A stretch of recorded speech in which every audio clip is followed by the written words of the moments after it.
develop is used to develop web applications and enterprise applications. Yeah. Hello, Tia. Hello, sir. Yeah, hi. So what is the use of Java EE? Used to develop web applications and enterprise applications. Okay. So under Java EE, we are having components of Java EE. They are web components,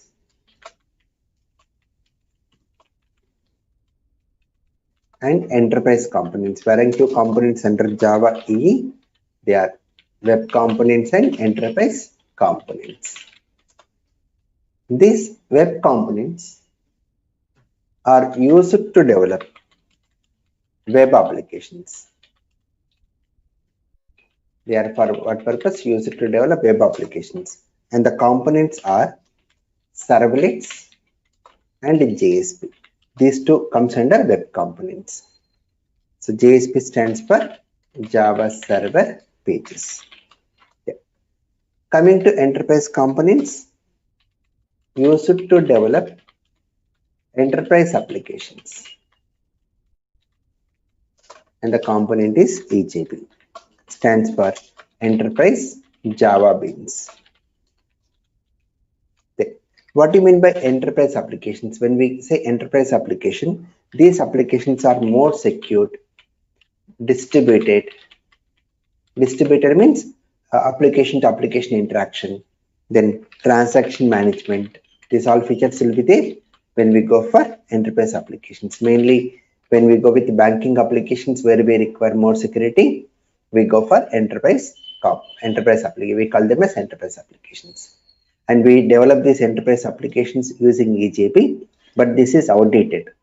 10 to 15 years back only, people stopped using this EJP. So what we are using now means Spring. We are using Spring framework for developing enterprise applications, and for distribution we go for web services. Right? So we are not worried about EJP. So under Java EE, we will be learning two topics: servlets and JSP. Servlets will take 4 classes and JSP will take 3 classes. Now, whenever we go for Java EE applications, Java EE applications are accessible by multiple clients, multiple users. And if you want to make your Java EE application to be used by multiple users, we need to deploy the application, means copy the application onto the server. So to work with Java EE, we require a server. You can see Java EE applications are used by multiple clients. And in order to make the Java EE application to be used by multiple clients, we need to deploy, means copy. We need to deploy the application onto the server. So to work with Java EE, we require a server. And coming to Java, we are having two types of servers. Coming to Java, we are having two types of servers. They are web servers and application servers. Web servers and application servers. These web servers are used to develop web applications.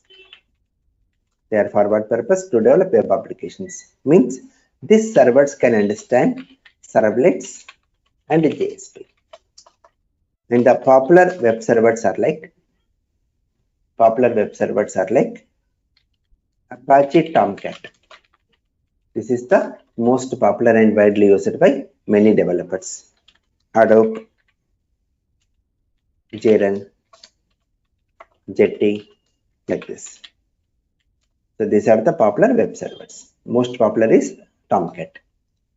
Coming to application servers, used to develop web applications and enterprise applications. Used to develop web applications and enterprise applications. Then that means it can understand servlets, JSP, and even AJB. Servlets, JSP, and even AJB. Then, and the popular application servers are like Oracle Glassfish, Oracle WebLogic, IBM WebSphere, Red Hat, JBoss, like this. These are the popular application servers. So in our course, we will be using this Tomcat server. And once we know how to download a server and how to configure a server in Eclipse, the same way we go with other servers. Whatever the server it may be, it will remain same. So when I configure Tomcat server in the next class in Eclipse, you can understand how to do it. I'll be elaborating more on this. Now let us begin with servlets. What is the use of HTML? Can anyone say? What is the use of HTML? To create standalone web pages. Not standalone, static web pages. We should say static. Okay. Standalone means independent. Means we cannot connect to other system at all. Independent system. But web application means other people only will access. So we should say what? Static web pages. To go with the dynamic, we go for JavaScript. But by using JavaScript, connecting to databases, providing security, all these features will be difficult. That's a place where we go for servlets. You can say servlets are Java programs. Servlets are what? Java programs which are used to develop server-side dynamic web applications. Server side word is important. Server side. JavaScript is client side, means the execution will happen on the client machine only, browser and only. But coming to servlets, the application will be running on server machine. Okay. To develop server side dynamic, complete dynamic applications. We are having other technologies also, which are used to develop server side dynamic web applications. Technologies used to develop server-side dynamic web applications. They are coming to Java, servlets and JSP. These two are comes under Java. Then other technology like ASP.NET related to .NET technology. Then we are having PHP, Django, using Python. Here we use Python code for this. Right? Now, coming to servlets, let us go with servlets hierarchy. Very important diagram. Servlets hierarchy.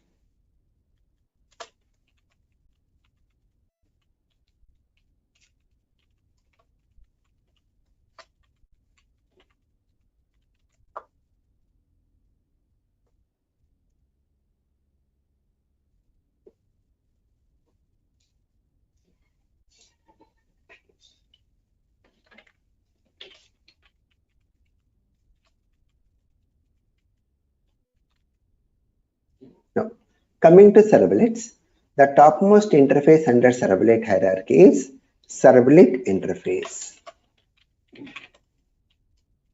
Servlet interface. When we say interface, interface contains what type of methods? Abstract. Very good. Servlet interface methods. All are abstract methods here. All are what here? Abstract methods. Then. So it goes with the methods like init, service, destroy, get servlet info, get servlet config, get servlet context. So these are the methods present in servlet interface, and all these are abstract methods. All these are what here abstract methods. Then under servlet interface, it goes with a subclass generic servlet class.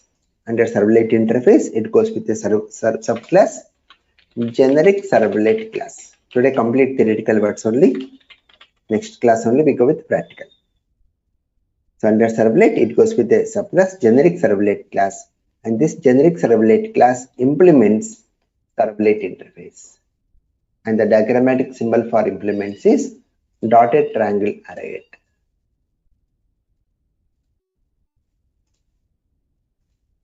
Implements. Right? So this generic servlet implements servlet interface. So when a class implements an interface, then in this class, the methods of servlet interface are overridden. So in this generic servlet class, all methods of servlet interface are overridden except service method. Except service method means the service method is still abstract here. The service method is what? Still abstract. Then a small question here. If a class implements an interface and if you are not overriding all the methods, then what keyword we have to use before the class?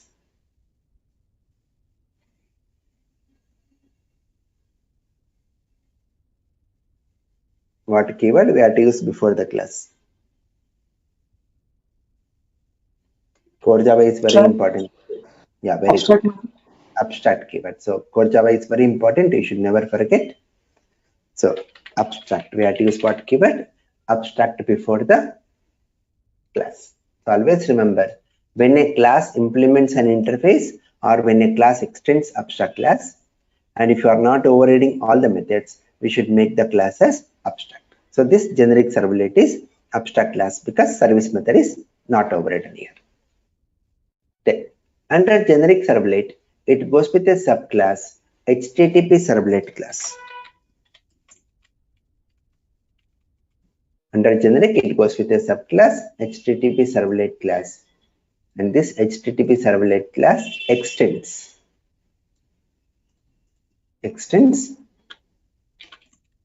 generic servlet.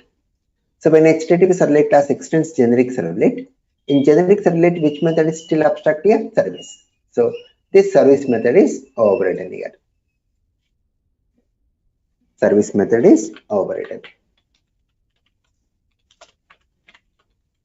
Even though service method is overridden, even though there are no abstract methods in HTTP servlet class, they made this class as abstract. The reason is, can we create objects for abstract classes? Can we create objects for abstract classes?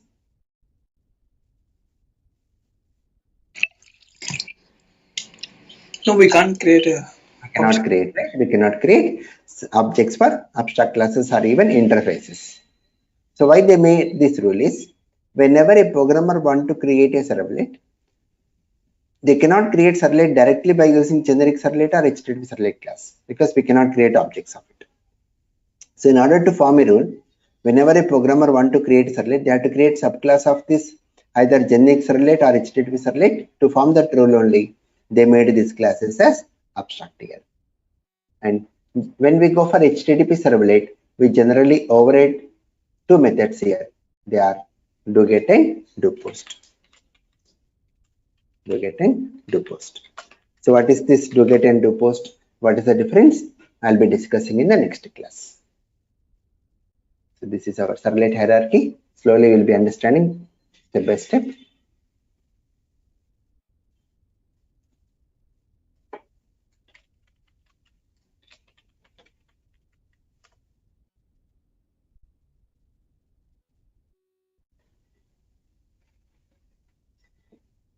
Now,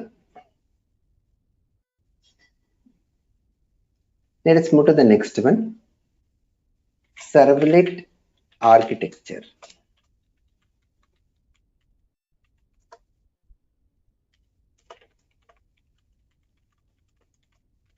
Servlet architecture.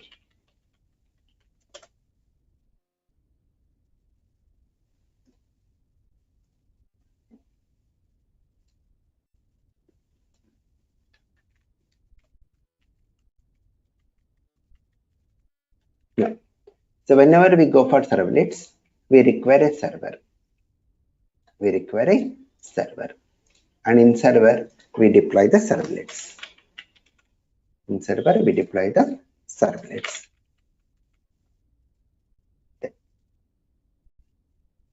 Now, so who is the client for web applications? So if I want to open gmail.com or amazon.com, what we have to open on our system? Which application? Browser. Very good. We have to open browser. So the client for web applications is what? Browser. So browser is the client here. Then from browser, whatever the data we are sending from browser to server, we use a terminology request. We call it as what? Request. Like example, when we open browser and type the URL like www.gmail.com, that means you are making a request to Gmail server. And what Gmail server is going to give back to you? It is going to display the login page. It displays the login page where we enter username and password. That we call a response. Then, so once it gives response back to the login page, we type the username and password. When you click on login, the username and password will go as request data to server, and in response what we get? Inbox page. So the data which goes from browser to server is called as request. The data which is coming from server to browser is called as response. Two important terms here.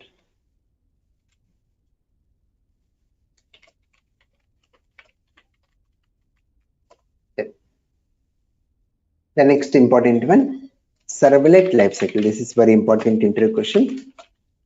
What is servlet lifecycle? Which methods access servlet lifecycle methods? So the meaning of lifecycle is a collection of methods.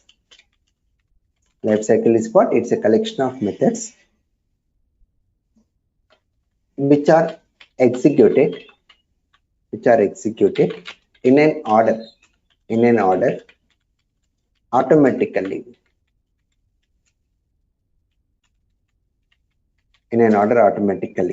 by the servlet container, means your server. We need not invoke these methods.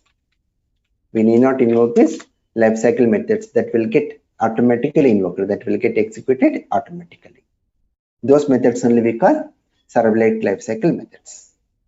Then, which methods access servlet lifecycle methods is init, the methods of servlet interface. They are init, service, and destroy. These three methods are considered as servlet lifecycle methods. Then, at what time which method will get executed? Init method. Init method is called only once, only one time. Init method is called only once when servlet is loaded. So when you make a request to a particular servlet for the first time, so init method will get invoked. And what type of code we write in init method is, generally we establish database connections. So what type of code we write in this? We do database connections. Service method called for every request. Whenever you make a request, your service method will get invoked. Let me take some more examples on request. Like when we go with any banking application like citibank.com, you are making a request to Citibank. In response, it displays login page. Once we type username, password, when you click on login, it's a request. When you click on mini statement, it's a request. When you click on transfer funds, it's a request. When you click on pay bills, it's a request. So the logic behind your request, we keep it where? In service method. Destroy method called only once when servlet is destroyed. Okay, and what type of could be written here? Generally, we close database connections.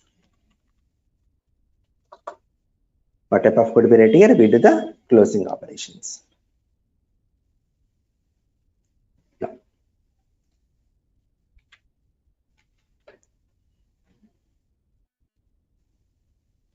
so I'll be elaborating this one practically when we go with third class of servlet. I'll be showing this practically to you by doing database connection.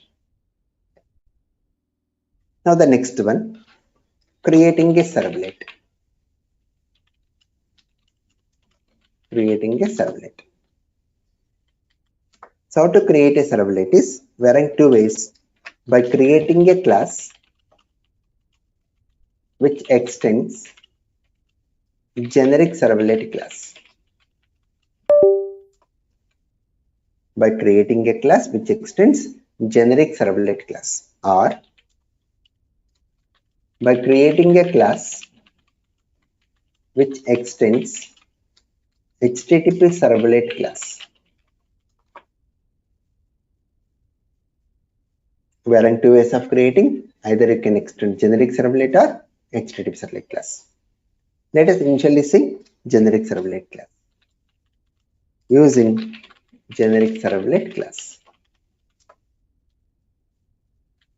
Just to create a class should be public because we access from outside browser.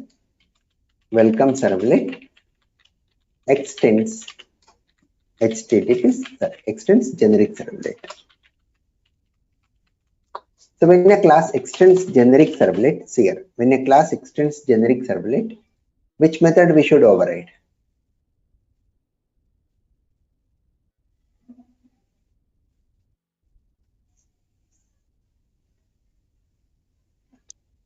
All method except service one. All methods are already overridden, right? So which method is still abstract here? In generic servlet, which is still abstract? Service, right? Okay, all are already overridden. Only service is not overridden. So service is still abstract. So when a class extends generic servlet, which method we should override compulsory means service method. What we should say? Service, because still service is abstract here. So we override like this: public void service, which takes two arguments: servlet request, comma, servlet response. And this method throws servlet exception and IO exception. And in this method, we handle the request. The code logic behind your request, we write in this service method. Now, using HTTP servlet class.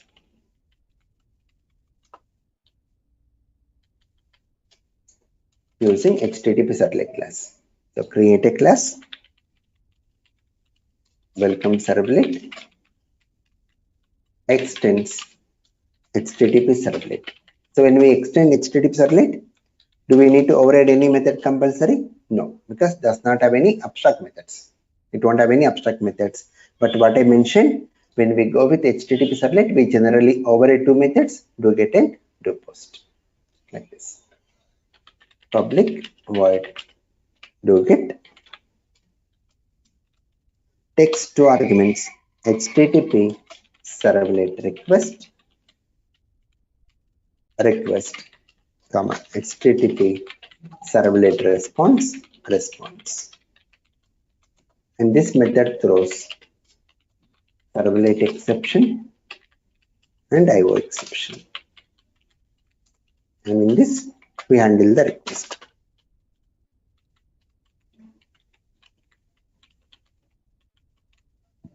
Right. Similarly, we can even override do post also. So when to think of do get and when to think of do post, I'll be discussing in the next class. Now, then when to think of generic servlet and when to think of HTTP servlet. So generic servlet voice HTTP servlet. Generic, the word is generic. Generic means different. So generic servlet is used for different protocols like FTP, SMTP, HTTP, etc.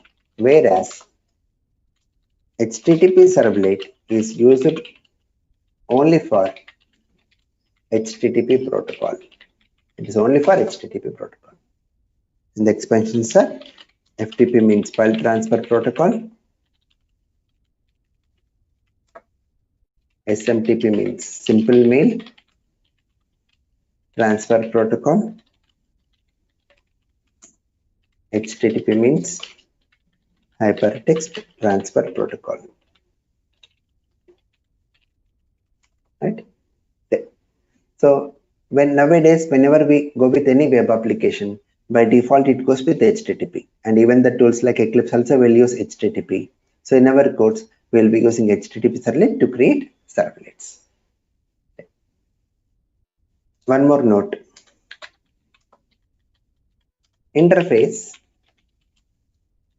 HTTP servlet request extends servlet request. The interface HTTP servlet response extends servlet response. So by seeing this, we can easily say these are interfaces. Then what about these two? Servlet request, servlet response. Are they interface or class? Class. Class. So what keyword we use between interface and class? Extends. Remember this. I've given this note. Class to class, which keyword we use? In between class to class, which keyword? Extends. Extends. Class to interface, which keyword? Implements.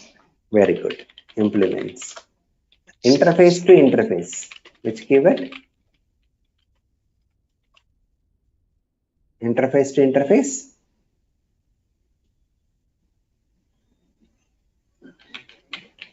Extends. Interface to interface extends. Interface to class.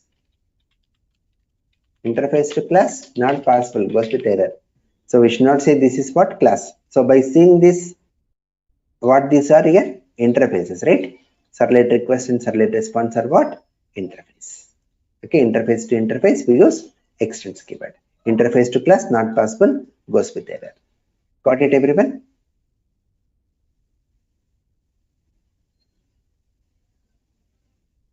Right? Any questions up to here?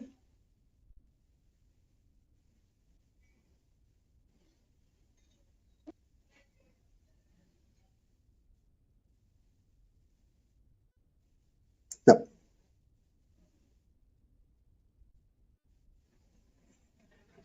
Now to work with servlets, we require a server, and in our course, we are going to make use of Tomcat server.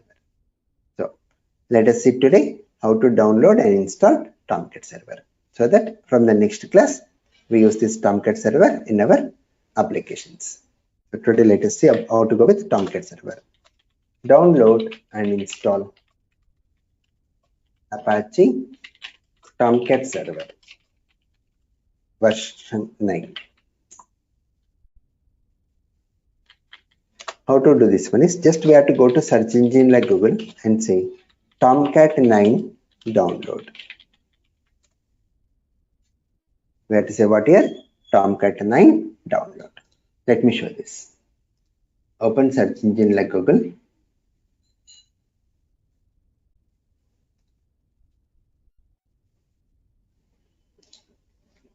And search here for Tomcat 9 download. Okay. So what are the first link we get here? From Apache, tomcat.apache.org. Open this link. So this is the URL you can use directly to work with, to download Tomcat server. Then in this page, you can find, to scroll down, you can find binary distributions. Under binary distributions, you can see tar.zz. This tar.zz is for Linux or Mac. So if you are having Linux or Mac, we have to download this tar.zz. Once we download tar.zz, we have to just do extract. That's it. We have to extract. That's it. No installation. No installation.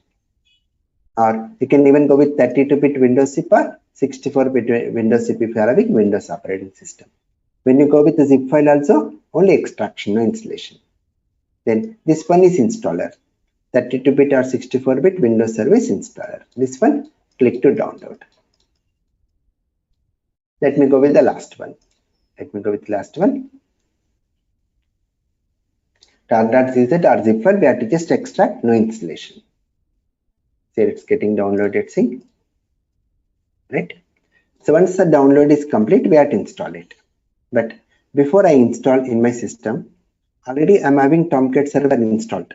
Let me uninstall that first so that I can install this. Let me uninstall Tomcat server. Go to control panel, uninstall a program, Apache Tomcat 9 version, uninstall.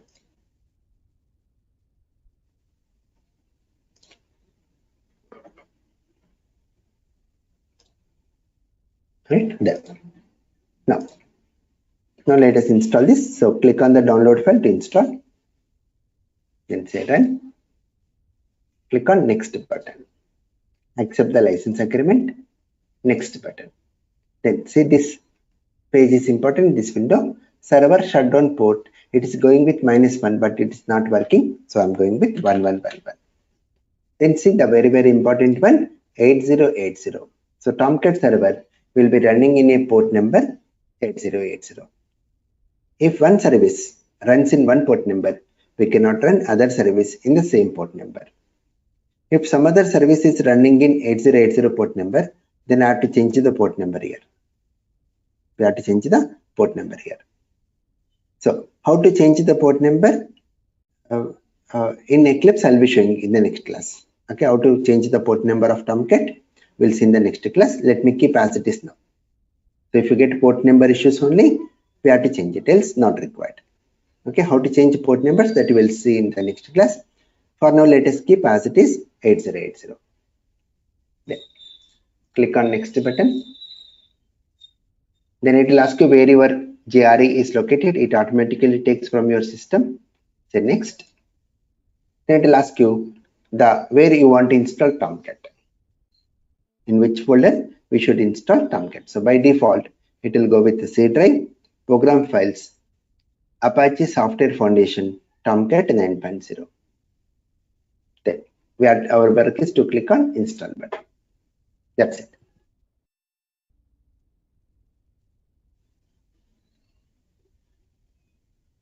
Then once the installation is completed, uncheck these two.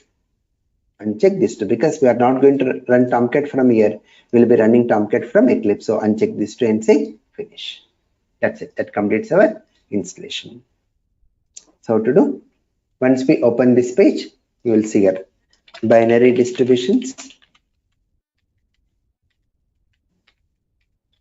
Under that, you can find core, under core, tar.zz. This is for Linux or Mac. Then you can find 32-bit or 64-bit Windows Service Installer. Click to download.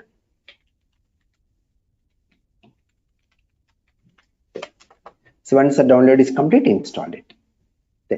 So where Tomcat will get installed by default? In case of Windows, C drive, program files. It creates a folder Apache Software Foundation, Tomcat 9.0. So always remember, parent folder of bin. This rule is not only for Tomcat, any server you take, either you may download zip file or you may go with the tar.zz or you may install. Wherever the location it may be, the parent folder of bin are the root directories. The installation directories are parent folder of bin. Any server you take. This is the blind rule. So this is the root directory of Tomcat. So this address we call with a special name, Tomcat installation or home or root directory. Even some people call it as Catalina home. Catalina home. This is the home directory of your Tomcat. So when we want to configure Tomcat server in Eclipse, we have to refer to this address. We have to mention where Tomcat server is present. So any server, same process. We have to, once we download and install any server, when we want to configure a server in Eclipse, we have to mention the location where server is present.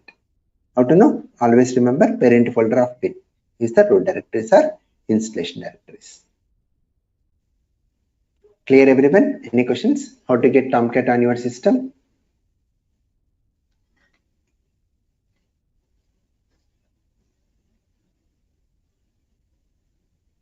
Right? It's very, very simple.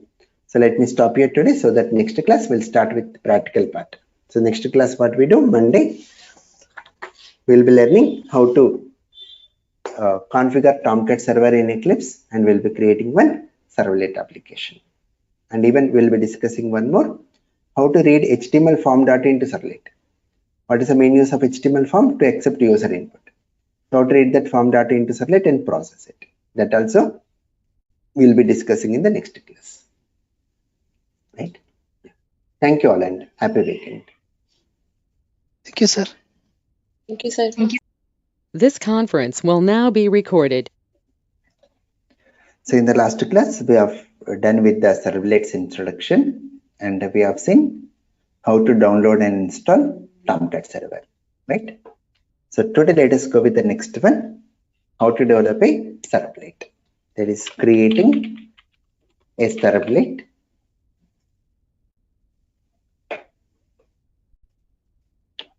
Just a second.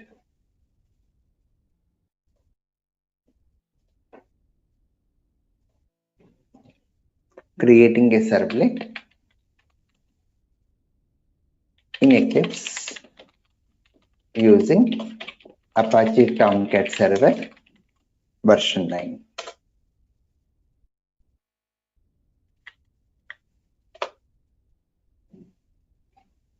Now,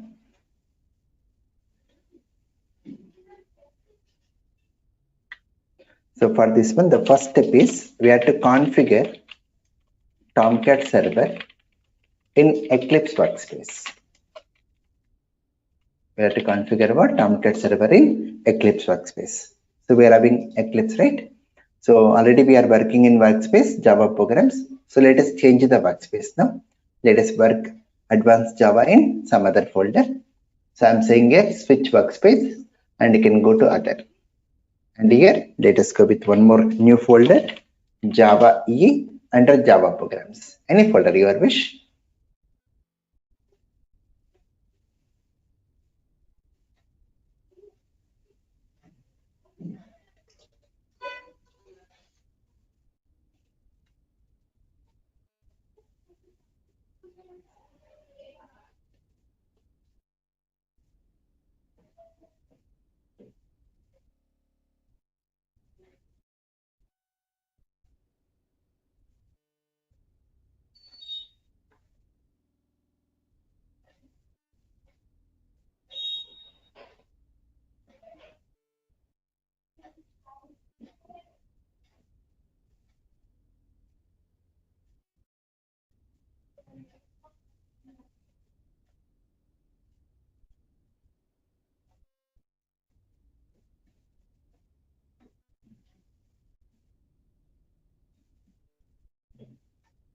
So I'm choosing a new workspace here.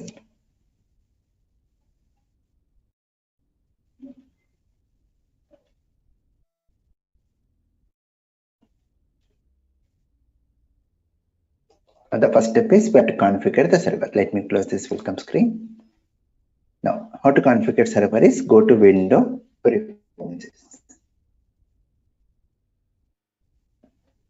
Then in the list you can see server. Under server you can see environments.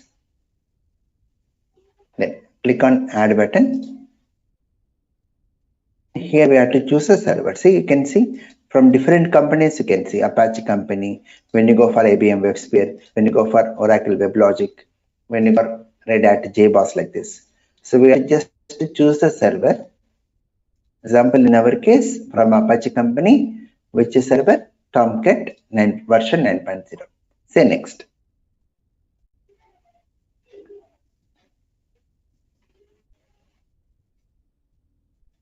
Then here we have to provide the Tomcat installation directory. So in our case, where Tomcat is installed, C drive, click on browse, go to C drive, program files, Apache Software Foundation, Tomcat 9.0. So any server you take, whatever the server it may be, wherever you may install, parent folder of bin or the installation directories. Select that folder. So this is the folder where we have installed Tomcat server. Click on finish button, apply and close. That's it. Only one time process. This is only one time process. Let me document. Click on window, preferences, server, runtime environments. Then click on add. Click on add. Then select Apache from Apache Tomcat server version 9. Click next. Then click browse. Click browse. Select the Tomcat installation directory. Select Tomcat installation directory. In our case, this is the address where your Tomcat server is present. Click finish. Click apply and close. That's it. That completes our configuring server. The next step here is create a dynamic web project. So as we are working with servlets, and servlets are mainly for web applications, so we have to create what? A dynamic web project. How to create a dynamic web project is like this. Click on file, new. In the list you can see dynamic web project. If you are unable to see, go to other. Go to other. In other, you can see web. Under web also you can see dynamic web project. Anything is same. Then click on next. Then we have to provide the project name. So I'm going here with web project.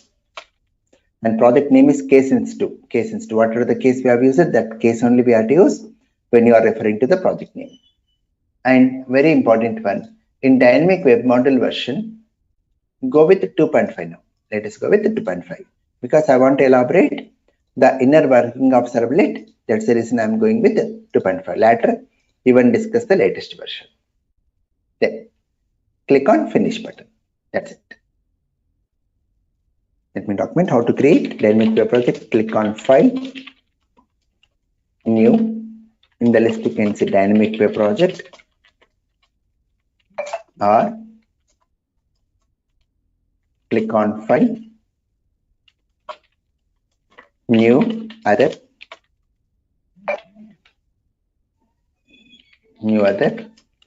then web. Under web you can see dynamic web project. Then it will ask you the project name. We are giving it as web project. Then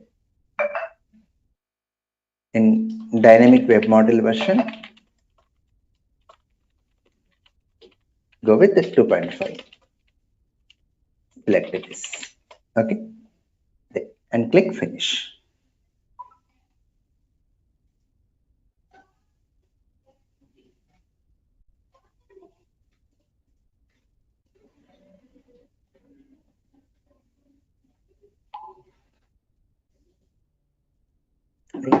And finally, and click finish, which creates the project for us.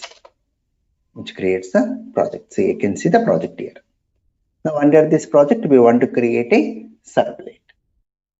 So how to create servlet? See,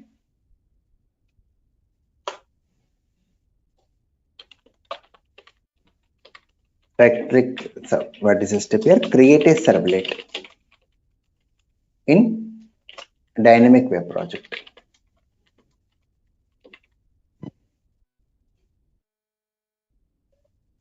Just a second.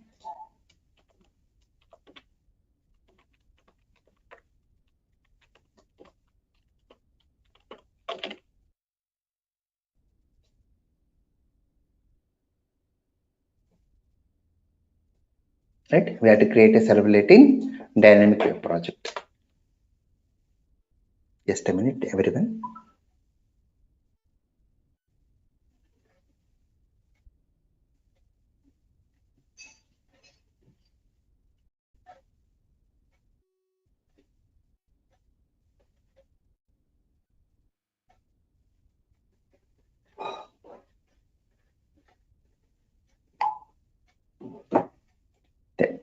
So how to create a servlet is, we have to click on right click on web project. We have to right click on web project and say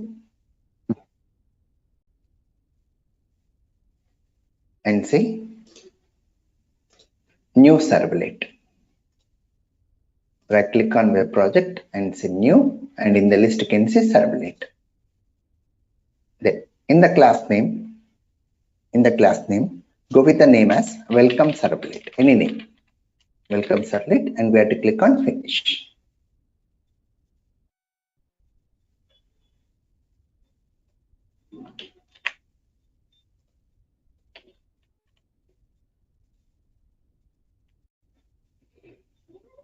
So which is going to create a servlet here.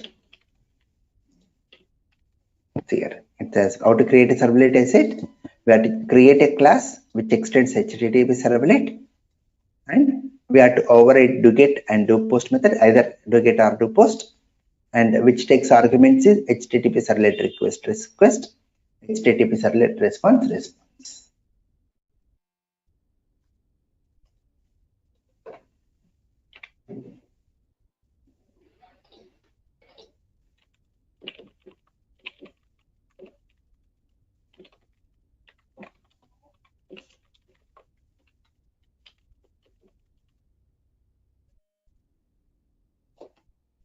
Right.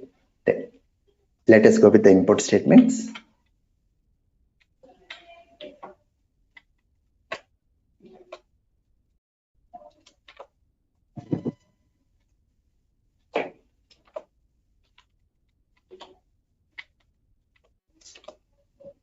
Right.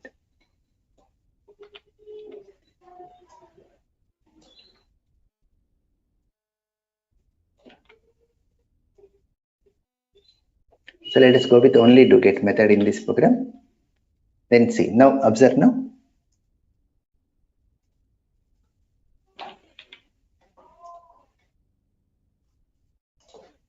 Then observe here, these are the import statements. I'll explain why these import statements. See how to create a servlet. I said create a class which extends HTTP servlet, then override doGet method, and which takes two arguments, say HTTP servlet request, HTTP servlet response, throws servlet exception and IO exception. IO exception is a class belongs to java.io package import. Servlet exception is a class belongs to javax.servlet exception import. And this HTTP servlet request and response belongs to the package javax.servlet.http package import. So those are about the import statements. Now what we have to do, from whichever the browser we get the request, to the same browser we have to send the response. So the first step is we have to connect to the browser from where we got request. How to connect is by using a class printWriter belongs to IO package out equal to call the method response.getWriter. So this method will connect to the browser from where we got request. Then now by using this out, whatever the message we display, that will get displayed on the client browser. Yeah. Welcome to servlets. So this message will get displayed on the client browser. So what is our next step? How to create a servlet? Right click on web project and say new servlet. It will ask you the class name. Go with the class name as welcome servlet and click finish. That's it. I'll be sharing the program. Welcome servlet.java. Okay. The final step is run the servlet. The final step is what? Run the servlet. So how to run the servlet is right click on welcome servlet.java and say run as run on server. Right click on welcome servlet.java and say run as run on server. Then just to click on finish button. That's it. Which is going to start the Tomcat server. Which is going to start the Tomcat server and opens the browser. This is the internal browser of Eclipse with this client URL. This we call client URL, which we give to the clients to access our servlet and displays what message saying welcome to servlets on your client browser. I can even take this same URL. They can even open from outside browser also, external browser like Chrome or anything. From outside browser also, we can access our application. Here. So here also we get the same result.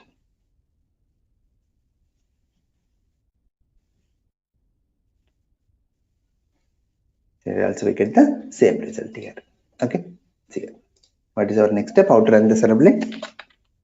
Right click on welcome servlet.java and say run as run on server. Then, which starts the Tomcat server and opens a browser with the following client URL.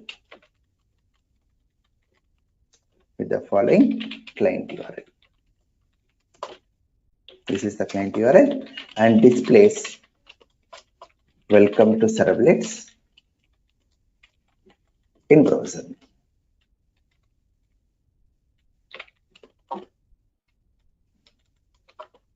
Welcome to servlets in browser. That's it.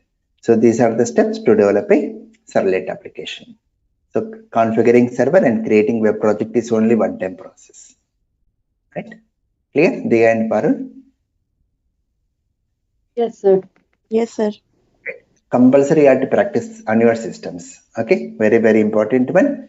So nowadays, any web applications you take, we do like this. Okay. Now in our response, this is the response what we are displaying on browser. We want to give the response in HTML format, means we want to use HTML tags in our response. Then how to do this is, let's see here out.println. I want to use font tag here, so we'll say font. So what are the HTML tags we want to use? That should go in double quotes. The font face equal to Arial. Font face equal to Arial. Size equal to 5. Color equal to blue. I want to go with the message hello world. Then close the font tag and close your double quotes. Now if you observe here, we are getting compile time error. The reason is, this is the open double quote of out.println and this is the closing double quote. But when we are using double quote for your attribute value, this is attribute value now. So when we use double quote for attribute value, it thinks that this is the open double quote and this is the closing double quote. That's the problem here. But we want to represent attribute value in double quotes as it is. Then we'll say slash double quote. We have to use a escape character for double quotes, slash double quotes. So whenever we want to give attribute value in double quotes in our HTML tags, we have to use slash double quotes. See, now there is no error. See. Now see, when you run, you can even click on this run button. So whenever we modify the code, it will ask you to restart server.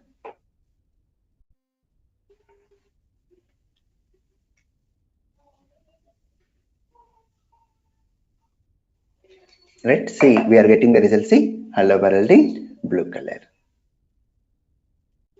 Got it? Clear, Deya and Parul? How to include HTML tags? Yes, sir. Yes, sir. Right? So very important, practice this. Okay. Yeah. So let me stop the class today here only, because next topic is very important. I don't want people to lose the topic. So as many people not joined because of long weekend. So I'll be continuing the remaining part of topic, like I'll be explaining this URL. I'll be explaining this URL in tomorrow's class. And even we'll be going with how to read form data. That is a major important topic for us, because we are going to use that topic till end of Java. So that I'll be discussing tomorrow. Then even I'll discuss two small topics like servlet config and context. As I mentioned, for servlets 4 days, we'll be completing in 4 days as usual. Okay. Right? Okay, sir. Right. Yeah. So please practice before you join tomorrow. Right. Yeah. Sir. Thank you. Thank you. Thank you.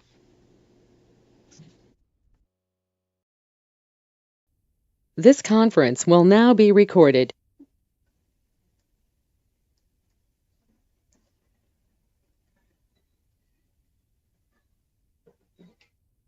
So in the last class, we started with servlets and we have seen how to create a servlet. So here, whenever we want to create a servlet, the first thing is we need to configure the server. We need to configure the server. Right?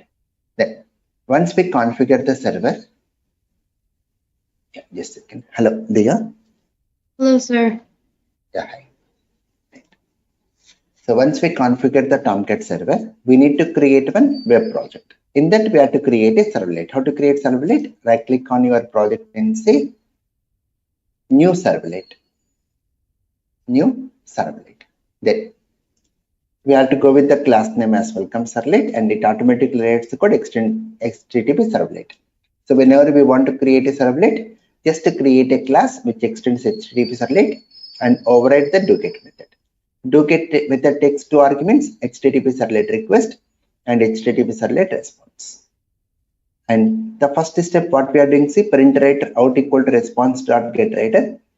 What is the use of this method? This method will connect to the browser from where we got request.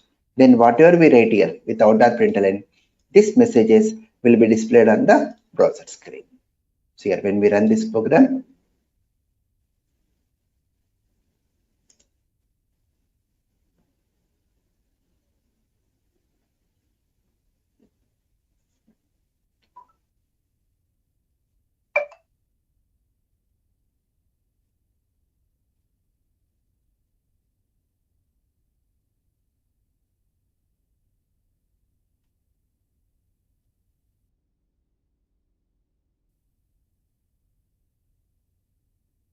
see it's opening the browser with the URL.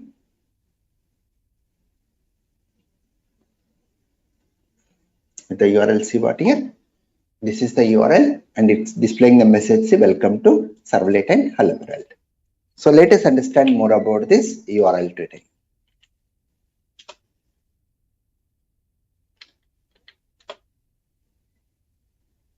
Now in this one, HTTP means hypertext transfer protocol. Then localhost. Why we are getting localhost? Because we have installed Tomcat server on our local machine. Since we have installed Tomcat server on our local machine, we are going to get localhost. If server is present in other machine, we have to provide the IP address or host name. We have to provide the IP address or host name of Tomcat server. Hello, Pratibha. Hello, Rajshekhar. Yeah, hi.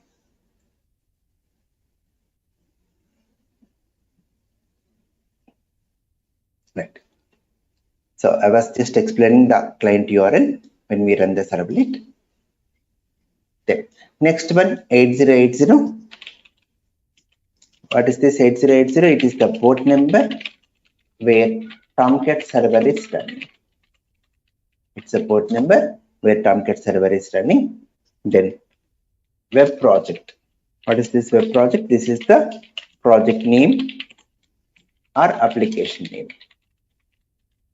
This is the project name or application name. And the last one, this is the major thing to discuss, welcome servlet. So we think that this welcome servlet is the name of the class what we have created. We think that welcome servlet is the name of the class what we have created, but this is not called as the class name. We call with a special name, URL pattern. We call with what name? URL pattern. Now, let me elaborate more on this. Understand carefully. When a request is made to a web application, so in our case, this is our web application. Okay, so first we come to server, from server we come to web application. So when a request is made to a web application, the server loads web.xml file. The server loads which file? Web.xml file. So what is this web.xml file? Web.xml file is the configuration file. Web.xml file is the configuration file or deployment descriptor for web applications. So whenever we go for web applications, we require one configuration file. What is that? Web.xml file. Okay. In a web application, we can have only one web.xml file. In a web application, we can have what? Only one web.xml file. Okay. Web app is the root element of web.xml file. This is the important interview question. What is the root tag of web.xml file? Means web app. Then web.xml file is present in web.inf folder. This is also one more important question. So where the web.xml file is located? So we should say the answer in web.inf folder. Then web.inf folder is present in web project / src / main / web app folder. So in our Eclipse, where web.xml file will be located? In your web project src main web app folder. In web app, you can see web.inf. Under that, you can see web.xml file.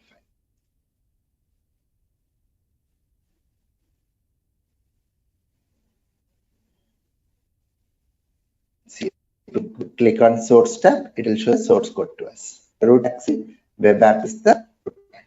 Web app is the root tag. Get some tags like servlet mapping, all those things. Let me explain this. So let me write this web.xml file. You need not worry about this file, just understand. We require one configuration file for web applications, web.xml file. That's the main thing to remember. You need not remember the code how to write. So what is the root tag of this file? Web app. It goes with the two subtags. Servlet name, servlet, and servlet mapping. It goes with the two subtags, servlet name and servlet mapping. In servlet name, it goes with a subtag. Sorry, in servlet, it goes with the subtag servlet name. And the servlet name, by default, your Eclipse will give as your class name only. By default, your Eclipse will give the class name only as servlet name. Then servlet class, which is same. We have to compulsory go with the class name, which is welcome servlet in our case. Servlet class. Then under servlet mapping, again it goes with subtag, servlet name, welcome servlet, and the very important one, URL pattern / welcome servlet. Now, see, when you run your application, what is going to happen? When it comes to web project, it loads web.xml file. sees the URL pattern as welcome servlet. Sees the URL pattern as what? See, welcome servlet. And for this, what is the servlet name? Welcome servlet. And for this welcome servlet, what is the servlet class? Welcome servlet. So this what we call URL pattern. So whenever you want to refer to a servlet class, we refer to servlet class using URL patterns, not with the class names. Not with the class names. That's the final thing to remember. Let me elaborate more. Let me make this servlet name as welcome. Servlet class should be welcome servlet only. Servlet name welcome and URL pattern well. Now, based on the above web.xml file, the client URL to access welcome servlet is http://localhost:/webproject/well. See, once it sees the URL pattern well, for this well, what is the servlet name? Welcome. For welcome, what is the servlet class? Welcome servlet. Simple way to remember, URL patterns like alias names for your servlet class. In the complete web applications, whenever you want to refer to a particular servlet, we refer with URL patterns only. That's the point to remember on this. Let me prove these words. Here. I'm taking servlet name as welcome. Servlet name as welcome and URL pattern well. Now, save it. Run your servlet. Run your servlet.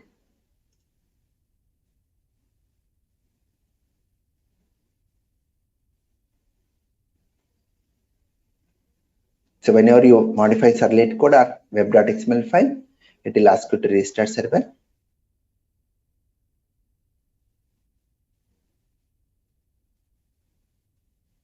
And see, observe now, what is the URL pattern it's showing? See for us, well see, not welcome servlet.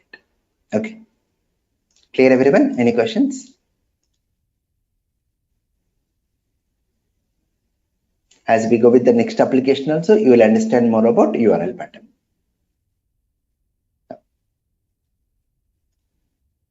Let us move to the next one. Yeah, just a second. Hello, Gagan. Hello, sir. How are you? Hi, Gagan. How are you? Good, good. Right. Yeah. You are continuing with advanced Java, Gagan? Yes. Okay, okay, good. Yeah. I hope you did not get the previous class recordings, right? Yeah, I actually did not get it. Okay, okay. Because I did not get any confirmation from the people. That's the reason I did not send it. Yeah. Okay. Okay, I will speak with them too. Yeah, yeah. You can discuss with those people. Once they confirm to me, I'll be sending the recordings to you. Okay. Alrighty. Thank you.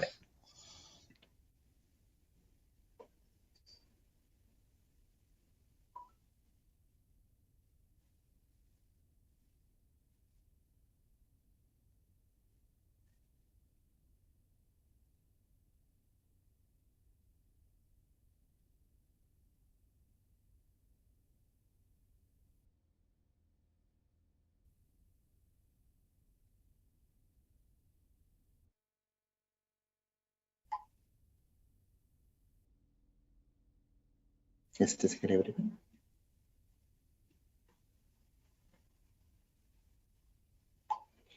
Now, let us go with the major topic of today's class. This is the major one, that is reading HTML form data into a servlet. This is the major and basic thing for us.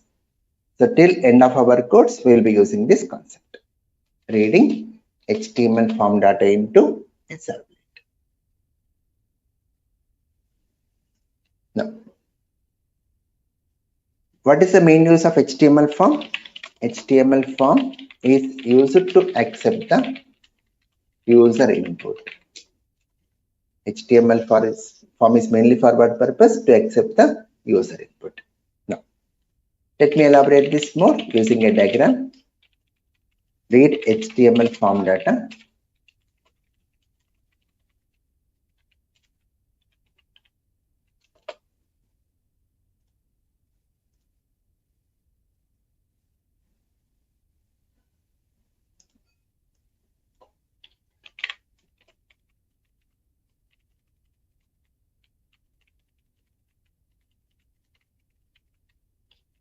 No. Let us go with one HTML file.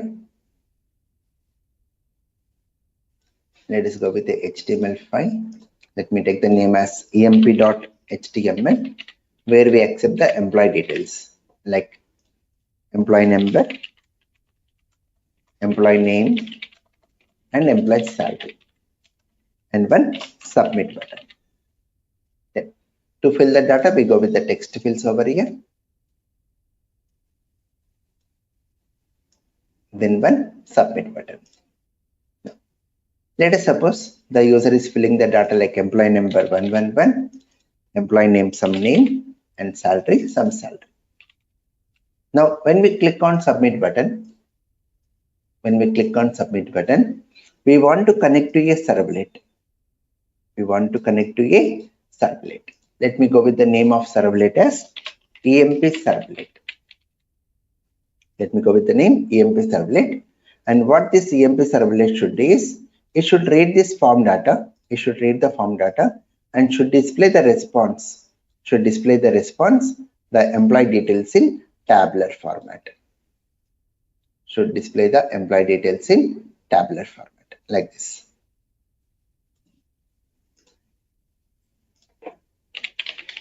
The response part we should get here is, here we should display employee number in bold, employee name, and employee salary in bold, that is as headings, and the values what you have filled here, like 111, the name and salary.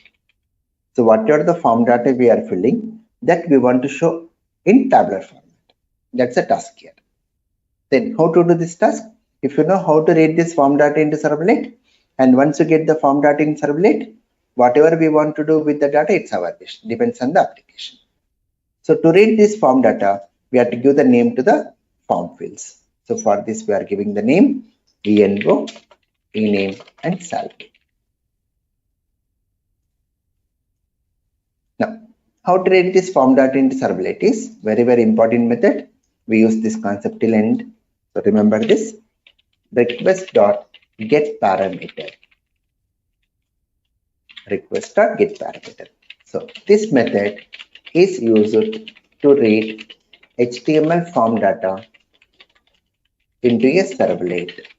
So whenever you want to read HTML form data into servlet, we use the method request.getParameter. Like example, string ename equal to request.getParameter of ename. In this string ename is your Java variable, and this ename what you pass in double quotes is HTML form field name.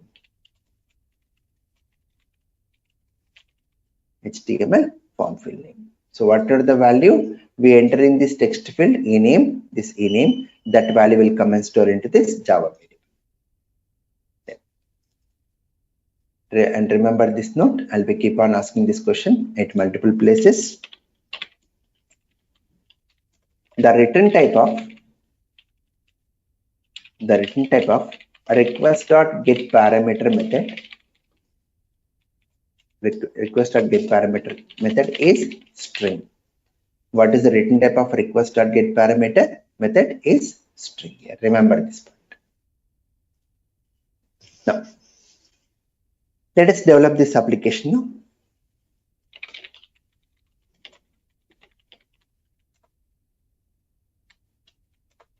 Creating HTML file emp.html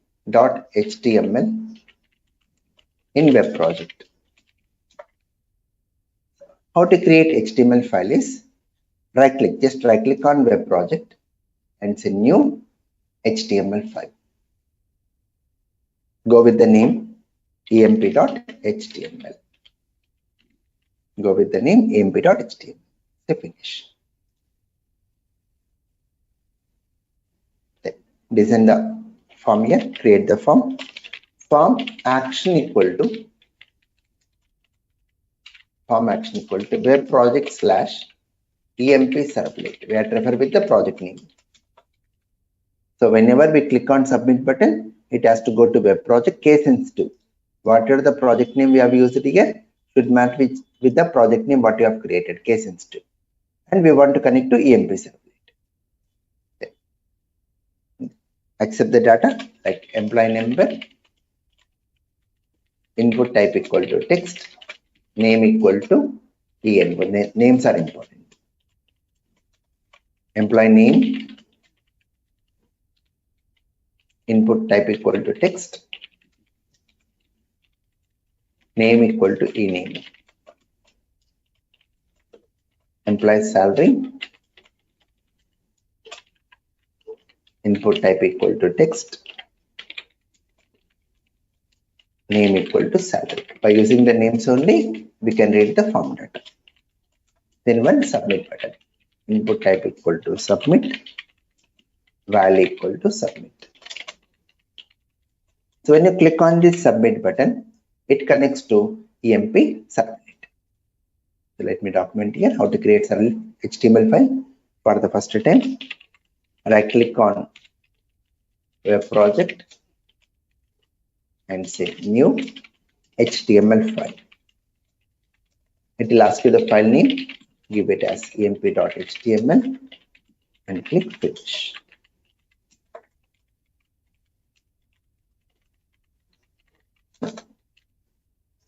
Now let us create a servlet. Create a servlet, EMP servlet in web project. Already we know how to create servlet. Then finally run the application emp.html. Now let us create servlet now. How to create servlet? Right click on web project and say new servlet. Go with the class name as EMP servlet and say finish.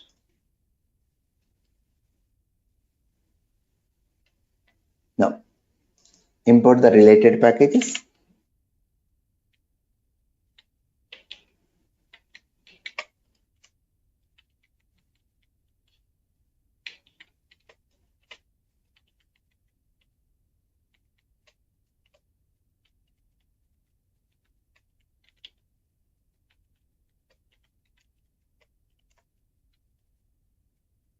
In this one, even I'm going to discuss about DoPost.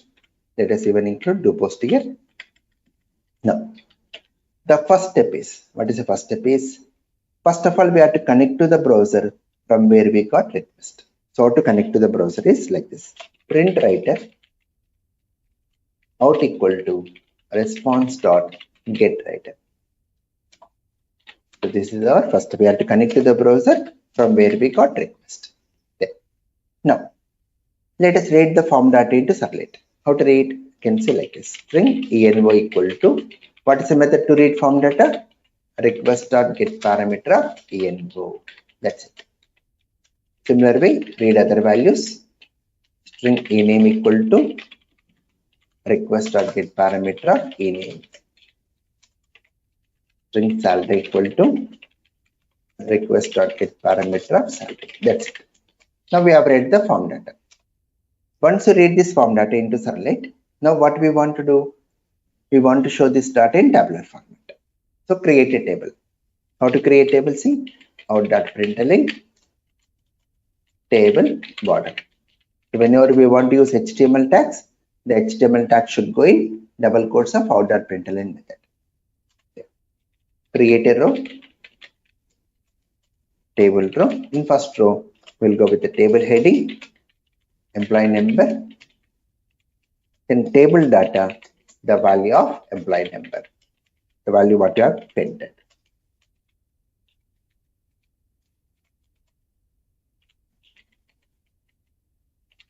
That completes our first row.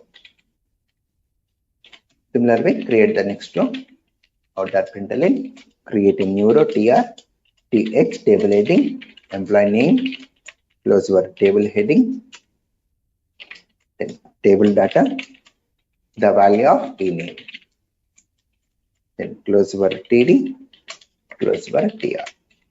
Then third row, out.println TR, TH, employee salary, and TD, the value of salary. That's it. Close our table tag. Just we are using HTML tags to represent the data in tabular format. That's it. Now, run the code from emp.html file.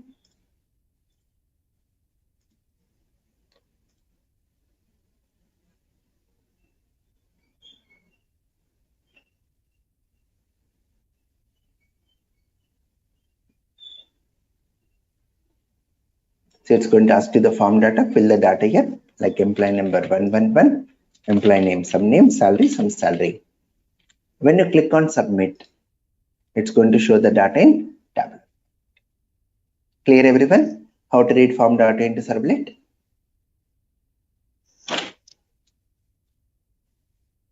Yes, sir. Right? Any questions, anyone?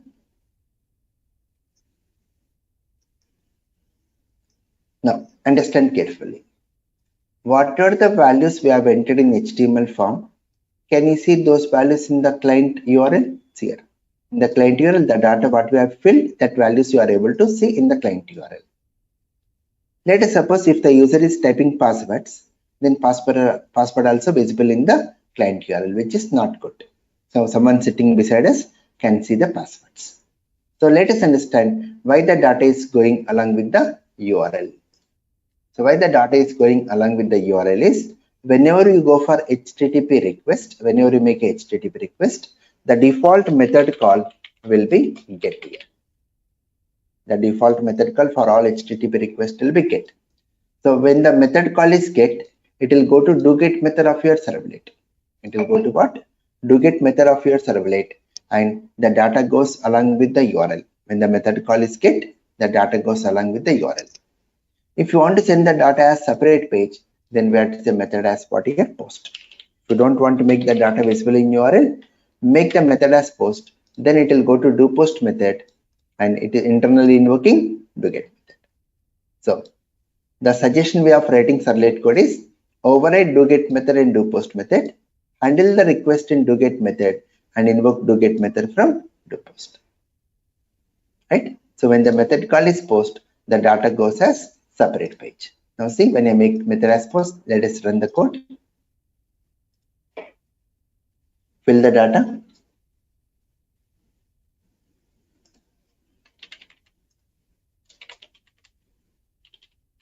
Now when we click on submit, see, still the data is visible in URL. That's the problem of Eclipse browser in my case. Let us just change the browser. How to change the browser? See, go to window, web browser. Here I am choosing Chrome. Go to window, web browser, Chrome. Now run the code. Now it's going to run the application in Chrome browser now.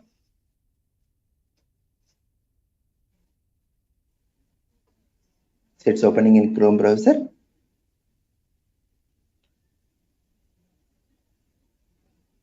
Fill the data.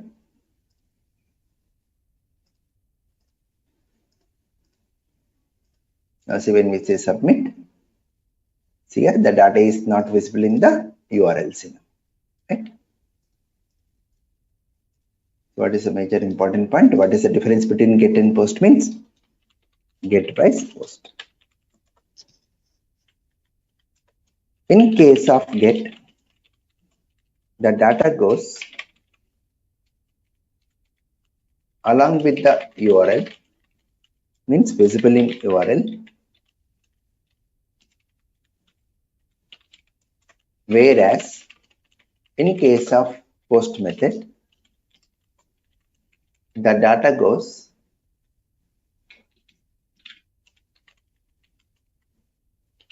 in case of post method, the data goes as a separate page. As a separate page means not visible in URL. Right? So very, very important intro question, the difference between get and post. One more point here. Whenever we create a new servlet, your web.xml file, see, it's getting updated. See, it has created a new servlet with servlet name, servlet class, servlet mapping, servlet name, URL pattern. See the URL pattern, see, EMP servlet.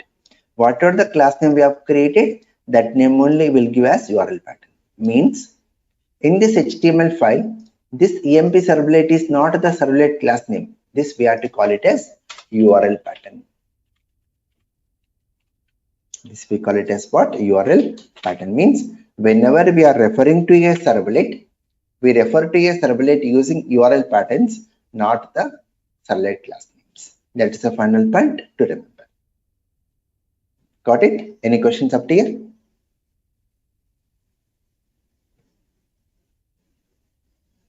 Compulsory you have to practice this. Compulsory you have to practice. Then only you feel servlets are very easy to work. Now, let us go with the next concept today. Servlet config interface. And we are doing one more. Servlet context interface. Servlet config interface, servlet context interface. So, what is this one is? This interface is used to read initial parameters from web.xml file. It is used to read initial parameters from web.xml file into a particular servlet. So we can even send some data from web.xml file to a servlet. To read that data, we use servlet config interface. Servlet context. This interface is used to read context parameters. The meaning of context are like global parameters from web.xml file into all servlets of web application. Into what? All servlets of web application.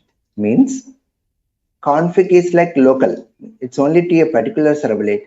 Context is like global to all servlets. Let us understand this with the example programs. Servlet config demo. Java create like a servlet and we pass initial parameters from web.xml. So for this also, servlet context demo, create like a servlet and we pass context parameters from web.xml file. Now, let us create one servlet. How to create servlet? Right click on web project and say new servlet. Go with the class name as servlet config demo. Say finish. Now, understand carefully. Whenever we create a new servlet, it is going to update your web.xml files here. In web.xml file, this piece of code got added here. With servlet name, servlet config demo, servlet class, servlet config demo, and servlet mapping. Now to this servlet config demo, we want to pass some initial parameters. We want to send some data from web.xml file.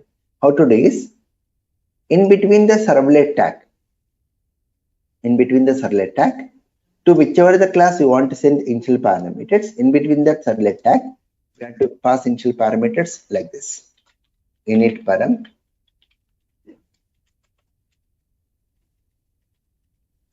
Init param name, I'll say some username. Param value, we'll say some admin. If I want to pass one more in param, I can pass it like this. Again say init param name, password, param value, root. So like that, how many initial parameters we want to pass, you can pass. So to this servlet config demo, we pass it to initial parameters. Now, let us see how to read this. Come to this servlet config demo.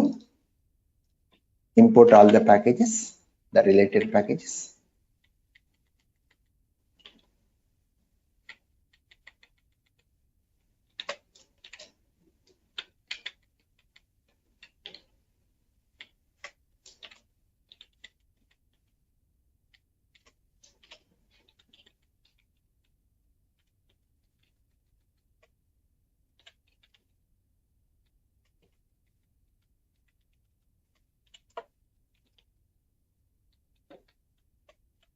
Now, the first step is we have to connect to the browser from where we got a request.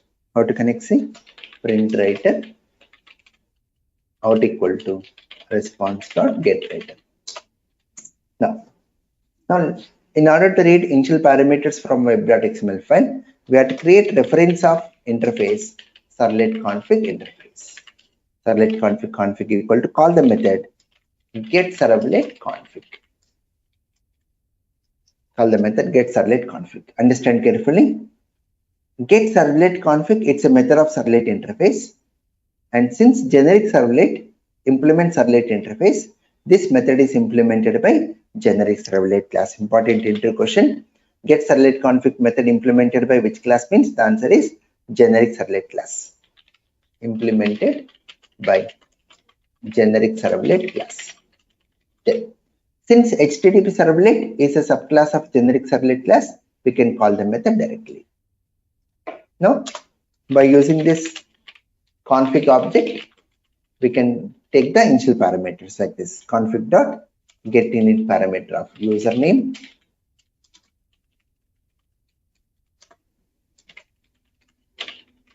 by using config, we can read the value of password. That's it. Display the values. Out.println username, the value of username, password, the value of password. That's it. Now, run this code. So whenever you want to read some initial parameters from web.xml file, we use servlet config interface. That's a point to remember for intro time. So this servlet config and servlet context is important for intro time only. In reality, we are not using. Okay. So here, username admin, password wrote here. Now, any questions up here related to servlet config?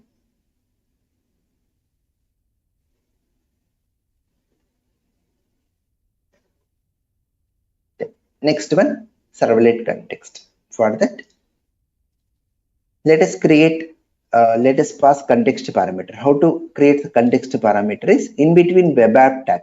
In between web app tag, we have to create context param so that it can be used in all servlets of web application. Context param, param name, let's say some gold rate,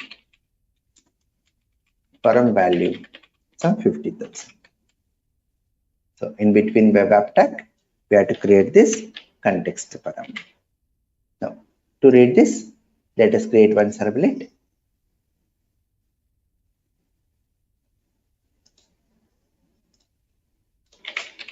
Servlet context demo.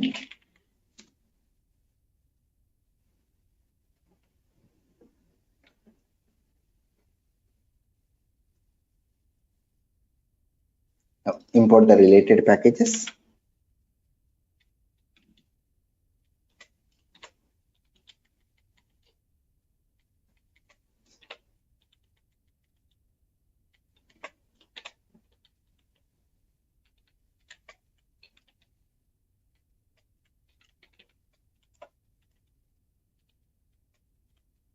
Let's see here. Print writer out equal to response dot get writer. Then to read the context parameter, we have to select this. Servlet context equal to call the method get servlet context. Same explanation. Get servlet context, it's a method of servlet interface, and since generic servlet implement servlet interface, this method is implemented by generic servlet class. And since HTTP servlet, it's a subclass of generic servlet class, we can call the method directly. Now by using this context, we can read the context parameter value. Bold rate context dot get init parameter of gold rate.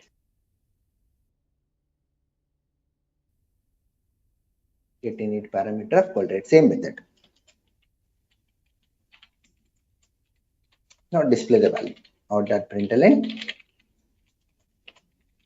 gold rate, the value of gold rate.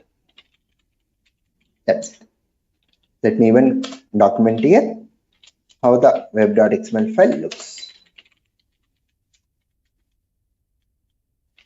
In between web app tag, we have to pass the context param.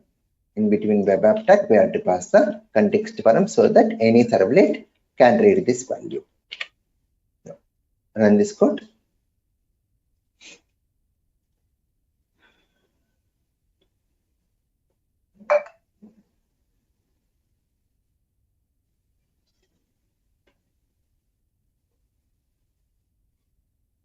Here we are getting the gold rate as 50,000. Right? So these two are in all this, even get-wise cost also. These all things are very, very important for intro time. Okay. And one more. So when to think of get and when to think of post. So if your form data goes with passwords, when your form data goes with passwords, go with the post method. Remaining cases, we go with get method. Right? Yeah. So that's about for today. Please practice all these things properly. And tomorrow we go with one big application. Tomorrow I'm going to show you how to do login application by connecting to databases. So don't miss the class tomorrow. Very, very important one. So tomorrow we discuss the login application and even session tracking. Both are very important. And with that we close servlets. And from next class we start with JSP. Right. Thank you all.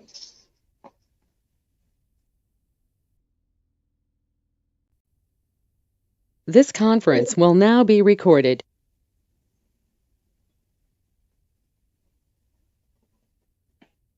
Hello, Dhanalakshmi. Hi, Raj. Yeah, hi.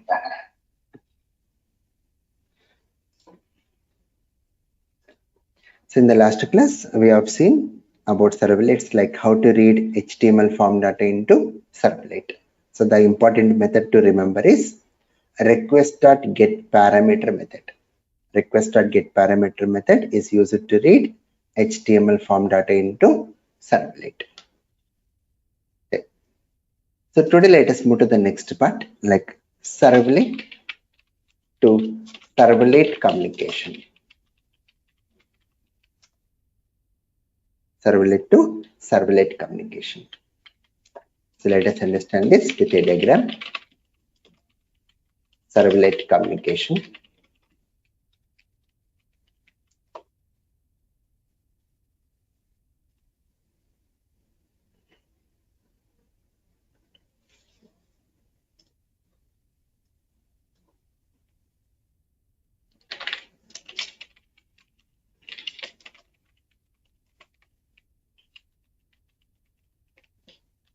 Now, let us consider we are having a browser. From browser, we make a request. So whenever you make a request, let us suppose it connects to servlet 1. And servlet 1 will forward the request. Whatever the request present in servlet 1, that will forward the request to servlet 2. And servlet 2 will take care of giving response back to browser. So how to connect from one servlet to other servlet? That's the main concept of this servlet communication. So from browser, we make a request to servlet 1 and that request will be forwarded to servlet 2 and servlet 2 will take care of giving response back to browser.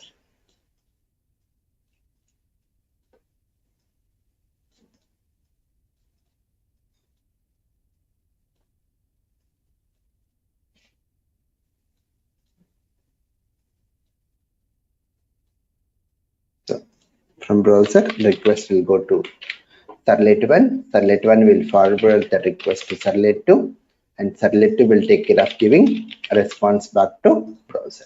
Then how to connect here is by using an interface called as a request dispatcher.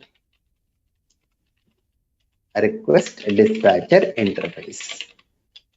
You can say this interface is used to dispatch the request from one servlet to another servlet. From one servlet to another servlet. So how to write the code is in servlet 1, we should write the code like this. Request dispatcher rd equal to request dot get request dispatcher. Let's say request dot get request dispatcher. And to which servlet you want to connect? Servlet 2. Servlet 2. And call the method rd dot forward request comma response. So whatever the request and response details present in servlet 1, that will be forwarded to servlet 2. So that servlet 2 will take care of giving response back to browser. And this servlet 2, whatever you are writing, we call it as URL pattern. So I said no in the last class, whenever you want to refer to servlet, we refer to servlet using URL patterns, not with the servlet class name. Right?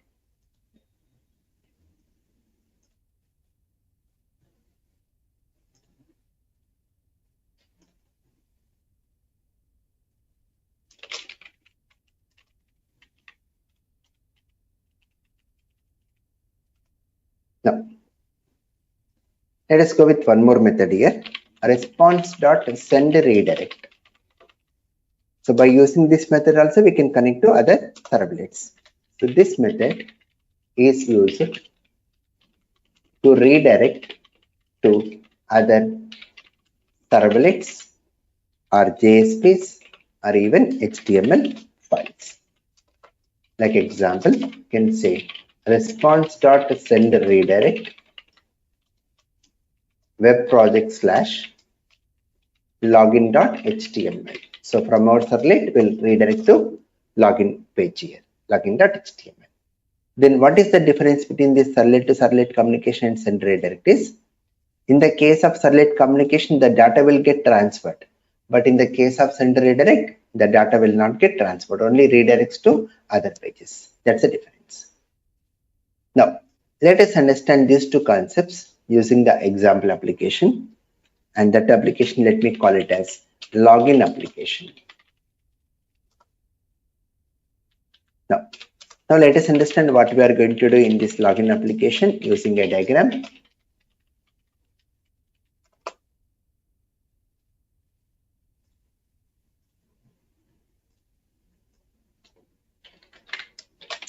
Login application.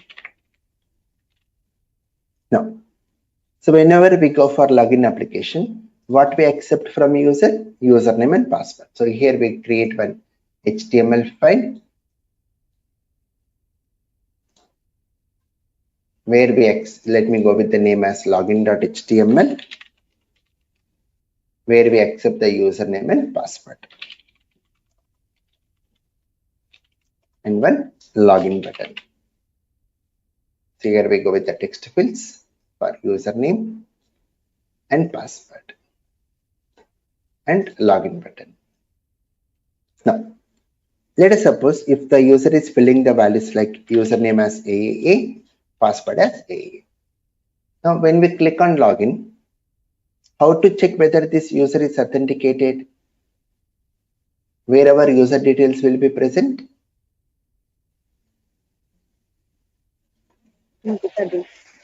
Database, right? The user details will be present in the database.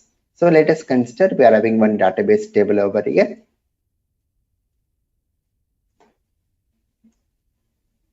Let us consider we are having a database table. Let me take the table name as users table with two columns, username and password. Let us go with one user, AAA, and password AA. So based on this table, the user is authenticated. But how to check programmatically? From HTML, can we connect to database tables? Is it possible?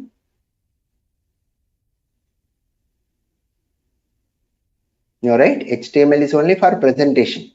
So we cannot do any dynamic code. So from HTML, we can connect to database tables. It's only for presentation.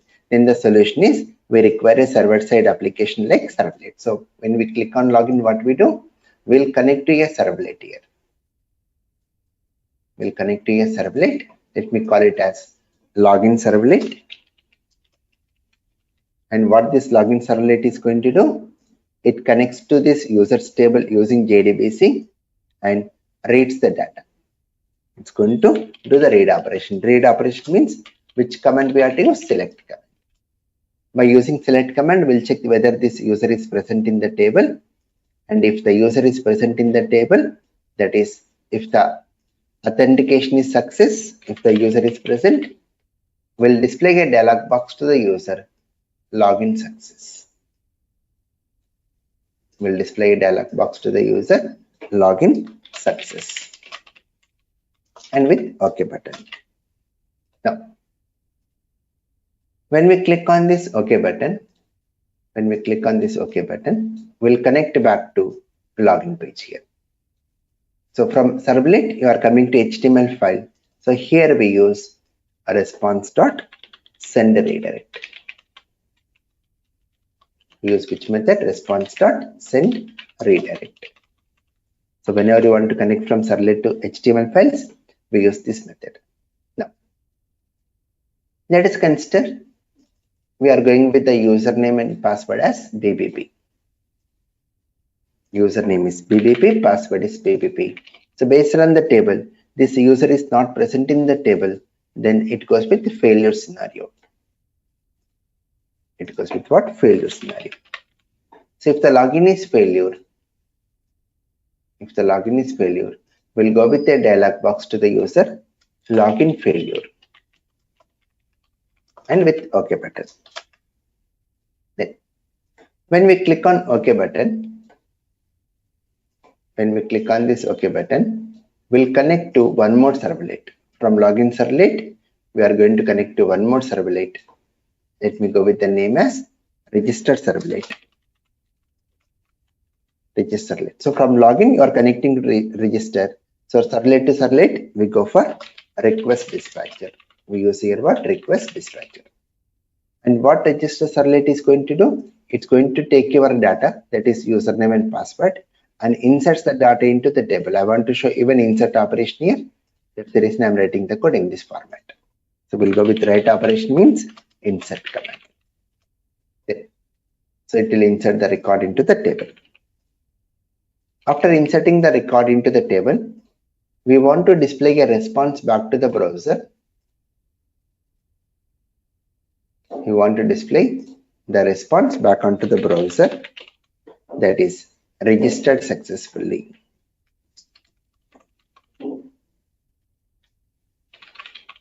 Registered successfully. And we'll say here, click here. Here we want to make it as hyperlink. Here we want to make it as hyperlink to login. So in this one, here is a hyperlink. When you click on this here hyperlink, we'll connect back to login page again. Right? So this is the application what we want to develop. Got it, everyone? Clear with the application? Yes, sir. Right? Now, let us develop this.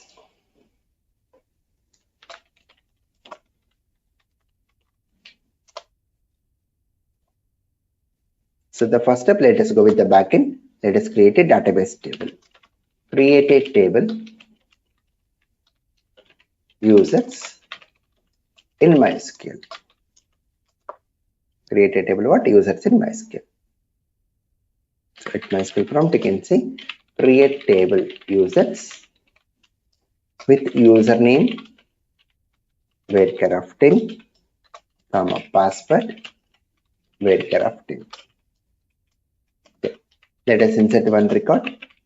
Insert into users values AAA and AA. Right? Let us do this task. Open MySQL. Password is root. Then select our database. What is our database name? Java 08. So we are going to use the database here in our case Java 08. Any database your wish. Whichever the database you have created, that name we have to use. Now create the table. Create table users with username varchar of 10 comma password varchar of 10. Now, let us insert one record. Insert into users values AA and AA. We are inserting one record here. Now if you say select star from users, you can see you can find one record here.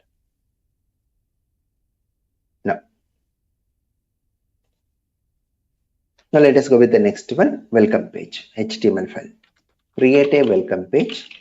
The meaning of welcome page is when you run the application, the first page what we display to the user, that we call welcome page. Generally login pages are welcome pages. Create a welcome page, login.html in web project.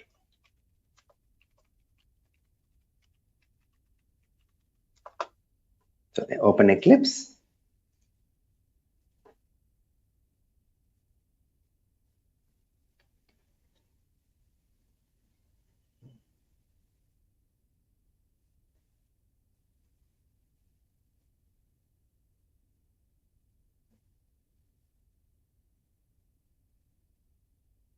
Now, right click on web project and say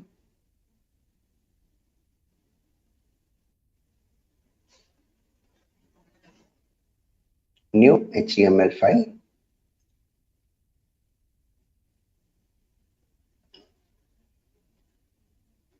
Go with the name login.html.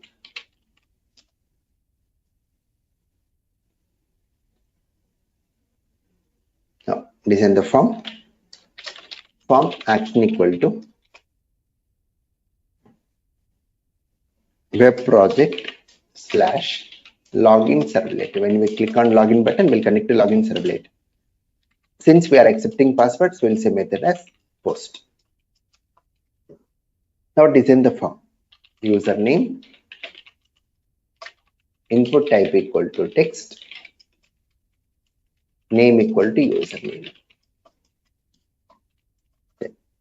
password, input type equal to text, name equal to password. So instead of text, let us go with password here. There. Now one submit button.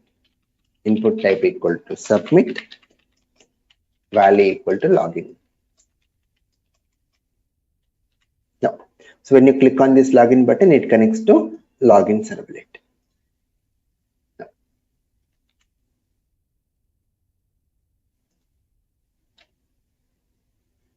Now let us create the servlet now. Create a servlet, login servlet in web project.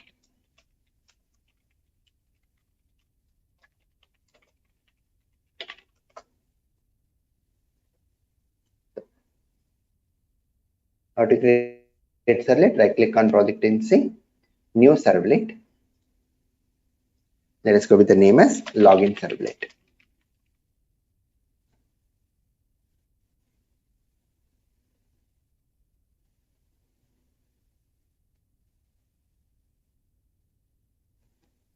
Now, import the related packages.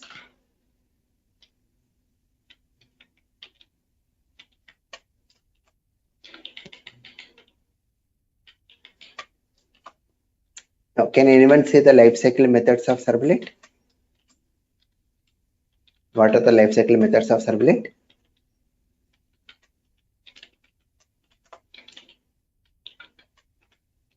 Init, service, and destroy. Very important. What are the lifecycle methods of servlet? Init, service, and destroy.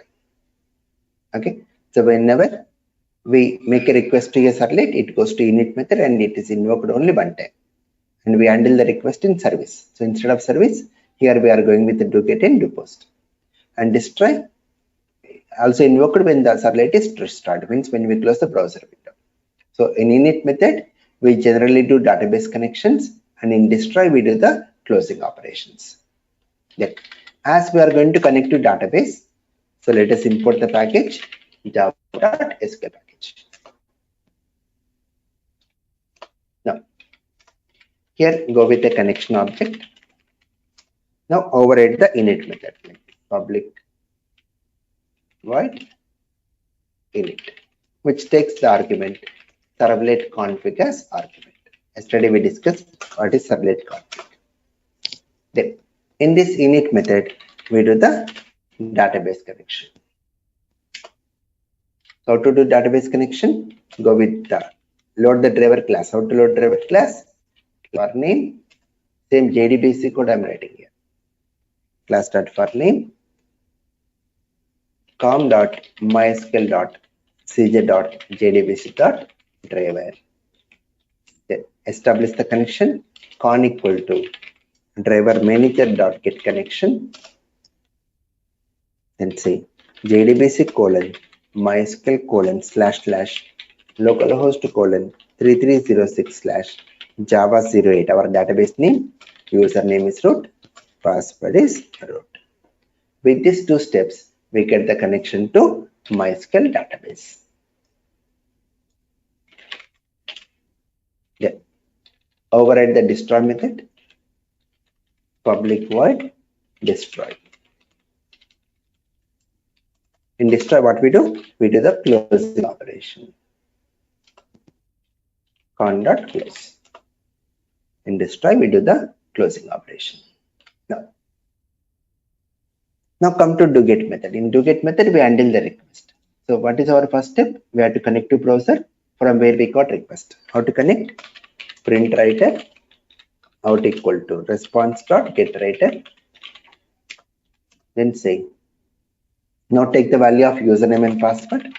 String username equal to request.get parameter username. Then string password equal to request.get parameter of password. Now, what are the values we operate? This username and password. Now we have to check whether this username and password is present in your database table or not. So how to check that one is go with the try and catch block.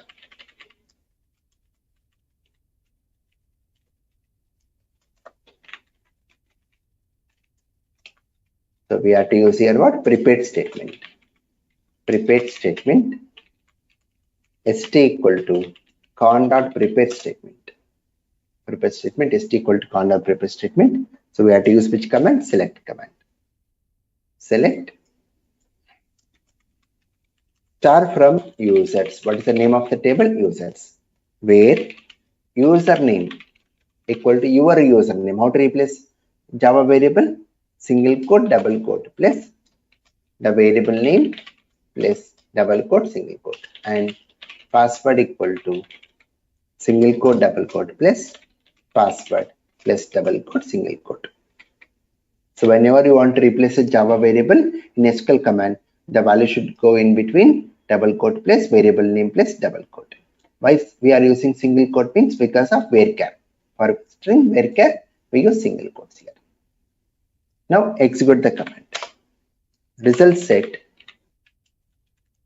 rs equal to st.execute query. Now once we execute the select command, if there is a record in your table, then the value of rs dot next will be what? True. If there is minimum one record in the table, the value of rs next will be true, means success scenario. So if it is success scenario, what message we should display? Login success. We have to display dialog box, login success. So how to display dialog box in Java is by using a predefined class JOptionPane.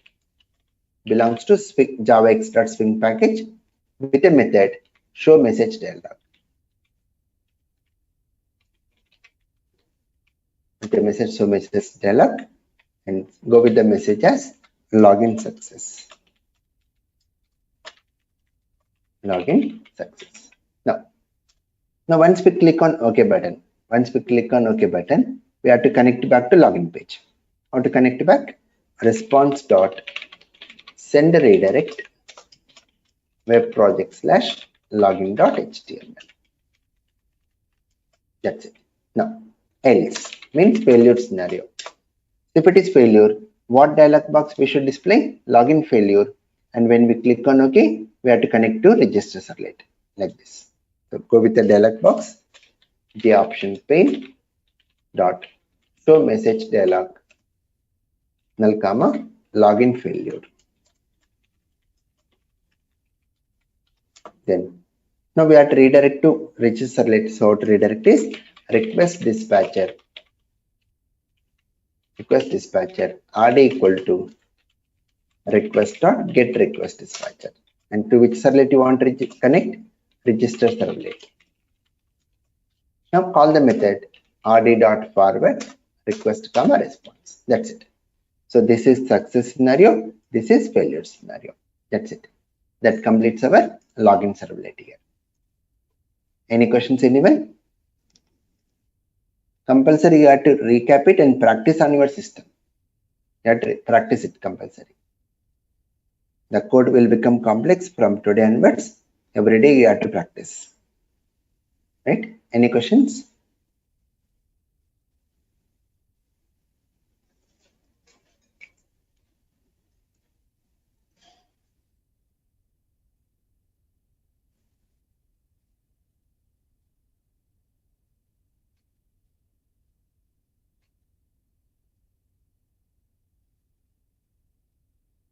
No. Let us move to the next one. Register servlet. Create a servlet, register servlet in web project.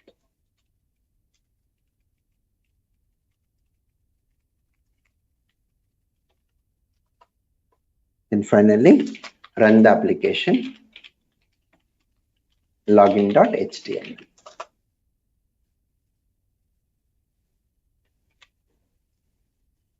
Now create servlet here, right click on project and say new servlet, register servlet.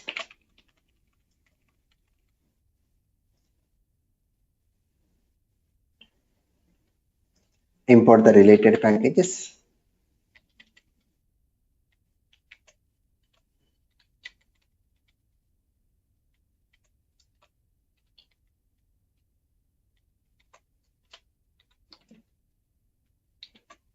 Import even SQL package. Import java.sql package.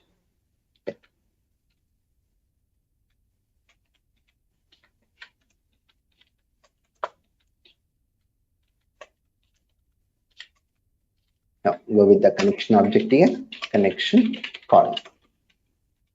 Now override the init method to get the database connection. Override init method to get the database connection. Then override destroy method to do the closing operation. Same concept here. Then now we have to handle the request in do get method like this. First statement print writer out equal to response dot get writer. Then take the value of username and password.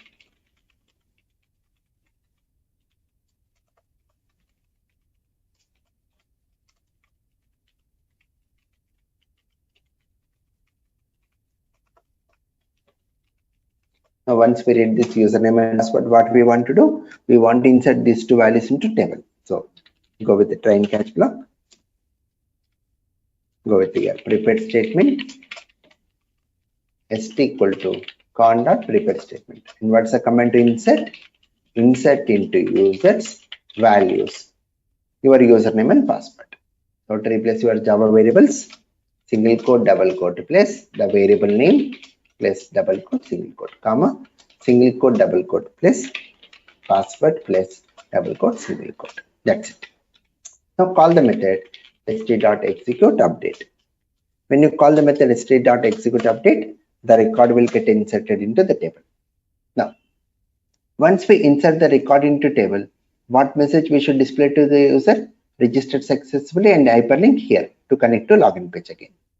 So display the message to the user out.println x3 registered successfully.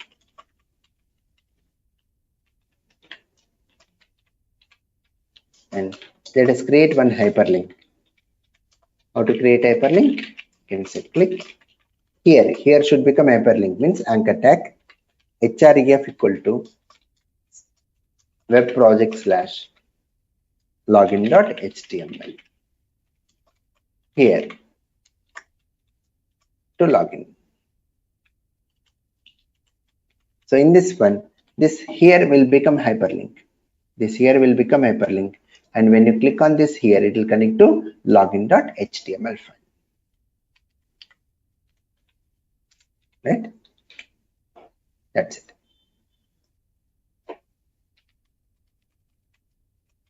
That completes our application. Please recap it compulsory and practice it. Now let us run the application from login.html. Let me change the browser back to internal.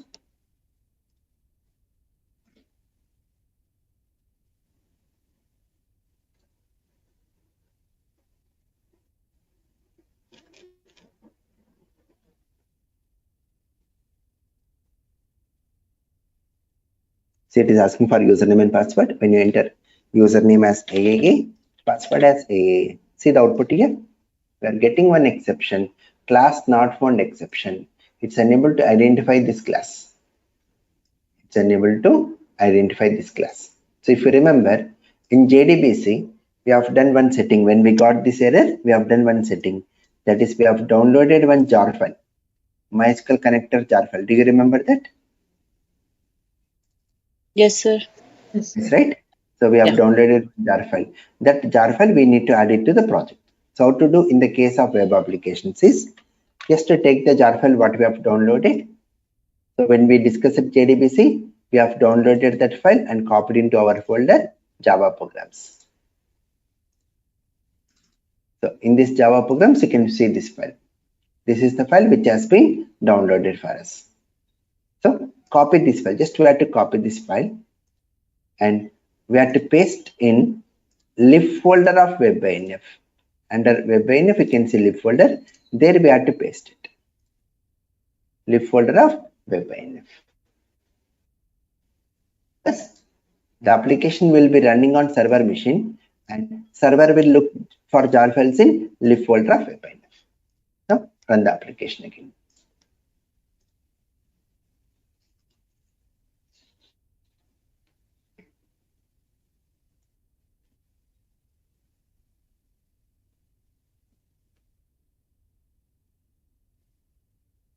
So enter username and password. When we click on login, so for the first time use Alt tab to switch the windows.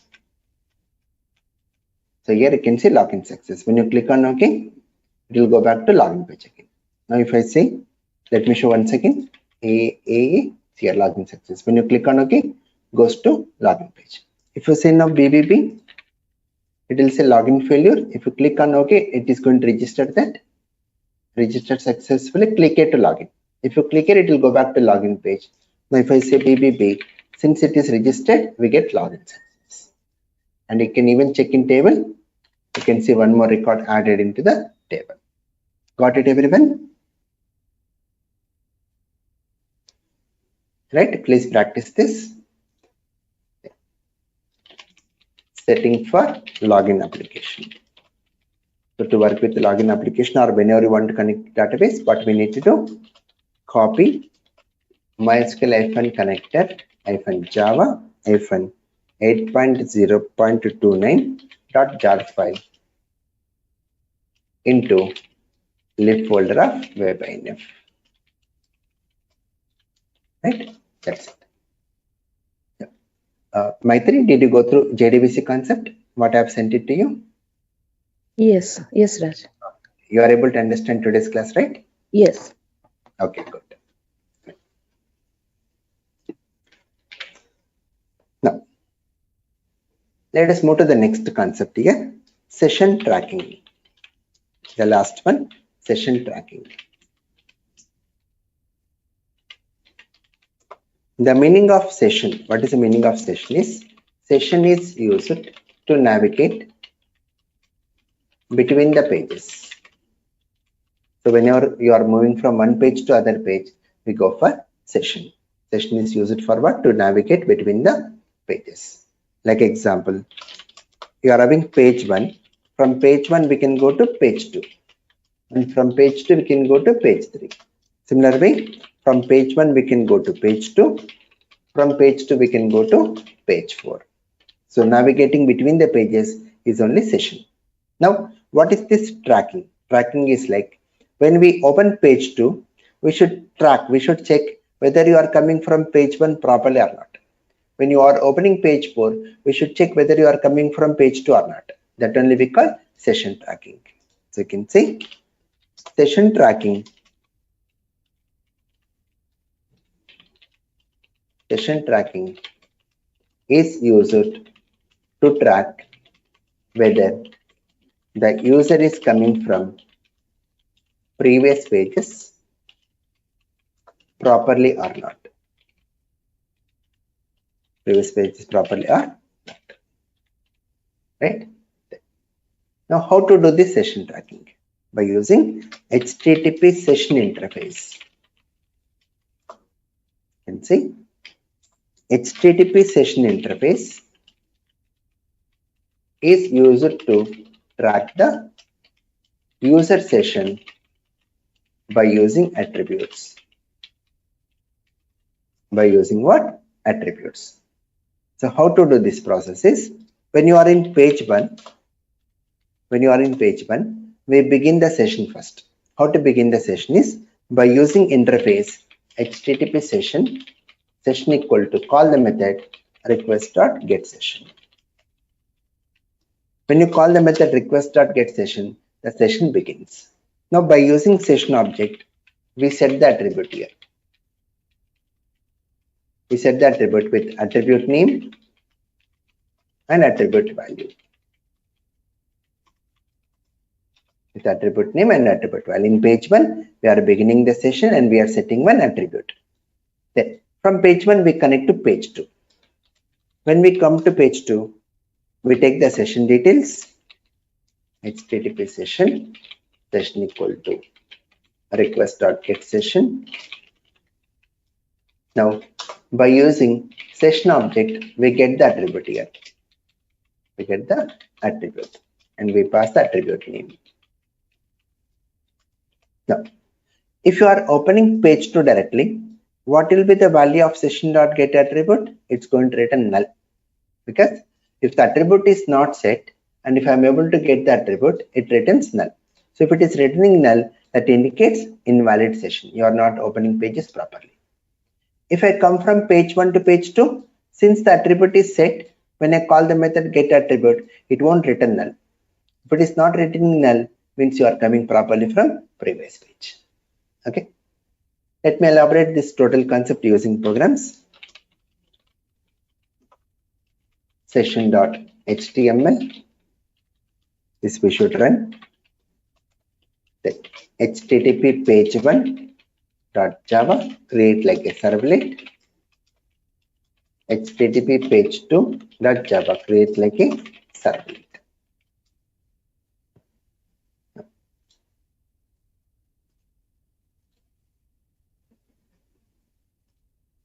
So right click on web project and say new HTML file, session.html. Design the form, action equal to web project / HTTP page 1. So means when you click on submit, it will connect to HTTP page 1 servlet. Here accept some data like username. So maximum cases we track session using usernames. input type equal to text, name equal to username. Then one submit button. Input type equal to submit, val equal to submit. When you click on submit button, will connect to HTTP page 1 servlet. Now create servlet page 1. Create a servlet HTTP page 1. Now import the related packages.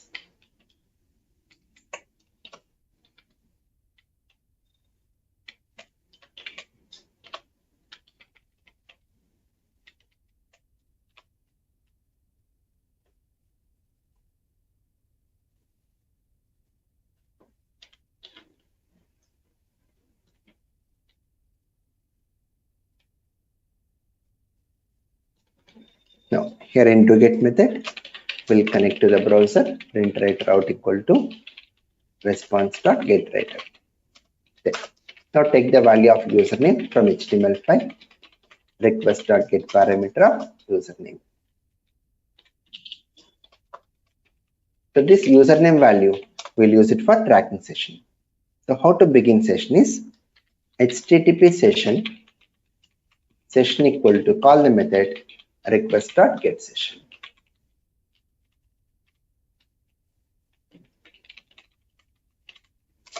Then now by using session object, we set the attribute here. I'm going with attribute name as username and the value is your username, what you have accepted from user. That's it. So we have set the username. Now connect to next page. How to go to next page is create one hyperlink. Out.println ahref equal to web project / http page 2. Next page. So we are creating one hyperlink next page. So when you click on next page, it connects to servlet http page 2.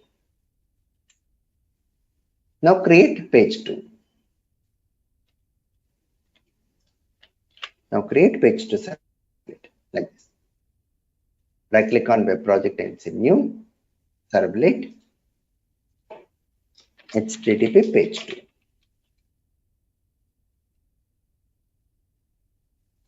Import the related packages.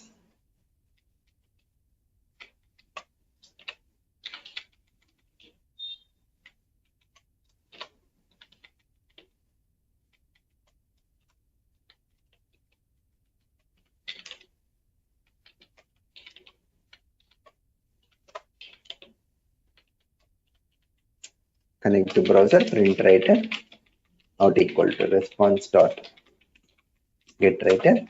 Now say here string begin, take the session details, http session equal to request.getSession. Now write the code like this. String username equal to, by using session object, get the attribute. And what is attribute name? Username. What is attribute name? Username. And since getter attribute method returns object, but you are assigning to string, go with the typecasting. Then now we have to check whether this username is null or not. So if username not equal to null means if you are coming from page 1 to page 2, if you are coming from page 1 to page 2, since the attribute is set here, since the attribute is set in page 1, I can able to get the attribute, then it won't return null. So if username is not null, that means you are coming properly from previous page, then we'll go with the message welcome and the value of username. Else means if you open page 2 directly, we'll go with the message invalid session. Invalid session. Here. Now see, let us run page 2 directly. We are running page 2 directly.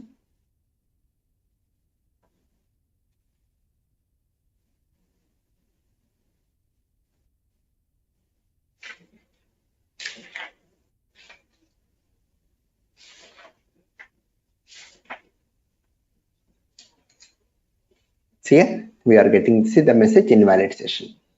Now we don't want to display message like invalid session. If it is invalid session, I want to go back to login, that is session.html file, the welcome page.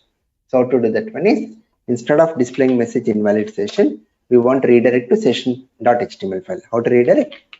Response.send redirect web project / session.html. That's it. Now see, when you run page 2 directly,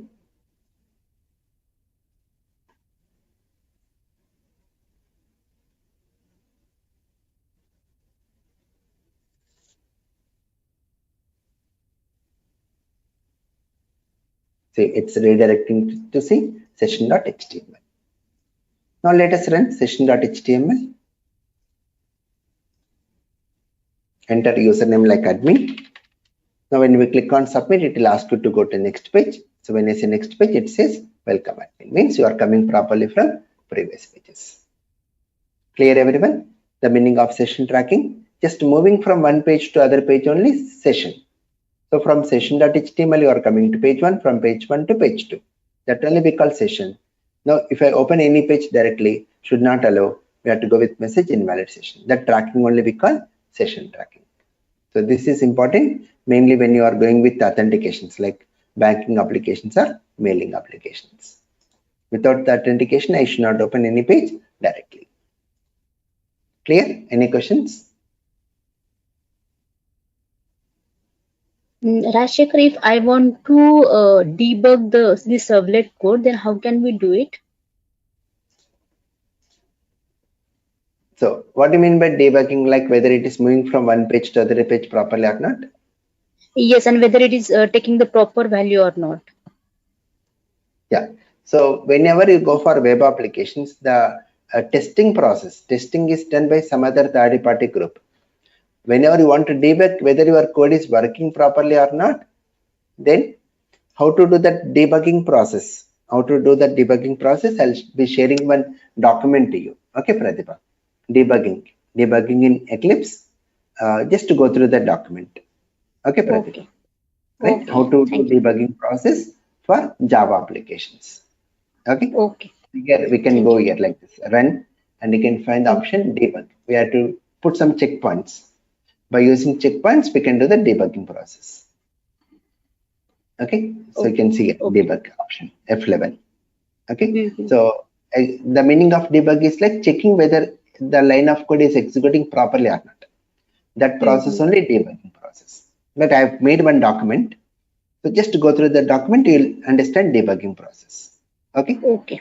Okay. Right. I'll share to Thank everyone. you. So if I'm not sharing, Pratibha, take care of reminding me through mail. Okay. Sure, Rajshekhar. Yeah. Some of the things. So just if you remind through mail, immediately I'll do that. If I'm not able to send today. Okay. Okay.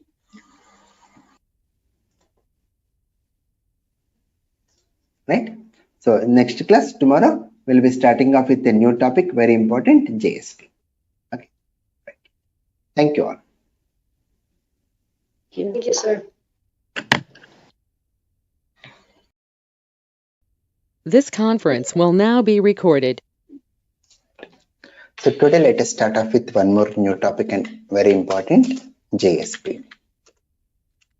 JSP stands for Java Server Pages. JSP stands for what? Java Server Pages. And the main use of going for JSP is used to develop server-side dynamic web applications like servlets. JSP is for what? To develop server-side dynamic web applications like servlets. Whatever we can do with servlets, we can do with JSP also. Now, let us understand what is the advantage of JSP over servlets. That let us understand. Hello, Dia. Hello, sir. Yeah. So we just started with JSP, stands for Java Server Pages, and it's mainly used to develop server-side dynamic web applications. Now let us understand the difference between servlets and JSP using a program. Then we'll see the difference. The program what we want to write here is we want to display the current date and time onto the browser window. What is the task here? We want to display the current date and time onto the browser. Let us create a servlet first. In same program we do with JSP.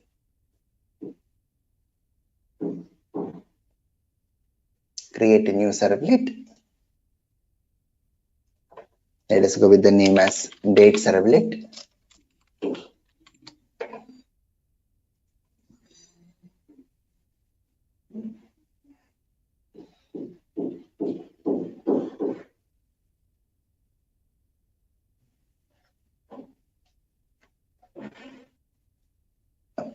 Import the related packages.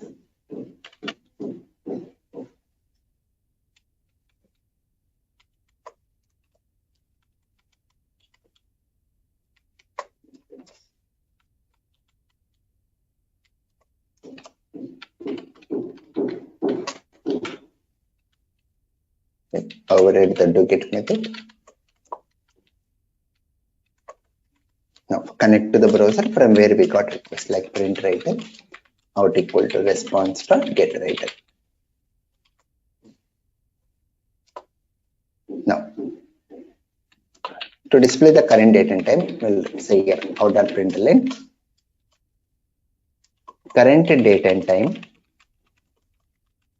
We'll say here new java.util.date. So we are having a date class in util package. This date class, when you create object of date class, it returns the current date and time onto the browser. It returns what? Current date and time onto the browser. Now let us run this code.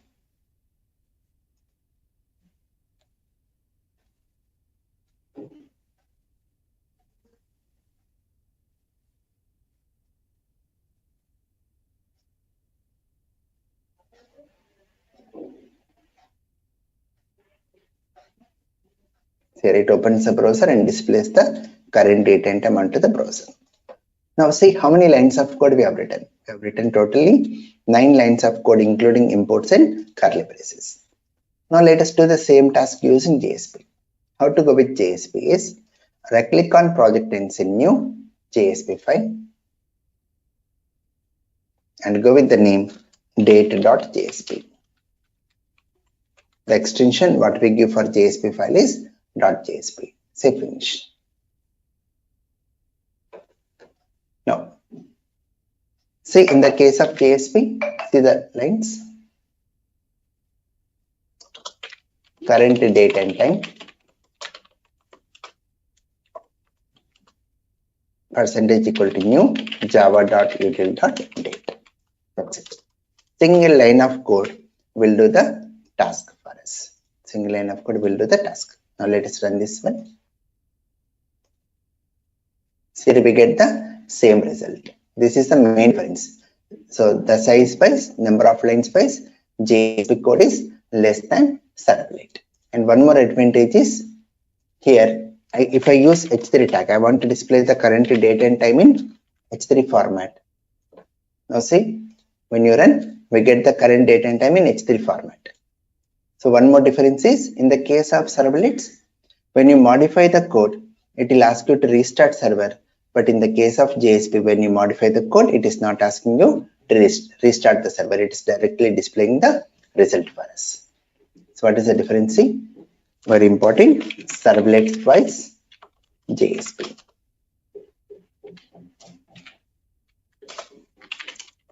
In case of servlets,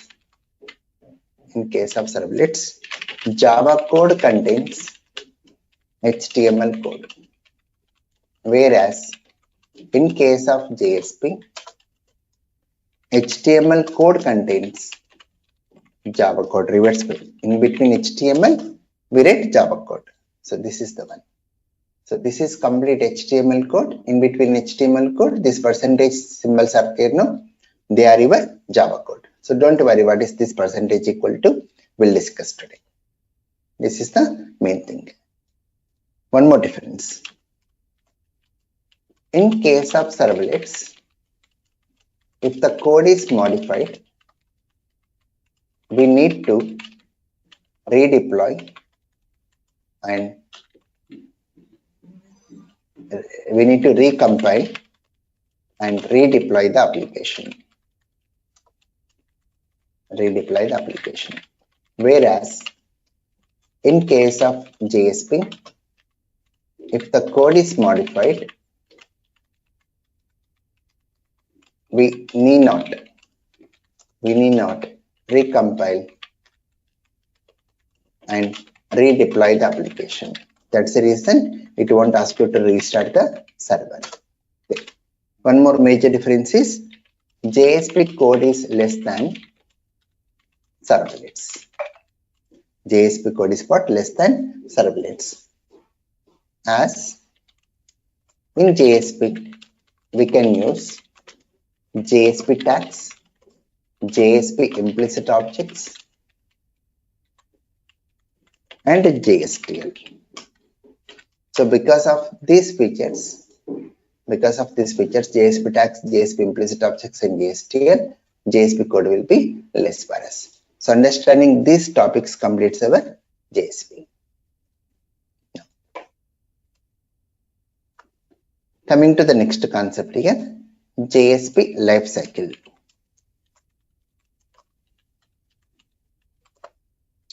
So if you remember, we are having servlet lifecycle like init, service, and destroy.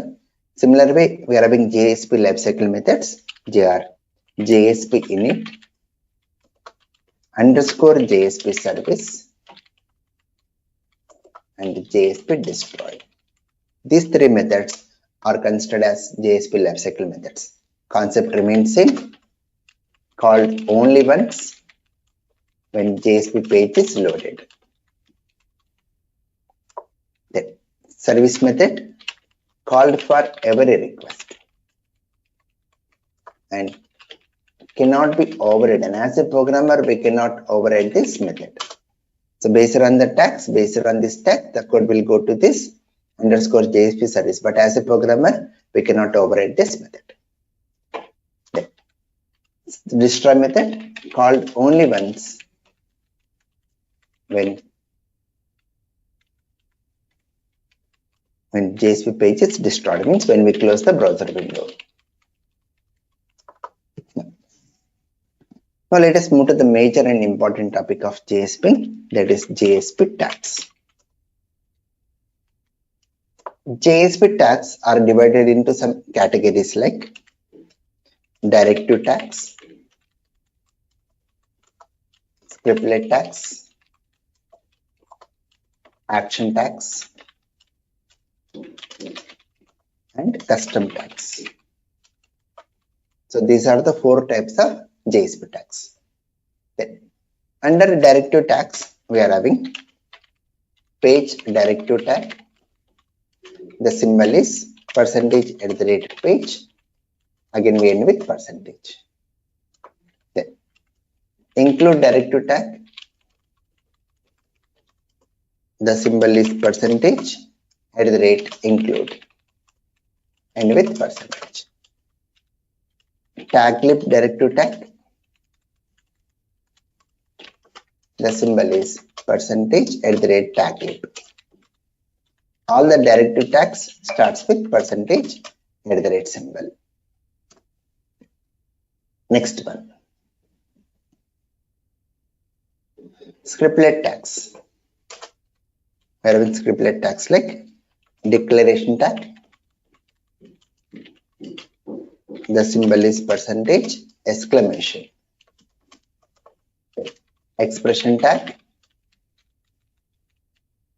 The symbol is %= to what we have used in the date program. Then script tag. The symbol is %. Then action tags. We are having some of the action tags like JSP:include, JSP:forward, JSP:param,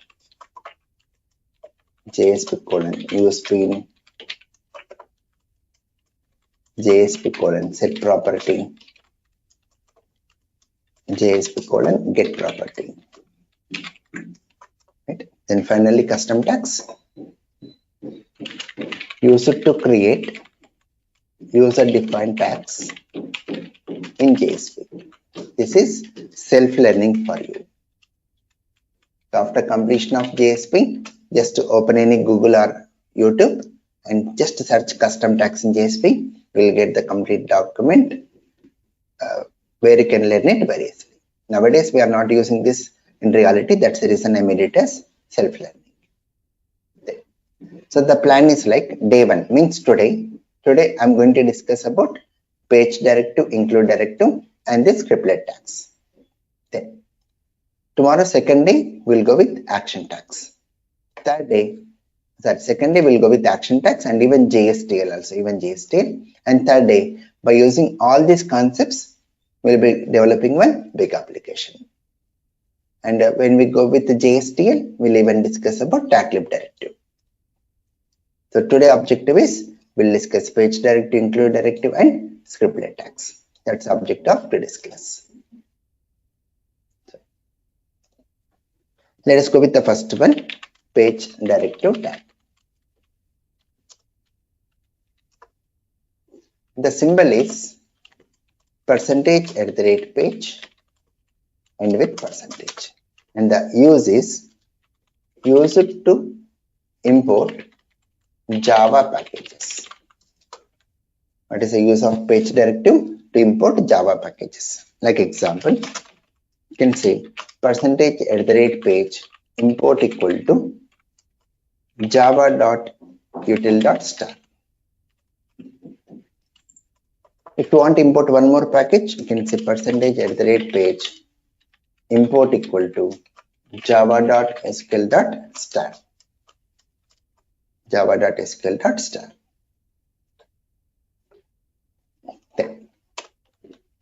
Now, if you want to import multiple packages in single page directive, that is also possible. %@page import equal to java.util.star, comma. You can just separate the packages by comma. Java.sql.star. Like that, how many packages we want to import, we can import using single page directive. Here in our program also, here instead of writing java.util.date, we can simply say date. We get error. Since date is a class belongs to util package, we have to import like this. %@page import equal to java.util.star. See now, the error will go off now. So this is the way to import packages in JSP.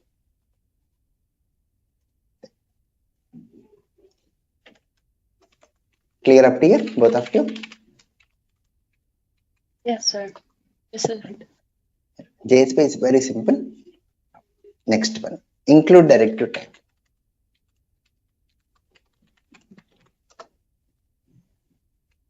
The symbol of include directive tag is %@include and with again percentage. And the use is used to include other JSP file. Let me elaborate this with the program.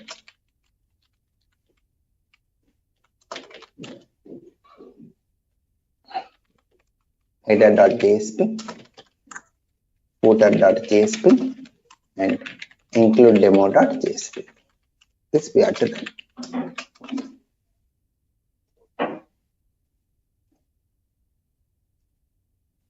Right click on project and it's a new JSP file, header.jsp. So here we'll say X3. Welcome to XYZ trainings. This is our header. Now create footer, new JSP file, footer.jsp, where we'll say copyright XYZ trainings. Now create include demo, include demo.jsp, where we'll say %include file equal to header.jsp. What is going to happen? So whatever the content we have written in header.jsp, this content will be replaced at this place. This is the way to include other JSP files. We can go with our own content, like we'll say ul type equal to square, and we'll say the content here.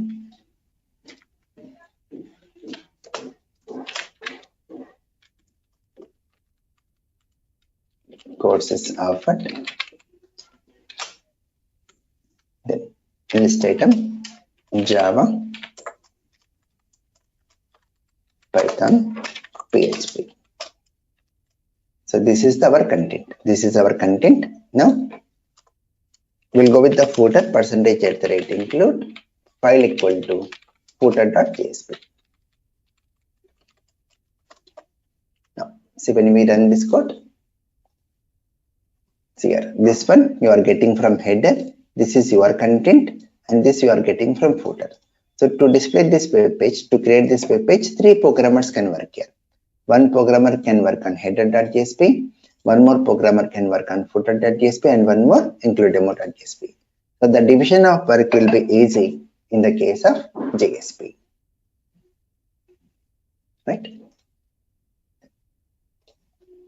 Now, let us move to the next and very, very important topic of JSP, that is scriptlet tags. This is the main thing of JSP. First one, declaration tag. The symbol of declaration tag is %! And the use is used to declare variables and to define methods. Use it to declare variables and to define methods. Like example, %@ int n equal to some 100. So we are declaring a variable. Then %! not at the rate, %! void xxx. We are defining the method. So whenever we want to declare a variable or define method, we go for declaration tag. We can even override the lifecycle method JSP init. We can even override the lifecycle method JSP init. Okay. Next one, expression tag. The symbol is %, and the use is used to access the value of the variable and to call methods. Use it for what? To access the value of variable and to call methods. And the code goes into _JSP service method. So as a programmer, we cannot override the method, but when we use the code in expression tag, the code will go to service method. Like example, when you say %= n, what is going to happen? 100 will be displayed on browser.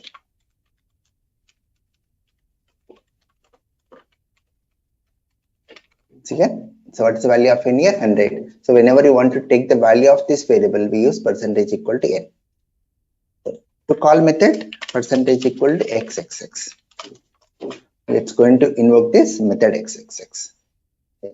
That's the reason in the date program we have used %= new java.util.date, because date is a constructor. Constructor means method. To invoke a method, we use expression tag.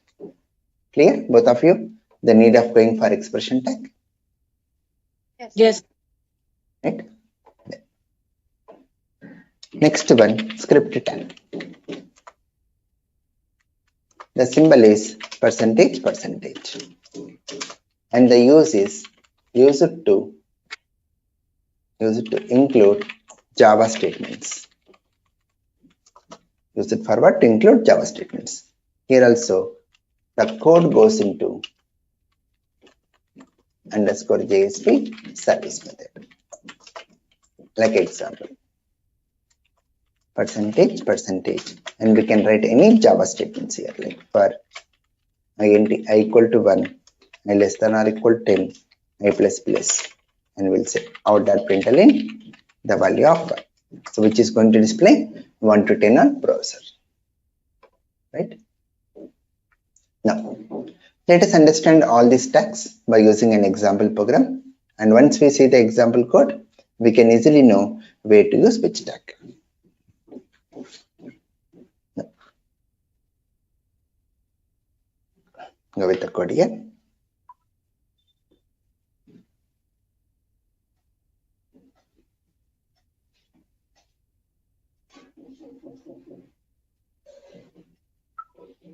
Create a HTML file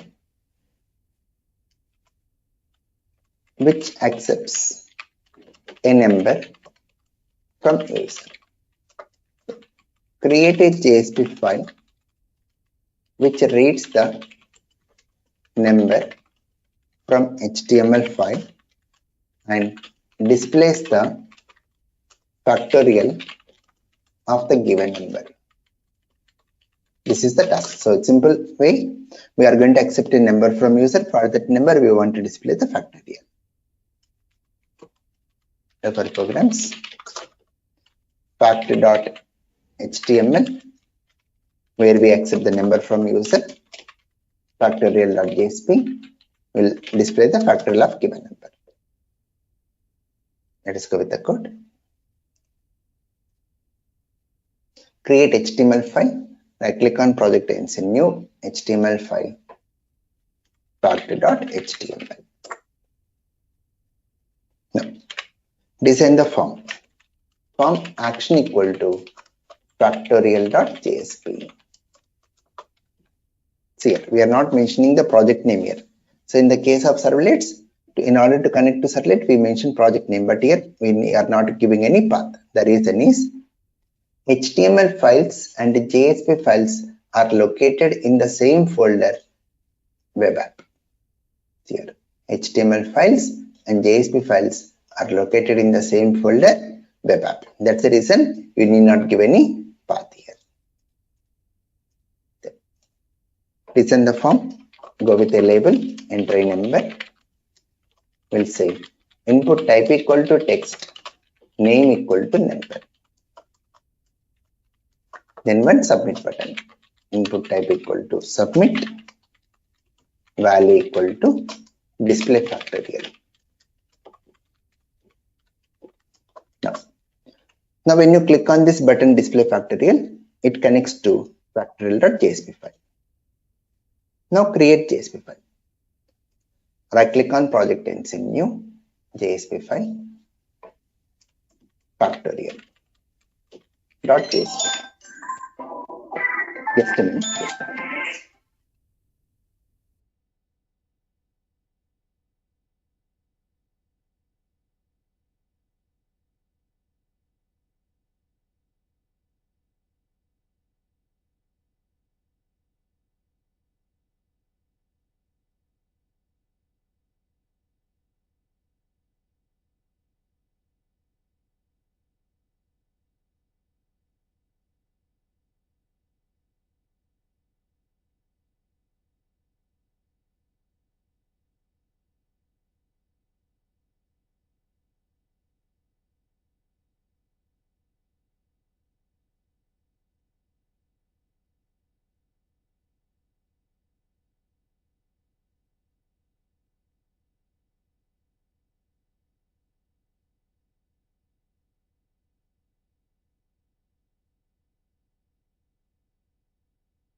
So I'm back here. Sorry to make a bit. Now, when we click on this display factorial, it connects to factorial.jsp. Now come here. Now let us create a method. So whenever we want to create a method, we have to use which tag? Declaration tag. Now define a method fact, which takes the number as argument. Now write the code here. I hope you remember the logic of factorial. F equal to 1 for int I equal to n, I greater than or equal to 1, I minus. And we'll say here f equal to f into I. Then once the loop is completed, we'll say return f here. So we are just defining the method using declaration tag. Now let us write the script tag to read the number from HTML form like this. Int n equal to request.get parameter of number. See here, we are directly using a request object here. We are directly using a request object because request is an implicit object of JSP. Request, response, out, all these are implicit objects of JSP. Since request.get parameter method returns a string, the return type of request.get parameter is string, but you are assigning to integer, go with parsing here. Use our wrapper class integer with a static method parseInt and pass this. That's it. Now what are the value we have entered in this number text field that is now present in this variable n. Now say factorial percentage equal to call the method fact and pass your number. That's it. So declaration tag to define methods, script tag to write any Java statements, expression tag to call the methods. Now run the code. If you go with the number as 5, display factorial. So it's going to display factorial in here. Now I want to display this factorial in H3 format. So use the tag here H3 and close H3. Now we want to display factorial in some style format, like let us go with some styling. Style equal to text align, center, color blue. Now see, when you run this fact.html, if you take the number as 6 and when you say display factorial, it's going to display factorial in center line and blue color. Clear with the code, both of you? Yes, sir.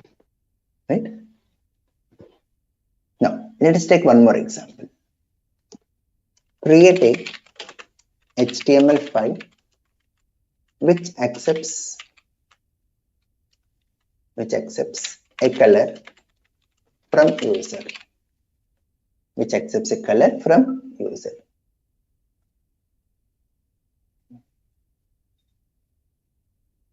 Okay.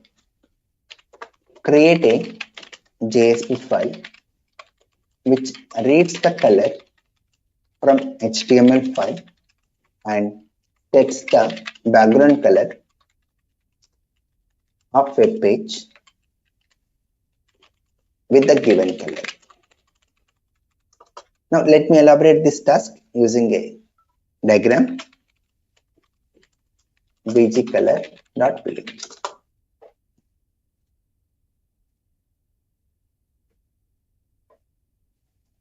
So here we are going to create one HTML file where we are going to go with the name as color.html. Here we will accept a color here. And one submit button. So go with the text field and one submit button. Now let us suppose if the user is entering the text field with pink color. Now when we click on this submit button, we'll connect to a JSP file bgcolor.jsp. And what we do in this bgcolor.jsp is, if the color is pink,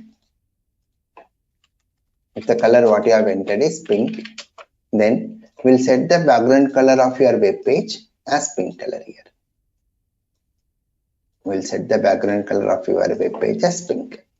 Then we'll go with the content on web page as background color pink.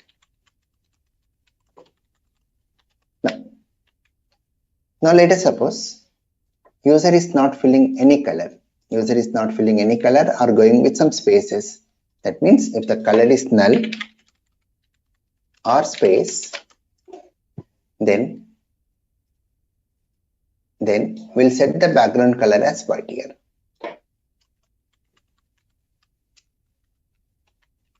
Background color white. So if no color, we'll go with white. So this is the task for us. Clear with the task? Yes.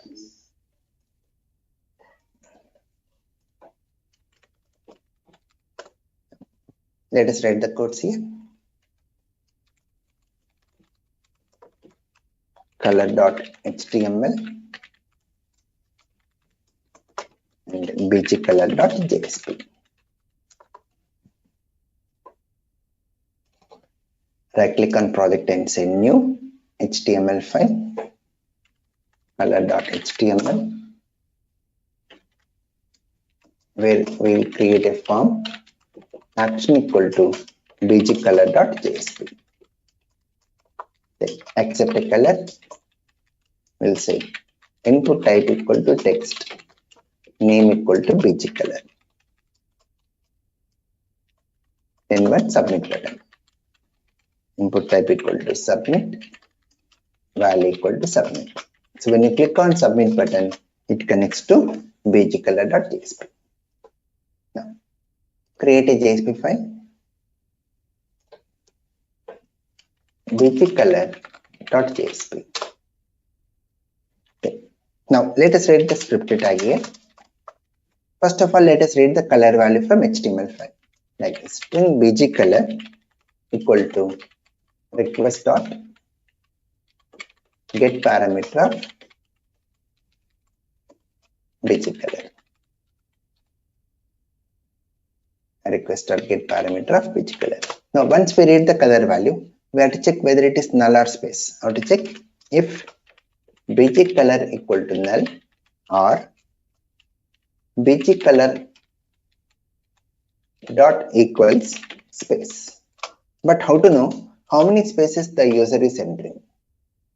How to know how many spaces the user is entering? That is difficult. So how to do this one is, the logic is we have to just call trim method. What is the use of trim method? It removes the white spaces. It removes the white spaces and we compare with without space here. Then if bgcolor is null or some space, we'll set the bgcolor value as white here. Then, now, how to set the background color? In body tag, we'll use the attribute bgcolor. And how to take the value of bgcolor variable? Percentage equal to the value of the variable bgcolor. It can be the color what you have entered, or it may go with white if no color. So to take the value of variable, expression tag. Now go with the message, background color, again the value of the variable, percentage equal to bgcolor. So whenever you want to call methods or take value of variable, expression tag. So, run the code from color.html, enter a color, we'll say some pink, and when we say submit, the background color will be pink here. Now if you are not giving any color, it will take the color as white here. Clear? Where to use which tags? Yes, sir. Yeah, yes, sir. Right? So practice this today, and tomorrow we'll be going with the next topic, very important one. Don't miss the class tomorrow, very important one. That is, we'll be learning about JSP action tags. Very important. Okay, tomorrow I'm going to introduce about Java Bean concept. That concept we'll be using till end of our course. Right? Yeah. Thank you all. Thank you. Thank you, sir. Thank you, sir. This conference will now be recorded.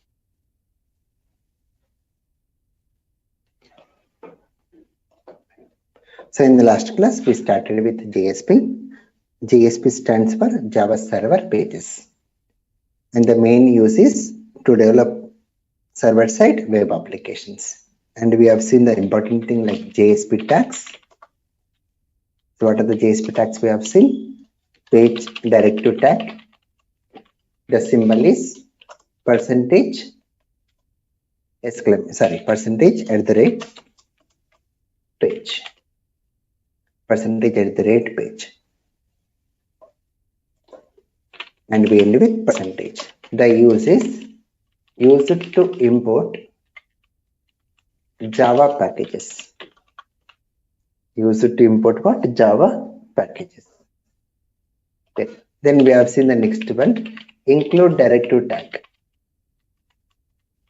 Include directive tag, the symbol is %@ include.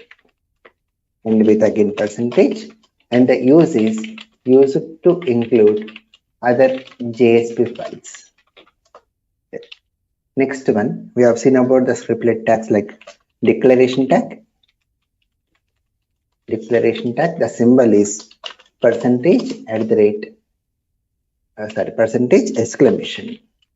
%! Used to declare variables and to define methods. Then we have seen the next one, expression tag. The symbol is %. Then the use is used to access the value of the variable. Use it to access the value of variable and to call methods. Then we have seen the next one, script tag. The symbol is %. And the use is used to include Java statements. So these are the things we have seen in the last class. Hello, Dana. Hi, Raj. Yeah, hi. Hello, Maitri. Hello, Raj. Yeah, hi. Great.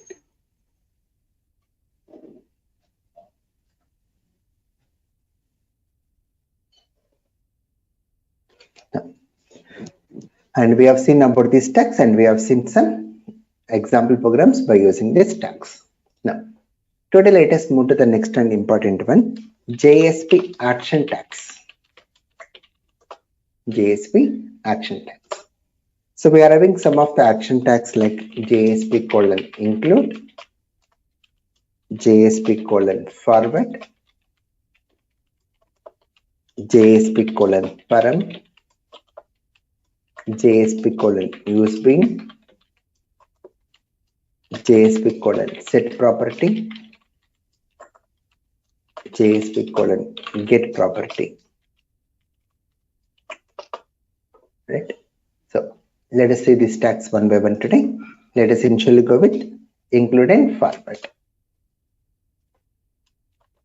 JSP::include and JSP::forward. Both are for same purpose. Use it to include other JSP files. Now, let us write the code and understand the difference between include and forward. Let us go with the programs like first.jsp. This we should run. From first, we'll include second. And from second, we'll include third. Let us write the code. Right click on project and say new JSP file.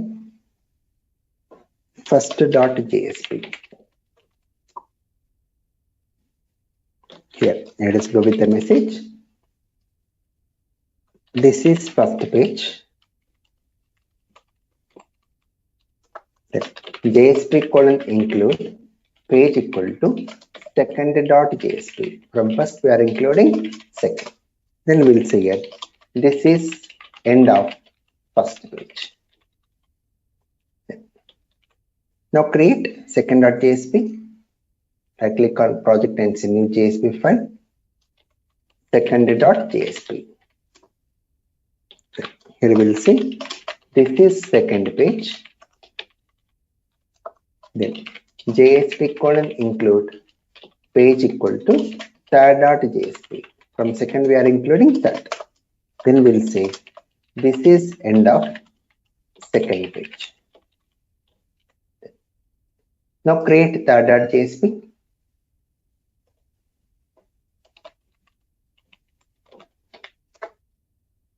So where we'll simply say this is third page. Now let us run the code from first.jsp. See the output. Output is important here.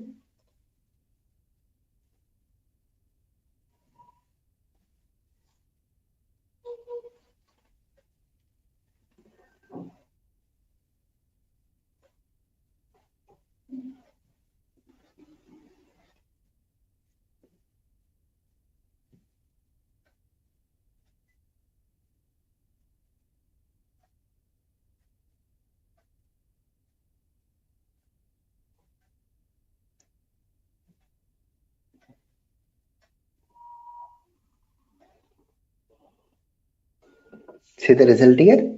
See, this is first page. From first it is going to second. From second it is going to third. After that again the control is coming back to the second page. See, this is end of second page. Again it's coming back to first page. Means in the case of include, the response is handled by all the pages. Now, instead of include, let us go with forward. Let me copy this piece of code, keep the code in comments and paste. Now instead of include, let us say forward. Now here also in second.jsp, copy this piece of code, keep the code in comments and paste and replace include with forward. Now run the code from first.jsp. So we get the result. This is third page. That's it. Means in the case of include, the response is handled by all the pages, but in the case of forward, the response is handled by only last page. The control will not come back to the previous pages. So that is the difference. What is the difference? In case of JSP colon include, the response is handled by all the JSP pages, whereas in case of JSP colon forward, the response is handled by only the last page. Right? Now, let us move to the next tag, JSP colon param. Very simple tag. Use it to send the parameters from one JSP page to another JSP page. So whenever you want to send some data from one JSP page to another JSP, we use this parameter. Let us go with the programs. JSP param 1.jsp. From param 1, we'll forward the request to param 2 and we'll send some data. Right click on project and send new JSP file. JSP param 1.jsp. Here we'll say JSP colon forward page equal to JSP param 2.jsp. So from param 1 we are connecting to param 2. Once we connect to param 2, we want to send some data here. How to send data is JSP colon param, and the name of the parameter we are going with salary, and the value of salary is some 8,000. Now create param 2. JSP param 2.jsp. In this we'll take the value of salary. How to take value? Simple. Salary. Just use the expression tag and use the implicit object request dot get parameter of salary. That's it. Now, if we run this param 1, it will connect to param 2 and display the salary as 8,000. So whenever we want to send some data from one page to other page, we make use of param tag. Got it, everyone? Any questions?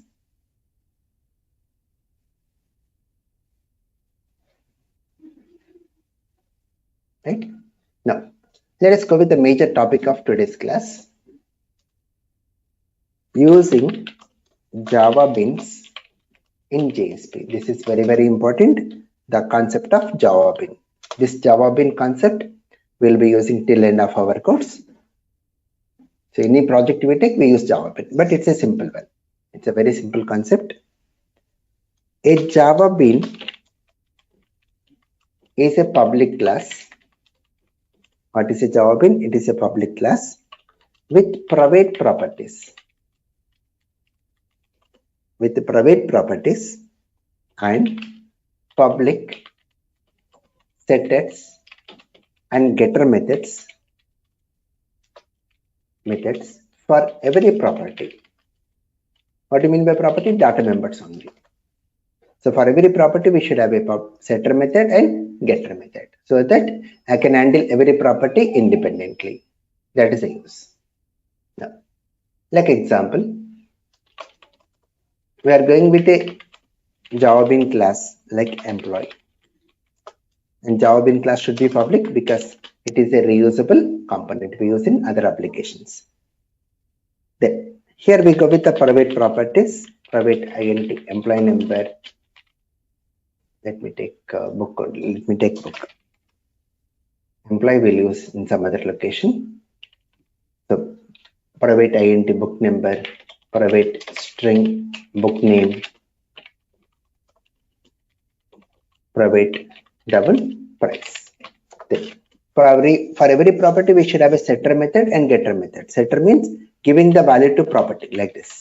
Public void set BNO, which takes argument BNO, and will say this dot BNO equal to BNO.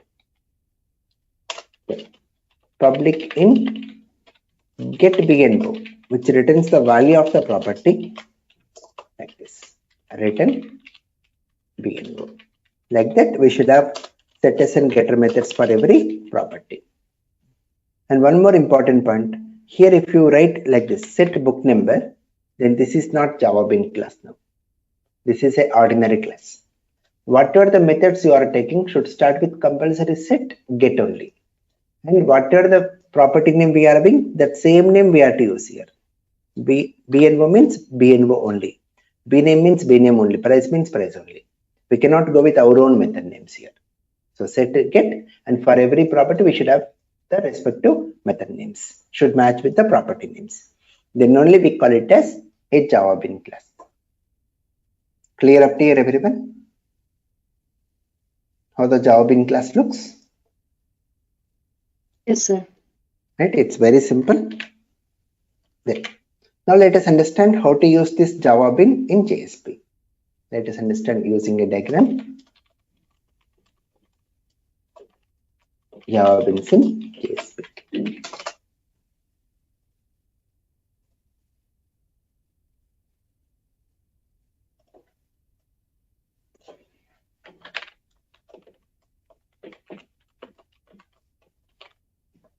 Let us go with one Java bean class here. We are having a Java bean class there. So here we are going with the book class. So we'll accept the book details from user in a HTML file. By using HTML file, we'll accept the book details. So let us go with the name as book.html, where we are going to accept book number, book name, book price, and one button save book. Here we go with the text fields to accept the user input.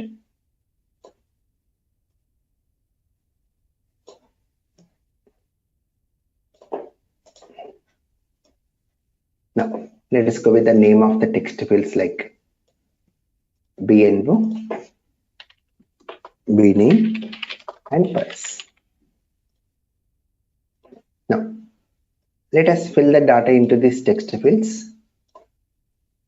So let us go with book number as 111, book name some Java, book price of 500. Now the objective is, when you click on this save book button, the objective is we want to take this form data we want to take this form data and store it into the properties of your Java bin class. So this 111 should go to BNO property, Java should go to bname property, and Finder should go to price property. That is the main objective. So once these values are ready, that means your book object is ready to use. Then I can use that book object for other processing. So that's the main objective here. So going with object oriented, playing with objects here. That's the main objective. Then how to do this one is, once we click on save book, we'll connect to a JSP file. Let me say the name as savebook.jsp. In this savebook.jsp, we'll write the code like this. We'll make use of script tag to read the form data like this. int bno equal to integer.parseInt. I'm writing only shortcut here in the document.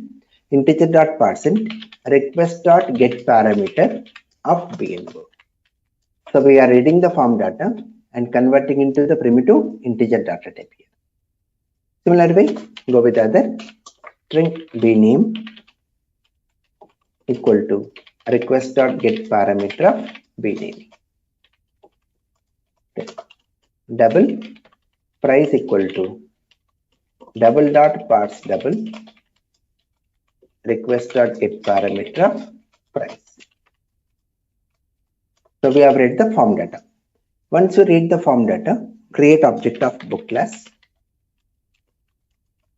Create object of book class.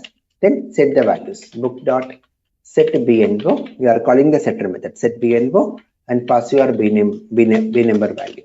Similar way, book.setBname, pass your bname value. Book.setPrice, pass your price value. That's it. Now book object is ready. Now let us call a method like save book and we'll pass the book object. So what this is going to do? This is going to take the complete object data and insert this book details into database table.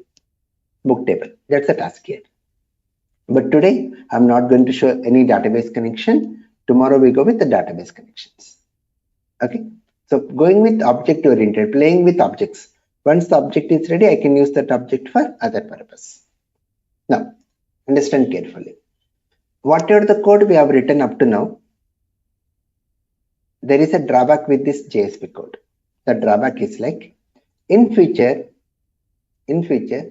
if you add a property like author in this Java bin class, you are adding a property like author. Then, do we need to modify this JSP code? Do we need to modify JSP code? Yes, right? We have to say request.getParameter of author and say book.setAuthor and pass the author argument. So that means whenever we change our Java bin class, every time we have to modify our JSP code. If our Java bin class contains 100 properties, then approximately we should write 200 lines of code in JSP. Means 100 lines for request.getParameter method and 100 lines for calling setter methods. And one more drawback, parsing. So we have to convert into the respective property type. So these are the main drawbacks what we see in using scriptlet tag. That's the drawback of scriptlet tag. Then the solution for this type of cases is only 2 lines of code. The solution is what? Only 2 lines of code.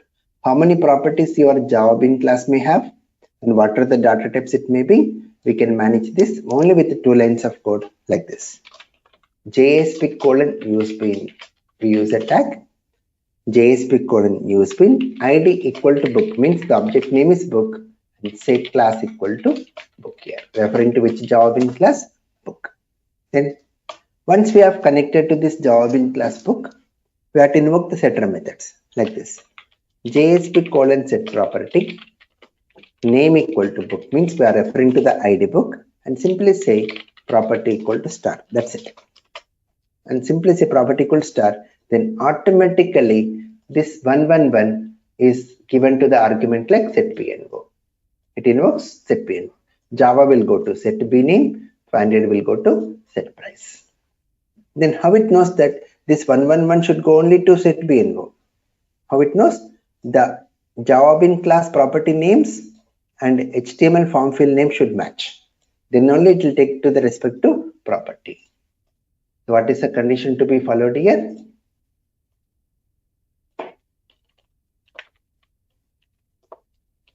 The Java Bean class property names and HTML form field names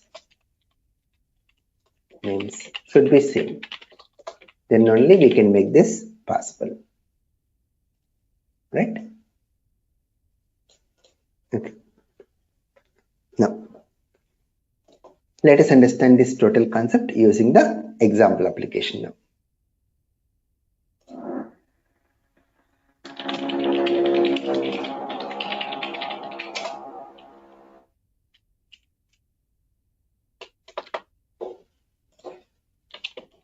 Create a Java Bean class.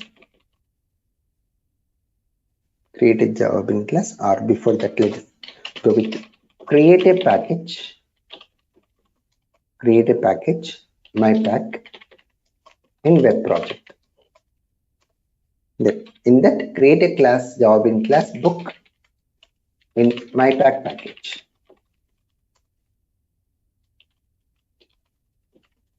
So always suggested to create Java Bean classes in a package, suggestion only, so that we can refer to the class very easily using package name. Now, let us do this task. Right click on project and say new package, mypack. In this package, let us create a new class, book.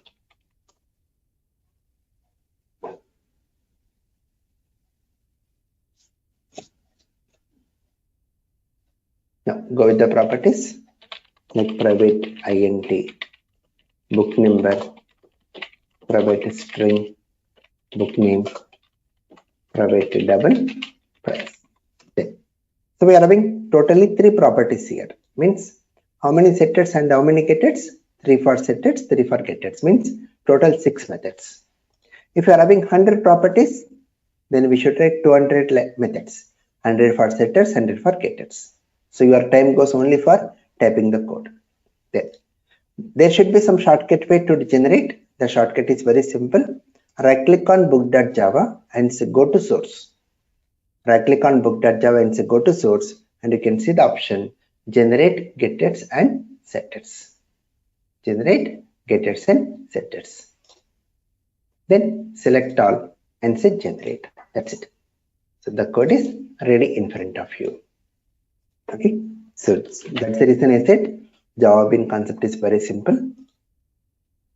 So let me document this also. Generating getters and setter methods.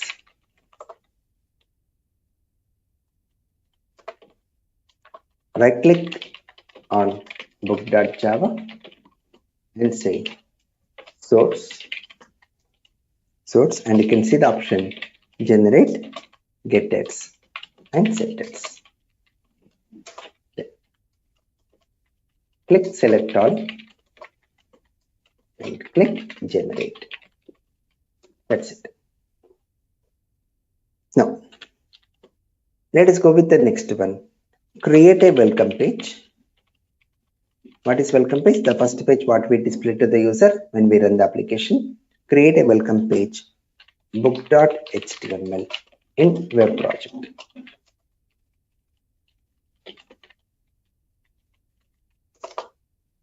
Let us do this step. Right click on web project and say new HTML file, book.html. Now design the form. Form action equal to save book.jsp. When we click on submit button, we'll connect to save book.jsp. Here accept the book details like book number, input type equal to text, name equal to BNO, book name, input type equal to text, name equal to bname.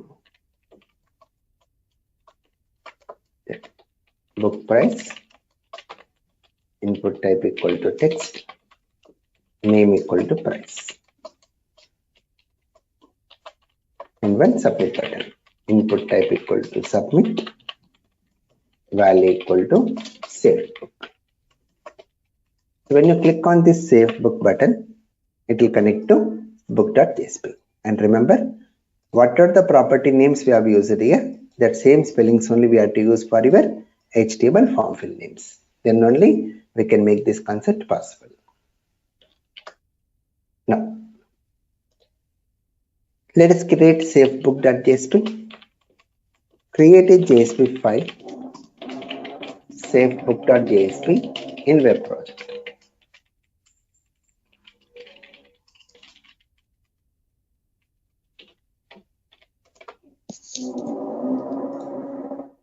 Right click on web project and say new JSP file, savebook.jsp.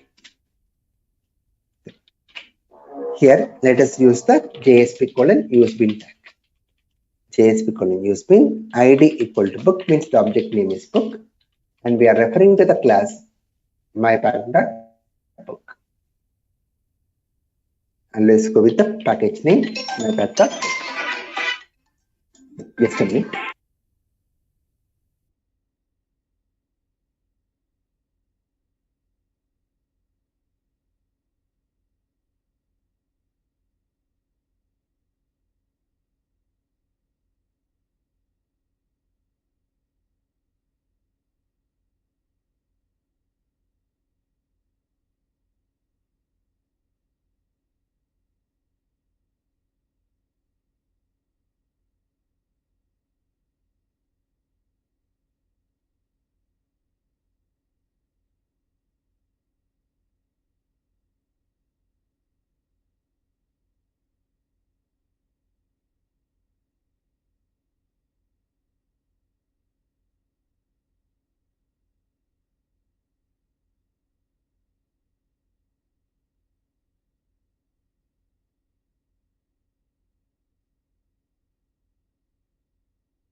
So I'm back here. Sorry to make you wait.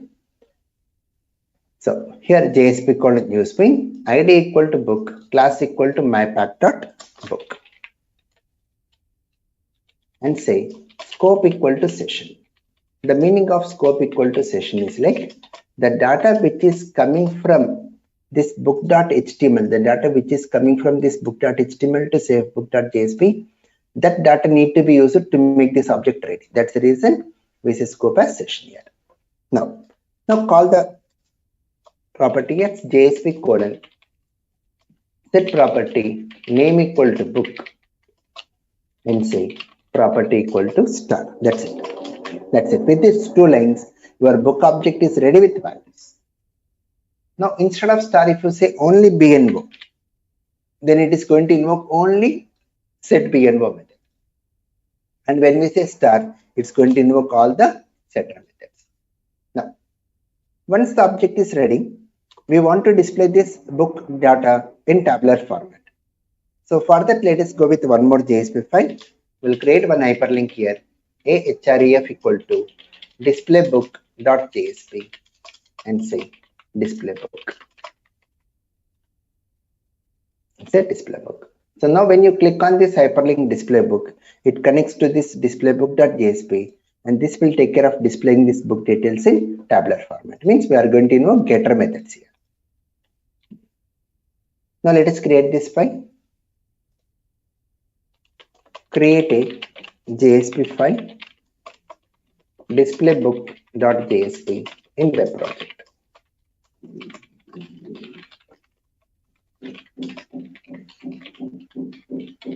And finally, run the application book.html.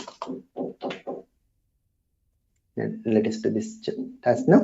Right click on project names in new JSP file displaybook.jsp. Now connect to the Java bin class. How to connect to Java bin class? JSP colon use bin id equal to book class equal to mypack.book and say scope equal to session. Now invoke the getter methods. And before we invoke getter methods, we want to show the data in tabular format. So create a table here. Table border. Create a table row. In the first row, we'll go with the table heading, book number. Then table data. Now we have to get the value of book number. So we have to invoke getter method, means JSP colon get property name equal to book and say property equal to BNO. So we cannot use star when we go for getter methods. We have to take one by one only. Close for table data.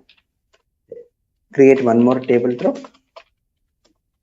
Table heading, book name, table data, JSP colon get property, name equal to book, property equal to bname. Then create one more row. Table heading, book price, and table data, JSP colon get property, name equal to book, and say property equal to price. That's it. That completes our application. Now run the application from book.html.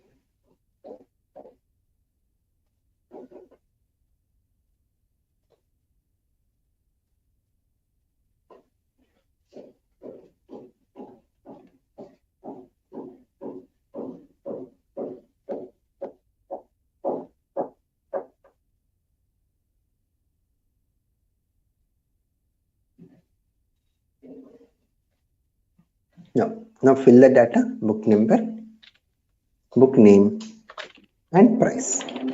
Now when we click on save book, your object will be ready now. It is going to create object book and the value will be ready. And when you click on this display book, it's going to show our book data in tabular format. Got it? So just we have developed a basic application today, just making object ready to use.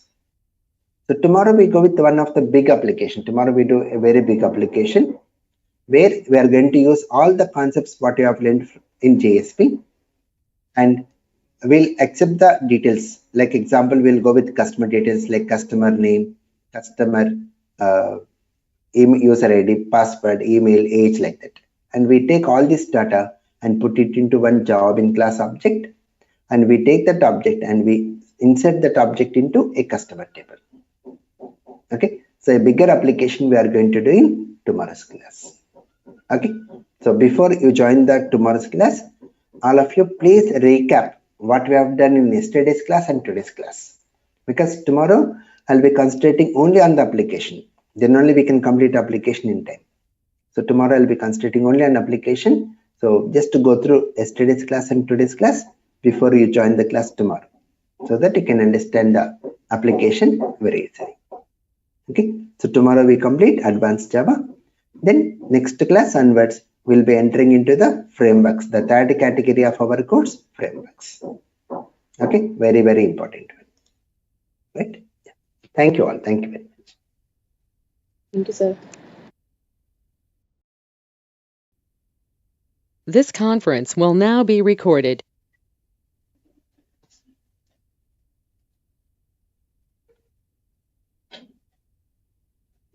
Now, so today let us develop an application.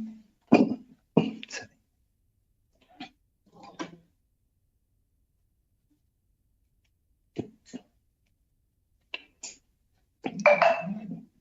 Hello, Dhanalakshmi.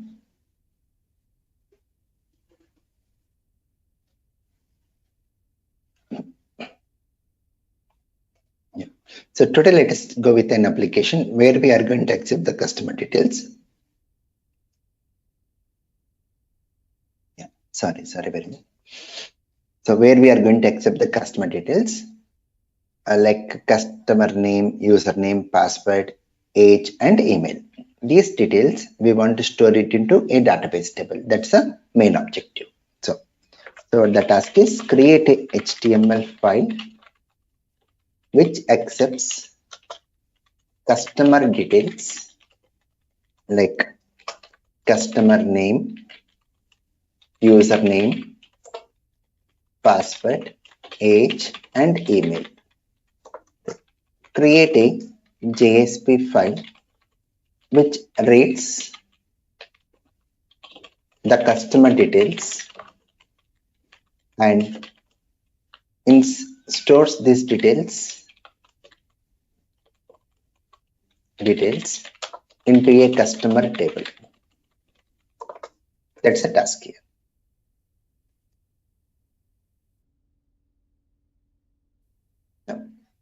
So let us do this task now. So for this, we need to create the customer table first. So create a table customer in MySQL. That MySQL prompt, you can go with the command create table customer with the columns customer name, varchar of 10, comma username, varchar of 10, then password, varchar of 10, email, varchar of 20, and age, int of 2. So let us do this step first. Open MySQL. Go with the password as root. Now say use Java 08. Now let us create the table. Create table customer with the columns customer name, varchar of 10, comma username, varchar of 10, comma password, varchar of 10, comma email. Let us go with age, int of 2, and email, varchar of 20. So we have done with the table creation. Now, here, what are the customer details we are accepting using HTML file? These details we want to store it into a Java Bean class object. So let us create one Java Bean class here. Create a Java Bean class customer in my package of web project. Customer.java. Let us create this class. Under web project, you can see src/main/java. There you can see my package. Click on my pack and say new class. Go with the name customer.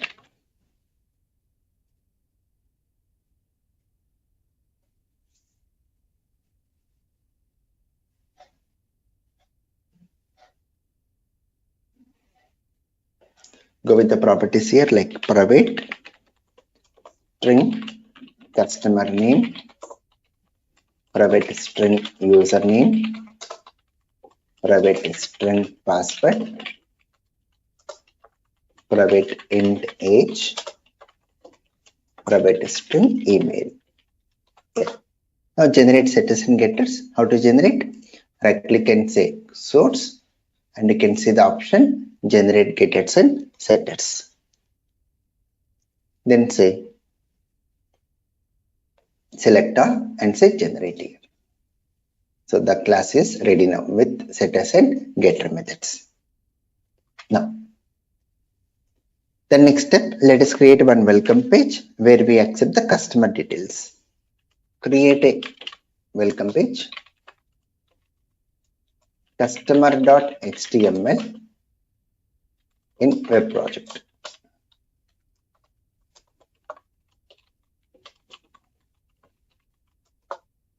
Let us create this one. Right click on web project and say new HTML file, customer.html.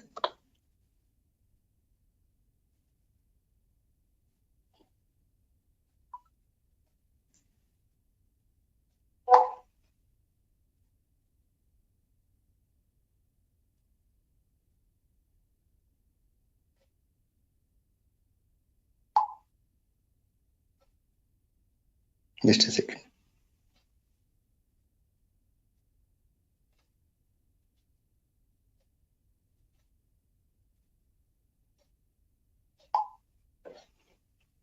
So, design the form. Form action equal to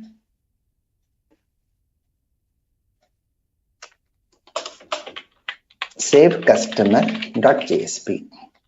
When we click on submit button, it connects to save customer.jsp, and the method is post as we are accepting password. Accept the details like customer name, input type equal to text, name equal to cust name, username, input type equal to text, name equal to username, password, input type equal to password, name equal to password, then age, input type equal to text, name equal to age. Next, email, input type equal to text, name equal to email. Then one submit button, input type equal to submit, value equal to save customer. So when you click on this button save customer, it connects to this save customer.jsp. And one more point, since the data what we are filling in this form should go and store into this Java bin class object. So what are the names we have used here? That same names only we have to use for your form field names. Then only we can make it possible. Now the next step, create this JSP file. Create a JSP file. Save customer.jsp in web project.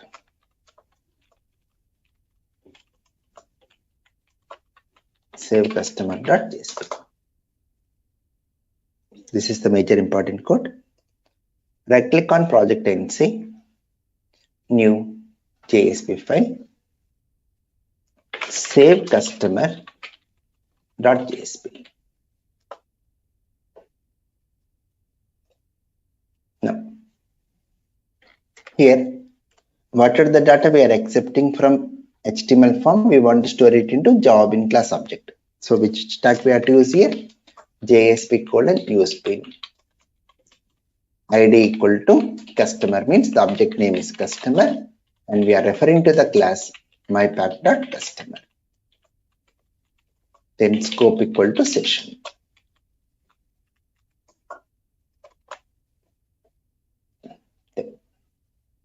Next.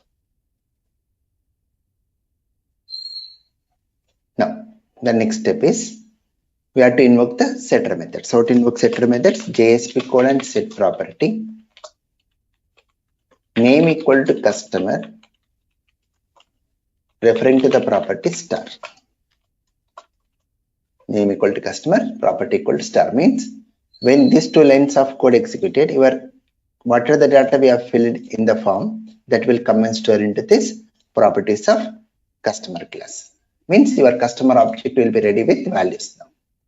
Now what we want to do with this customer object, we want to insert this object data into table. So for that, let us write a script tag and here we'll use a class insert customer with the method save customer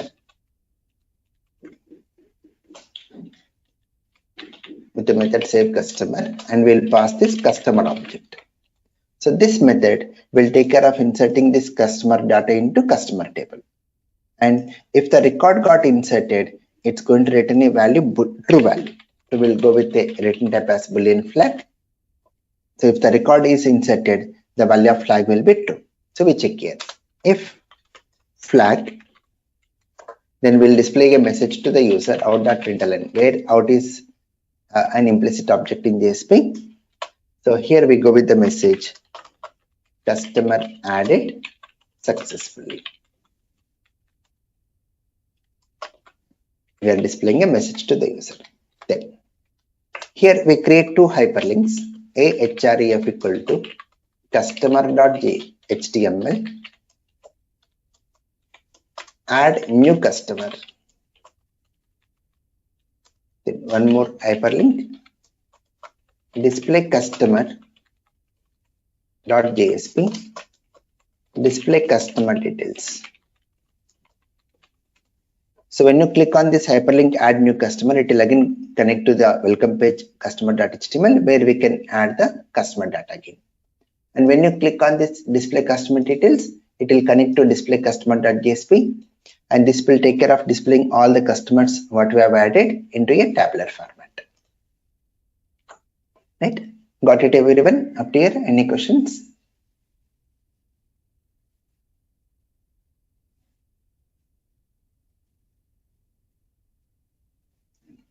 Right, now let us move to the next one, insert customer class.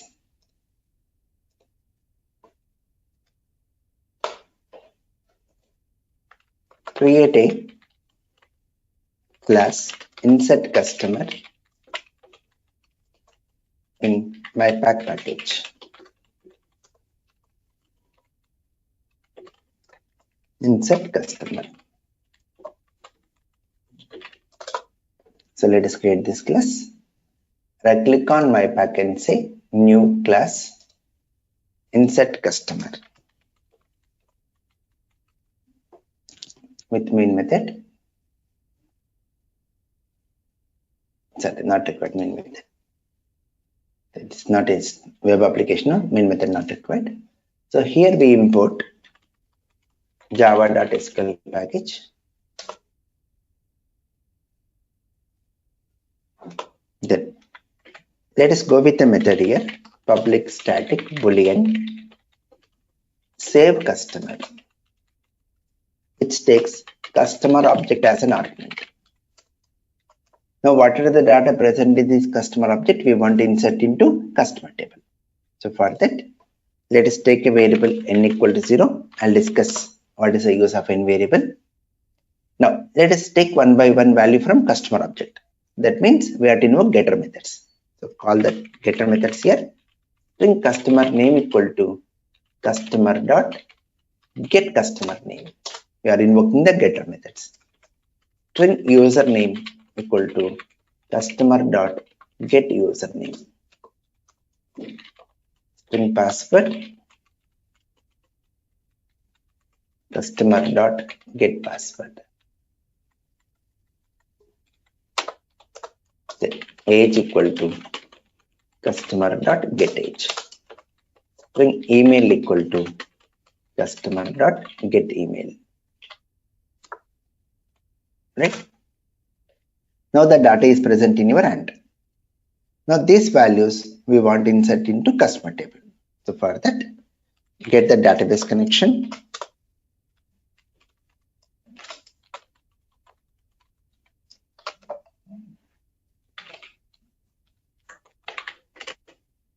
Get the database connection.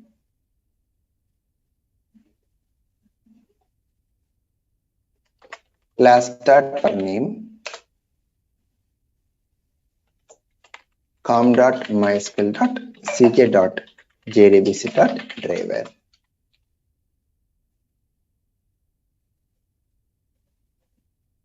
Okay. There.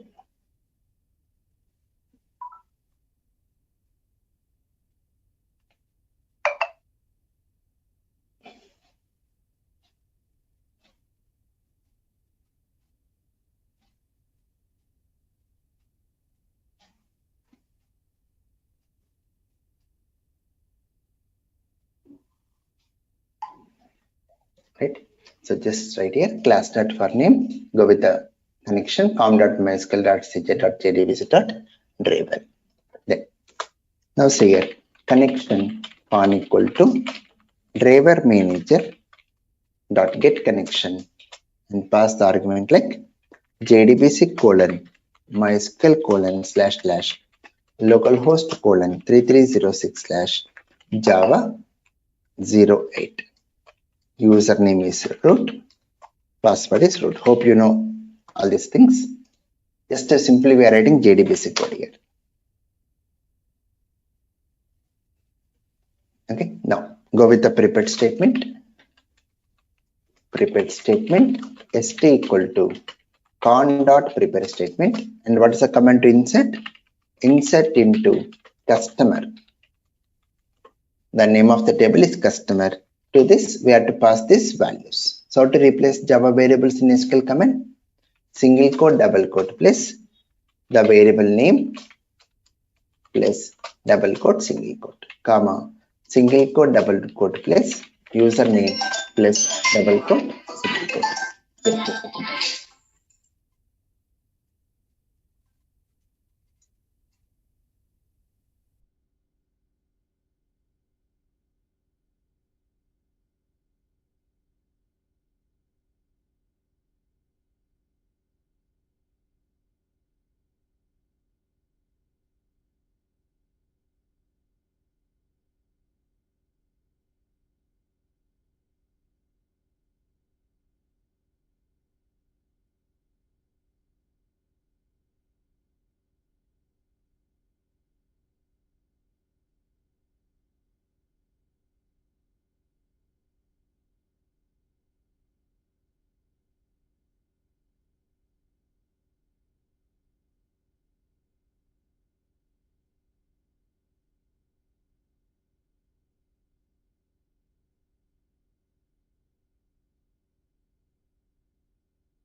Sorry to make you wait.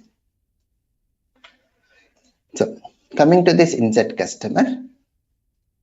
So to do this, insert into customer, just to replace these values over here. How to go with this? Customer name, then username, then comma, single quote, double quote, plus password, plus double quote, single quote, comma, double quote, plus age, plus double quote, comma, single quote, double quote, plus email, plus double quote, single quote. That's it.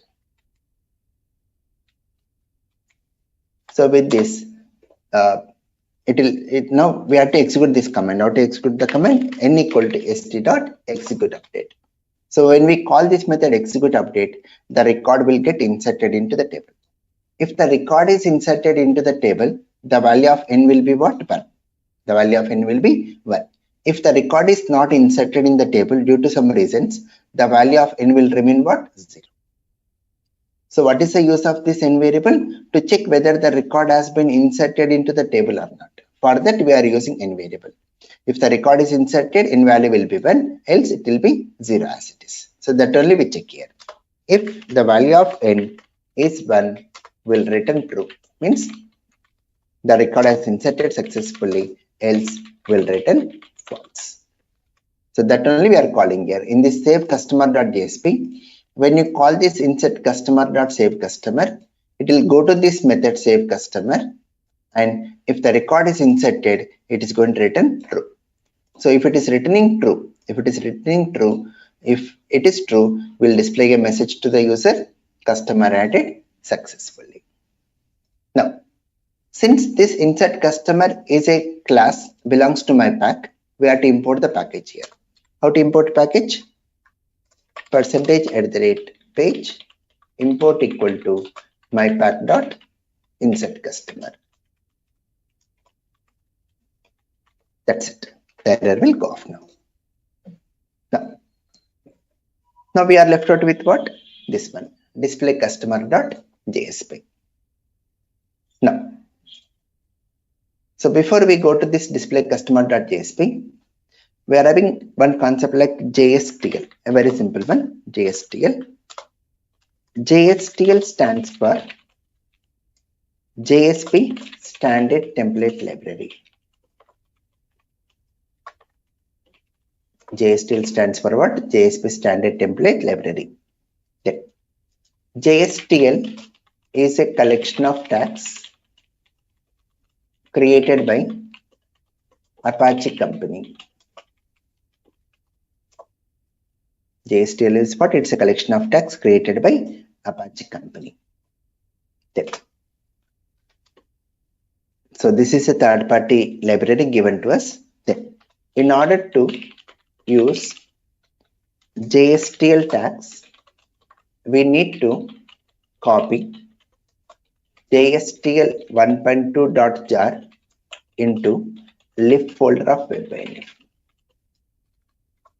In order to use this JSTL, just we have to copy this file into lib folder of WebInf. Let us do this step now, so that we can use this JSTL code in this display customer.jsp. It's very simple, very easy to understand. Now let us download this file.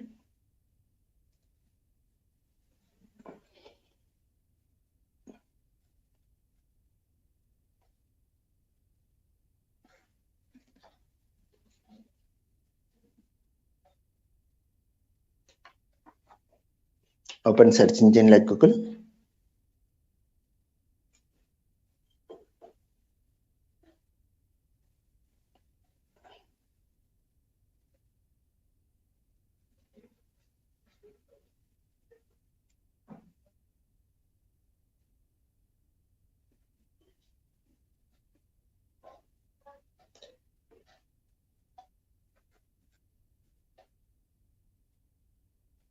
And search here for JSTL 1.2.jar download.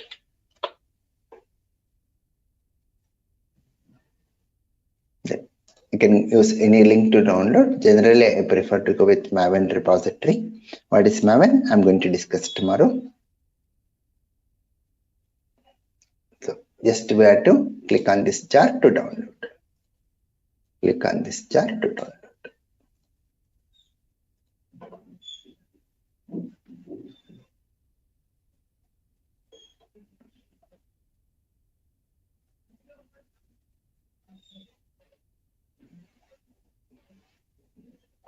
Now, once it has been downloaded, just go to the folder where it has downloaded.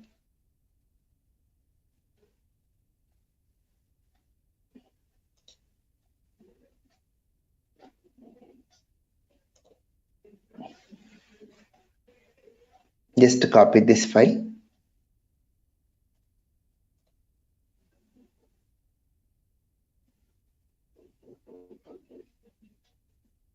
So copy the file, JSTL 1.2.jar, and we have to paste it where? In web project, web INF folder. This one under web app, we can see web INF folder. Under that, you can see lib folder. Right click on lib folder and say paste here. That's it. So here you can see JSTL 1.2.jar. Now, so once I go with the program, I'll explain the text. It's very easy and self-explanatory. So you need not practice more on JSTL because people are not using more of JSTL nowadays, but have some idea on this. That's the reason I'm discussing here. Now, the next step. Create a JSP file, display customer.jsp in web project. In web project, we have to create which file? Display customer.jsp.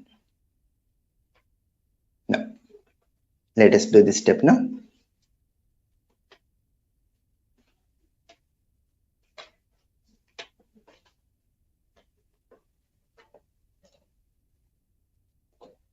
Right click on web project and say new JSP file,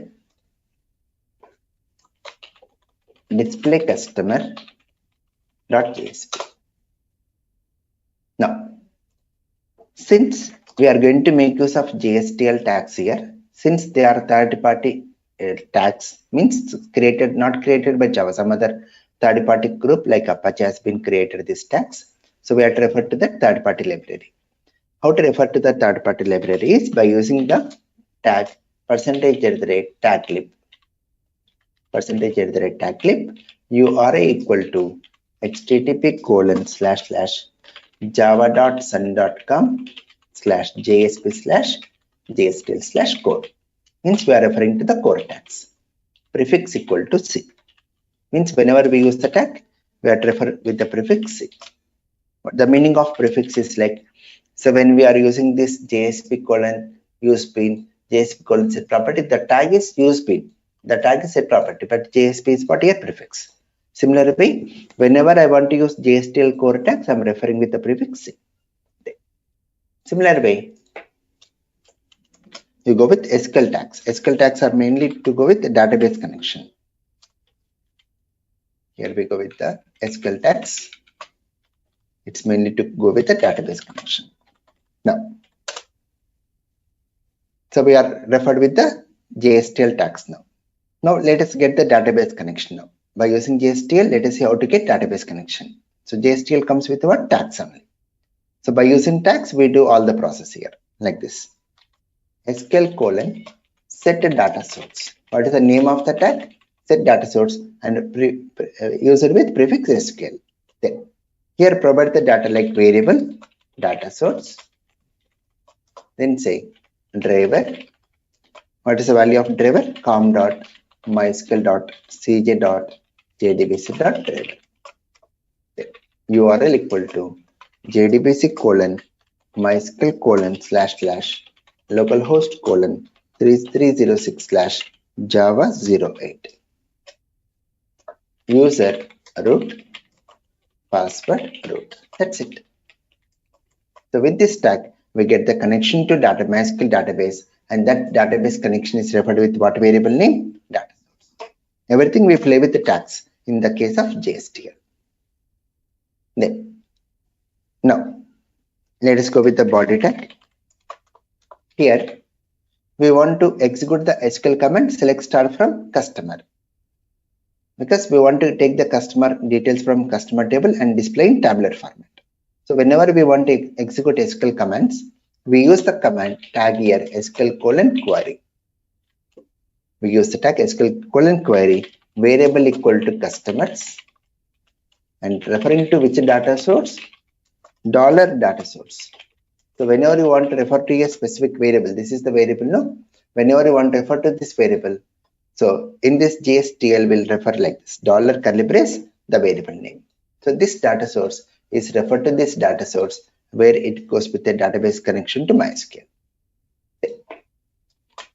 The command what we want to execute over here is select star from customer. This is the command what we want to execute. So when you write here select star from customer, the records of customer table are now connected to the variable customers. Now traverse this variable customers. So whatever the records present in this customers, we want to display in tabular format. So go with the table here. Table border. So go with the table heading like customer name, username, password, age, and email.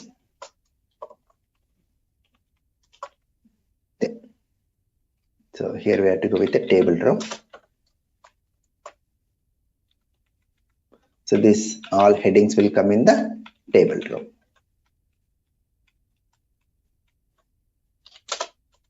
This completes our first row.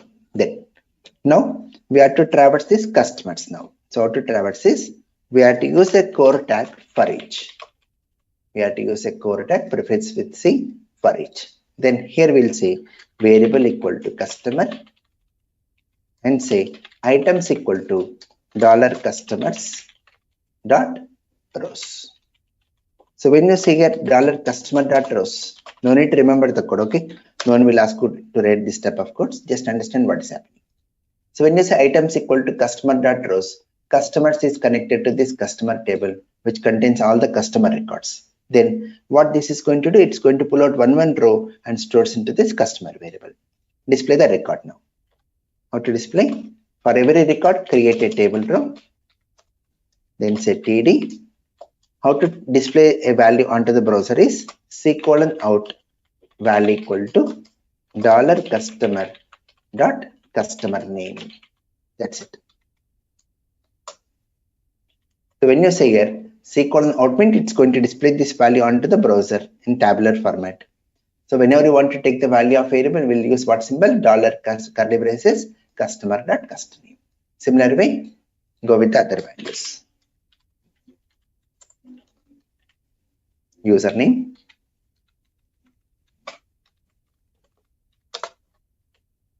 password,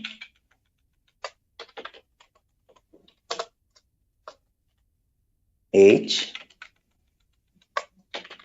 and finally email. That's it. Okay, that completes our code here. Now the final step, run the application.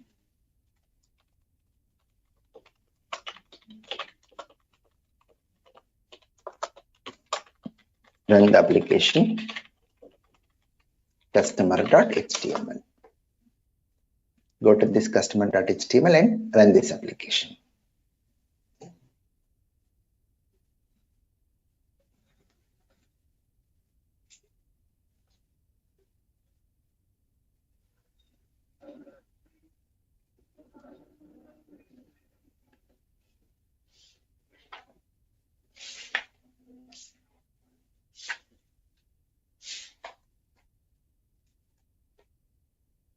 So where it is asking the customer details, fill the details.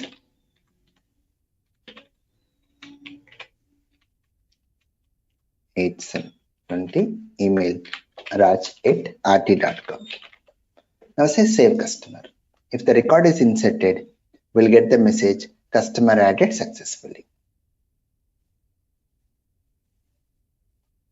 So there was some error. SQL syntax error. There is some problem here.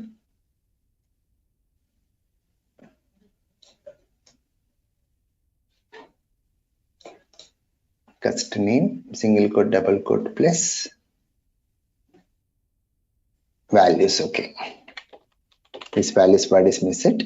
Insert into customer values. Let me check one second before we run. Username, password, age, and email. Right. Now let us run the code from customer.html again.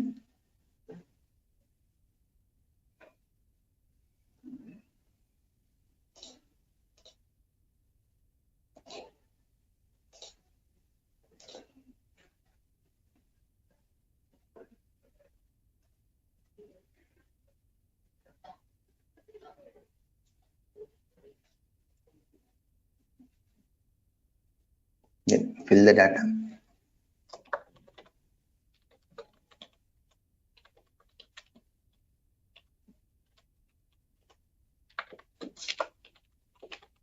Now save customer. If there are no issues, we get the message customer added successfully. Here, customer added successfully. Now if you want to add one more customer, click here. Add new customer. Fill the data again. Some password, age some 24, email ramu@rt.com. Save customer. Add new customer.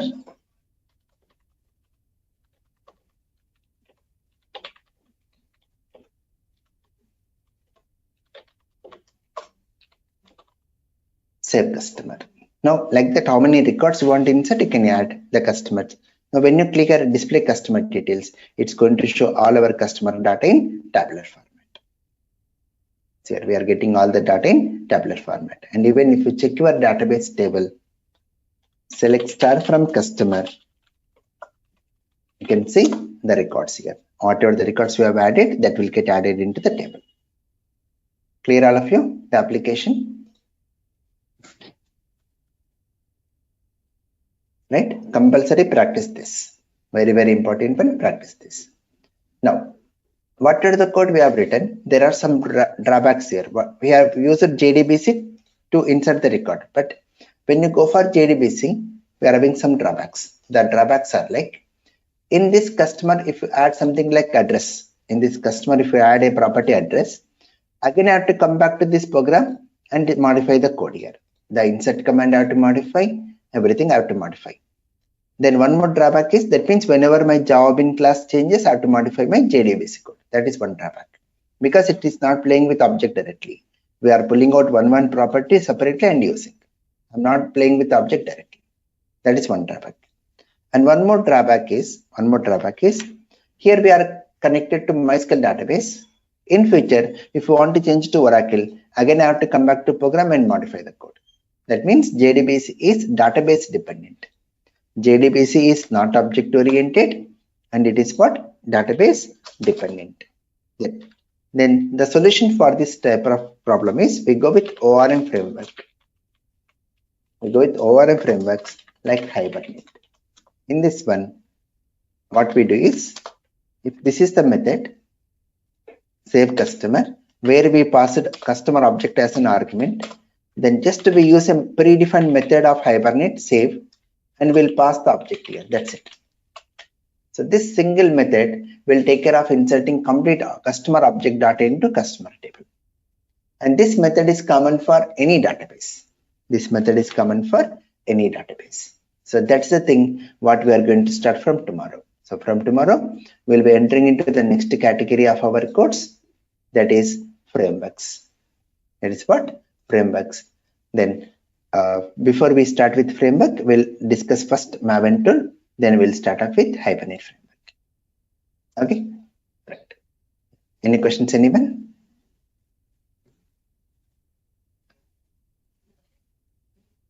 Right. Yeah. Thank you all. Thank you very much. Thank you, sir. This conference will now be recorded. So today let us start off with the next part of our course, where we are going to start off with frameworks. But before we go to frameworks, let us understand one of the important tool, Maven tool. Maven tool. It's a very simple one. Maven is a powerful project management tool. Maven is what? It's a powerful project management tool. It's mainly to create the projects. Maven is used to build projects. What is the main use of Maven? To create the projects. The main use of going for Maven is, this is the main use. Maven is used to add project dependency jar files. Project dependency jar files into the project. So if you remember JDBC, when you want to connect to MySQL database, we have downloaded one jar file. Do you remember MySQL connector jar file? Yes, sir. Yes, right? Yeah. Hello, Raghava.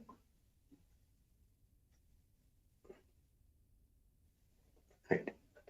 So the main use of going for Maven tool is it's mainly to create projects, and the main use is it is used to add project dependency jar files into the project. If you remember JDBC, whenever we want to connect to MySQL database, we have downloaded one jar file like MySQL connector jar file, and we have added to the build path. So only one jar file, no issues. But when we go with frameworks like Hibernate or Spring, we may require to add so many jar files.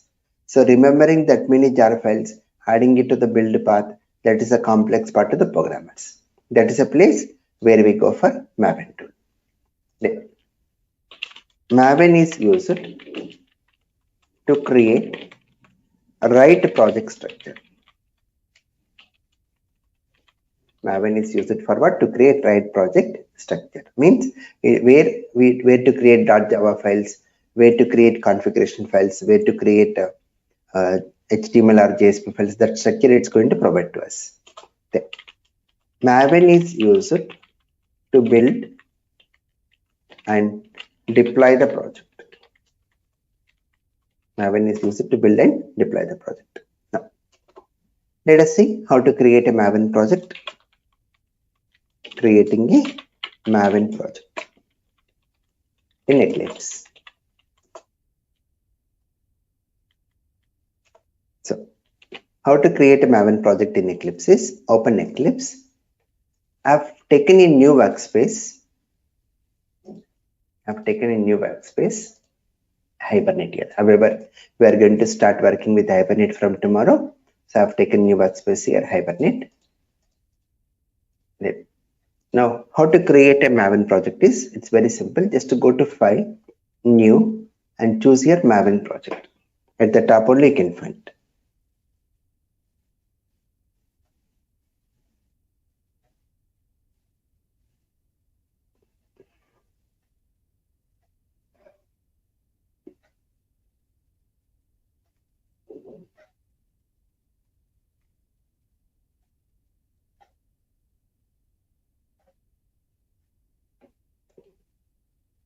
Now, click on Next button. Then in catalog we have to choose internal, and in this artifact ID we have to choose this one, Maven-Architect Quick Start. It's a simple standalone applications. If you want to go with web applications, we have to choose here Maven-Architect Web App. So for today, let us go with Quick Start. In future, even I'll go with Web App. Then say next. Then it will ask you the group ID. So go with some group ID. I'm saying Maven. Artifact ID means the project name what you want to create. I'll say here first Maven project. Then package will say com.maven.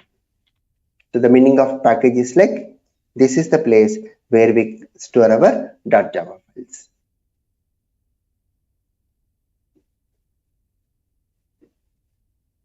Yeah. Hello, Pratibha. Hello, Rajiv. Yeah, hi. Yeah. So today we are discussing about Maven tool. Let me cancel and reissue once again. So Maven is mainly used to create projects. So how to create a Maven project is like this. Go to File, New, Maven project. And in this page, just click on Next button. And in Catalog, we have to choose Internal. And in Artifact ID, we have to choose Quick Start. Maven-Architect Quick Start. Then say Next. Then in Group ID, go with some name, like I'm going with Maven. And Artifact ID means the project name. The project name what you want to create. I'm saying here, first Maven project. And package, we will say com.maven, means the meaning of package is like where we store .java files. Then click Finish button. That's it.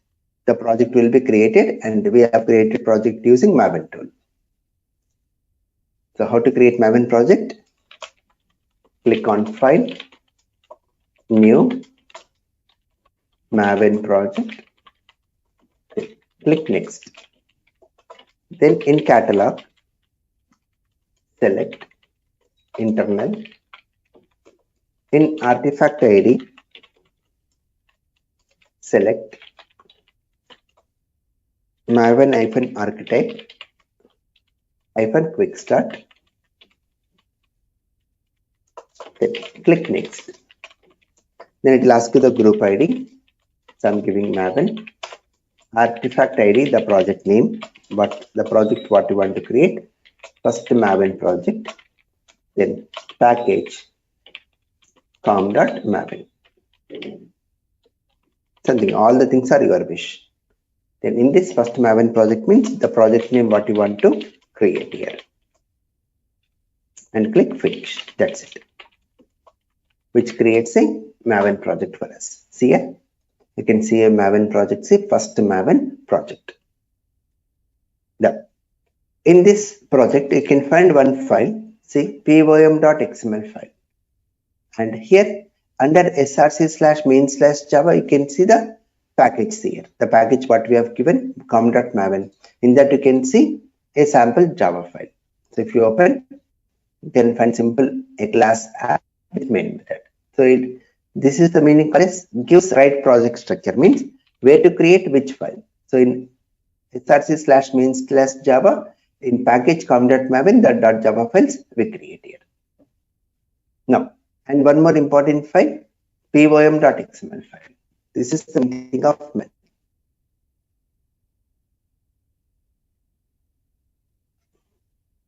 So pom.xml file.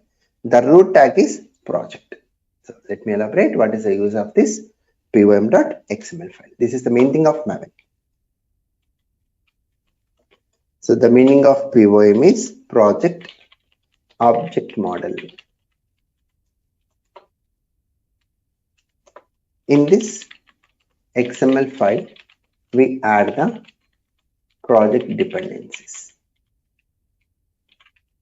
In this XML file, we add the project dependencies. The project is the root element of pom.xml file. This is one of the important intro question. What is the root element of pom.xml file? Means we have to say project. Now let us see how to add jar files into the project using Maven now. So if you remember, whenever we want to connect to MySQL database from JDBC program, we have downloaded one jar file, MySQL connector jar file, and we have added to the build path. So how to do that process using Maven? The main use of going for Maven is this only. It is used to add project dependency jar files into the project. So let us see now how to add jar files into the project using Maven. So for that, so to add MySQL connector Java 8.0.29 jar file into the project using Maven. For this, what you need to do is go to search engine like Google and say MySQL connector Java Maven. We have to say MySQL connector Java Maven. Here, let me show this. Open search engine like Google.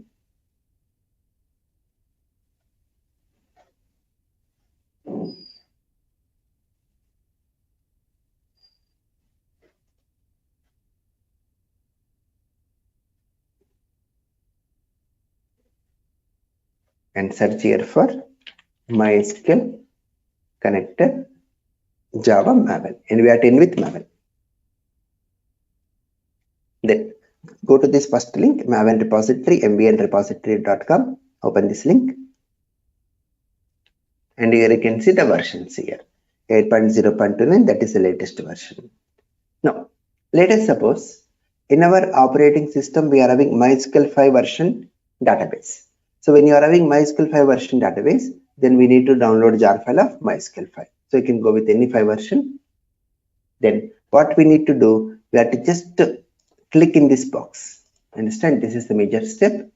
Once we go with this one, we have to click in this box.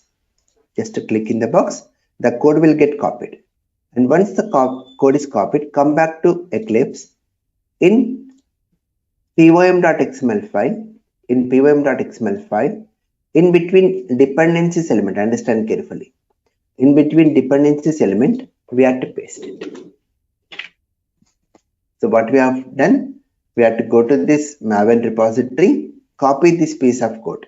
In the box, whatever it is showing, copy this piece of code, and we have to paste in between dependencies element. In between dependencies element, we have to paste. Once we paste, if you just save it, see, under Maven dependencies, a jar file will get added here. Can you see? The jar file got added in projects here. So this is the way we add the jar files into the project using Maven. Copy and paste work. Maven tool means maximum. We go with copy. We go to Maven repository, copy the code from there, and we paste here. That's it. Automatically, it's going to add the dependency jar files into the project here. And one more advantage of going for Maven. Is, let us suppose, without using Maven, you have added the jar file. And let us suppose in your operating system, we are having 5 version jar file, MySQL 5 version in your operating system. Then we have added 5 version here. How to do? First, we download this 5 version jar file onto your local machine. Then we add it to the build path. Now in future, if you update your system to MySQL 8, then again what I have to do? I have to remove this 5 version jar file, download the 8 version jar file, and add it to the build path. These many steps I need to do. But if I use Maven, just what you need to do, if I want to change version, just to come to this version tag and change the version over here. Just change the version, and once we save it, see, automatically it is going to remove the previous jar file and adds with our new jar file. So version management also will become very easy when we go for Maven. Clear all of you? The need of Maven tool? Yes, sir. Just a copy and paste work. So we'll be keep on using so many times this Maven tool, then it will become nothing for us finally. So many places I use this. Copy the below code and paste in between dependencies element. And paste in between dependencies element of pym.xml file. Okay.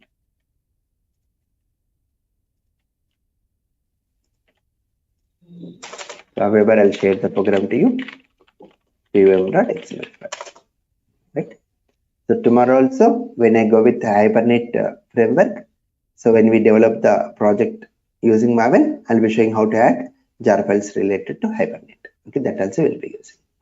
So any place when we work with Hibernate, when we work with web services, this one like Spring, every place we use this Maven tool. Now, so this is the basic introduction of Maven. Now let us start off with the frameworks. So what do you mean by a framework is? A framework is a group of predefined libraries. What makes a framework? It's a group of predefined libraries which comes with set of jar files. Which comes with what? Set of jar files. So to add this jar files only, we go with Maven. Now, so in our course, we are going to learn two important frameworks. One is Hibernate framework and one more Spring framework. So Hibernate will take total 4 classes including today, and Spring will go with 6 classes. Let us start off with Hibernate framework. Let us start off with what? Hibernate.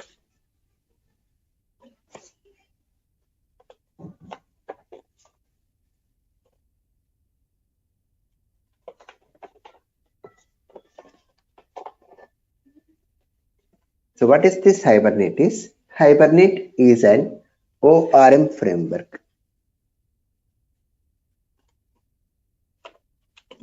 Hibernate is an ORM framework. And what is this ORM is? ORM stands for, just a minute again. Just a minute.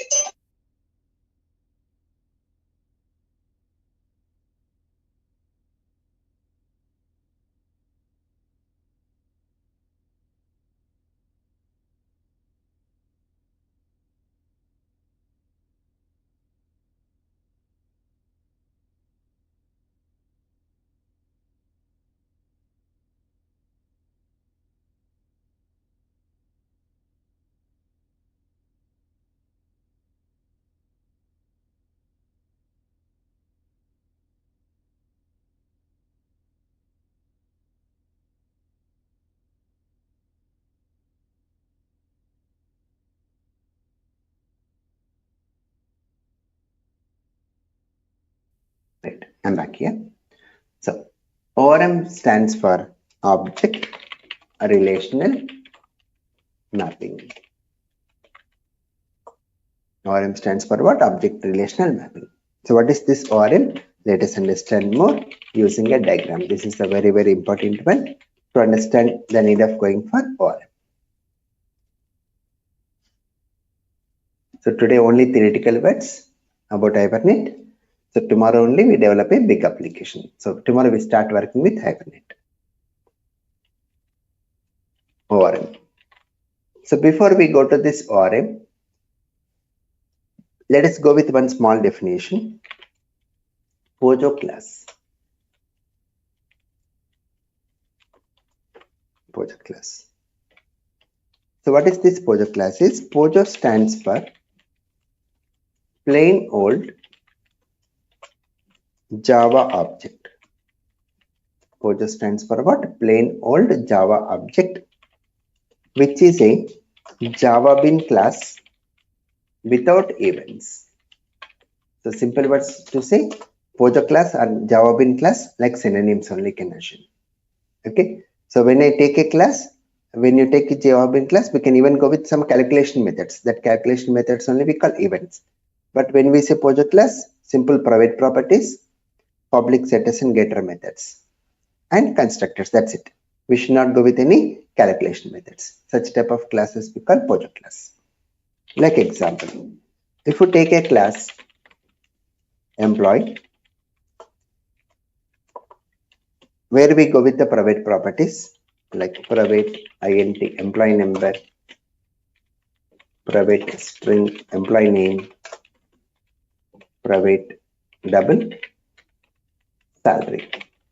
Then we go with setters and getter methods, public void set envo, which takes argument envo, and we'll write here this dot envo equal to envo, setter method.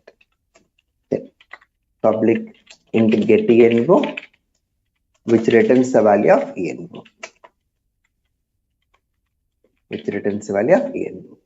Like that, we can have setters and getter methods for every property. So simple words, Pojo class and Java Bean like same. Now, once we create the Pojo class, we create object of your Pojo class like this: employee emp equal to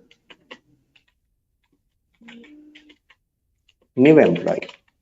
Once we create object of Pojo class, we set the value like this: emp dot set envo 111 emp dot set ename with some name, emp dot set salary with some salary.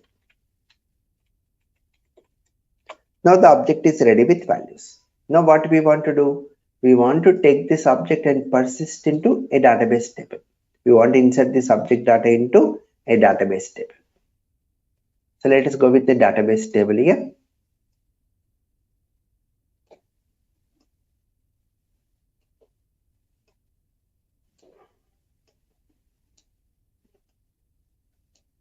Let us go with the database table like employee table,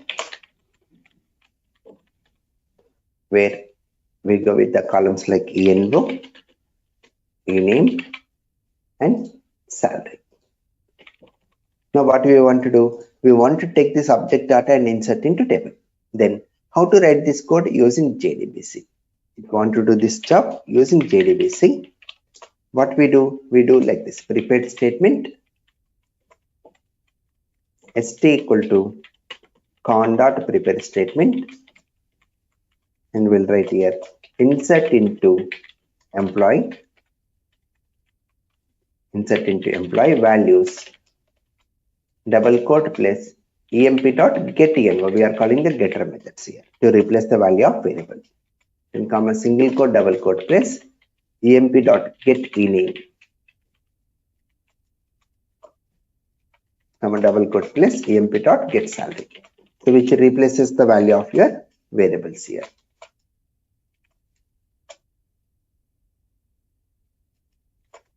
Right? Then we call the method st.execute update. Then whatever the command we have done, that command will get executed and the record will get inserted. Now, when you write the JDBC code, we are having some drawbacks with the JDBC code. The drawbacks are like, in future, if you add a property here department number, then again I have to come back here and modify the code. That is one thing. Yeah, just a minute.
Yeah, I'm back here. So when you add this department number to your project class, again I have to come back to my JDBC program and modify it. That is one drawback. Means whenever you change your project class, every time I need to modify our JDBC code, because you are not playing with objects directly. You are taking one property value and using it. So JDBC is not object oriented. And one more problem is if you are writing the code connecting to MySQL database, and in future if you change to Oracle, again I have to come back to program and modify, because some of the SQL commands differ from database to database. The syntax may differ. So the main drawbacks of JDBC are JDBC is not object oriented. Means it won't play with objects, and JDBC is database dependent. JDBC is database dependent. Right? Now, the solution for this problem is ORM. The solution given for this problem is ORM solution, and this we do by using Hibernate. And in the case of Hibernate, we simply use method save. We simply use method save and we pass the object. We simply use the method save and we pass the object. That's it. Then this complete object data will get inserted into this table. Okay. And this save method is common for any database. And I'm playing with objects. In future, if you modify employee class, no problem, because however I'm playing with objects, and save method is common for any database. So this complete object data will get inserted into the table here.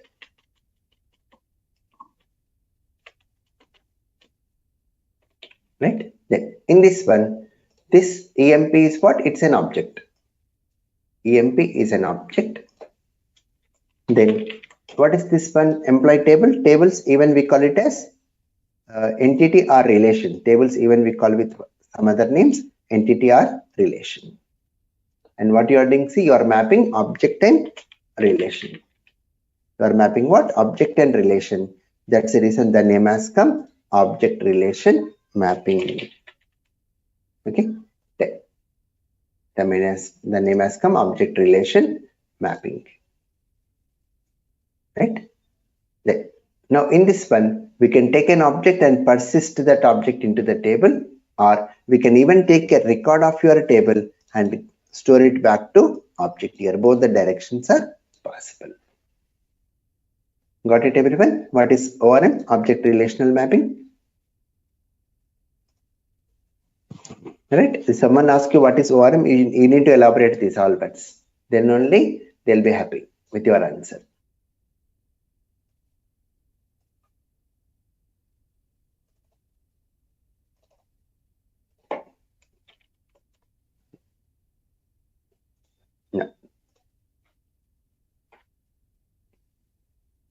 Now let us start off with Hibernate. Hibernate overview.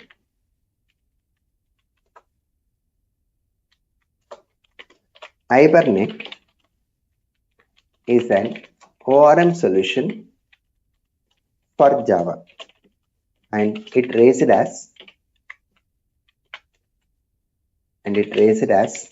an open source persistent means permanent data, persistent framework created by Gavin King.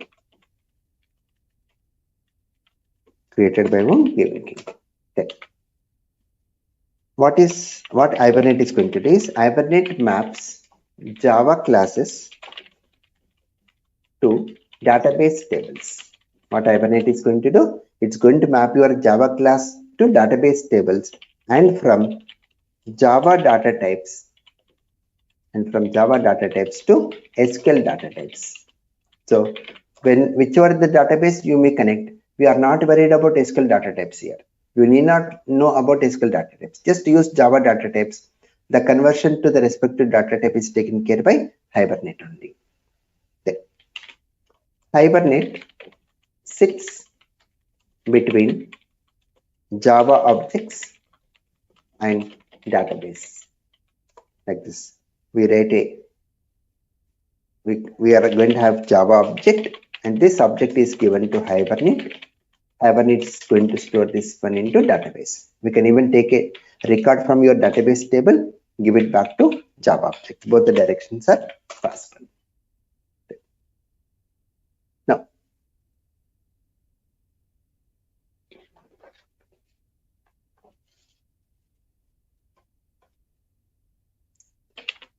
Hibernate provides simple APIs for storing and retrieving Java objects directly to and from the database. So the APIs are like save method. Save is for insert command. When we use save method, insert command. We play with methods here. Update method. This is for update command. Delete method. This is for delete command. Get method. Get or list. This is for select command. Right? We play with everything with methods here. Now, Hibernate takes care of mapping Java classes to database tables using Hibernate XML mapping file.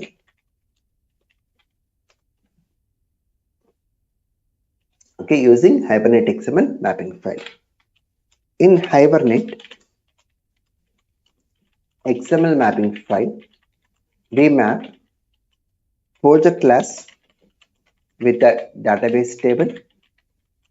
We map project class with the database table and project class properties with the table columns. So the mapping between your class and table and the project class properties with table columns we do with mapping file. Like example, we'll write the code like this: emp.hbm.xml. So we have to create one XML file. So the name can be anything, but extension should be hbm.xml. HBM stands for Hibernate mapping. Okay. In Hibernate, we create Hibernate XML configuration file. In Hibernate, we create Hibernate XML configuration file, which is used to load the database connection properties.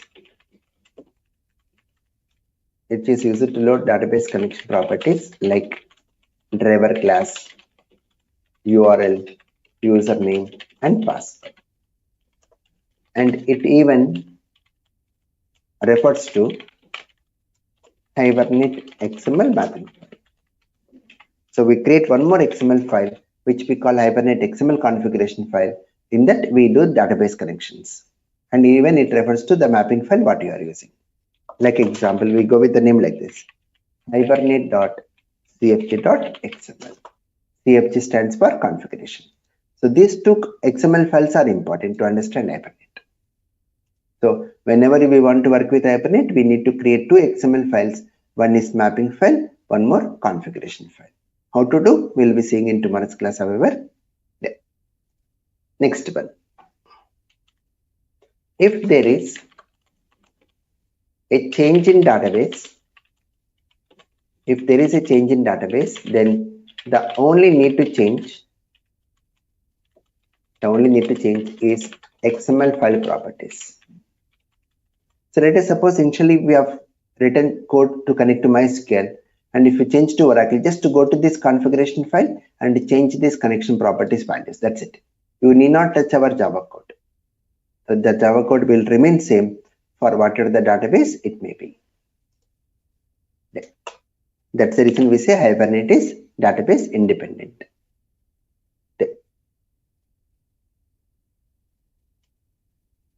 Provides simple querying of data using criteria API. Very, very important one, criteria API. Criteria means like conditions, right? So this is the basic introduction. I've just done with the introduction part, the theoretical parts. And let us stop here today. Tomorrow we will go with the practical one. Practical will take more time. So tomorrow we are going to see how to develop this Hibernate application in Eclipse and using Maven tool. We'll make use of Maven tool to create project and to add the jar files into the project. And we'll develop an Hibernate application where we take an object of project class and insert that object into table. That's the main thing what we are going to see in tomorrow's class.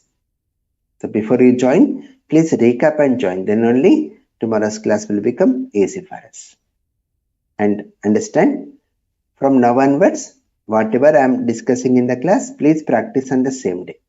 Before you join the next class, you have to practice on your system. Then only frameworks will become easy for us. So just attending the class will not work out when you go with frameworks. Compulsory you have to practice on your system. Then only we can understand frameworks very easily and we can easily remember the things also. Okay. Any questions, anyone?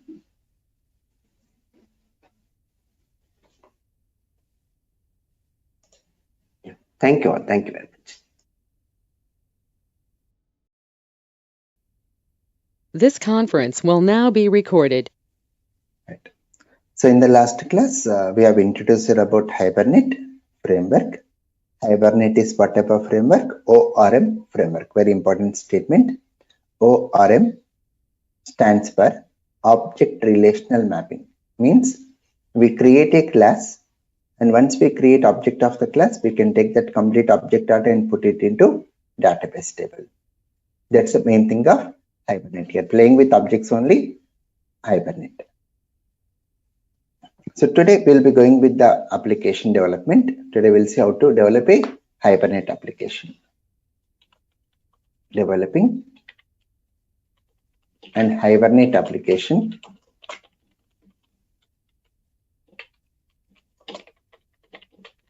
in Eclipse using Maven. We are going to use Maven tool here. What is Maven? It's just use it to create Java projects. And to add jar files into the project, we use this Maven tool.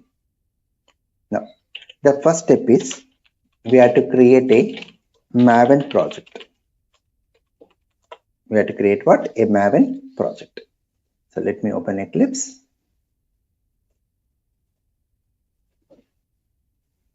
How to create a Maven project is here. File, new, and you can see at the top Maven project.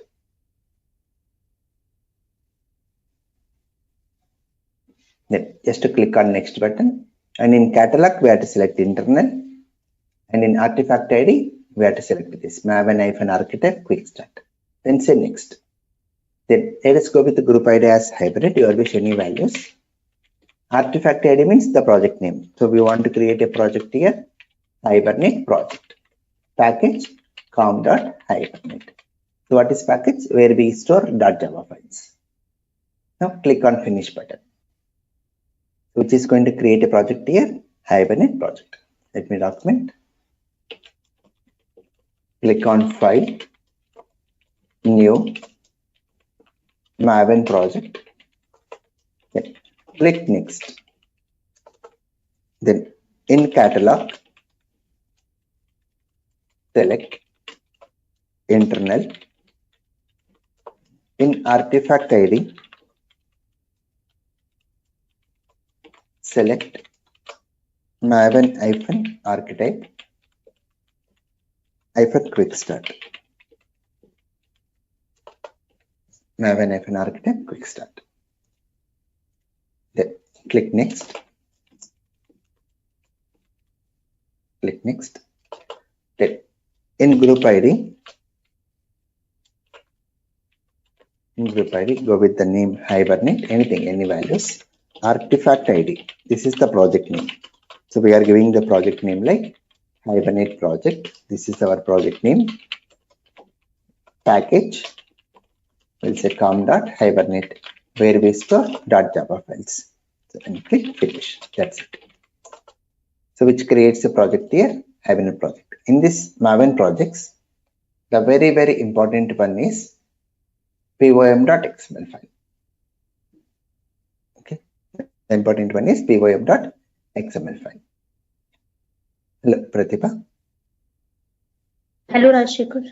Yeah, hi. So just we have created one Hibernate project, sorry, Maven project, and we have given the project name as Hibernate project. That only we have done. Now let us add the project dependencies. Where to add project dependencies? pym.xml file. In this pym.xml file, we need to add Hibernate project dependencies like this. So the next step is, once you create project, add the following Hibernate or add the following dependencies in between dependencies element of pym.xml file of Hibernate project. So the dependencies what we need to add is open search engine like Google.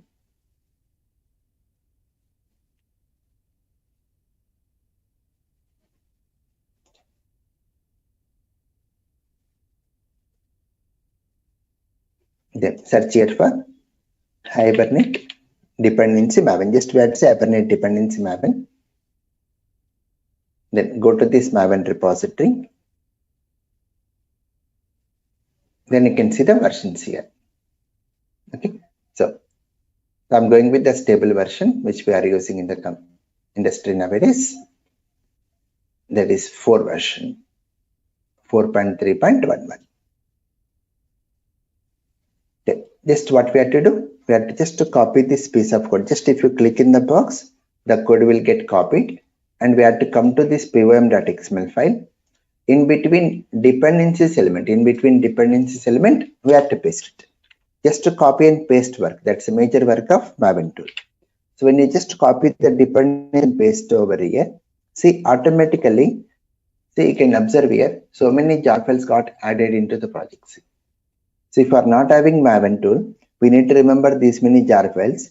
We have to download and add it to the build path of project. But when I use Maven, just to copy and paste work, we'll add so many jar files into the project. That's the main use of going for Maven tool. And as we are connecting to MySQL database, we need to add even MySQL connector dependency. So here only you can search here MySQL connector dependency. Go with the version. So you can use any 8 version, as we are having MySQL 8 version installed in our system. Click in the box and paste in between dependencies element. That's it. So once we save, even it is going to add the MySQL connector dependency. Here it has added the MySQL connector dependency. So we need to copy these 2 dependencies in between dependencies element of pym.xml file. Clear everyone? The setup required.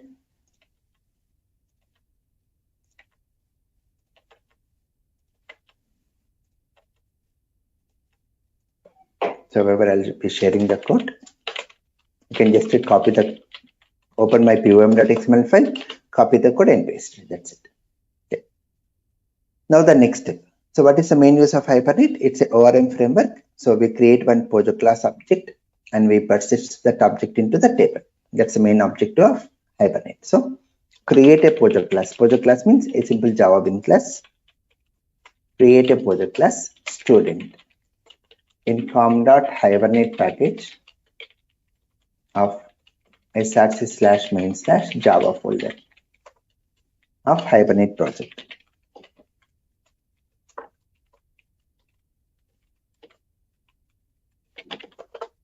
Let us do this step now. So in this Hibernate project, you can see src/main/java. In that you can see com.hibernate. Right click on this package and say new class student.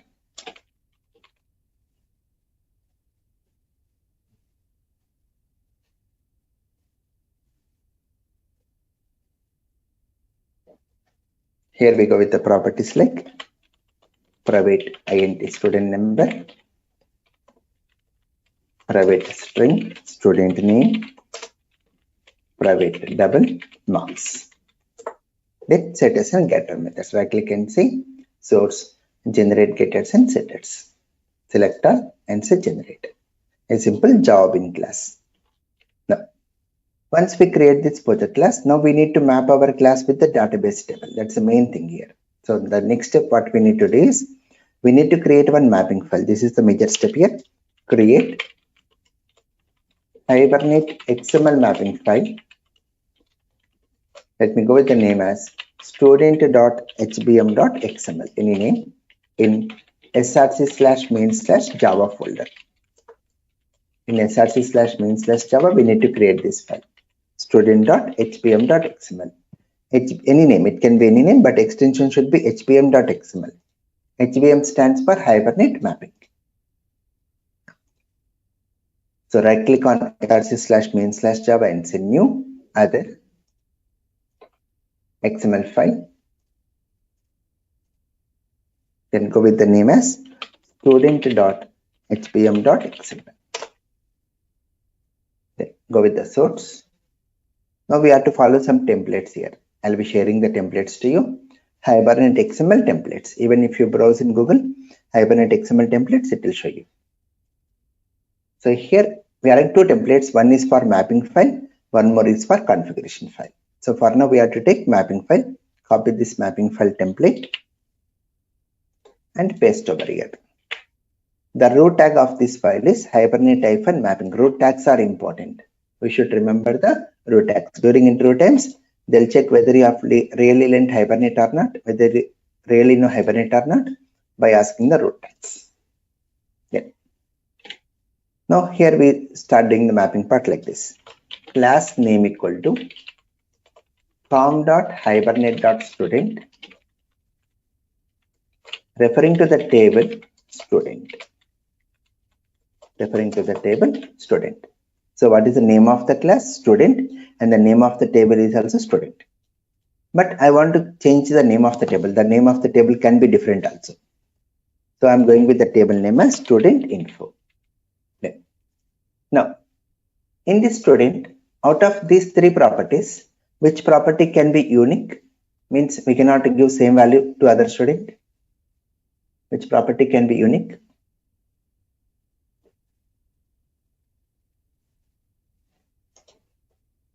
Student number, right? This is unique. Numbers will be unique. Where once we give a serial number to one student, we cannot give same number to other student. Such type of columns or property, we call them as primary keys. We call them as primary key. How to create primary keys? Like this: ID, name equal to SNO, referring to the column of table SNO. So this is primary key. How to create a primary key? Using the element ID. Using the element ID. So what is primary key? A primary key is unique and not null. Unique means we cannot have duplicate, not null. We cannot go with null values, and use it to identify a row uniquely. So when you want to get a particular student details uniquely, we use primary keys. Let us go with the remaining properties. What are the other properties we are having? SName, referring to the column of table SName. Then one more property, marks, referring to the column of table marks. That's it. Now when we run our application, it's going to create a table student info with three columns: SNO, SName, and marks. Now we want to change the column name. I don't want to take same name like property name. We want to change column name. You can even say STUD name now. That's it. Clear, all of you, how to create this mapping file? Yes, sir. Right. The next step is we have to do the database connection. We do database connection using configuration file. The next important step here is create Hibernate XML configuration file Let me go with the name, any name, Hibernate dot extension should be cfg.xml. CFG stands for configuration. Where to create? In src/main/java folder.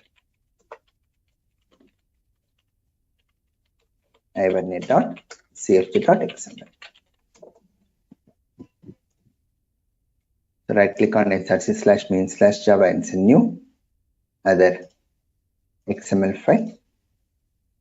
Go with the name hibernate.cfg.xml. Say finish.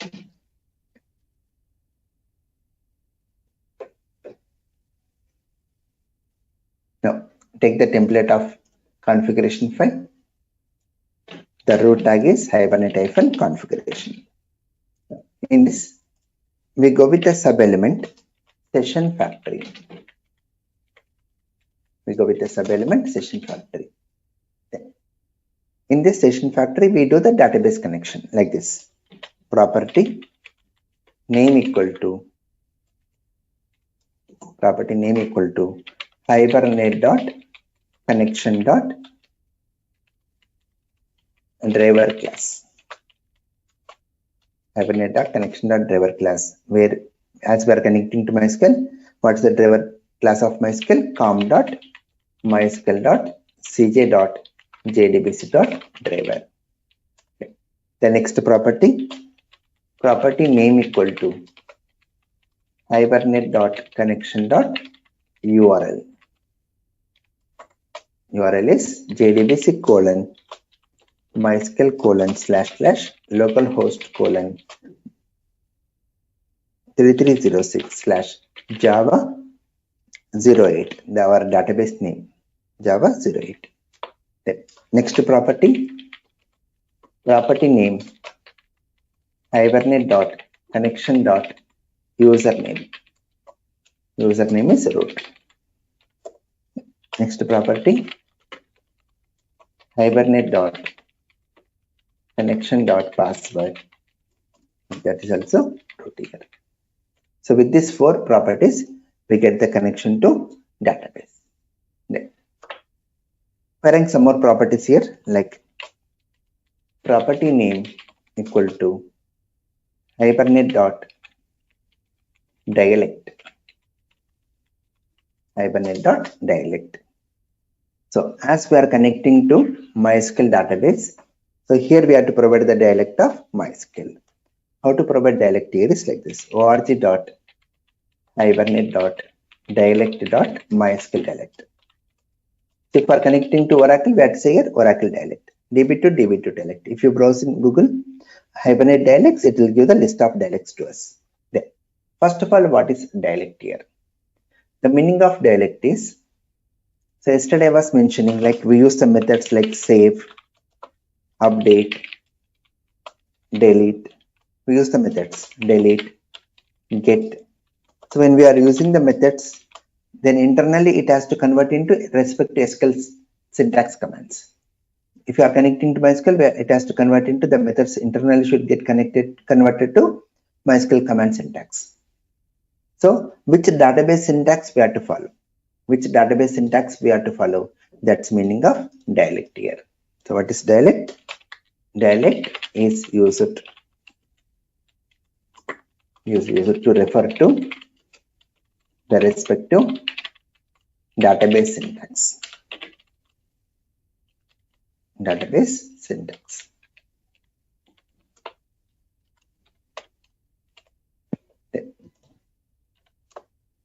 So we are having the next properties like property name equal to hibernate.connection.autocommit. So we are making that auto commit mode as false.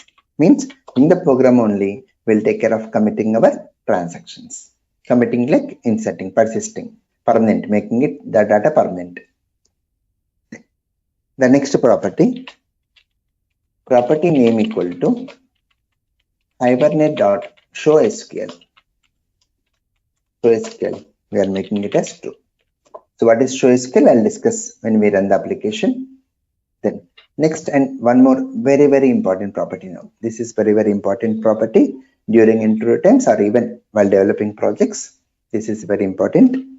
that is property name equal to hibernate.hbm2ddl.auto create. So the use of this property is like, so when you are working with JDBC, if you want to insert a record into table, do we need to create table first? Yes. Yes, right? We need to create the table. Without creating table, we cannot insert the record. So how to create table? Using create table command. So either you can use this create table command at MySQL prompt or in JDBC program. But in the case of Hibernate, if I just use this property, the table will get created automatically. How it knows what is the name of the table to be created? In the mapping file, we have mentioned the name of the table and the columns.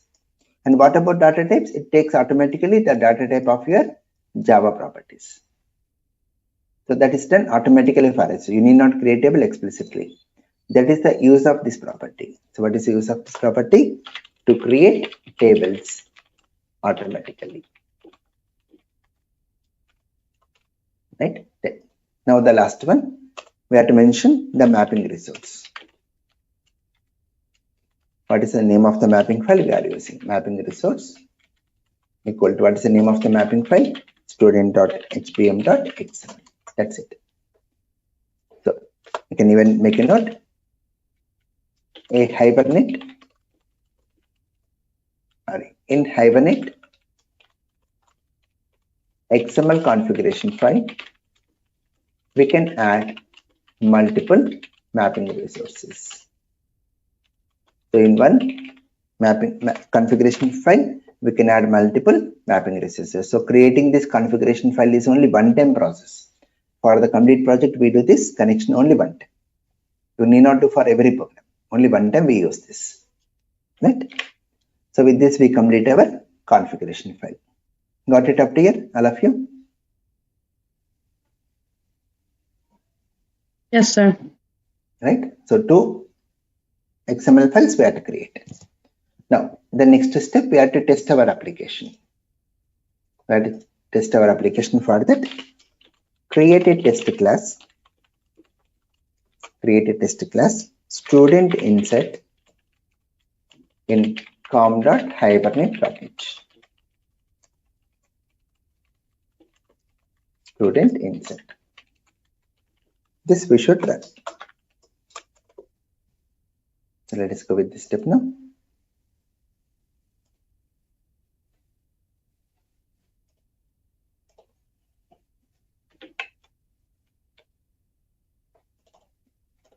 So right click on com.hibernate package and say new plus student insert with main method. Then here the first step is we have to create object of configuration class. So configuration is a predefined class in Hibernate library. Configuration cfg equal to new configuration. Then by using this configuration object, we have to configure our configuration file. So what is the name of the configuration file? hibernate.cfg.xml. So once we configure the configuration file, in this configuration file, we are having session factory where all the properties are present.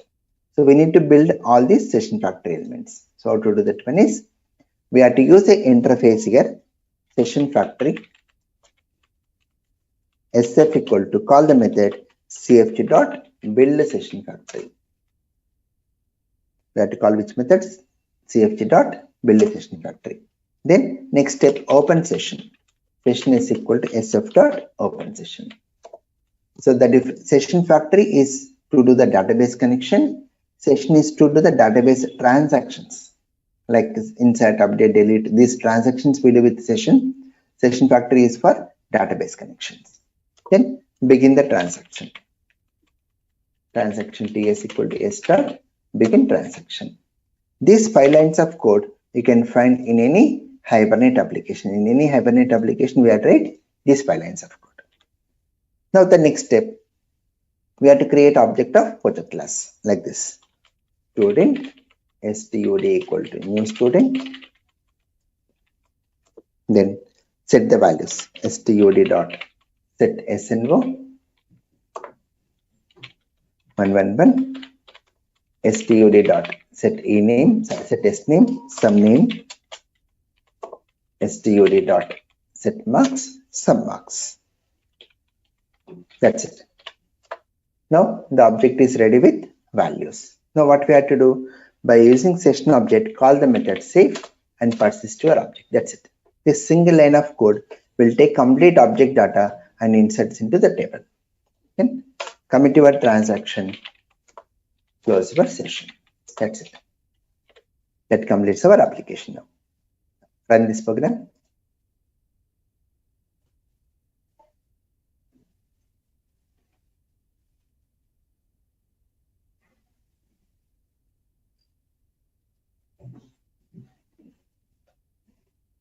Here. Observe here, what is the steps it's doing? Drop table if exists, student info. It's creating the table and inserting the record into the table.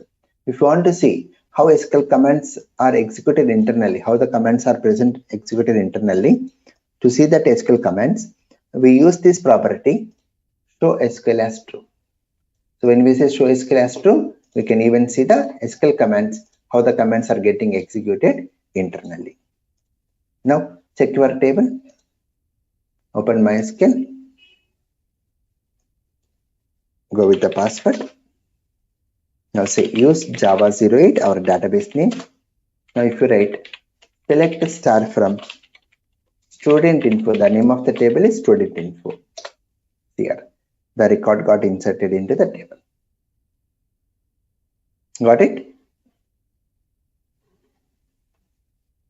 Clear everyone, the first application? Yes, sir.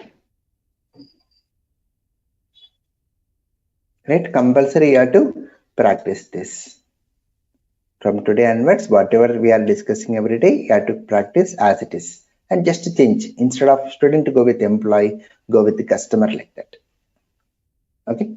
Then. Now, let us add one more record. Let us add one more record in the table. So let us come to this student insert and let us change the values. 222, the name and marks. Now let us run this program. So once you run this program, how many records will be present in the table now?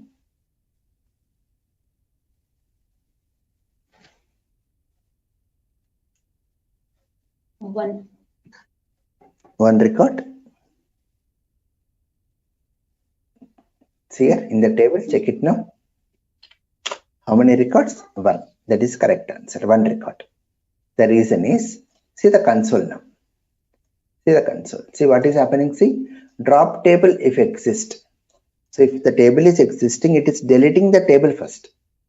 So when the table is deleted, whatever the record we have inserted, that data will be lost. Again, recreating the table and inserting. Because in your configuration file, we have used the property hbm to ddl.auto create. So when we use the property as create, then it always goes with the new tables. It is going to drop the existing table and it's going to create the new table again for us. But the objective is we want to use existing table. We want to go with what? Existing table.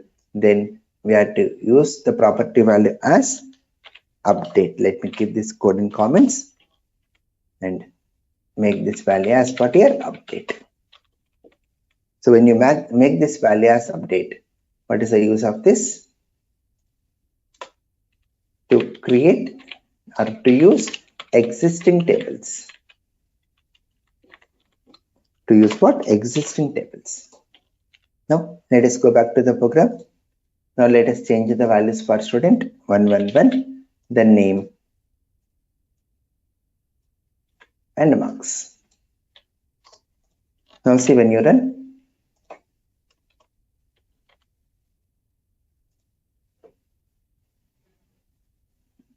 See now what commands will get executed. See, it is doing only insert operation. See, it is not dropping the existing table and recreating table. It's doing only insert operation. And if you check your table, now see, you can find 2 records. So this is very, very important interview question. That is, create wise update values in property name equal to HBM to DDL. HBM means Hibernate mapping to data definition language dot auto.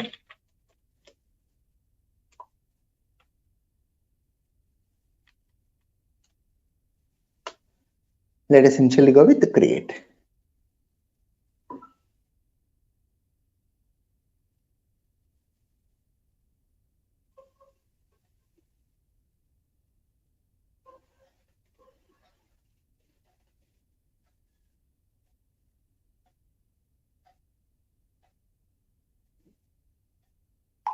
Just a second.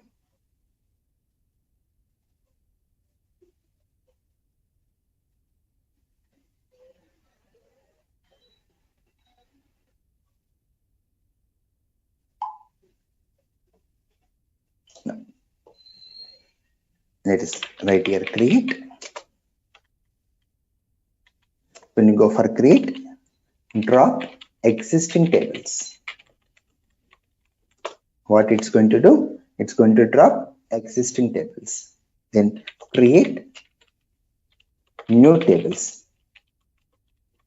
It always goes with what? New tables. Then update. Use existing tables. Use what here? Existing tables. First it will go with the existing tables. Then if table does not exist, then what it is going to do? Create new tables. So update also will create tables for you. But if the table is not existing only. But coming to create always goes with the new tables only. Even if it is existing or not existing, no worries. It always goes with the new tables. But update will think of existing table first. If the table is not existing only, it's going to create the new tables. So this is very, very important for interview time. Got it, everyone? The difference between create and update values.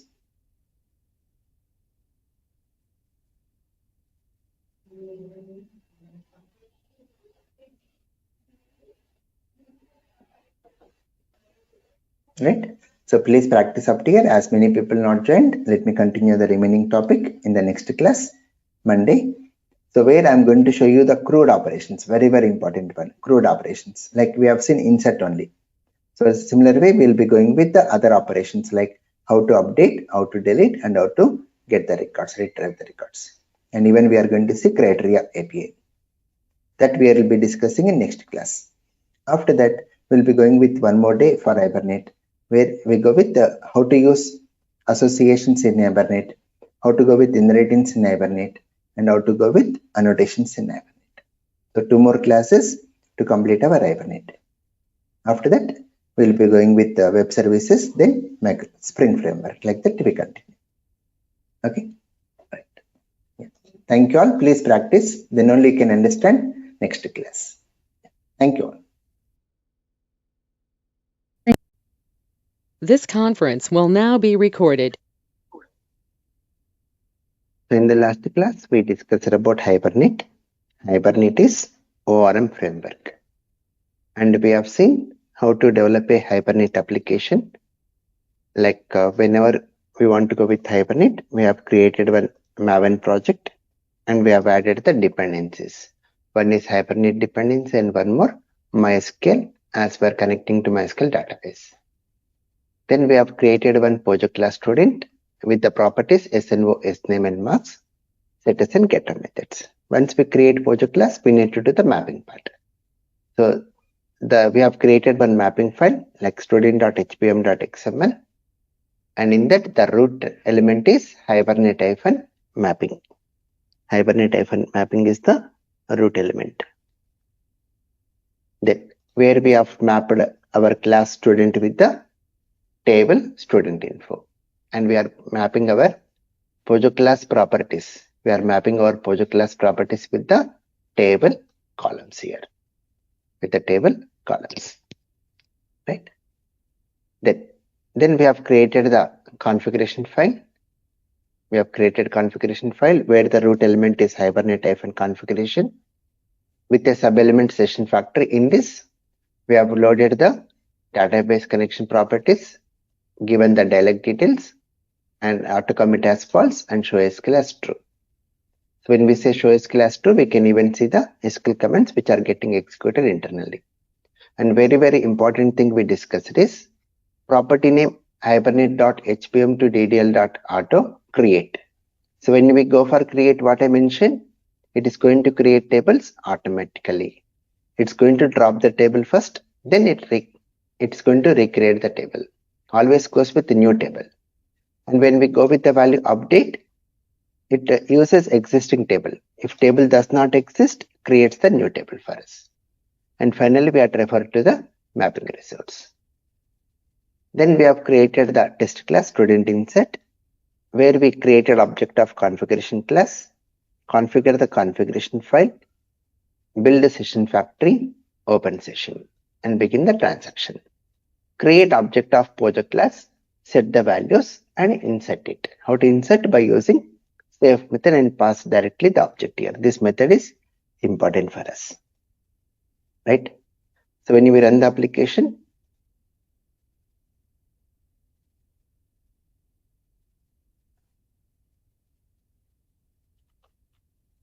MySQL command line client,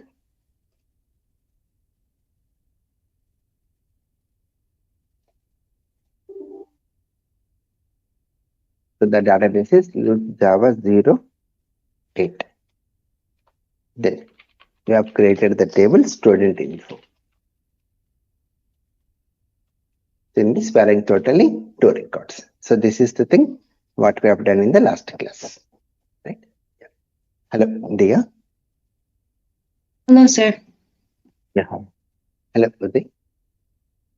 Hi, sir. Yeah. Now, today let us go with the next part, that is CRUD operations. CRUD operations. So the meaning of CRUD operations, like C means create. Create means insert command. Then U means, that R.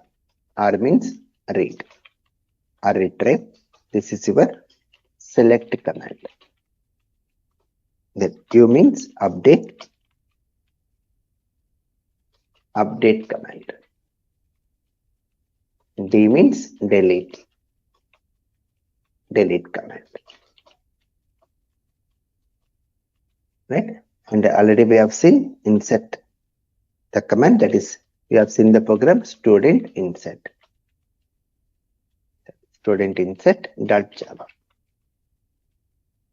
Then, so today we'll be seeing the remaining thing. For this, we'll go with the program student list.java. For this, student update.java. And for delete, we'll go with the code student delete.java. And remember, create .java files. Create .java files in com.hibernate package of src/main/java folder of Hibernate project. Okay. Yeah. So already we have seen the first one. Today let us go with the remaining 3. Let us go initially update. So open Eclipse. So right click on package and say new class student update.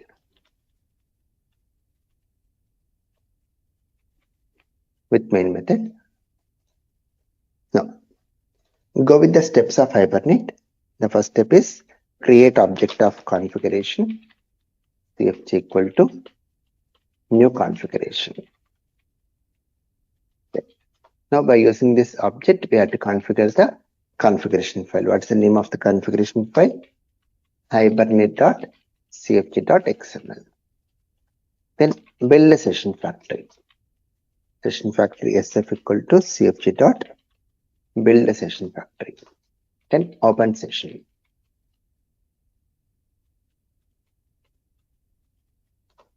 Then begin the transaction.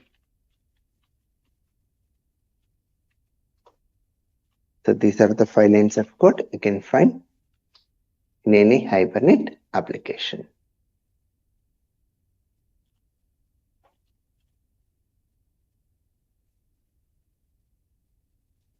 Right?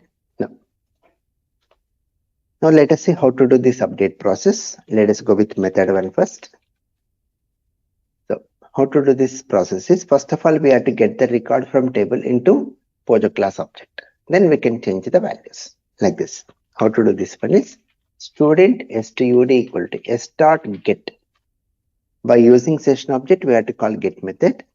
And here we have to pass the name of the project class and the primary key. So this internal meaning is what?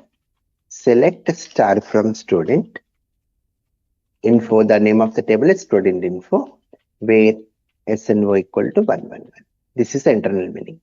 So it will go with the primary key. This is based on primary key. It will take this 111 record and stores into this stud object.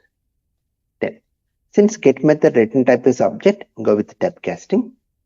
Now, once the record is present in your object, so for this 111, what are the marks? See, 500.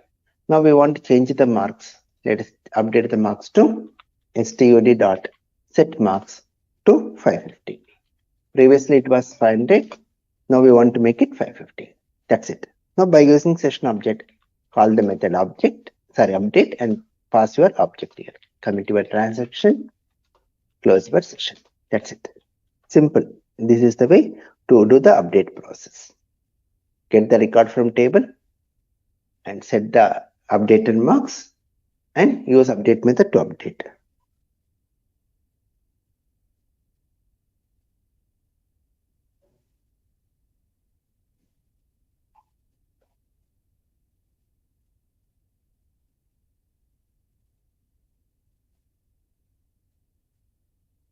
Right? Now let us run this code. So it's updating, selecting the record and updating the record. And if you check your database table for 111, the marks are now say 550. Now let us see one more way of doing update process.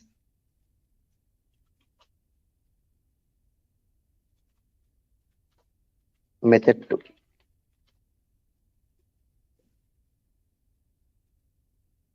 Method 2.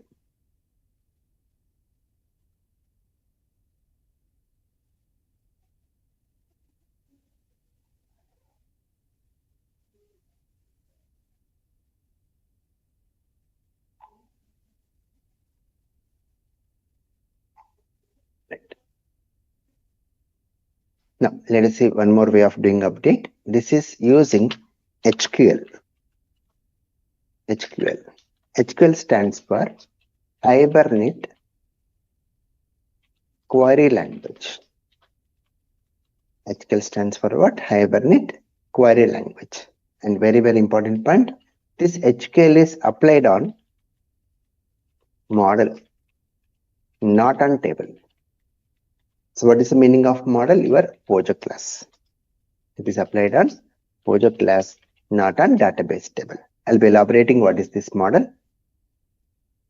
Now, how to do this process is, whenever you go for HQL, we make use of an interface query. We make use of interface query. Query equal to s.create query. Query equal to s.create query. And you can say the query here like this. From student, or you can not like this. It will look similar to SQL like this. Update student set marks equal to colon marks where s name equal to colon s name. See here. Now we have to set like this. Query dot set parameter marks with 650 and say query dot set parameter sname with Ramu. See here. For Ramu, what are the previous marks? See? For Ramu, the previous marks are 600. Now we want to make it 650. So how to do that? See, update student set marks equal to colon marks. This colon marks will be replaced with what value? 650. That's the use of this query dot set parameter method. Where sname equal to colon sname, this sname will be replaced with Ramu. So the query will become now update student set marks equal to 650 where sname equal to Ramu. Once we set the parameters, we have to call the method query dot execute update. That's it.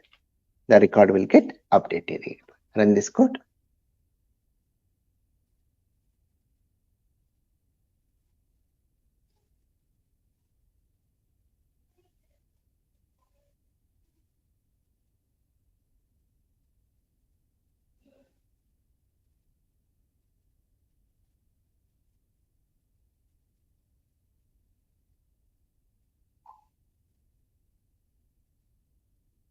Here the record has been updated, and if you check your table for Ramu, the marks are now updated to 650.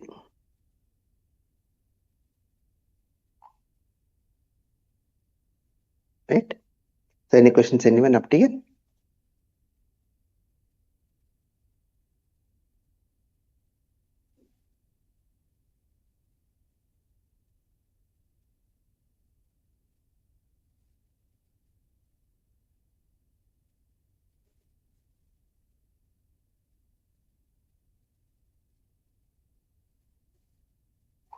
Any questions?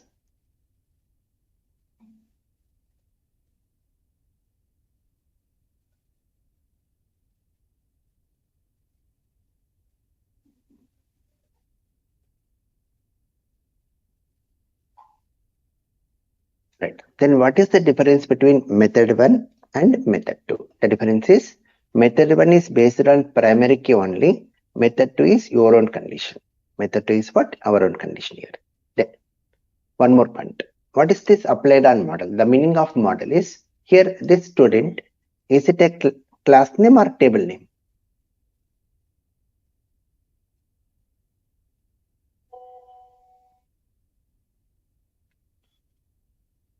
It's a class name. It's a class name, but table name says student info. But what we are using in the program, the class name, and even these properties, marks, sname, all these are properties of project class, not related to table. That's the meaning called as applied on model. We should not use the table related things over here.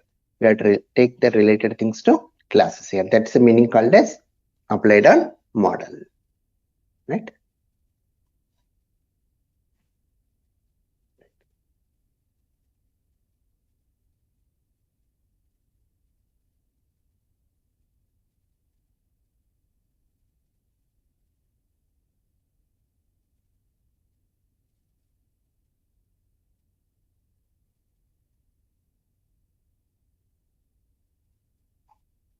Right.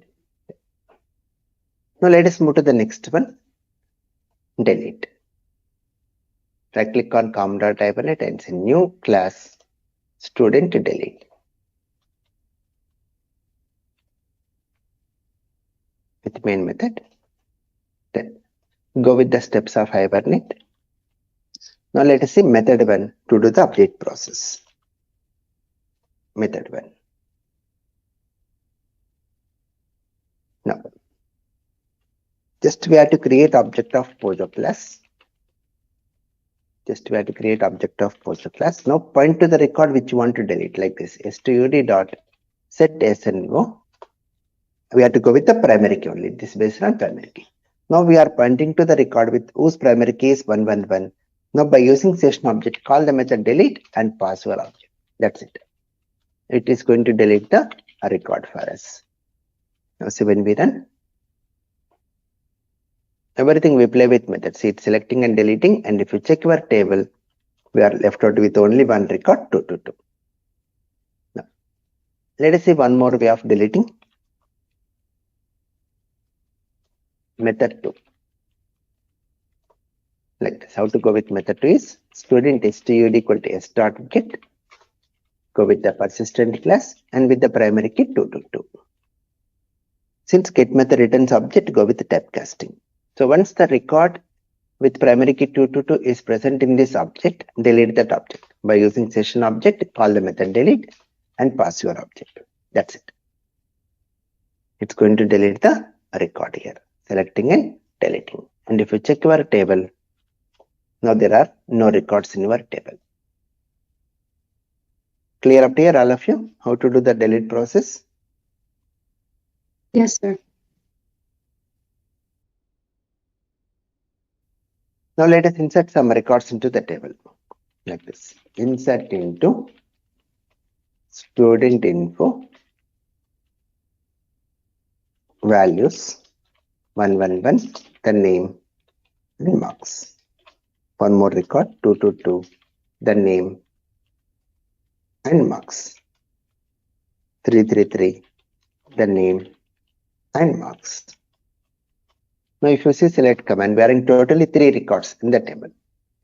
Now we want to delete the records whose marks are greater than or equal to 600.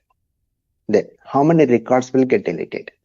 Repeating, we want to delete the records whose marks are greater than or equal to 600. Then how many records will get deleted based on our table?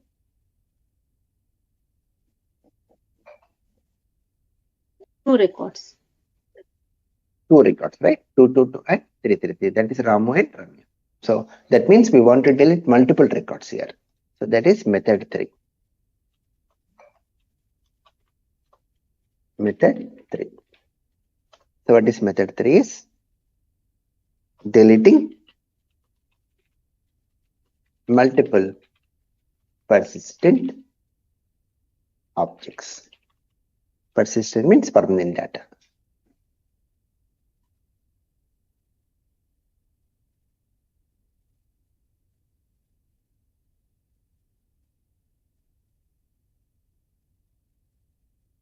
Now, how to do this process is we have to use the interface query equal to call the method s dot create query and say from student where marks greater than or equal to colon marks. From student where marks greater than or equal to colon marks. Set the parameter query dot set parameter marks with the 600. So how the query will become now? From student where marks greater than or equal to 600. Now if it is based on primary key, we get only one record. But if the condition is not based on primary key, there is a chance of getting multiple records. So how to manage multiple record is using list. Using list student list. Call the method query.list. Call the method query.list. When you call the method query.list, it's going to return the list of student objects based on this query. Now the list of students are present in the student list. Take one student and delete like this. Traverse your student list for student stud colon student list. Then by using session object, call the method delete and pass your student object. That's it. So it is going to pull out one record from the student list and stores into student object, and we are deleting that object here. When you run, it's selecting and deleting, and if you check your table, we are left out only with one record. Clear everyone? Any questions how to do delete process?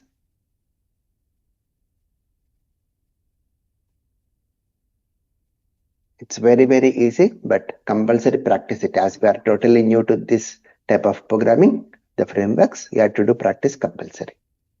Then only the frameworks will be very easy for us. Now, let us insert some records into the table. Insert into student info values 222, the name and marks. 333, the name and marks. 444, the name and marks. 555, the name and marks. So we're having totally 5 records in the table now. Now let us display all these records using Java code. Now let us go with the list operation. Right click on package and say new class student list with main method. Go with the steps of Hibernate. Here transaction is not required. When you are going with select, transaction not required. Transaction is only for insert, update and delete only, not for read operation. Now, how to pull out the records from table is, again use the interface query equal to, call the method s.create query and say from student. Now when you say from student, it's going to pull out all the records from student table and stores it, gets here. Now this query is connected to the table. Now say here list student list, call the method query.list. So based on this query, we get the list of records. That records are connected to student list. Now traverse your student list for student stud : student list. So this for loop will repeat until all the records gets completed. Print one object and close your session.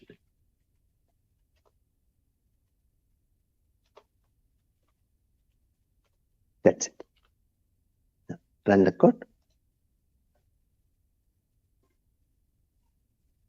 See what you are getting. See the class name along with hash codes, because whenever we print objects in SOP, it's going to invoke which method? ToString method. So go to the student class and override the ToString method like this: public string ToString, where we written student number space student name space marks. So override the ToString method here. Now run the code again. So here we are getting the list of records onto the console. Clear everyone? All the CRUD operations?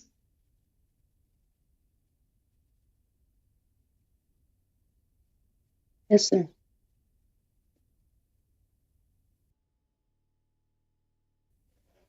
Now, let us move to the next concept here. One more very important topic. Hibernate criteria API. This is more of query, powerful than query interface.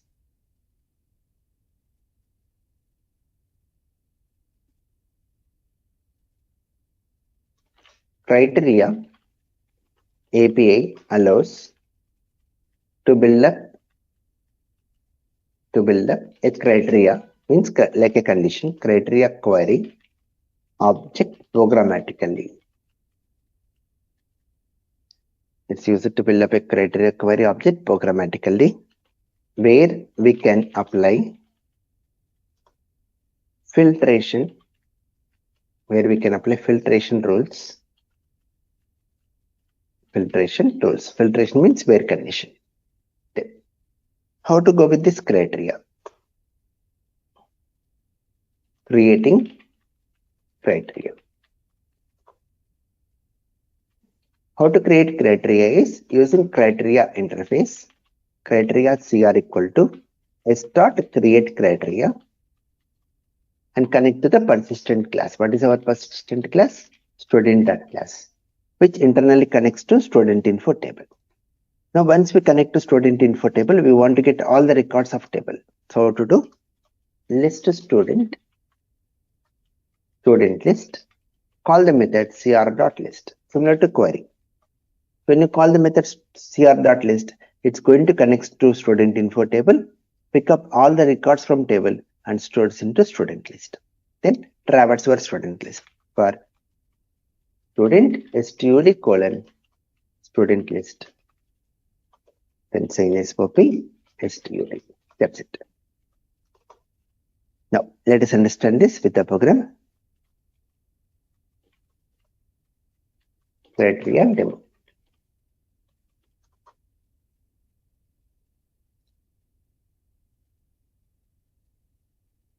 Right click on package, com.hibernate and ends in new class, criteria demo with main method.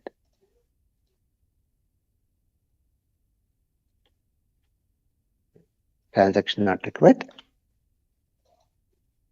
Now, let us go with criteria, creating criteria. So like this, use the interface criteria, cr equal to s dot create criteria and connect to the persistent class, which internally connects to student table, student info table. Then, now to get the list of records here, list student list, call the method cr.list. Then traverse our list like this. For student stud colon student list, then say in SOP stud. That's it. Close our session. Similar to query, but some advantages are there with criteria. We'll discuss. Here also we are getting the list of records. Now let us see what we can do with criteria, that is restrictions with the criteria. Restrictions with criteria. So what do you mean by restrictions? Conditions. What do you mean by restrictions here? Conditions. Okay. So where condition, similar way we can understand. So we can add restrictions to criteria using restrictions class. Using what? Which class? Restrictions class. Like example, you can say criteria cr equal to s dot create criteria. Connect to the project class. Now we want to apply conditions. So to get the list of records, we want to apply conditions. How to do is this? We have to call the method cr.add. Use the restrictions class. Use the restrictions class and say the condition gt marks comma 600. So meaning marks greater than 600. That is the condition here. So it's going to pull out the records whose marks are greater than 600. Okay. So whenever you want to apply some conditions, whenever you want to go with some relational operators, we use this restrictions.gt. We have to use restrictions class. Now, once we apply the restriction, get the list of records. Now we get the list of records based on your condition. Now let me show this example.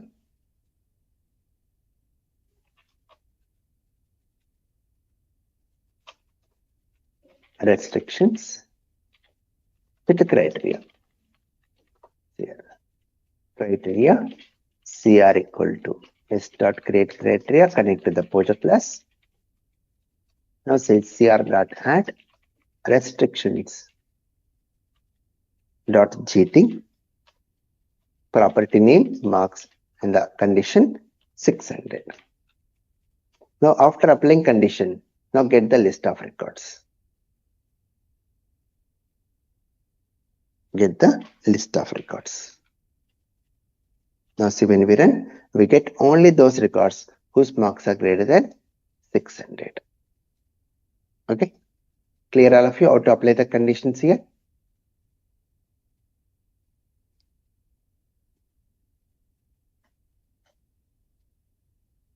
Right.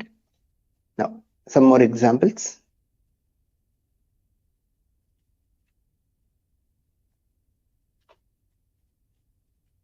GE means greater than equal to. LT means less than.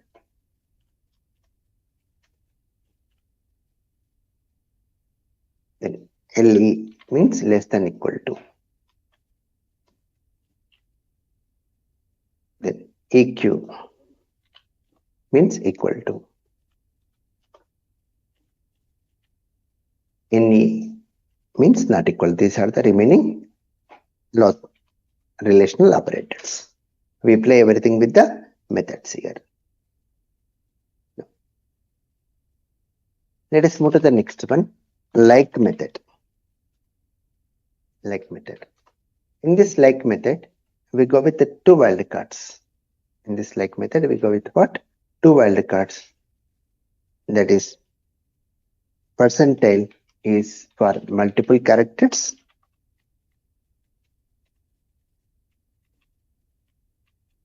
Underscore is for single character. So this we call them as wildcards. Now let me elaborate. Now we are having a query like this. Display students whose name starts with R. We want to display the students whose name starts with what? R. See here in our table, how many students are there starting with R? 3 students here. These records we want to display. Then, how to write that query is here like this. cr.add restrictions dot like method. What is the property name? Estimate. We maximum go with the strings. Like method is applied on strings only. Like name. And what is the value? R percentile. Means starting character is R. After that, what are the characters it may be? Okay, what are the characters it may be? Right? Now, let me show you.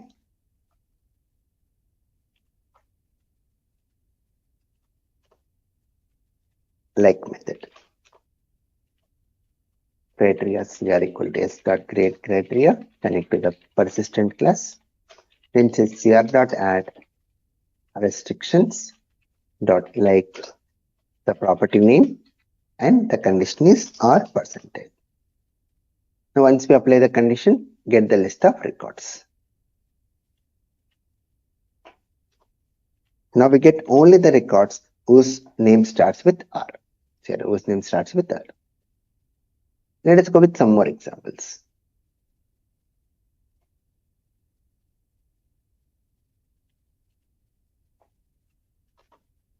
Display students whose name ends with U. Then how to write this? cr.add restrictions dot like. Starting characters can be anything. Ending is what? U. So percentile U. Display students whose name third character is M. Display students whose name third character is M. Then how to write that one is first two characters can be anything. There is 2 underscores. Third character must be M. After that, what are the characters it may be? So 2 underscores. 2 underscores. Right?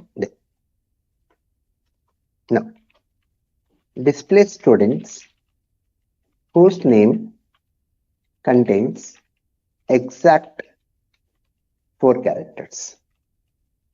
The name should contain only exact 4 characters. See in our table, how many names having exact 4 characters? Ramu and Venu. These 2 names we should get. There. So to write that one, 4 underscore. When you want to match exact means 4 underscores.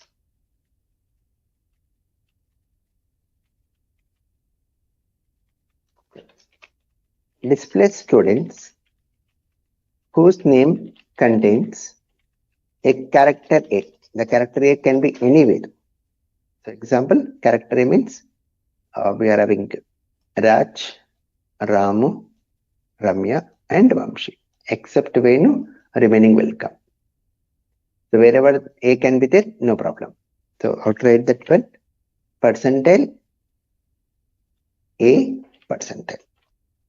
Now A can be anywhere in your names. Got it everyone? The use of like method.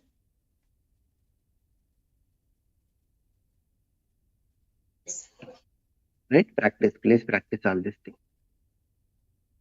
Now the next one. Sorting. the results. We want to do the sorting process. How to do the sorting is, criteria API provides order class to sort the results. Like example, say here criteria cr equal to s dot create criteria, connect to the project class, then use the method here cr dot add order, and use the class order with the method asc, and with the on which property you want to do the sorting. ASC means ascending order. If you want to go with the descending order, we have to call the method cr.addOrder, order.desc, and based on which property. This is for descending order. Let me show you.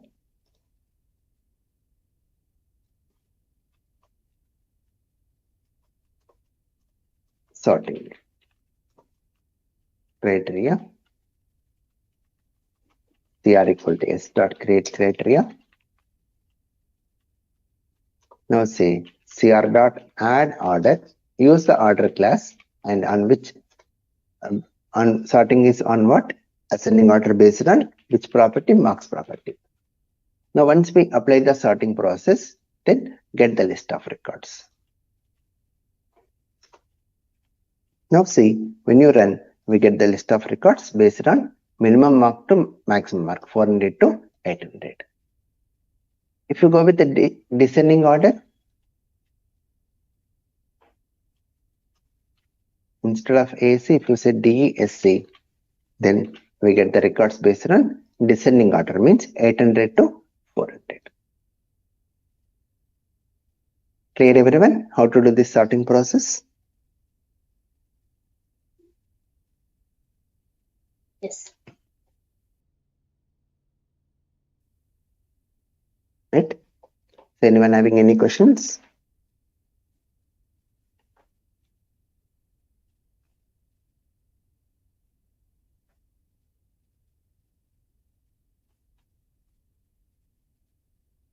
Okay, so please practice all these things, and tomorrow we'll go with the new topic, the left out topic of Hibernate, where we discuss inheritance in Hibernate, associations in Hibernate, and how to use annotations in Hibernate. So tomorrow we complete Hibernate. Then next class we start with web services. Right? Thank you all.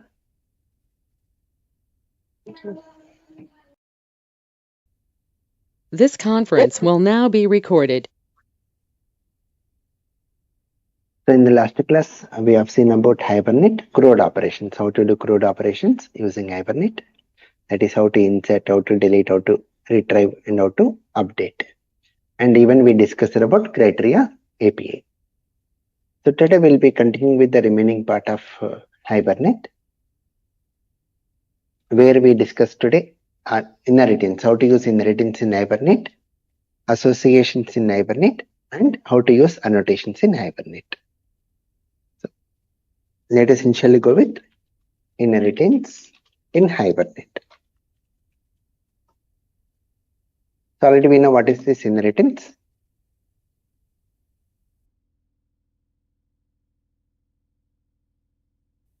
Already we know what is inheritance, that is creating new class from existing class.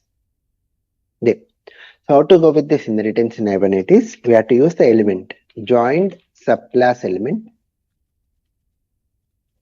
Joined subclass element is used in Hibernate XML mapping file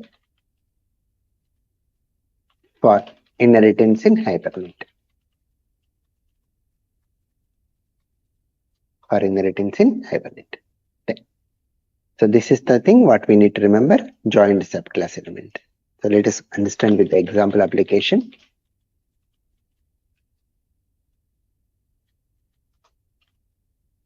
Create a project class. Okay. Inform.hibernate package of src/main/java folder of Hibernate project.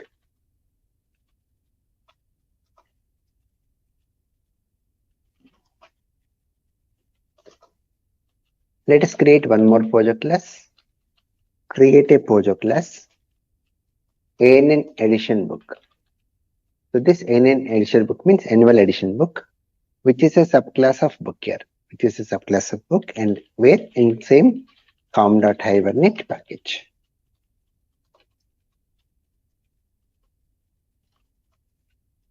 So let us do these steps first. Let us create these two classes. So open Eclipse. In Hibernate project, you can see src/main/java. Under that, you can see the package com.hibernate. Right click on this package and say new class. Go with the name book. Then here we are going with the properties like private int book ID, private string book name, private int book price. Setters and getter methods, right click and say source, generate getters and setters. Generate. That's it. The class is ready now.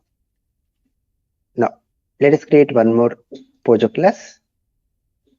New class, ANN edition book. ANN edition book, which is a subclass of book. Which this ANN edition book is a subclass of book. And here we are going with the property discount. For annual edition book, we are going with the property discount. Then setters and getter methods.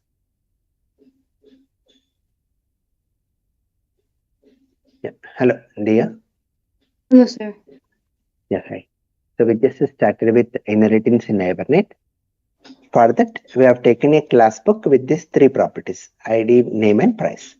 Then we have created one more Pojo class, ANN edition book, which is a subclass of book, which goes with a property discount with the setters and getter methods. This is the thing what we have done up to now.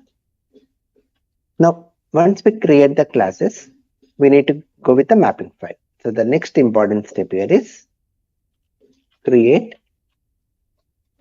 Hibernate XML mapping file. I'm going with the name book.hbm.xml in src/main/java folder. So this is the main thing to understand here. Let us do this step. Right click on src/main/java and say new other XML file. Let us go with the name book.hbm.xml. Then take the template of XML file.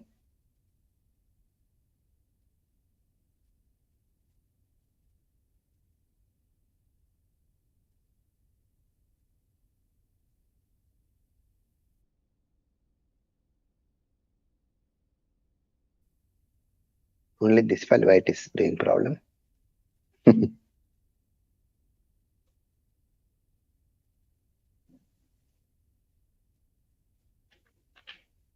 So the root tag is Hibernate-mapping. Then start doing the mapping part here. So we start like this. Class name equal to com.hibernate.book, where we are referring to the table book. Then we go with the primary key. ID name equal to book ID. Let me check the spelling once. Yeah, book ID I have taken. So ID name equal to book ID means this is our primary key referring to the column of table book ID. Wherein other properties, property name equal to book name referring to the column of table book name. Then the other properties, property name equal to book price referring to the column of table book price. With this we complete book class. Now under book we are having a subclass ANN edition book. So we have to use which element to go for inheritance in Hibernate? Joined subclass element. We have to use which element here? Joined subclass, and the name of the joined subclass is com.hibernate.ANN edition book referring to the table AE book. We are giving the table name as AE book. Now, very important point here. So once we run application, two tables will be created. One is book table, one more AE book table. Two tables will be created. Now we have to make a link between this book table and AE book table. How to make the link is, this primary key of one table should act as ordinary key in another table, mainly used to relate the tables like this. We have to create one element here, key column equal to book ID. So the primary key, this is book ID is what? Primary key of one table acting as ordinary key another table, mainly to relate the tables. This key column, this we call it as foreign key. This we call it as what? Foreign key. So what is foreign key? A primary key of one table acting as an ordinary key in another table, mainly used to relate the tables. Mainly used to relate the tables is called as foreign key.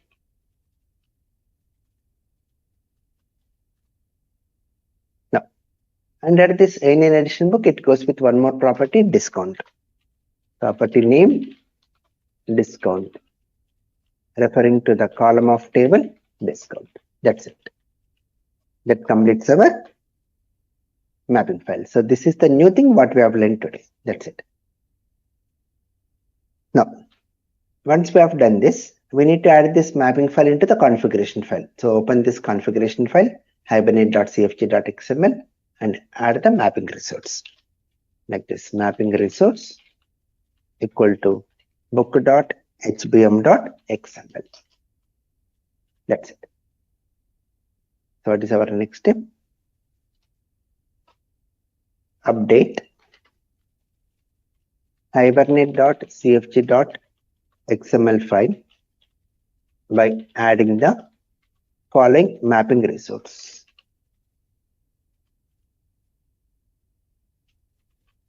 Following mapping resource.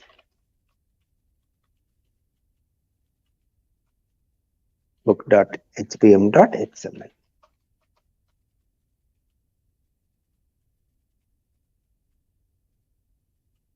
Finally, create a test class, book test. Create a test class book test in com.hibernate package.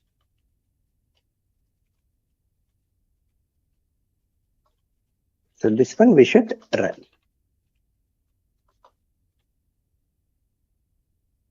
So right click on com.hibernate and say new class book test with main method.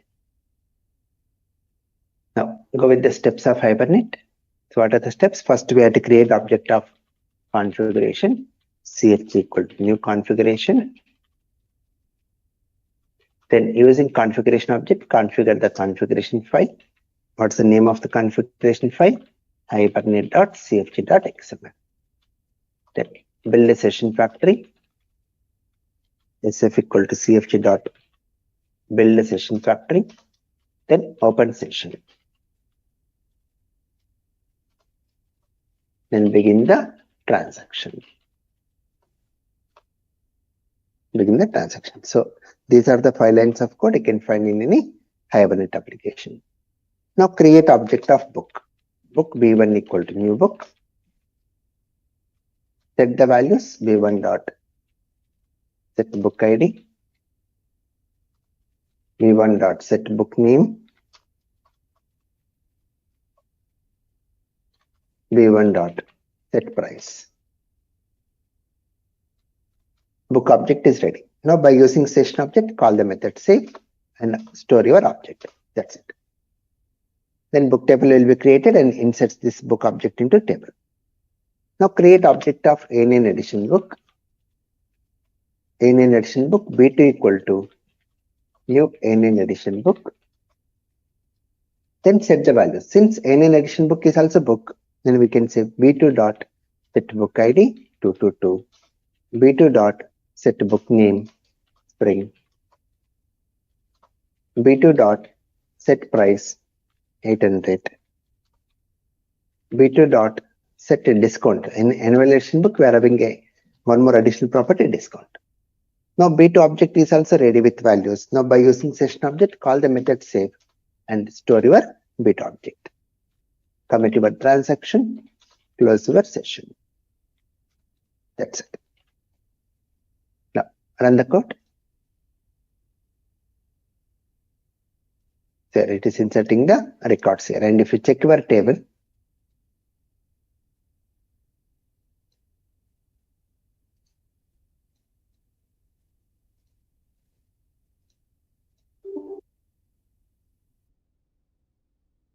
use Java 08, select star from book. There book table has created and you can see totally 2 records in the table. 111, 222. And if you go with here, select start from A book. A book. So you can see one more annual edition book 222 with a discount 200. So this is our primary key. This is what here under in book table, this we call it as primary key. This primary key acting as an ordinary key in another table, mainly used to relate the tables. This we call foreign key. So by using this 222, we can connect to this book table 222 to get the remaining details. So the relationships between the table we do by using foreign key. Clear up to here? Any questions?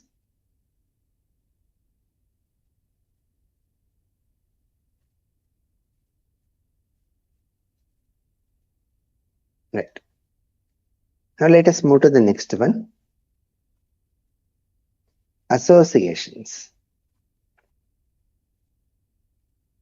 Associations in Hibernate.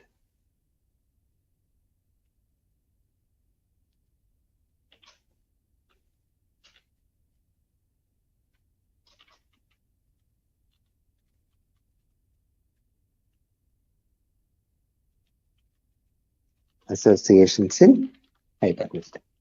The meaning of association is, association means as a relationship. Association means as a relationship. Like example, university as department, department as employee, library as books, classroom as students, like that.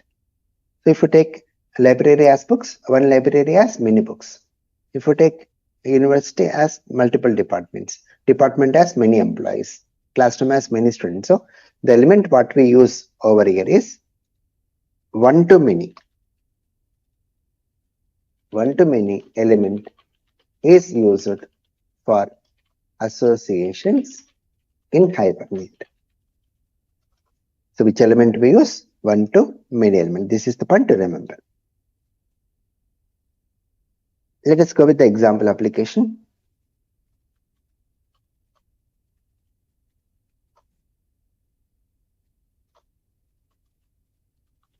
Create a Pojo class. Let me say employee. So we are going with the example, department has many employees.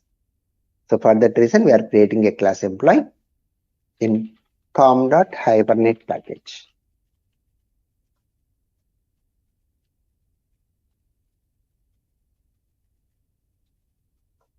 Let us create one more Pojo class. Create a Pojo class department in com.hibernate package.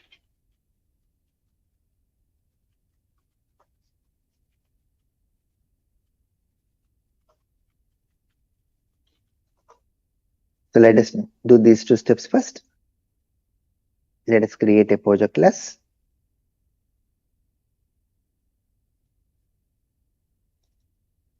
Right click on com.hibernate and say new class employee. Here we are going with the properties, private int employee ID, private string employee name, private int employee salary. setters and getter methods.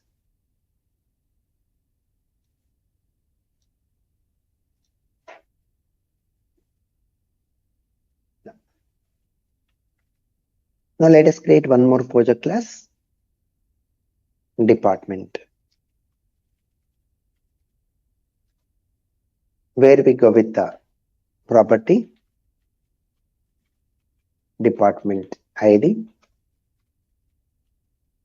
department name, and which in department will have list of employees, multiple employees. So we'll say list employees. So in department we are having a list of employees. Now create generating setters and getter methods. So we are having set employee, so which takes a list of employees as argument, get employees, which returns a list of employees as return type.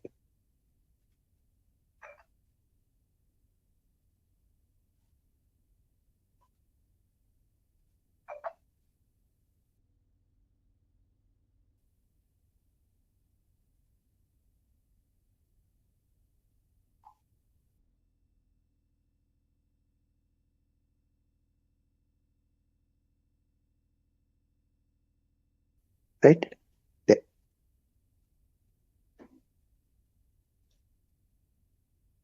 Now we need to do the mapping part. That is a major important file. Create Hibernate XML mapping file. Let me go with the name dept.hbm.xml in src/main/java folder. This is the major thing. dept.hbm.xml.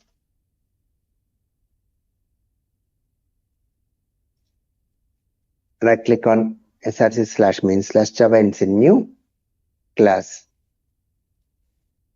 Sorry, not class, right? XML file. Right click on src/main/java and say new other XML file. Go with the name dept.hbm.xml.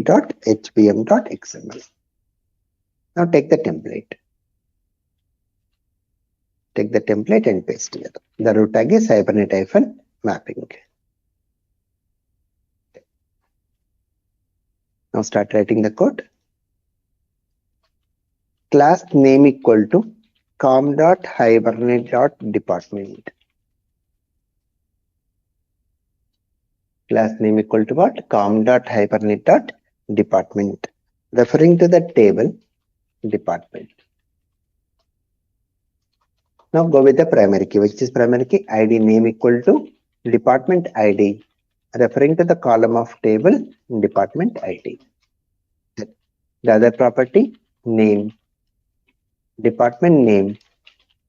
Referring to the column of table department name. Now understand carefully. Under a department, we are having what? See, a property list employees. So this how to manage the list here. How to manage the list is, here we have to use the element list. We have to use the element list and the name of the list is employees. Name of the list is employees and it's of what type of table it is? Employee table. Employee table. There. Now, when we run application, two tables will be created. One is department, one more employee. Now we have to make a link between these two tables.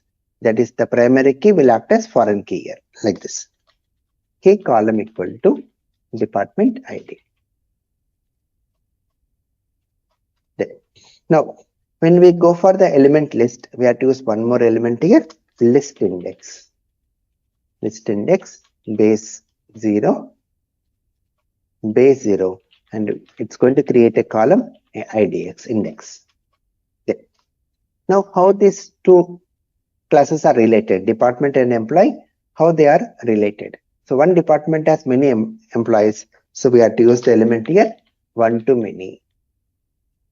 One to many, referring to the class com.hibernate.employee. That's it. So this how this department and employee are related, one to many. This is the new thing what we have learned today. Okay. Now create a class name com.hibernate.employee. We are doing the mapping part of employee totally, referring to the table employee table. Okay. Go with the primary key in employee table, ID name equal to employee ID, referring to the column of table employee ID. Okay. The other properties, property name equal to employee name, referring to column of table employee name. Okay. One more property, name equal to employee salary, referring to the column of table employee salary. That's it. Now that completes our mapping file. Got it? Any questions?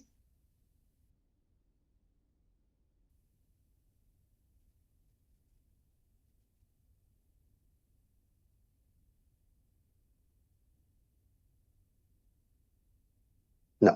Now once we create mapping file, what we need to do? We need to add this mapping file into the configuration file like this. Mapping the resource equal to dept.hbm.xml. In one configuration file, we can add multiple mapping resources. What is our next step? Update hibernate.cfg.xml file by adding the following mapping resource.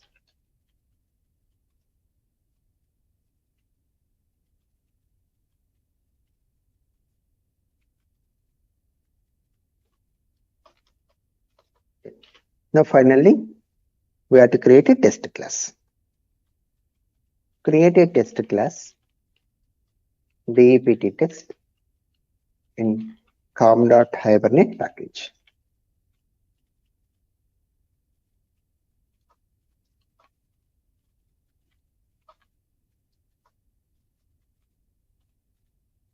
This we should run.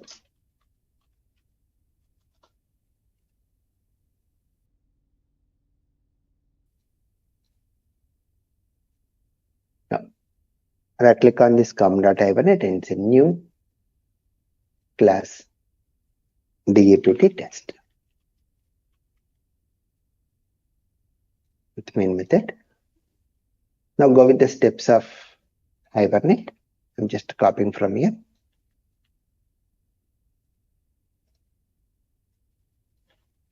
Now to create object of employees here, employee emp1 equal to new employee.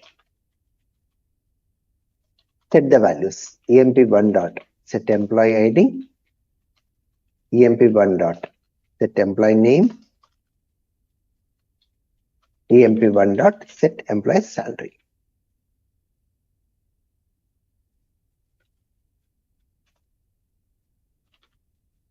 Now emp1 object is ready. Now create one more employee object. Employee emp2 equal to new employee.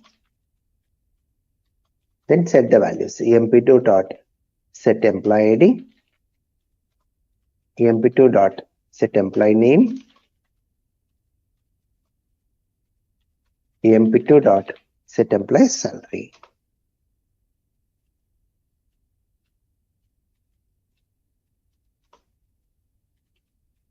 So two employee objects are created.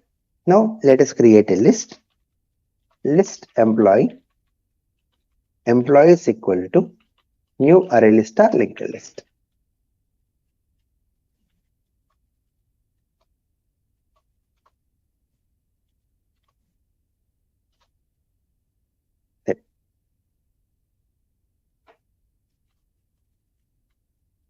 Now we have created a list of employees. To these employees, we need to add our employee objects like this. Employees dot add emp1, employees dot add emp2. So this employees holds now two employee objects now. Now create object of department.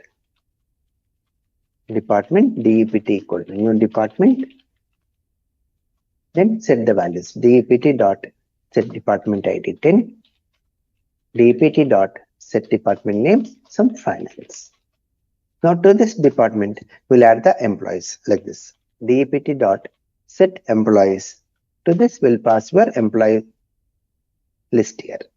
So in one department, we are adding 2 employees. That's it. The objects are ready with values. Now, by using session object, call the method save and save all your objects here. What you have created: EMP1, EMP2, department. That's it. Commit your transaction, close your session. That completes our application. Simple code. Now run the code.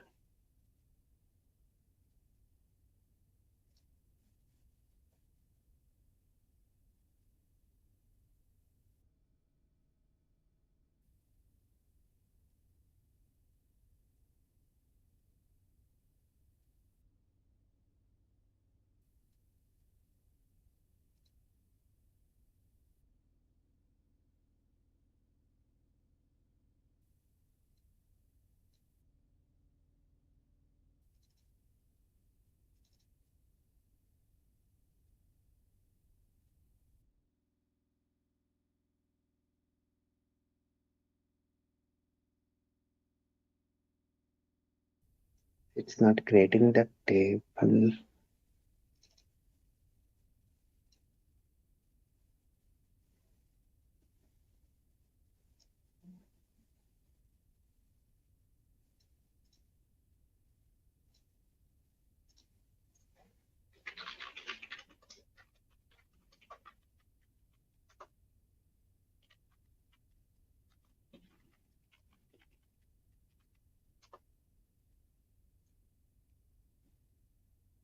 Department table is created, but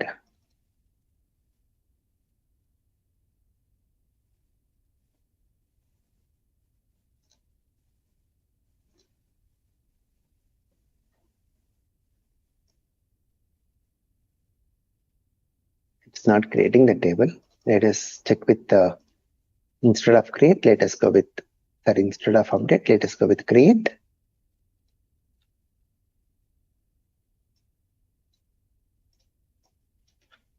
And let us keep these 2 mapping resources in comments. Because when we say create, it even creates the student table and book table. That's the reason I'm keeping in comments. Now let us run this code.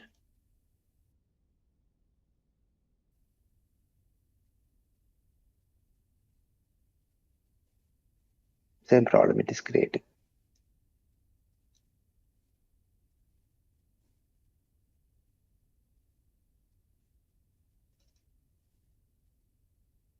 Okay, I need to keep this one in comments. Now let us run the code again. Right, now if you check your table here, select star from employee. See, 2 employees have been created here, 1 1 1 2 2 2, and it has given the index as 0 1, and they are belong to which department? See, 10. So see, select star from department. See, we are having one department with the ID 10 with the department name finance. Okay, so this is our primary key, which is acting as foreign key in your other table, mainly used to relate the tables. Clear all of you? How to go with this? Sorry, this one like associations. The element what we use? The element what we use here is 1 to many element. For inheritance, 1 to, sorry, joined subclass. For associations, 1 to many. That's a point to remember. Now, let us move to the next one. Annotations. Very, very simple topic. Annotations in Hibernate. The use of going for annotations in Hibernate is when annotations are used in Hibernate, we need not create Hibernate XML mapping file.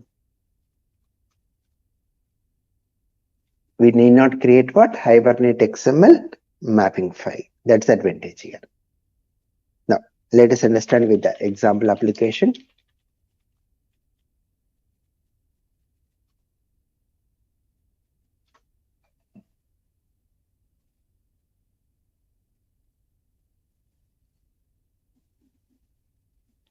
Now, create a Pojo class item in com.hibernate package.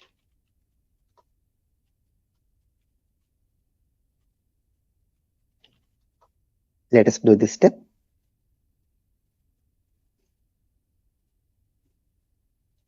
So create a Pojo class item.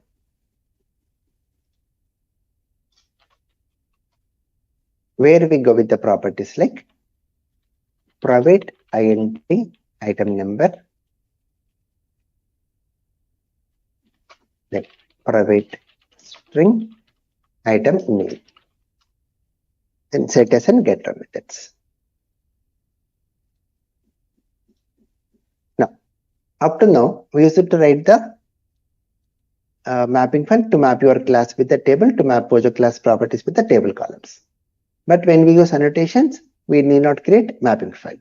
Then how to indicate that this class is going to become table in your database? By using the annotation @entity. Which annotation we use? @entity to mark this class as table. Then it's going to create a table item with the 2 columns, item number and iname. Now we want to make this one as primary key. Then we use the annotation @id. So these two are the mandatory annotations. These two are here mandatory annotations.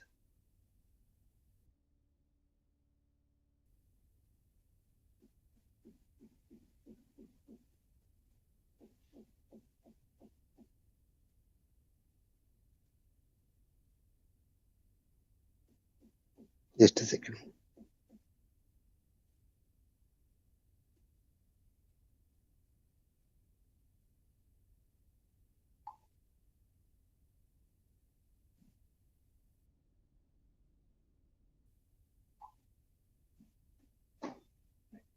Now these two are the mandatory annotations. Okay. Now once we run application, it's going to create a table item with these 2 columns. Now we want to change the name of the table. So when we want to change the name of the table, we use the annotation @column. Sorry, @table. @table, and the name of the table we are saying item details. The name of the table is what? Item details. Then I want to change the column name also. We want to even change the column name. So how to change column name? @column. @column name equal to, we'll say item name. So these are the annotations. And if you just browse in Google annotations in Hibernate, you will get the list of annotations, and it's very easy to understand. Right? Now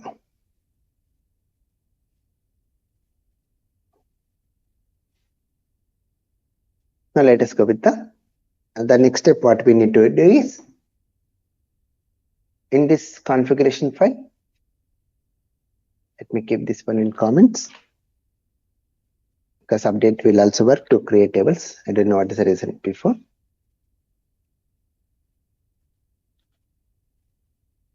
Now what we need to do, since there is no mapping resource here, we need to go with mapping class. Mapping class. What is the name of the class? com.hibernate.item. That's it.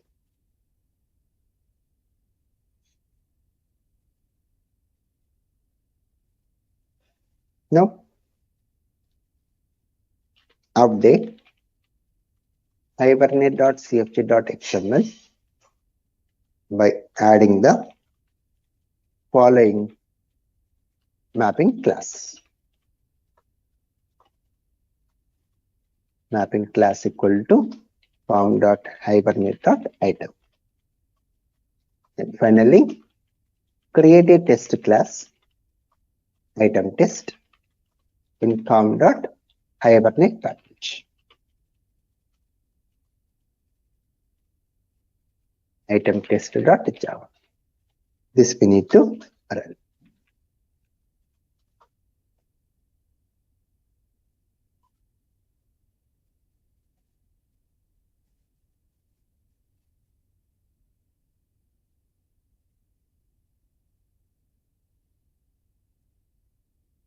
Let us create this.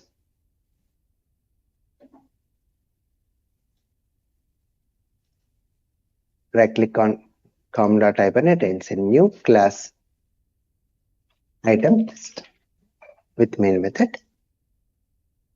Then go with the steps of Hibernate. Then just to create object of poser class item equal to new item. Then set the values. Item dot set item number. Item dot set item name. That's it. The object is ready. Now by using session object, use save method to insert your object into table. Comment your transaction, close your session. That's it, as usual code. So when we use annotations, no need to create any mapping file. Check your table. What's the name of the table? See, item details. The name of the table is item details, and see when the column name also changes, see item name here. Clear? All of you, any questions?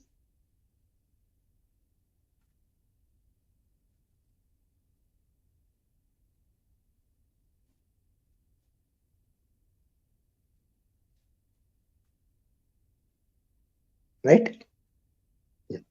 So that's about Hibernate. So please practice it. Very, very important. You have to do compulsory practice. And tomorrow I'm going to start off with a new topic, very, very important one, web services. That will take 2 classes. Then after that, next week, we'll be entering into Spring Framework. Thank you all.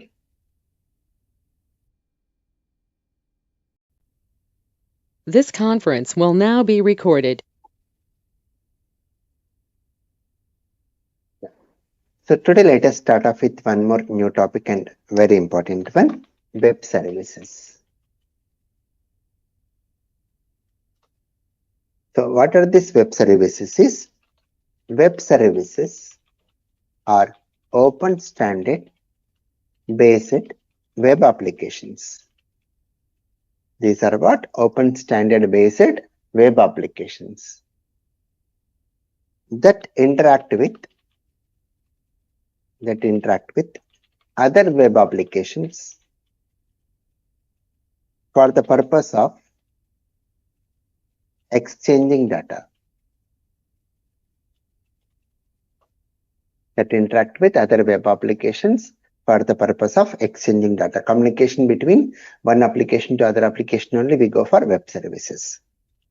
The web services is a distributed technology. This word is important. Is a distributed technology achieves interoperability. Interoperability means portability across different technologies. Across different technologies like Java, .NET, PHP, like this. Okay. So what is this distributed technology? What is this interoperability? And the advantage of going for web services, let us understand more using a diagram. There is need of web services. What's the need of going for web services? Let us understand using a diagram. Need of web services.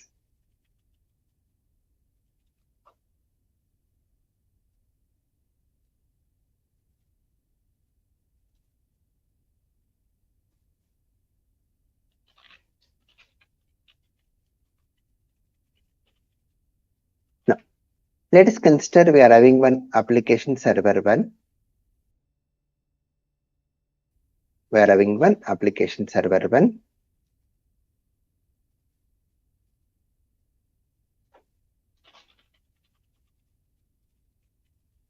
Which contains an application called as get products. It goes with the application get products. Now, what this get products is going to do is when you run this get products application, it is going to connect to a database. It connects to a database. Then this get products application will connect to this database to get the list of products present in the database. It's going to get the list of products present in the database. Now, let us suppose if you are having some other applications running in the same server.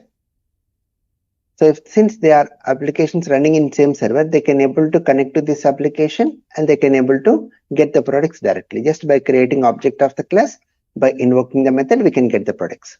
Now we want to display that list of products outside of your system. Then we have to make it as a web application. When you want to show the result outside of your system, we have to make it as a web application. Then the end user will make use of the client URL to access the application. So whenever we want to make our application to be used by outside of your server, outside of your system, when end user has to provide the URL which connects to this application running in the server. The application has to provide URL. Then the application will run on server and the result will get displayed onto the client browser. The result will be displayed onto the client browser to the user. What it is going to display? List of products. Now, what are the products it is displaying onto the client browser? We cannot use that output for developing other application. I cannot take that result and use it for other application. Like example, if you open Amazon and search for mobile phones, whatever the mobile phones it is displaying on your client browser, I cannot take that result and develop some other application. Not possible at all. So web application is only for end users, interaction. The end user can interact with the application to see the responses. But we cannot take that out result and develop some other application. Okay, so web applications are created mainly for end users. Then let us suppose if you are having one more server, application server 2.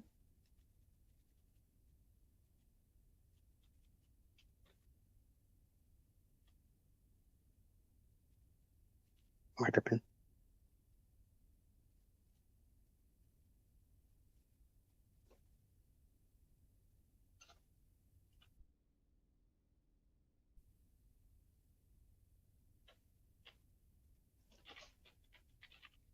Application server 2. Then in this server 2, we want to use this get products application. Then the way of getting gets product application, I want to take the output also and use it for other purpose. Then what we need to do, we have to compress this in the form of jar file. We compress this in the form of jar file because whenever we want to share the code, we create jar files and we give that jar file to server 2. We give the jar file to server 2 in the form of jar file. Then, so when we are giving the complete code to server 2, we are having some drawbacks. The drawbacks are like, in future, if you update your product, in future, if you update your application get products, every time that updated code should be given to server 2. That is one drawback. And one more drawback is sharing of database over network is very, very difficult because of huge size. And for security reasons, we won't share the database to other applications. So that is a drawback when we give the complete code. Then the solution for this type of case is we have to develop it as a distributed application. The meaning of distributed is the application will be running in server 1 only. The application will run in server 1. It will connect to its own local database. Only the list of products, only the output, because in server 2 we are worried about only list of products. In server 2, we are worried about only what? List of products, only output. We are not worried about the code. We are only worried about to take what? List of products. So that list of products is given to server 2. Okay. So the application will run in its local machine. So this type of applications only we call distributed applications. Communicating between one application to other application only distributed. For that, we use web services. And the advantage of web services, let us understand. Wherever we are creating application, we call it as producer. Wherever we are creating application, we call producer. Wherever we are consuming the application, we call consumer. Wherever we are taking the result, we call consumer. Now, let us suppose if this producer application is developed using Java technology, if the producer application is developed using Java technology, and this distributed application is developed using AJB. AJB stands for Enterprise Java Beans. AJB is also for developing distributed applications. Okay, so if you develop this distributed application using AJB, using Java technology, then the consumer application also should be what? With the Java technology also, which is Java technology only. Means AJB is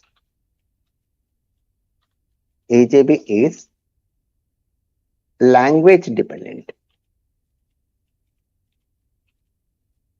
AJB is what? Language dependent.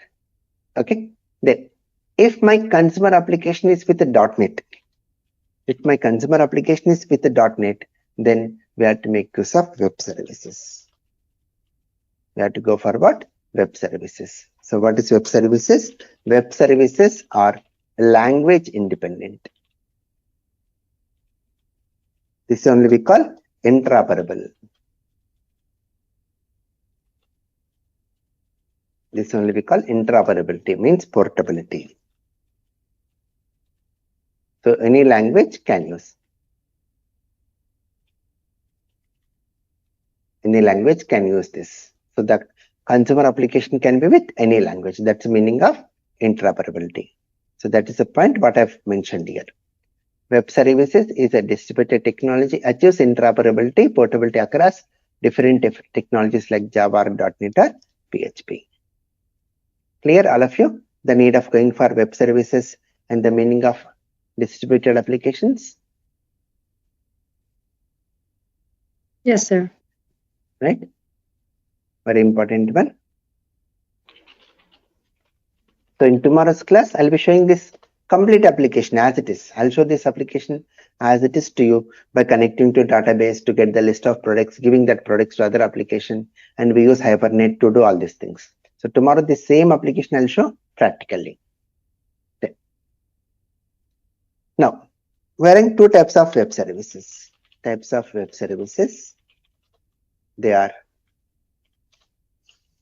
web services and REST web services. We are having SOAP web services and REST web services. So this SOAP web services we are not using currently more in the companies. We are not using more of this SOAP web services now. For that reason, what I do is will send you the recording of SOAP web services. So just to follow it, just to go through one time, that's enough. Okay. So I'll send the recording of this SOAP web services, how to do it, along with the document. You can go through that. Okay. Whenever you get some time. Then nowadays we are using this REST web services. This is very, very important for us. Let us go for REST web services.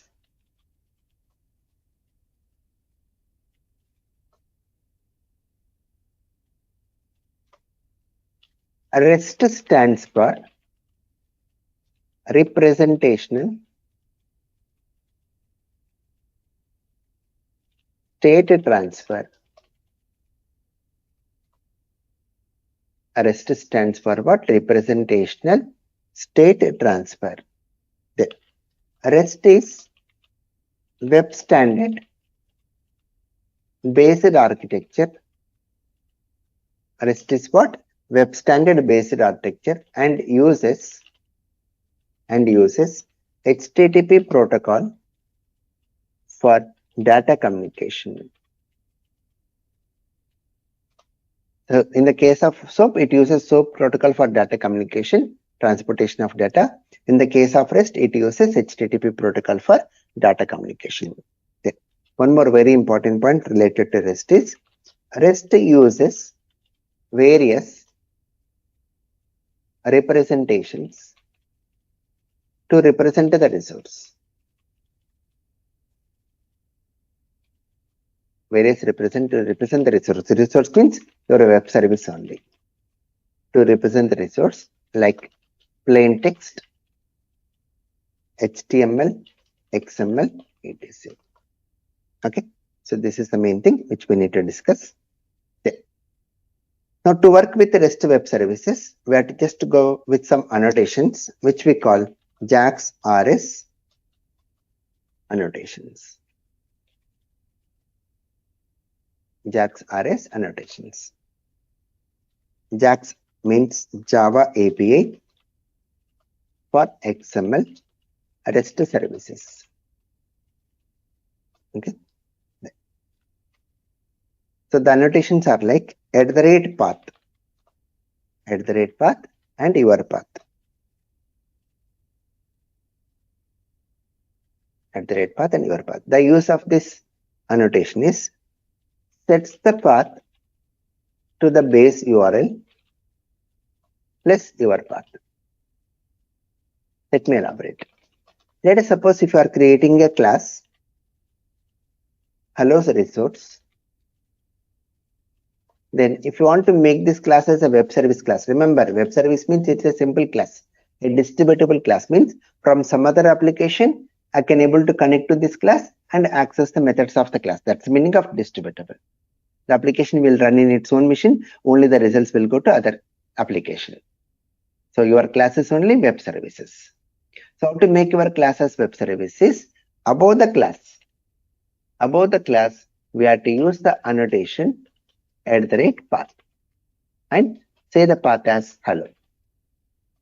Then based on this path, the client URL, even we call API, we call it as even API to access hello resource.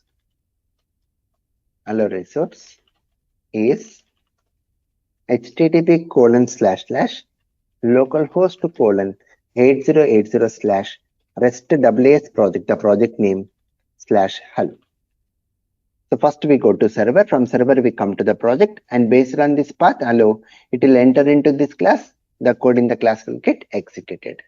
So this only we call with a special name REST API. Web services we are used to create what? REST APIs. This only we call APIs.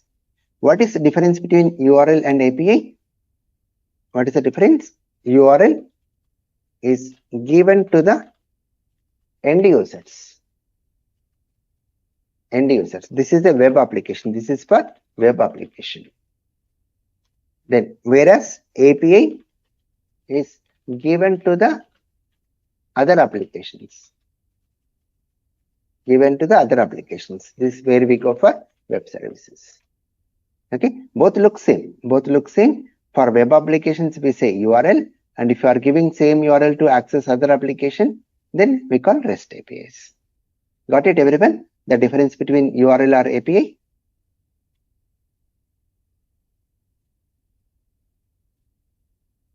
Right? Both look same. Application to application communication, API. Only accessing your application only to see the result. For web applications we call URL. The next annotation, @get, uses HTTP GET method, specifies method response to GET request. How to use this one is, once we enter into the class, your class may have methods. Your class may go with so many methods. Then which methods you want to make it distributable? Like if you are having public string get, say hello. And if you want to make this method to be distributable, means the result should go to other application. Then above the method we use @get annotation. So then only the method will become Distributable means from some other application, we can enter into the class, then we can enter into this method. So above such methods, we use get annotation. We are running the next one, @produces.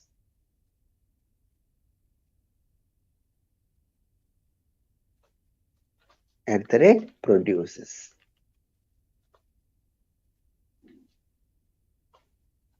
The use of this annotation is used to represent the resource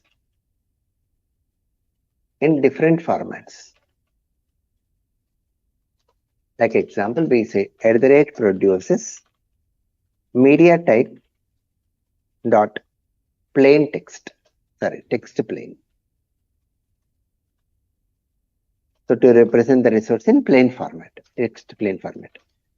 @produces media type dot text underscore HTML to represent resource in HTML format. @produces media type dot text underscore XML, or we can say @produces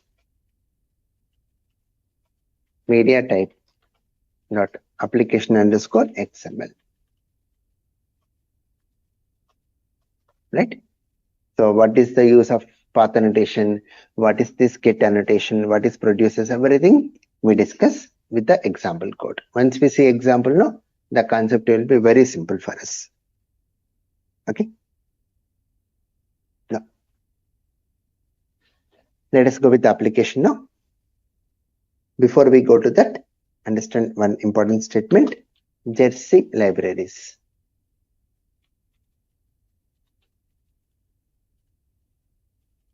So during interview times, they'll ask you how you developed REST web services. The answer what you can say, using Jersey libraries or Spring REST API.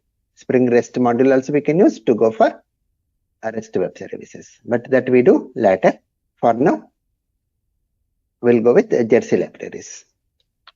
Jersey libraries are used to develop REST web services. Okay. Now, let us see how to do this. Developing a REST web service, a basic application today. Tomorrow we go with bigger one. Developing a REST web service using Jersey libraries. Using Jersey libraries and using Maven tool.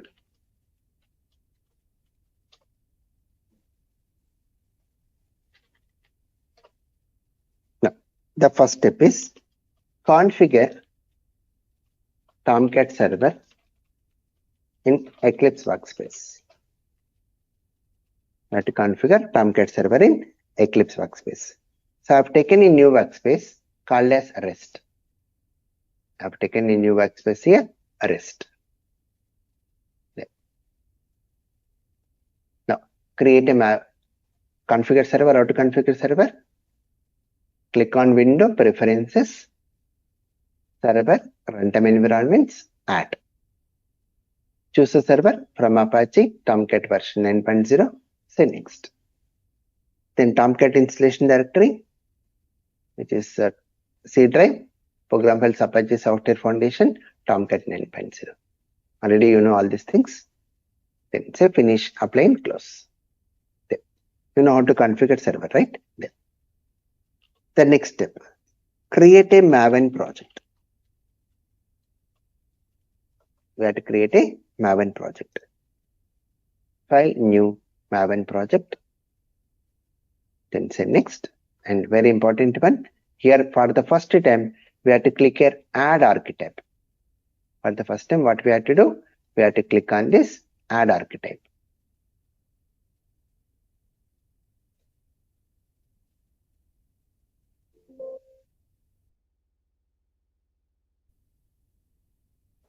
So click on this Add Archetype and go with the group ID as only one time process this one. org.glassfish.jersey.archetypes. org.glassfish.jersey.archetypes. Then artifact ID jersey-heroku-web app. Then version can go with some 2.25. Then click on OK. Then it is going to add this new archetype. Then now you can find that one in internal. Check it internal. No, it's not present in internal. Check it in default local. Either in internal or default local you can find. Then select this. Let's select this. Then say next. Then go with the group ID. I'll say REST WS. Project name REST WS project. Then package com.ws.rest as usual. Okay. Then say finish. That's it. The project will get created. Let me document. Click on file. New Maven project. Click next.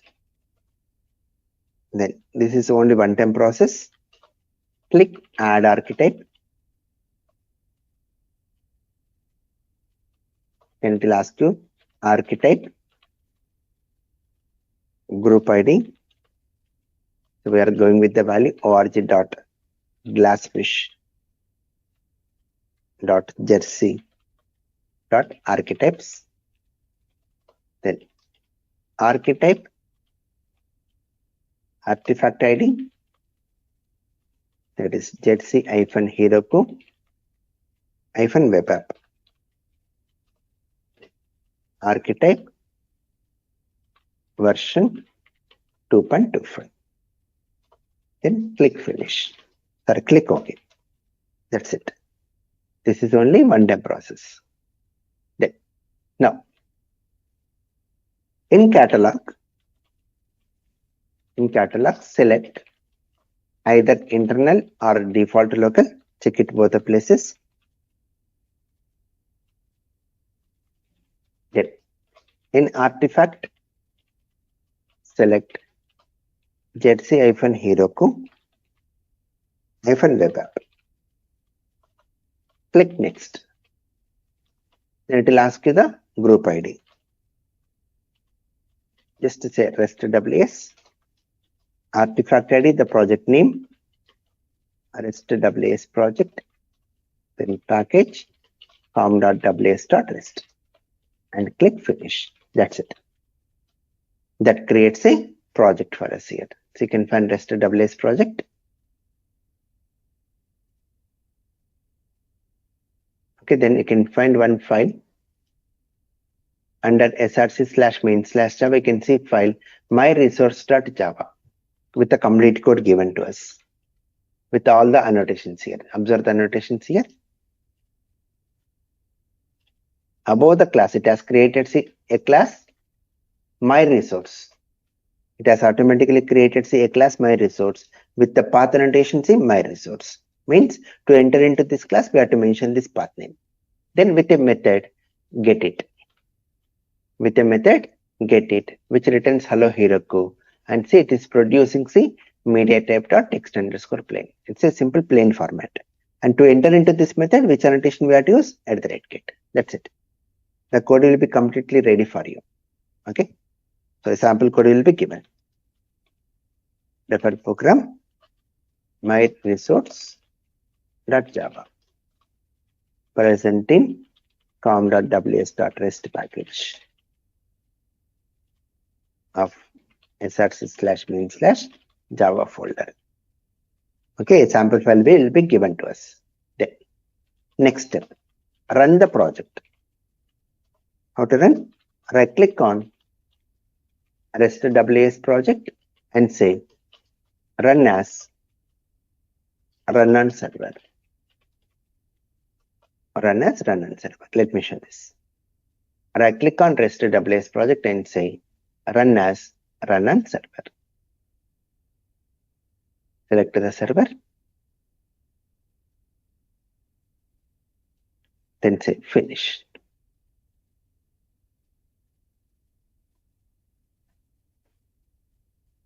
Please recap it one more time properly.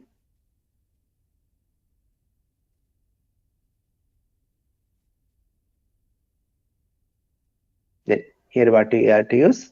After first we go to the server, then project, then what is the path to enter into the resource? My resource.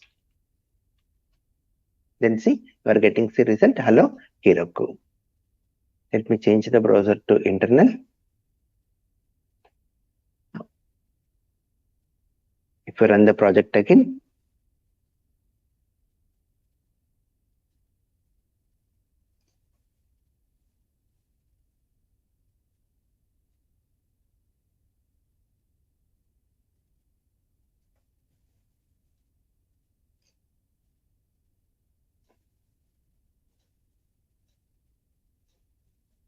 then it's say what we have to type here, my resource. See, we are getting the result. Say hello, Heroku. So it will go to this path annotation, enters into this method. This value will be returned back to us. Clear? Diya Parul and Uday? Yes, sir. Right? Now, let us go with the next part. Here, let us go with some more. Let us do some modifications. Like I'll say get plain text. I'm going just changing the methods. Get plain text, and I'll say here hello Jersey. So I want to represent this resource in plain format. So let us go with the same. Now let us go with one more method. Public string get HTML text. Get HTML text. Then here I want to represent the resource in HTML format. So above the method we have to use get annotation to enter into the method. Again @ produces media type dot text underscore HTML, because we want to represent resource in HTML format. So here in return, now we can use HTML tags.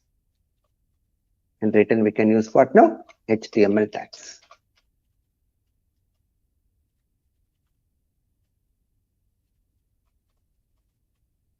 We'll say H3. Now we'll say here hello Jersey in H3 format.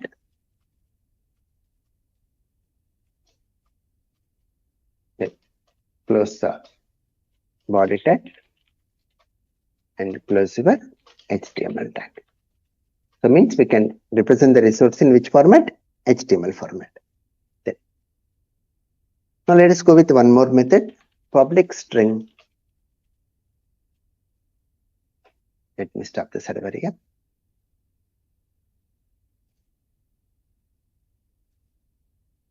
The public string get XML text.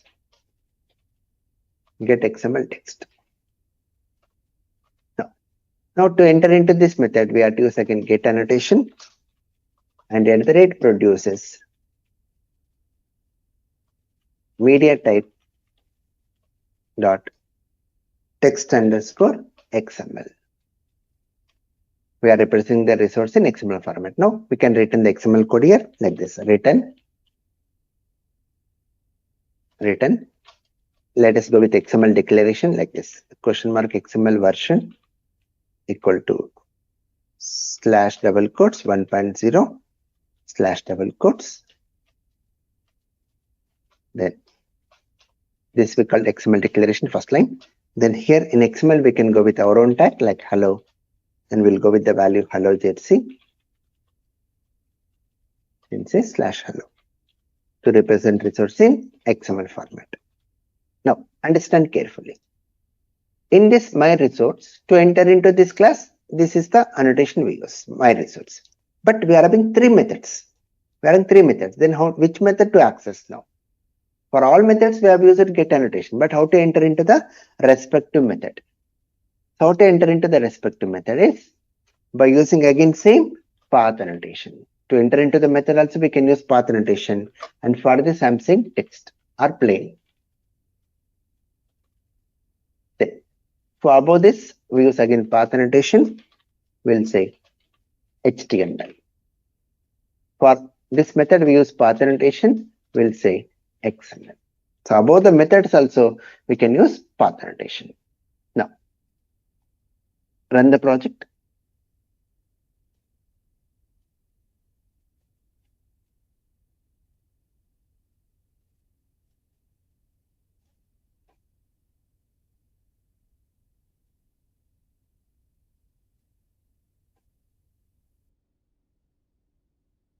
Here, to enter into the class, my resource. And to enter into the plain text method, plain /plain. That's it. So we are getting, see, hello Jersey. First we go to the class using my resource. To enter into this method, plain. See here, my resource as plain. If you want to go with HTML, see here, my resource /HTML. See, we are getting hello Jersey in H3 format. If you want to go with XML, my resource /XML. So we are getting the XML format. Clear? Diya Parul and Uday. The meaning of SDET produces, right? So open browser and type the following URLs, even we call APIs. Plain to go with plain text, HTML to go with HTML, and XML for XML. Clear all of you? Right? Yes, so sir. whatever I've done, it's a simple introduction part. I've just done with the introduction part of REST web services, and mainly to understand about these annotations, mainly to understand about this path annotation, get annotation, produces annotation. Okay. So tomorrow we develop this bigger application. So tomorrow I'll go with the 2 separate workspaces and I'll show you practically the communication is happening between the applications. We can transport the data. Same application we develop. We create one database with some products and we create one application in producer which returns products, and that is going to consume by other application. I'll show you this practically tomorrow. So but before you join the class tomorrow, please recap today's class and join. Because tomorrow I won't be elaborating the annotations. Producers, get, path, I won't be elaborating. Okay, so directly we'll be using annotation so that you should be able to understand. Because it's a time consuming application. Okay, so we'll be concentrating on the application rather than understanding annotations. Right? Any questions, anyone?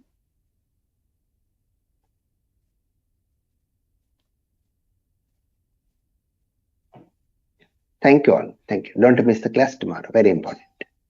Thank you all. This conference will now be recorded.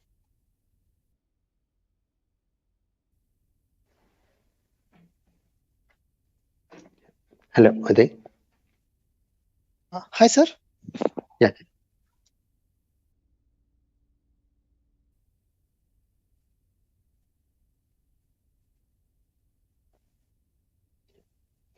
So in the last class, we started with the REST web services and we have seen how to develop a REST web service using Jersey libraries. And we have seen some of the annotations like path annotation to mark your class as a web service class. And above the method also, we can use path annotation to enter into the method. And get annotation is used to enter into the method.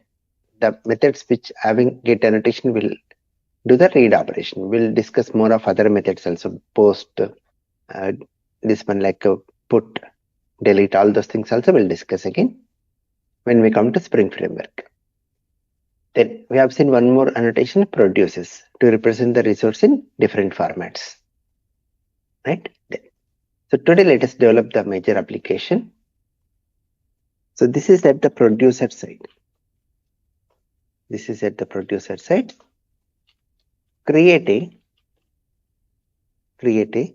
REST web service. Create a REST web service which returns the products, product list present in product table. This is the main thing. We have to create a REST web service. Means when you say web service, distributable. Means so from some other application also I can able to access that application. And what it is going to do, it should return the product list present in product table. So for this, what we have to do, the first step, we have to create the product table. Create a table product in MySQL. At MySQL prompt, say here, create table product with the product ID int of 3, product name varchar of 10, price int of 4. Let us add some records into the table. Insert into product values 111, monitor, and price 5000. Let us insert some records. Insert into product values 555, speakers 1000. So let us do this step first. Open MySQL.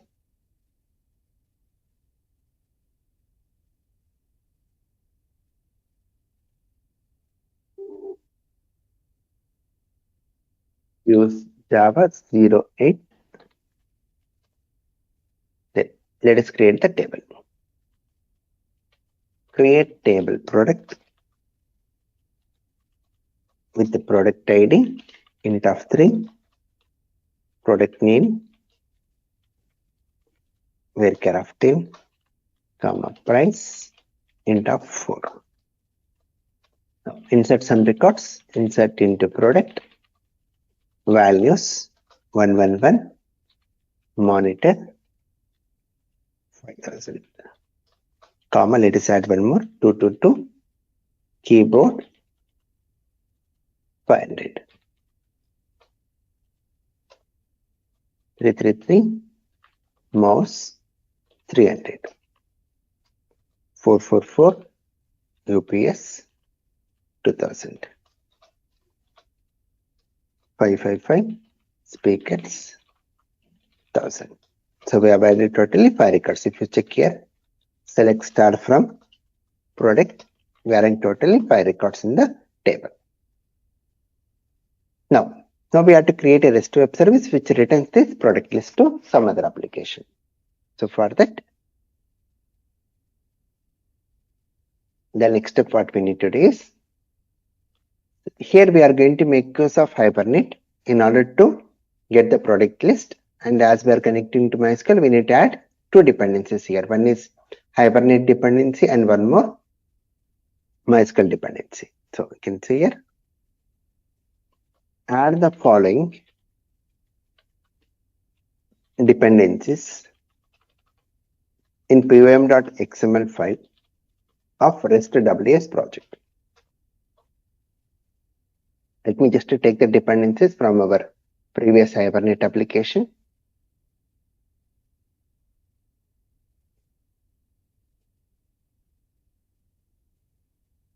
From this previous Hibernate, let us take the dependencies.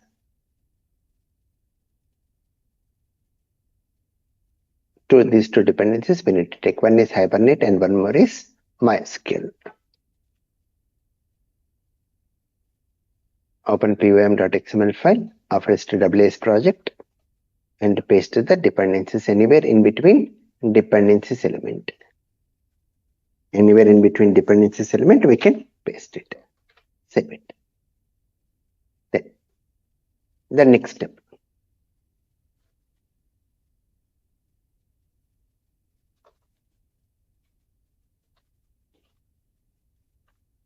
The next step is, so as we are going to get the product details from product table, we want to store that one into product class object.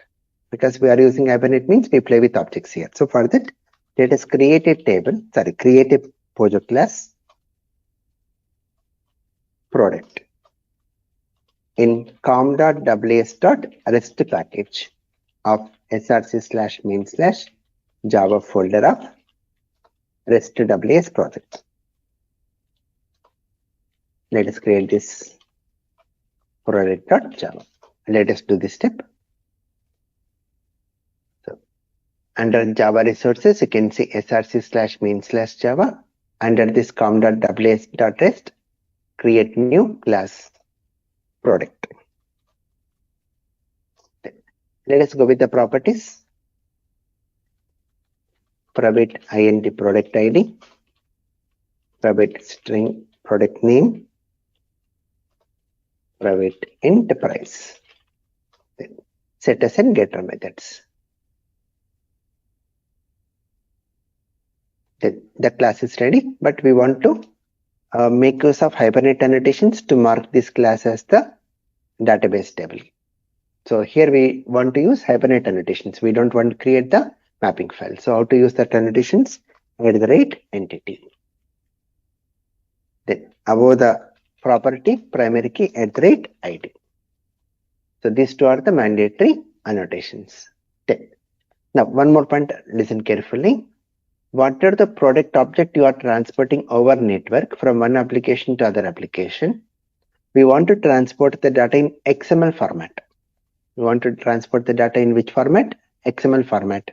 So in that case, we have to use some more annotations here like this. @XML root element name equal to product. The root element is product. Then one more. @XML accessor type XML access type dot field. So these two annotations we need to use here. So that whenever it will internally convert into a XML file, the root element of that XML file is product, and the accessor type is whatever the access type we have given for this properties, that only it's going to take. Okay. It's unable to add the annotations. Let us do one thing here. See, when we create the project using Maven, it has selected this Java SC 1.7, but we want to go with 1.8 because these XML annotations are added in 1.8. So select this JRE system library, say edit, and go with your execution environment 1.8. Say finish. Now say apply and close. Now let us import the packages.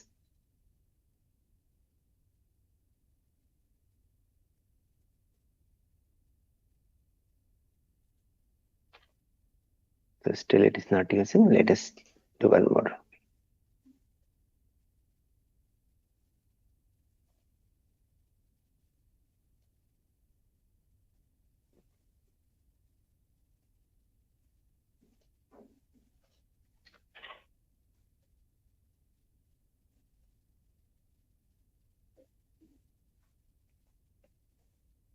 It's not adding here.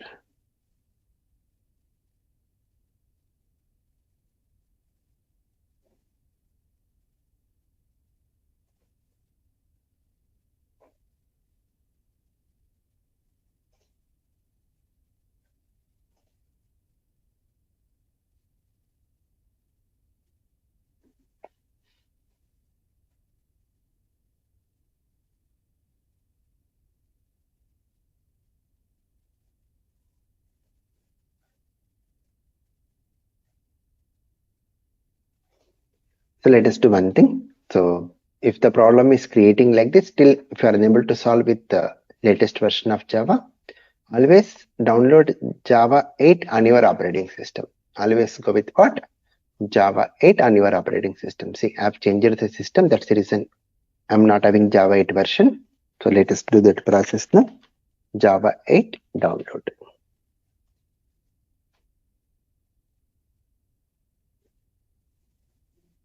So we are downloading Java 8 version.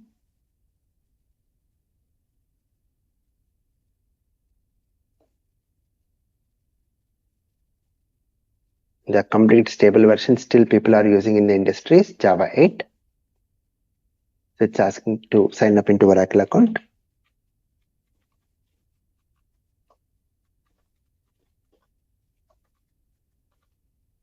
Let us check whether it works.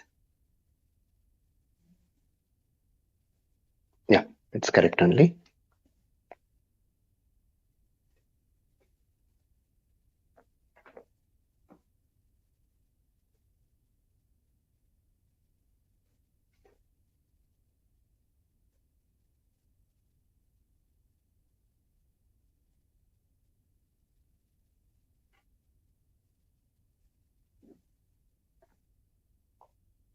So once the download is complete, run this application.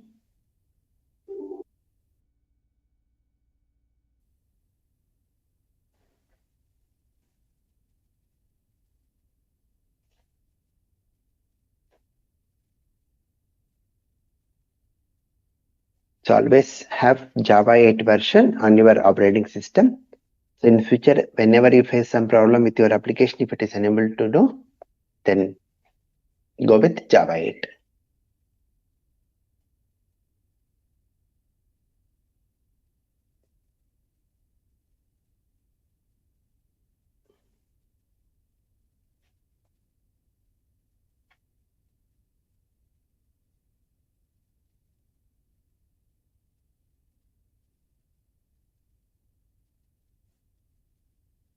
Done. So in our case, Java 8 been installed in C drive, program files, Java, and you can see JDK JRE folder will be created for 1.8. Now let us come back to our Eclipse. Let us change the build path again. Let us check whether it works. Edit. Here we have to click on this installed JRS, add. Click on install JRS, add. Say next. Where is our JRE 8 located? In C drive. Program files, follow the recording to this. Java JRE 1.8. Select folder and say finish. Now make a check mark to JRE 1.8, apply and close. Now in this drop down list, now we have to select here JRE 1.8. Say finish. Apply and close. Now.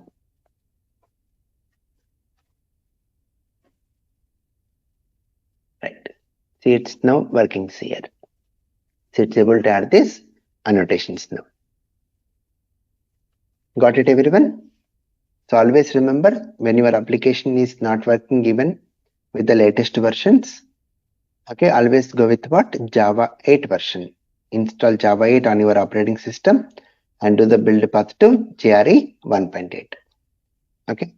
There. Now, once the product class is ready, now the next step. Since we have user and Hibernate annotations, no need to create mapping file. So just we have to create only configuration file. So create Hibernate XML configuration file.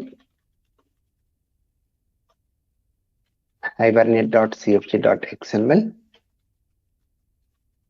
in src/main/java folder. Hibernate.cfg.xml. Let us do this step now. Right click on src/main/java and say new other. Go your XML file. Say next.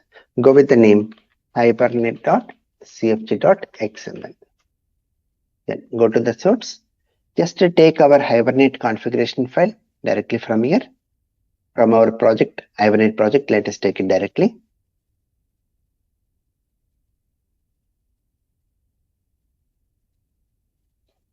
So open this file, configuration file. Copy this piece of code and paste here. Already we know the explanation of this. Just we do the database connection, all those things. Okay. And the point here is already the table has been created. You can go with the property HBM to DDL.auto property value as update. And what is the name of the mapping class here? com.ws.rest.product. The name of the class is product class. That's it. That completes our configuration file. Then already we have discussed, so I'm not elaborating more on this. Okay. Now let us go with the major important code. This is the major one now. Create a REST web service resource class. Product service. This is the main thing. Product service in com.ws.rest package. Product service. Now, right click on com.ws.rest and it's a new class product service. Now, how to mark this class as a REST service class? By using which annotation? @path annotation. And what's the path I'm giving? Product. Now, in this, let us go with a method, public list product, get product list. So we are creating a method, get product list. So this method will return the list of products present in table. So how to do that code now? Go with your Hibernate code. So say your configuration, cfg equal to new configuration, then say cfg.configure. So what is the name of the configuration file? Hibernate.cfg.xml. Then build a session factory, sf equal to cfg dot build a session factory, then open session. Now make use of criteria. Criteria cr equal to s dot create criteria. Go with the persistent class name. What is that? Product dot class. Now get the list of records from product table. How to do that? List the product list. Call the method cr.list. This will return the list of products present in product table that is stored in product list. Then return the product list. That's it. So this is the method what we have created, which takes care of connecting to database table and returns the list of products. But you want to make it as a web service method. So when you want to make it as a web service method, above the method what we have to use? @path to enter into the method product list. Then mark it as get annotation. As we are returning the result, read operation means get annotation. And in which format we are producing the data? XML. So say here produces media type dot application underscore XML. That's it. That completes our application here. Then what is the API to access this resource? API to access product service. What is that? http://localhost:/8080/rest project /product/product list. So first we are coming to the server, then project. From project we are entering into this product. How to enter into this class? Product. And how to enter into this method? Product list. Then once it enters into the method, this product list will be returned. So this is the API what we give to the other applications, that is consumer applications. We give this API so that they can connect to our application and take the result. Clear up to here, all of you? Any questions? Yes, sir. Right? Compulsory I have to practice this. The next step, run the project. So running in which port number? Tomcat server. Port number 8080 default. So how to run? Right click on REST WS project and say run as run on server. That's it. Okay. So this step we'll do later. Okay, we'll do later this step. Now let us come to the consumer part. Consumer. So to show you practically about consumer, let us create a new workspace here. Let us choose new workspace so that we can prove that two applications are communicating. So create a new Eclipse workspace. Let me say REST client. Let us go with what? REST client. Let me show this. Open Eclipse.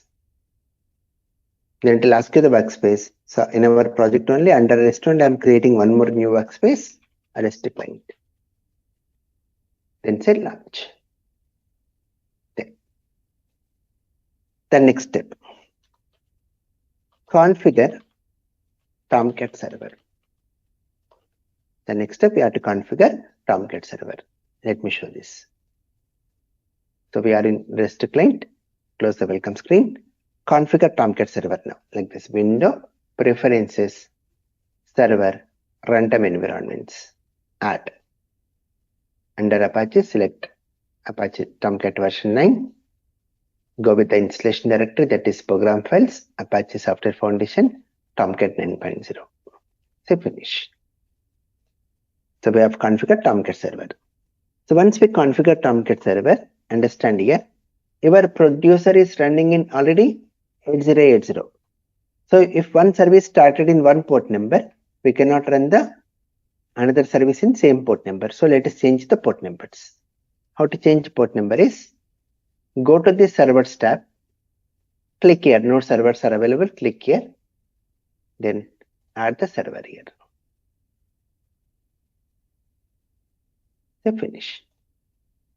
Now double click on this Tomcat server at localhost, scroll towards right side and you can change the port numbers here. I'm going with 2222 and this one 3333.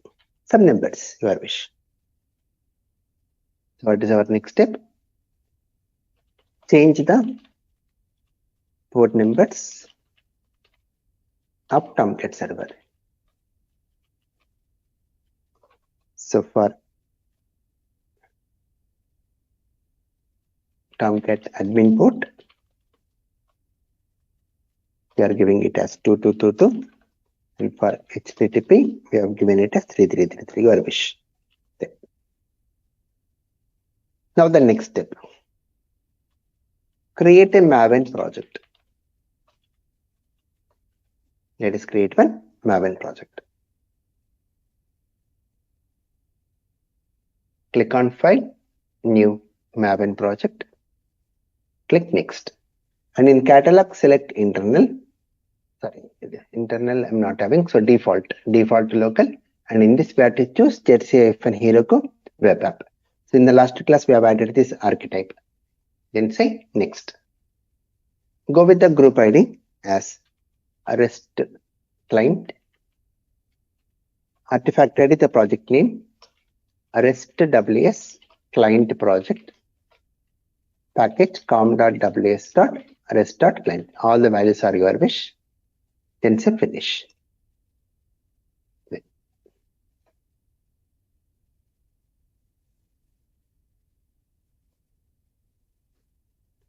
Here also let me make a point here.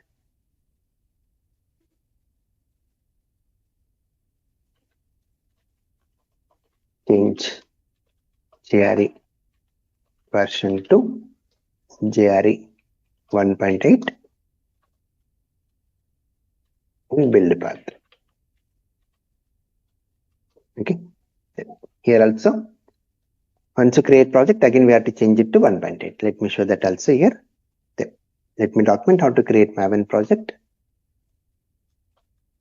Click on File, New Maven project. Click Next. Then in catalog, select default local or internal, check it. In artifact ID, select Jersey-Heroku web app. Click Next.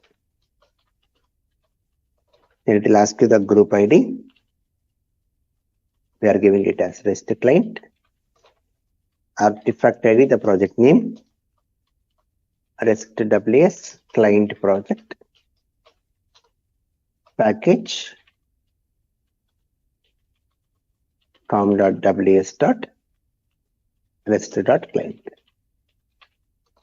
and click finish. That's it.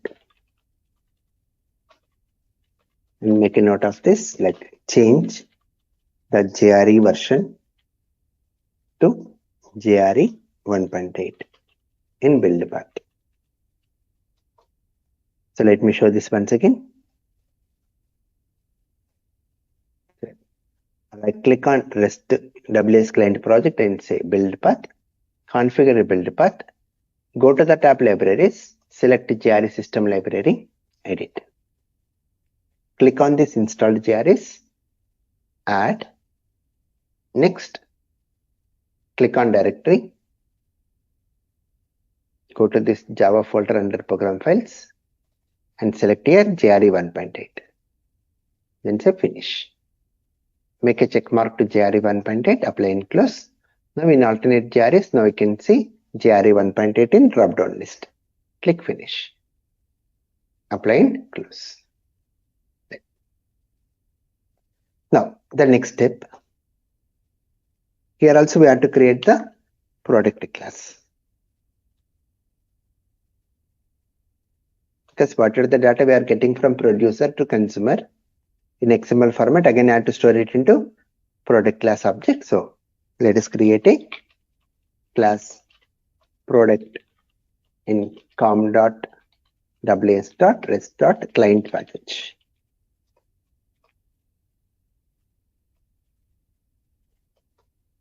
So let us do this step.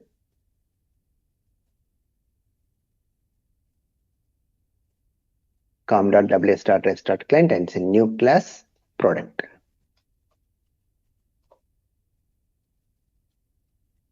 Go with the properties like private int product ID, private string product name, private int price. Then set as and getter methods.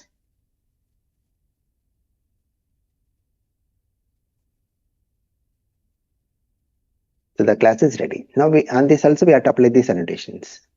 This XML annotations we have to apply. Take this XML annotations.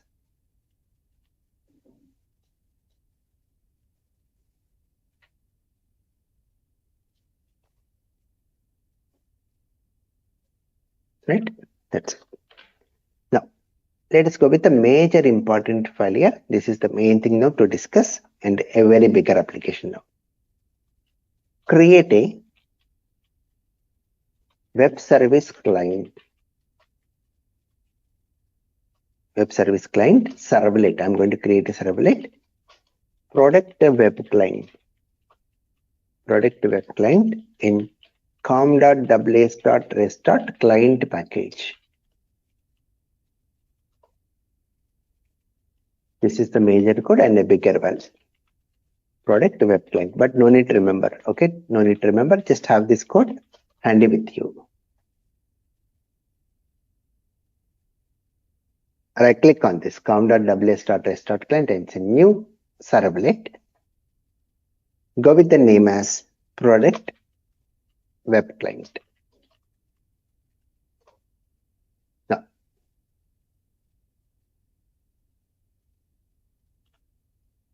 here we have created a class product web client which extends HTTP servlet. Override do get method.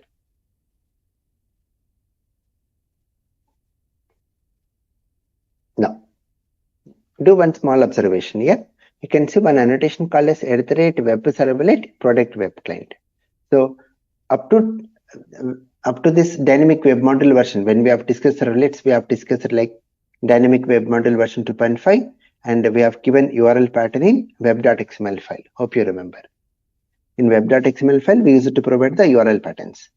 But in the case of 3.x or 4.x, the URL patterns are given by using @ web servlet instead of configuring in web.xml file. So what is the use of this? URL pattern. And by default, your Eclipse will give URL pattern as your class name only. Now, the first step, here let us create one method, private static URI, get base URI. This method, what is the use of this method? This method is going to return the location where our service is running. So wherever service is running, this is the location where our service is present. Okay, this is our service name, but where it is located in this area, REST-AWS project. So we have to return this location. What is the use of this get base URI is it is going to return the location where our service is running. So how to return is like this: return return URI builder dot from URI and pass this address.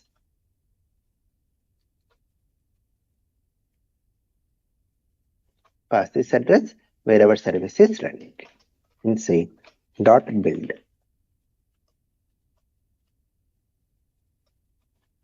So whenever you call the method get base URI, it's going to return the location wherever service is running. Right? Now come to do get method. Here the first step we have to connect to the browser from where we got request, like this. Print writer out equal to response dot get writer. Now create object of client config class. All these are related to REST web service. Client config equal to new client config. Now say client equal to client builder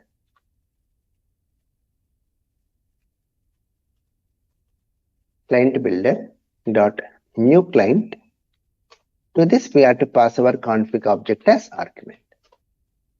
Then the next one, the important one, web target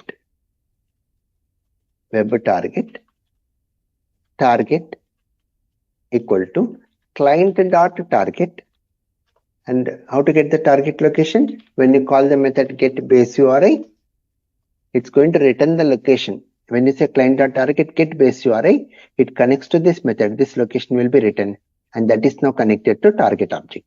Now this target object is connected to the service where it is present, where it is running. Okay.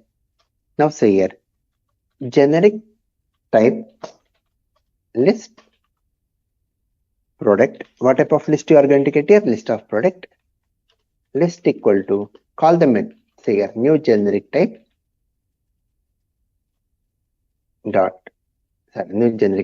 of list product. So we are just creating a list here, which is generic type. We don't know what type of data we get. That's the reason we are going with generic type. Now let us move to the major line. List product list equal to, say here, target dot path product slash product list. This is the major line. Target dot product dot get product list dot request dot accept. In which format we have to accept? XML format. So say here media type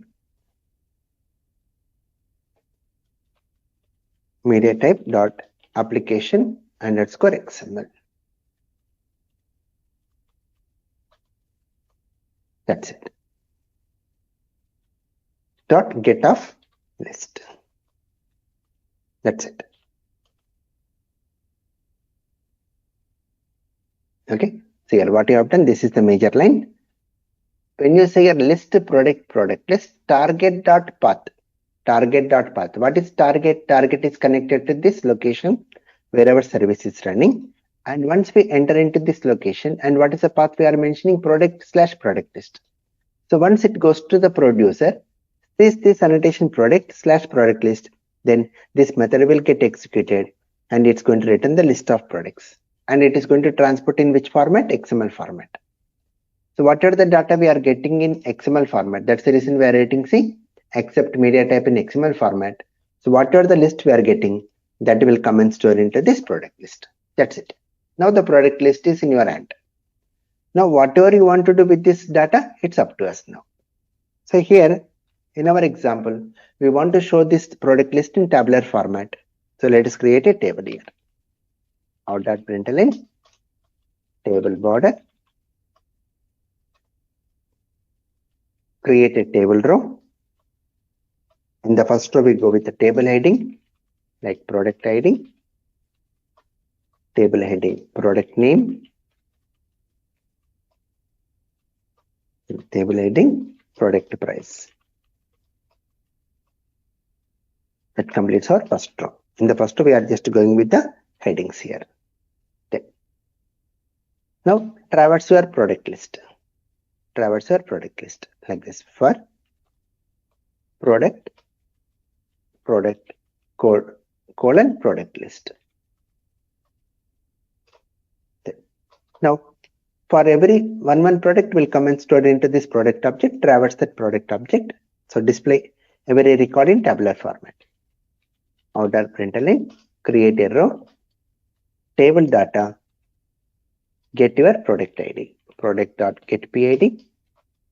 Just we are displaying data in tabular format. Simple way to remember, td product.getPname, close your td, again td product.getPrice. That's it. Then close your td, close your tr finally. That's it. So this for loop will repeat for how many times? Depends on the number of records present in your table. Now once we come out of for loop, close your table.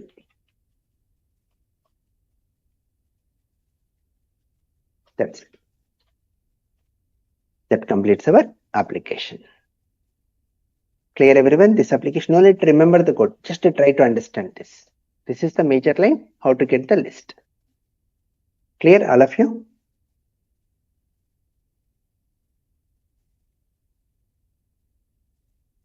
Now the final step. Run the servlet.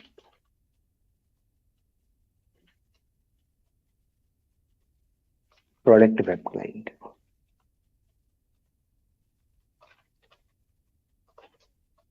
Right click on product web client .java and say run as run on server.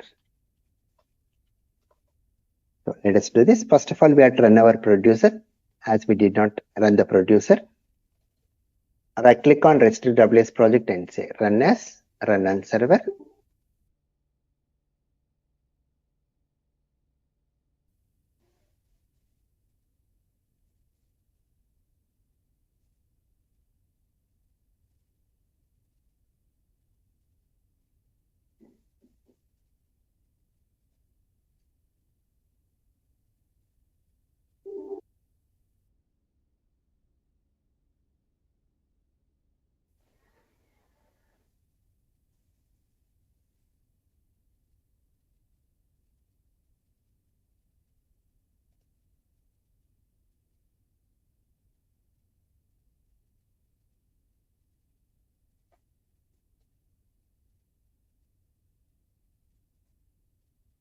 It's unable to start the server.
So the server is running at this place.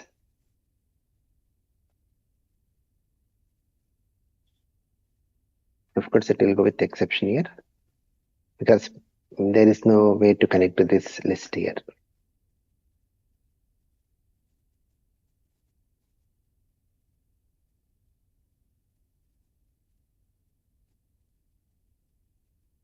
So we won't get this one. Okay, let us do one thing. Let me close this workspace and let us reopen it again.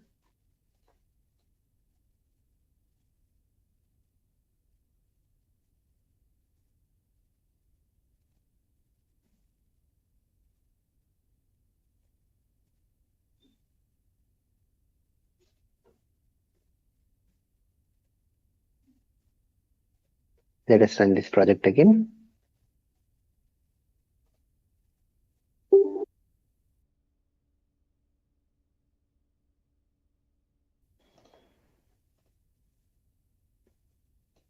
Yeah, some problem is coming in my system. Okay, so what you do is I'll complete the source codes, try to work out on your system, and before we join the next class, I'll rectify that error. Okay, so all of you refer source codes in rest.zip file. The complete code is correct only, but I'm facing some issue with that server. I'll rectify that and even I'll let you know what I've done. So complete source codes, you can find it in rest.zip file. So where you can find two folders, rest and rest client also. Okay. So try to work out from your end also. So whatever the issue we are facing, let us rectify by next class. And I'll run the application and show it to you. Okay. That also I'll do that. Right. So next class, I'm going to start off with one more new topic, Spring Framework. So Monday, we'll start off with new topic what? Spring Framework. Very, very important one. And that will take totally 6 classes for us. Right? So any questions, anyone?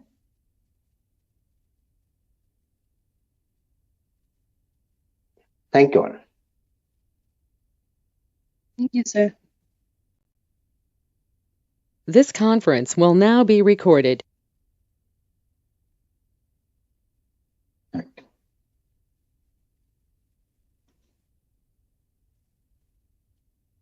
So in the last class, we are discussing about web services and we got an error at the last. Let me show the complete application now. So let us run the application, that's it. So only the one thing what I have done is in the Tomcat server configuration, we have configured server now. Just I have changed the JRE version to 1.8. Previously it was 18. Now I made it as 1.8. Only that change I have done here. Okay. Now let us run the project now. Right click on project and say run as run on server. See that the Tomcat has started now. Now we have run the producer. Coming to the client, we have to run our servlet, product web client servlet. Right click and say run as run on server. Then say finish. Right click and say run as run on server. Select this and say finish.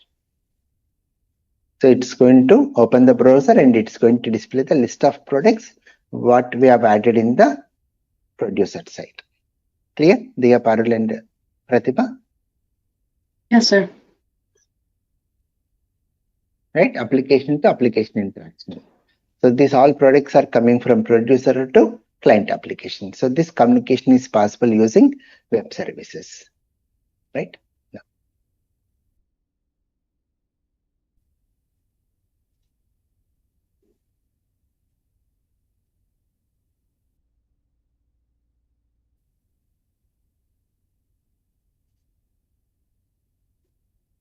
Now. So today let us start off with a new topic. Before that, we are going to enter into Spring Framework. Let me choose a new workspace. Let me choose a new workspace in our folder, Spring. Okay, I'm going with a new workspace, Spring here. Right. Now, today let us start off with a new framework, Spring Framework. Very, very important one. Total 6 classes for this. Now, so what is this Spring is? Spring Framework is an open source Java platform that provides comprehensive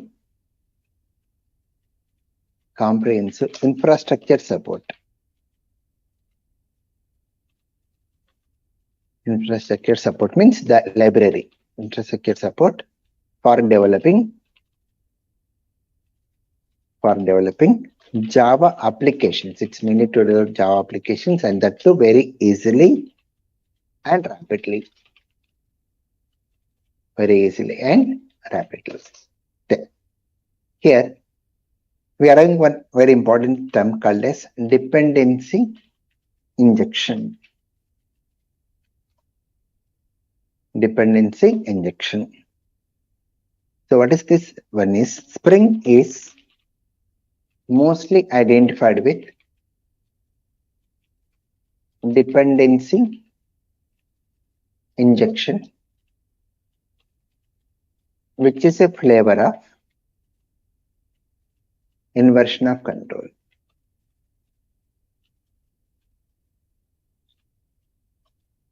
IOC, what we call, which is a flavor of inversion of control. Now, what is this dependency injection? Let us understand it. Let us understand what is this dependency injection. If you take a class employee and we are taking a class department. In department, we create object of employee class like this. Employee emp equal to new employee. When we create object of employee class, and in the test class, in the main class, if you create object of department, then what is going to happen is it's going to create object department. It's going to create object department. Under that, since we have created, see, employee emp equal to new employee, we have used new keyword means. So it's going to create employee object inside department object. Now these two objects, that is emp object and department object, we call it as tightly coupled. We call it as what? Tightly coupled. Coupled means dependent. Dependency. Tightly coupled. We should not have tight coupled application. Means if anything happens to emp object, this complete object will get destructed here. Okay, so this type of coding is not at all good. So in the above code, department object and emp object are tightly coupled. So we should not go with tightly coupled applications. Okay. Now, if you take class employee and if you take class department, in class department, we are creating only employee as reference here. We are creating only employee reference. Now, we are not using new keyword here to create object. Now, to give the value to this property, this we call property, okay? This we call property. So to give the value to the property, we are making use of a constructor here. And this constructor is taking employee as argument, and we'll write here this.emp equal to emp. Now, in the test class, we create employee object separately like this. We create employee object separately and we create department object separately. And to the constructor of department, we pass employee as argument here. So in this case, what is going to happen? Your emp object is created separately and department object also created separately. And this emp object is given to department like this. This emp object is given to department. So you are injecting one object to another. So this only we call dependency injection. This only we call dependency injection. Since department is dependent on employee, you are injecting employee to department using what? A constructor, using a constructor. So writing the code in this fashion only we call dependency injection. So this is loosely coupled. Both objects are created separately. So in the above code,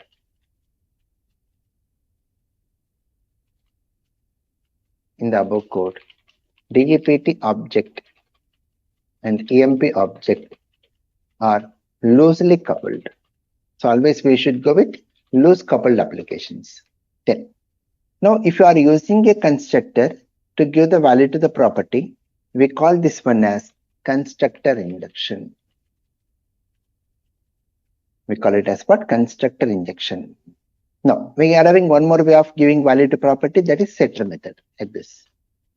Public void set EMP, which takes employee as argument, and we'll say here this dot EMP equal to EMP. So this we call setter injection. So in Spring we can inject value to the property. We can inject value to the property either by using constructor injection or setter injection only. Only two ways of giving the value to the property, either by using constructor or setter only. This point is important. Okay. Then, now what is the role of Spring over here? What is the role of Spring? Without Spring also we can write all this code. Then what role the Spring is playing? Let us understand. Now, so before we go to that, let us understand a concept called as life cycle of an object.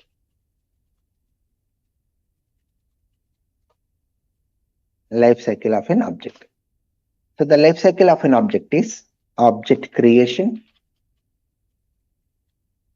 then object usage, then object destruction. Then in Java, object destruction is taken care by Java, as Java is automatic garbage collection. As Java is what? Automatic garbage collection. Okay. Then now, even though Java is automatic garbage collection, we are having some issues over here. We are having some issues when you develop application ordinary way. Now, let me elaborate what is the issue here. Whenever we create objects in Java, the objects are created in heap memory. The objects are created in heap memory, a part of RAM, a temporary memory. Now, inside the block of statements, we have created some objects. Block means your curly brace only. So we are creating some objects here, object 1, object 2, like that. We are having 100 objects. Then when these objects will be ready for garbage collection, when the objects are coming out of scope, at this place, the objects are ready for garbage collection. So when you come out of curly brace, then the objects will be ready for garbage collection, right? Then only during garbage collection process, the objects which are coming out of scope, they are ready for garbage collection. Okay. Now let us suppose objective usage is completed. Objective usage is completed within the scope only. Even though objective usage is completed, this object is not ready for garbage collection. Like that, if you are having so many objects which are using memory unnecessarily, then even though usage is complete, will the performance get degraded? Have you observed that anywhere? In your laptop or in your mobile also, when you open applications, and if you are not closing the applications, will the performance get degraded? Have you observed that? Yes, I have observed that. Right? You might have observed in our system or mobiles. So unnecessarily using the memory. So what we do the closing. So similar way, even though object usage is complete, still they are using the memory. Like that, if you are having so many objects which are using the memory, then performance will get degraded. Then to increase the performance, to develop efficient applications, what programmer has to do? Programmer has to make this object to null here, like this. Once the usage is complete, we make that object assign to null, then this object will be ready for garbage collection now. So who has to write this piece of code? Programmer. So in order to increase performance, to go for efficient applications, programmer has to take the responsibility making objects ready for garbage collection. So it is a main drawback to the programmers. Agree with this point? That's right. So this is the place where Spring will come into picture. In Spring, we want to create objects. We want to create objects. Objects are created by Spring Framework, and once we use the object, Spring knows when to destruct that object. So we need not worry about the life cycle of an object in Spring. So Spring only will take care of it. Once the usage is complete, it will make that objects ready for garbage collection. So programmer need not worry about memory management at all. Okay, Spring only will take care of this life cycle. That's the place why we use Spring Framework. In Spring, the life cycle of an object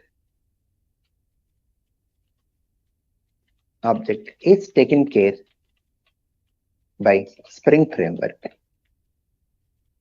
In Spring, the objects are created. Using Spring Bean XML configuration file. This is the main thing to understand. If you understand this XML file, that completes our major part now. Right?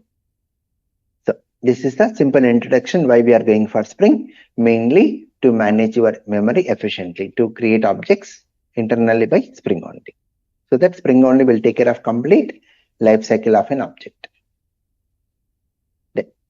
Now, in this course, in our Spring, we will be learning some of the modules like Spring modules,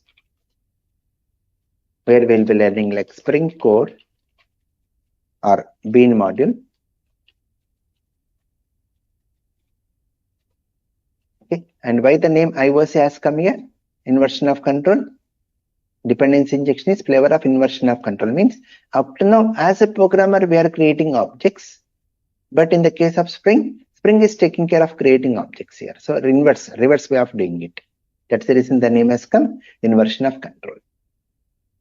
And we are going to learn the modules like Spring Core or Bean module, then Spring DAO module, where we go with the 3 submodules like Spring JDBC, Spring ORM, where we integrate with Hibernate, then Spring Data. Spring MVC module, very important one. This is mainly used to develop web applications. Mainly for developing web applications. Then Spring Boot module, very important one, but simple. Then Spring REST module. This is also very important. This is mainly to create REST APIs. Right? So these are the modules we'll be covering in our course. Then today we'll be going with this Spring Core module. Then day 2. I'll discuss only one module every day so that you can practice immediately and make it ready for next class. You should be ready for next class. Because the previous class, whatever we have taken, that only we will be using for the next classes again and again. So we have to practice more here.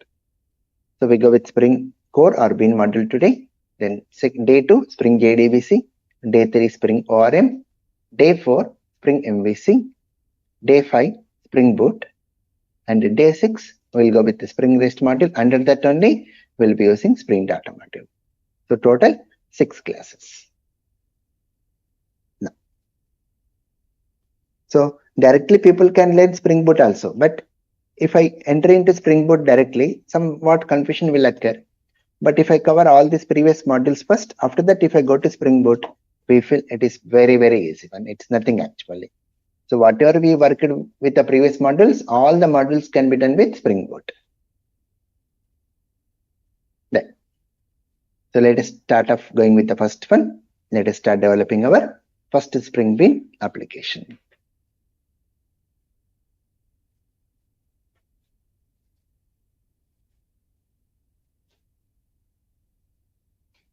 So the main objective today is to understand this XML file, so that when I write XML file tomorrow, you should feel easy to understand when I go with this JDBC model.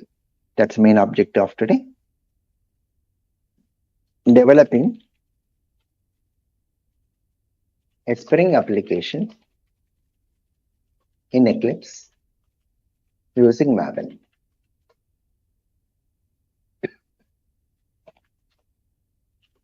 The first step, let us create a Maven project. Create a Maven project. Let me show this. Open Eclipse. So here we have taken a new workspace, Spring here, any workspace you wish.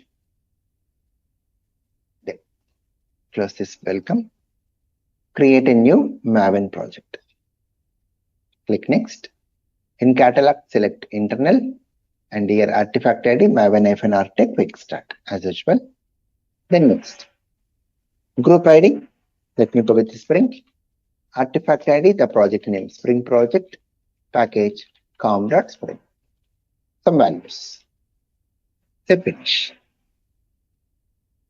Let me document. Click on File, New, Maven project. Click Next. Then in catalog, select internal. In artifact ID, select maven-archetype quick start. Click Next. And it will ask you the group ID. Give it as Spring, anything you wish. Artifact ID, the project name, Spring project, package, com.spring. Just a minute.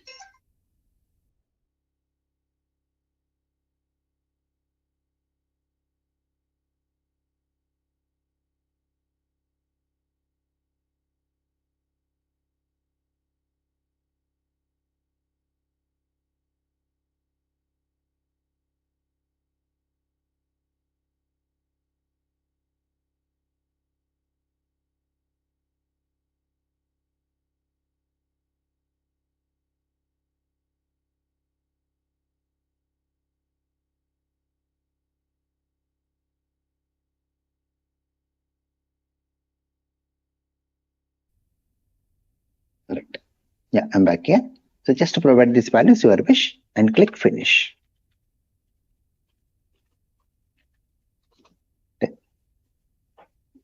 Now, once the project is created, when you create a Maven project, which is more important, pym.xml file.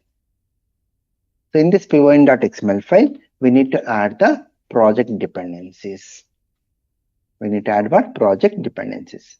So since we are working with the Spring core module, simply we have to add this core dependencies only, bean dependencies. For every module, we can add separate dependencies. That's the advantage. Okay. So whichever the dependency you want to work, whichever the module you want to work, only those dependencies we can add. Here, let us add the dependency. Add the following dependency in pym.xml file of Spring project. So the dependency what we need to add here is open search engine like Google and search here for Spring context Maven dependency. Spring context Maven dependency. Open this Maven repository. Copy this piece of code and paste over here. You can just take the code from my pym.xml file and use it also. There. Now, once we save, it's going to add the project dependencies for us here. It's adding the project dependencies. There. The next step, that complete setup. Clear up here, all of you, the setup required to work with Spring. Just we are going with Spring context module, means Spring core and bean module will get added here. Clear, all of you? Yes, sir. There. Now the next step. Let me do this.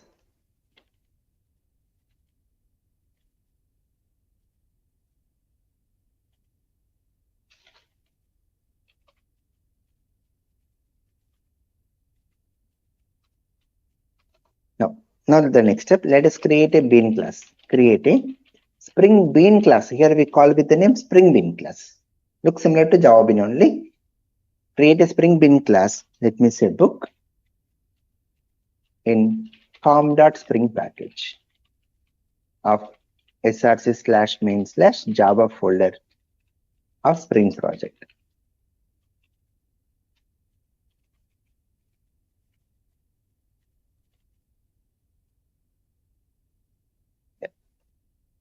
Now under this src/main/java, you can see com.spring. Right click and say new class book. Go with the properties. Private int book ID. Private string book name. Then let us use a constructor to set the values. Public book, which takes argument book ID,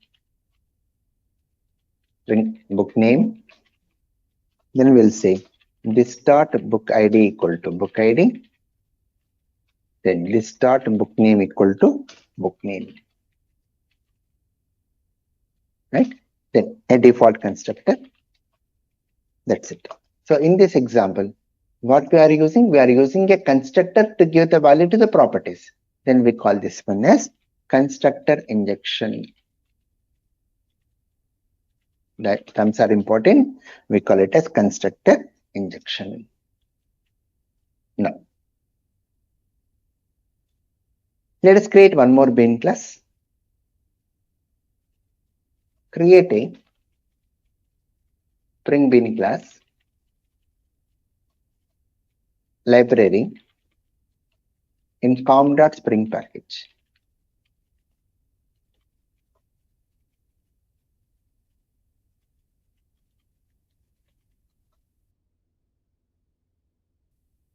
And I click on com.spring and say new class library. In this library, let us go with the property private book. So library has books. Now to give the value to this property, this is what we call property. To give the value to the property, let us generate setter and getter methods. So in this example, we are giving the value to the property using setter injection. Remember these points. Setter injection. Now understand carefully the major important step now. Create Spring Bean XML configuration file library.xml, any name your wish, in src/main/java folder.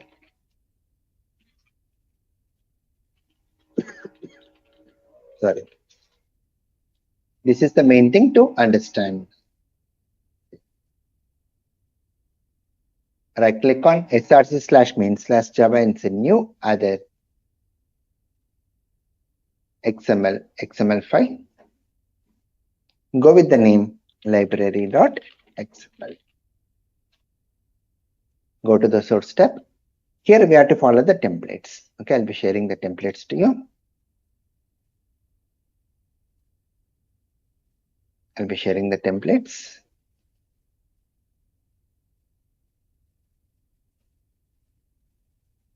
Spring Bean XML file templates.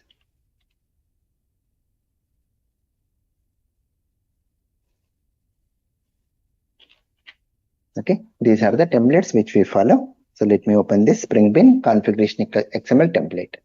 The root tag is beans. Just to copy this and paste over here. The root tag is what? Beans. Remember this. Now, start doing the configuration part. Do like this. Bean ID equal to lib. Referring to the class com.spring.library. This is the way to create objects in Spring. So in the test class, in the main class, when you refer to the bean ID lib, it returns object of library class. That's the way we create objects here. Now, in this library class, how many properties do we have? Only one property, book. And how we are giving the value to the property? Setter injection. Then we have to use the element here. If you go with setter, we have to use the element property. The name of the property is book. The name of the property is book. Since this book is one more bean, book is also what? One more bean here. It's a bean. It's a bean class. Then we have to use the element here under property bean ID equal to book. It's an object of class com.spring.book. Now, coming to this book class, in book class, how many properties do we have? 2. And how we are giving value to property? Constructor injection. Then we have to use the element constructor arc. Constructor arc value equal to 111 means 111 will go to book ID. Then constructor arc value equal to Java. Java will go to book name. That's it. Your Spring Bean file is ready now. Clear? They are Parul and Pratibha. Yes, sir. Right? If you practice 1 or 2 times, you can easily write. But no one will ask you to write all these codes. Okay? No one will ask you. Have an idea. That's it. How it looks. Understand? So Rashikar, whatever value we provided for the for this constructor arc, the first value will go to the first variable, and Right, second right. value will go to the second one. Right. Second one. First, the order. We have to provide the order here. It's okay. Now understand one more point. If you create this bean, book bean, inside this property, that means this bean can be used only for library. I want to make use of this book bean outside also, means some other bean also should be able to access this. Then we have to create it as outside like this, a separate bean. We have to create as a separate bean. This is always suggested code. Then how this property book refers to this book bean means here we have to use the attribute reference equal to book. So whatever the ID name we have taken for book bean, whatever the ID name we have taken for book bean, that name only we have to refer here. So when you say property name book, refer book, it will come to this book bean ID book. This object will be created and these 2 values will get injected to this property book. That's it. This is the suggested way of writing beans. Now, understand carefully. In library, will you have only one book or multiple books?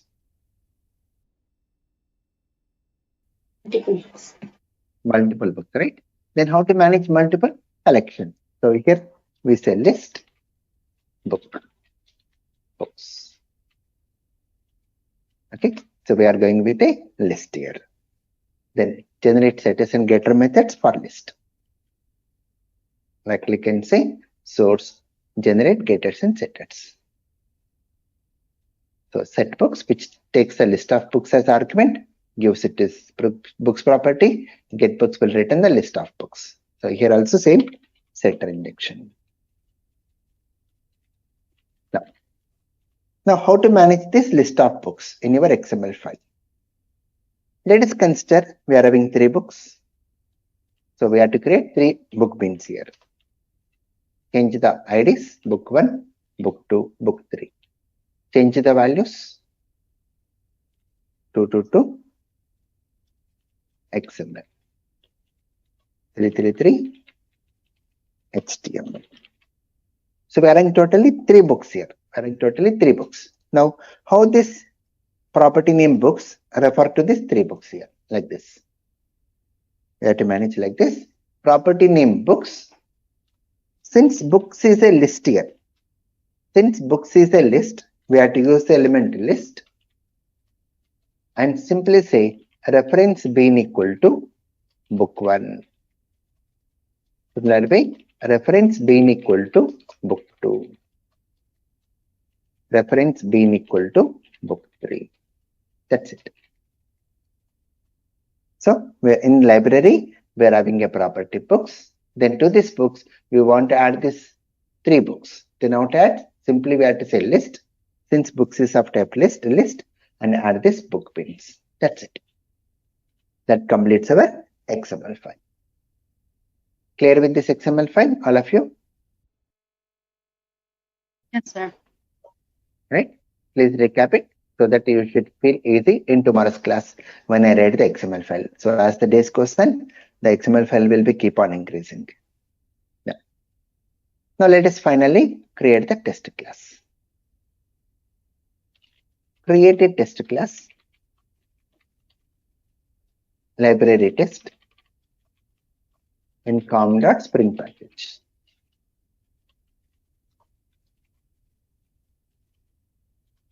Library test.java. This we should run.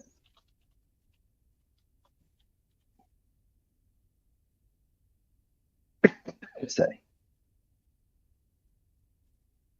So right click on com.spring and say new class library test with main method. Now here we have to load our Spring Bin XML file. How to refer to our Spring Bin XML file is by using an interface application context. By using an interface of Spring Framework application context. So your context equal to call them here new class path XML application context. So this is the implementation class of this interface. Application context is an interface and this is the implementation of your application context. And to the constructor of this class path XML application context, we have to pass our XML file. That's it. Import the packages. Now say library lib equal to context.getBean lib. So when you write here context.getBean lib, it will go to this library.xml file, sees the bean id lib, create object of library class. It's going to create object of library class with a property books. Then these three books will get injected to your books property. That is going to happen within this one line of code.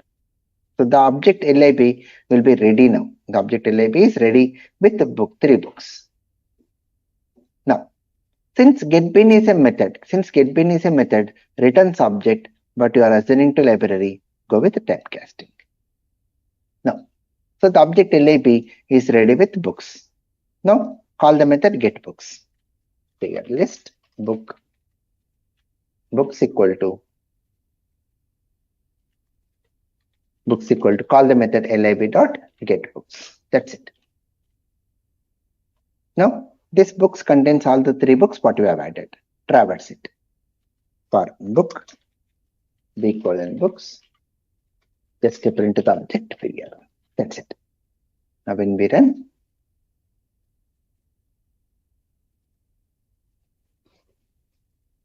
here it is returning the class name along with hash code. Okay. But why? Because we are printing objects in SPOP means it's going to invoke toString method. So in book class, override toString method. Public string toString. Here written book ID and space book name. That's it. Now run the code now. Here we are getting three books here. Clear everyone? How to develop our first Spring Bin application? Yes, sir.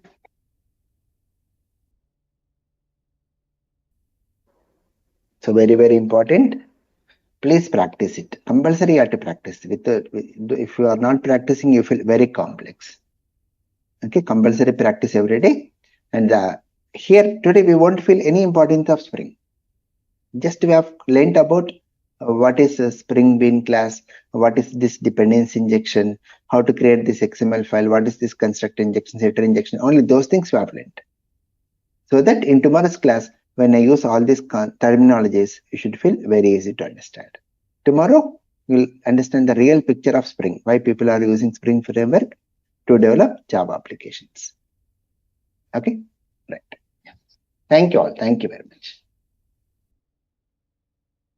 Thank you, sir. This conference will now be recorded. So today let us start off with one more new topic, microservices.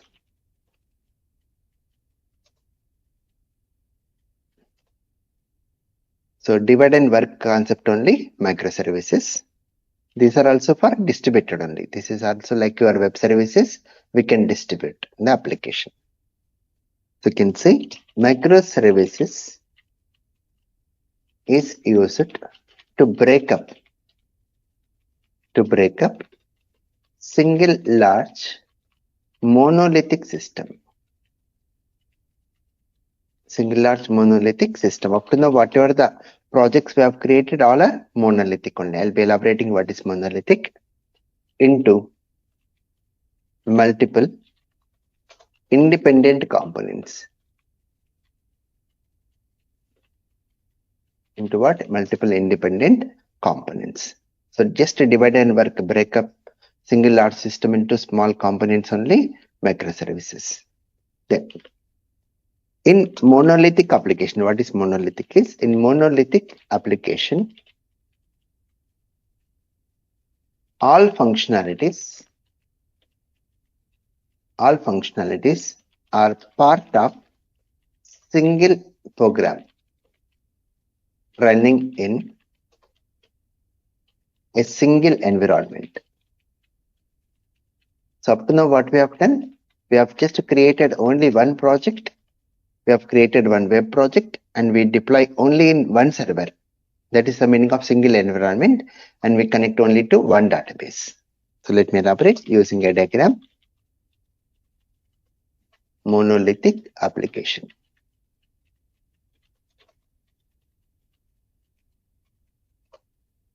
So when you go with this monolithic application, so where we go with a shopping application, where we go with the components like buyer profile, catalog management, cart management, like this. All functionalities are part of single application. We create only one web project and we develop all these functionalities in one project. And we deploy it only in one server.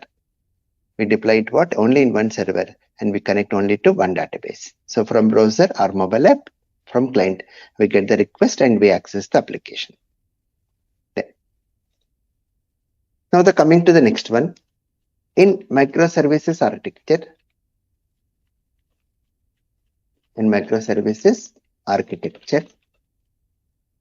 the components are built.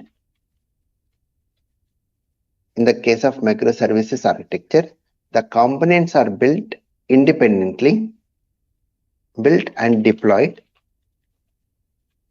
independently.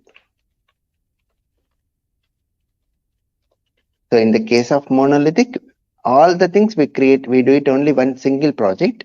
Whereas in the case of microservices architecture, the components are built and deployed independently. To integrate. This integration is very important. To integrate into a single larger system. To integrate into what? Single larger system. So when we go with web services, they are also for distributed applications only. But the integration part is difficult. So the main thing to discuss is how to integrate your services. So what are the components you are developing? How to integrate it? The integration is the major part of this microservices. Let me elaborate this with a diagram. Microservice architecture.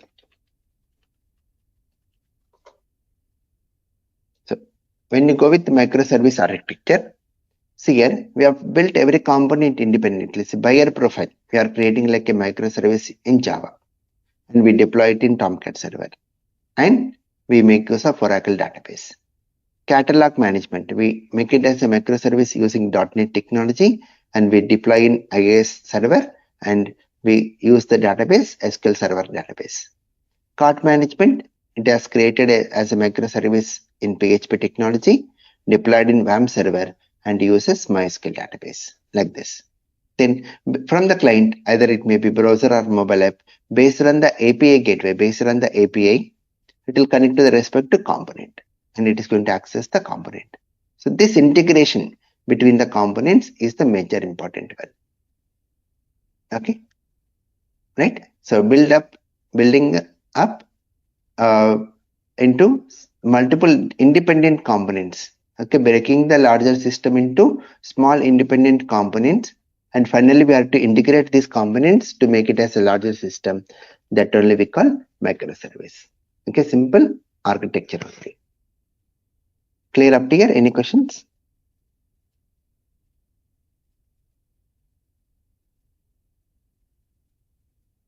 Right?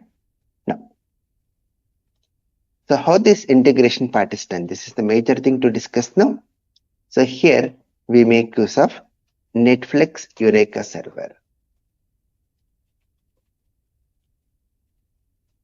Netflix Eureka server.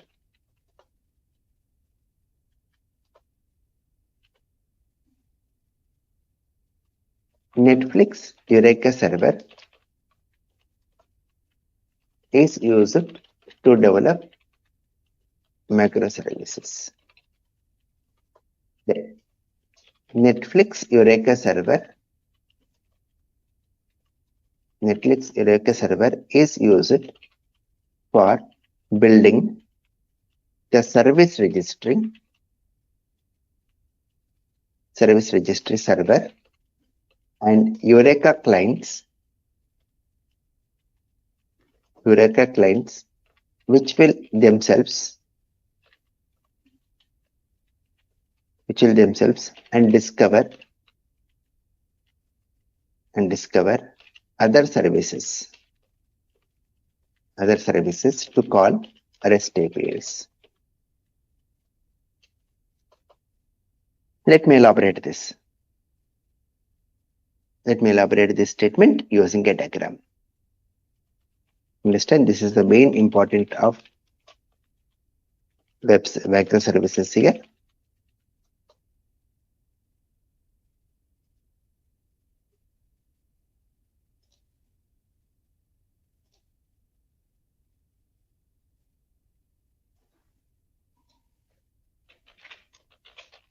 Eureka server.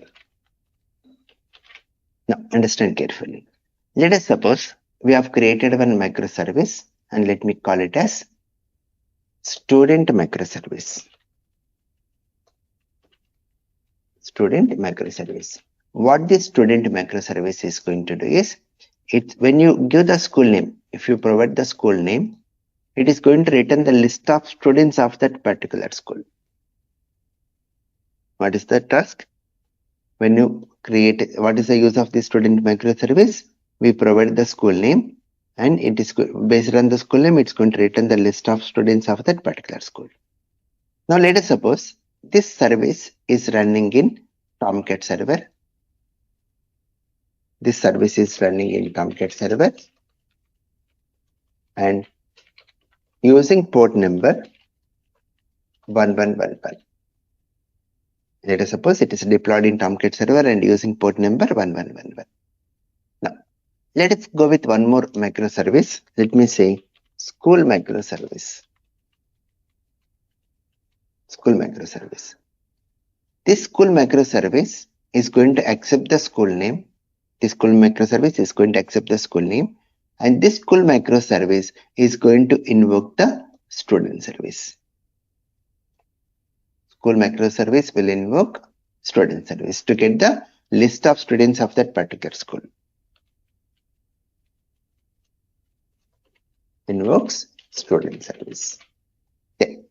Now let us assume this is deployed in Tomcat server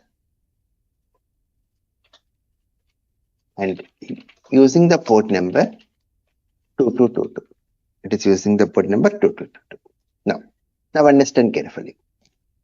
When school service want to invoke student service, does school service need to know the location of student service where it is running? Should we provide these location details where your service is running? These details we have to give it to school service. Then only it can invoke. Agree with this point? Yes. Yes, right? So without knowing the location of a service where it is running, we cannot invoke. So we have to provide the location details. Now, let us suppose in future, if student service changes the location of service, location of server, like example, if this port number has been modified to 3333, so do we need to update this new location? Do we need to update this new details to school service again? Yes. Yes, right? So because when we change the location, we have to update to other service. So here only 2 service, no problem. But in reality, we go with hundreds of services. If one service changes the location, we need to update that new location details to other services where it has been invoked. This is the main drawback here. And in future, if I create one more new microservice which uses the other service, again we have to take the location details. So these are the drawbacks here. So these are the main drawbacks what we have seen up to now. When we go with web services, this is the major drawback. We have to give the location wherever services are running. Okay, then how to integrate this? This integration part is the major important one. So how this integration is done is by using a server called as Eureka server. We make use of what? Eureka server. We have to configure Eureka server in our workspace. Then whenever we create a new microservice, we have to register that service into Eureka server. So we call it as register in registry.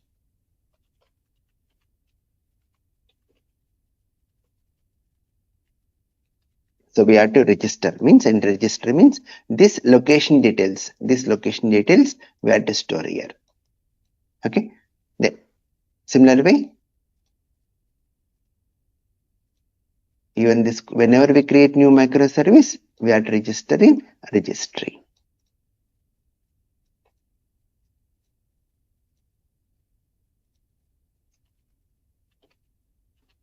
Registry. Now, whenever we create microservices, we have to register them in Eureka server. Only one-time process. Only one time we have to register. Only one-time configuration we have to do. So in future, if you change the location of your service, you need not worry. That will automatically get updated to Eureka server. As a programmer, you need not write any program. You need not do any configurations. That is automatically taken care. Only one-time registering, we do it. Then after that, if you change the location, that new location details will automatically get updated to Eureka server. You need not do anything, any other process. Now, when school service want to invoke student service, what it is going to do? First of all, the school service will connect to Eureka server. The school service will connect to Eureka server and it's going to look up for student service. Look up for what? Student service. So what is the meaning of lookup? It's going to get the location details where student service is running. So school service will not interact student service directly. First it connects to Eureka server, get the location details of student service, and once it gets new location details, it's going to invoke student service. In future, if you modify student service, nothing to worry. Because whenever we are connecting from one service to other, first it goes to Eureka server, takes the latest location details, and it's going to invoke. Okay, so this is the way how Eureka server is used to integrate your services. Clear all of you? The need of this Eureka server? Yes. Right? So if someone asks you how you developed microservices means, you can say by using Eureka server.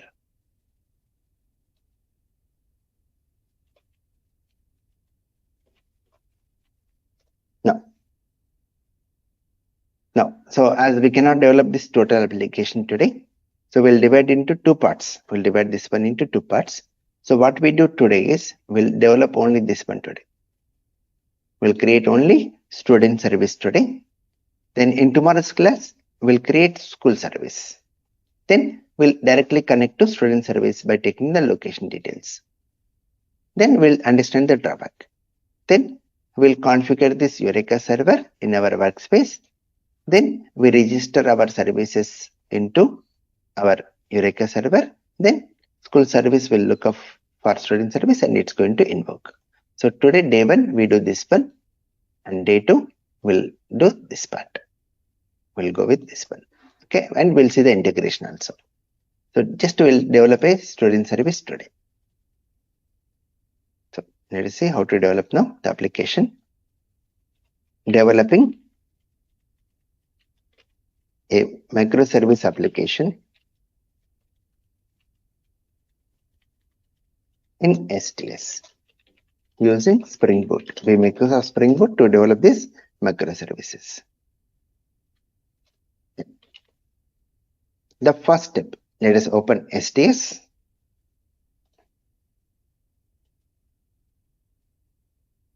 And let us go with the new workspace name as microservices. In our folder, I'm creating a new folder, microservices, a new workspace. There. Now the first step, let us create one Spring Starter project. Create a Spring Starter project,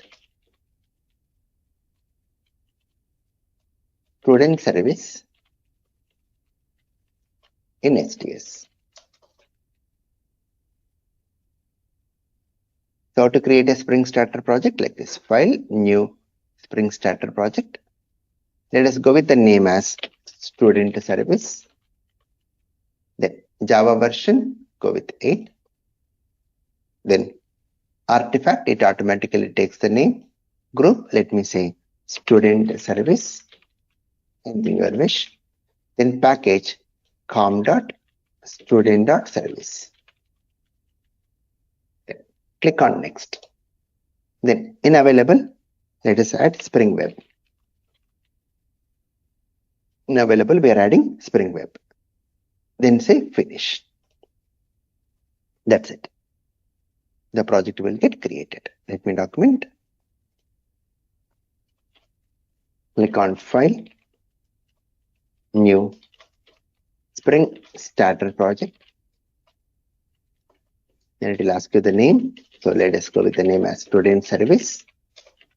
Then Java version, select 8. Then group,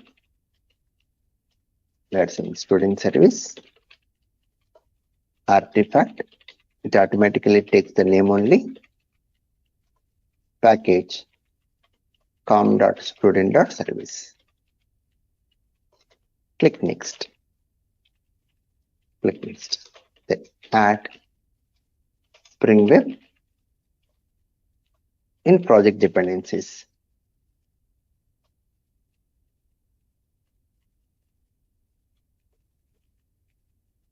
Project dependencies and click finish.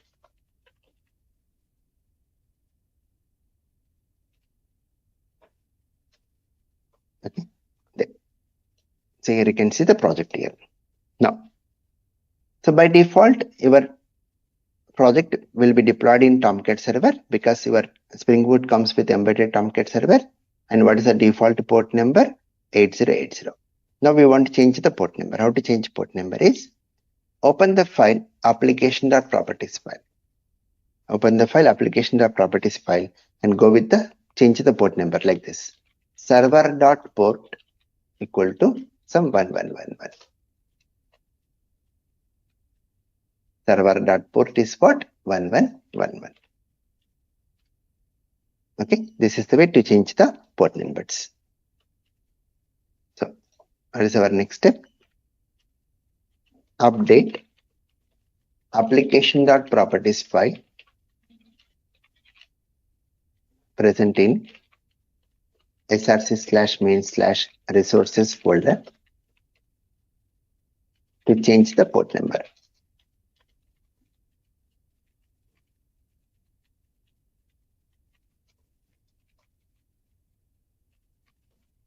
Application.properties. Now, the next step. Let us create one Java Bean class. Create a Java Bean class student in com.student student.service package.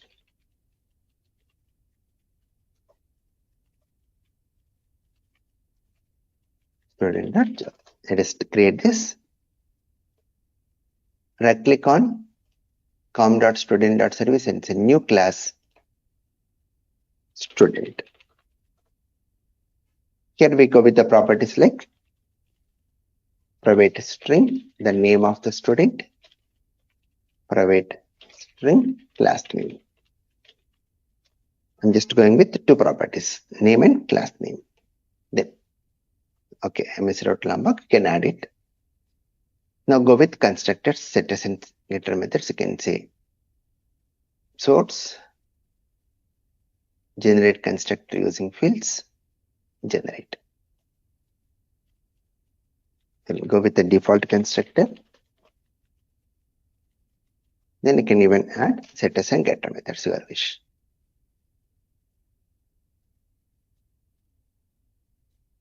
Okay, the class is ready now. You can even use Lombok also over here. Now, the next step, this is the major important step. Create a REST controller class, student service controller in com.student.service package. This is the major important code to discuss. Student service controller.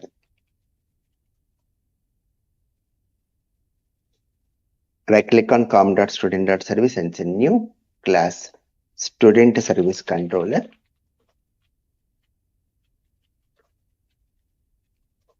Then how to mark it as a REST controller class? To make it distributable means we have to use an additional REST controller.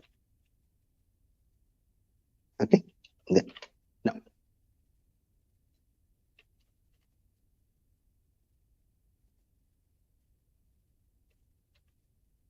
now in this one, in this class, let us go with the property map string comma list student school DB. So we are going with the property school DB. We are going with the property what school DB, which is of type map, and this map takes string as the key and list of student as values. Means this is the school name. So in school DB we take the school name as the case, and in one school we can have multiple students. How to manage multiple students? List student here. So this is the map there. Now when the class gets loaded into memory, it goes to static block first. It goes to static block. In this static block, allocate memory for school DB like this. Just I'm going with hard coded. From your end, try to do databases. School DB equal to new hash map or linked hash map or tree map, your wish. New hash map.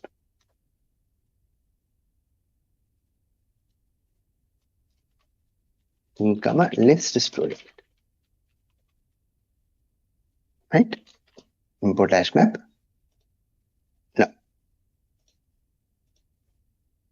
Now we are allocating memory for school DB referring to hash map. Now let us add some schools, and in a school let us add some students. Like this, let us create one list student list equal to new array list or linked list. Now to this student list, let us add some students. So create a student stud equal to new student, pass the student name and the class.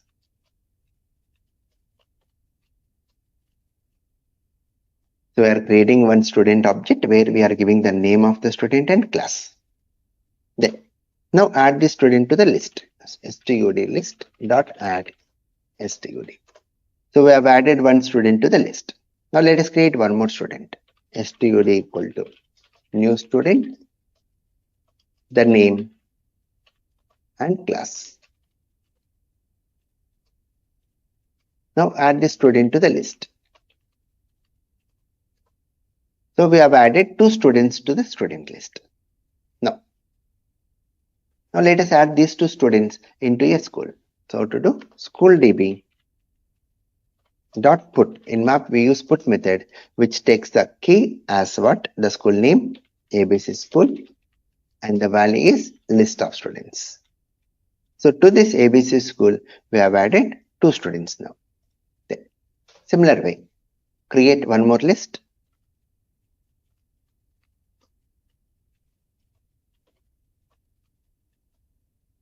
Then to this list, add the students. So you can say stud equal to new student.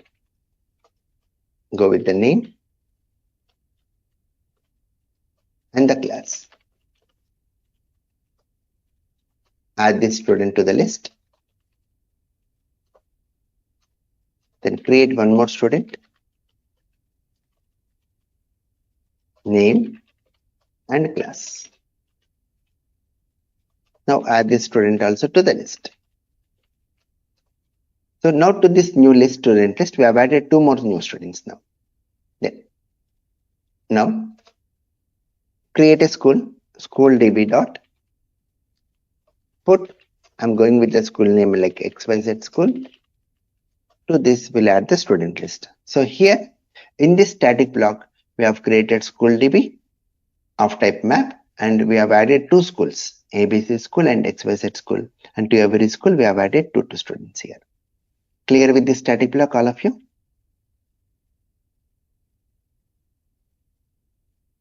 Yeah, Raj, code and all is fine. You might have mentioned already, I missed in the beginning, that regarding the static block. What is the static block? Static block is like whenever a class gets loaded into the memory. Whenever a class gets loaded into the memory, so what is our first step? It's going to allocate memory for static variables first. Do you remember? Starting days, core Java. Yeah. So once it allocates memory for static variables, then it enters into static block. Then it will enter into static block. Okay. Automatically. We need not do anything. Okay.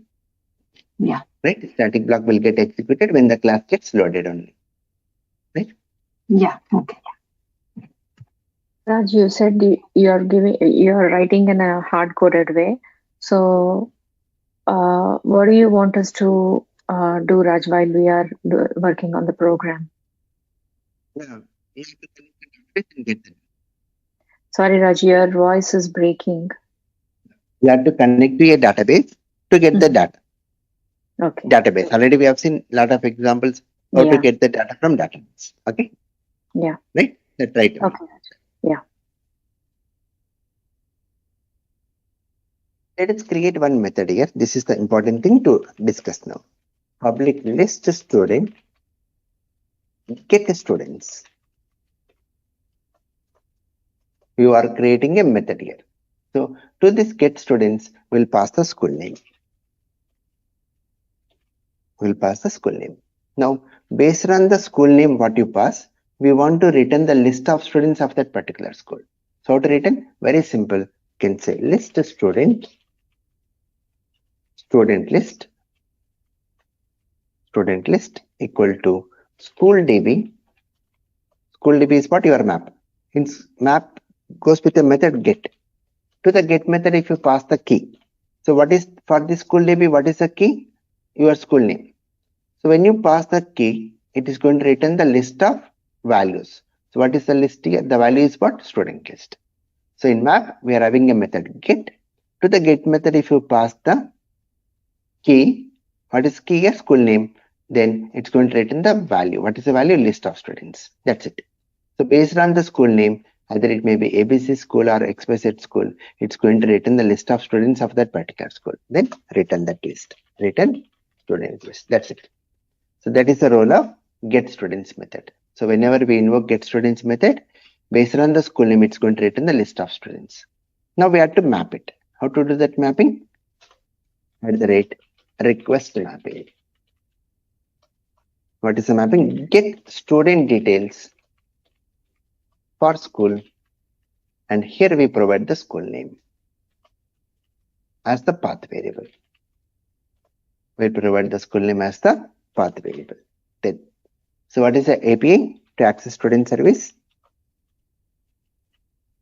APIs to access student service. What is that? http://localhost:1111 because student service is running in 1111. And what is the API? See here, get student details for school. So whatever the path request mapping name we have taken, that we have to pass here and say /ABC school. /ABC school. So what is going to happen now? This ABC school will go and store into this path variable school name. Then how to take the value of this school name into this argument? How to do? Which annotation we use? @path variable. Yesterday we discussed. @path variable. So whatever the school name we have taken, ABC school, that will come and store here. That is stored now in school name. So based on the school name ABC school, it's going to return the list of students. If you want to go with XYZ school, pass it as XYZ school. That's it. So these are the APIs to access this resource. That's it. Raj, yesterday, when you wanted to update the email, do you remember, Raj, yesterday in Spring Rest? So there, here in API, whatever you want to update, that email you can just, after / you can write it here, right? And then paste it as API. Right. That's it. That's it. You don't have to change it or write it again, You right? have to go for update. When you say update, we have to use put mapping. Put mapping. The annotations are important. Simple basic read operation, you can say request mapping or get mapping, no problem. But if you want to do some insert operation, means post mapping. Delete means delete mapping. Update means put mapping. Those annotations are important. Okay. Yes. But just the change in the email will be written in this HTTP API, right? Right. Same. It will be same. Okay, Raj. That's it. That completes our application. Now, run the project. Run the student service as Spring Boot app. Right click on student service and say run as Spring Boot app. Okay, let me show this. Right click on student service and say run as Spring Boot app.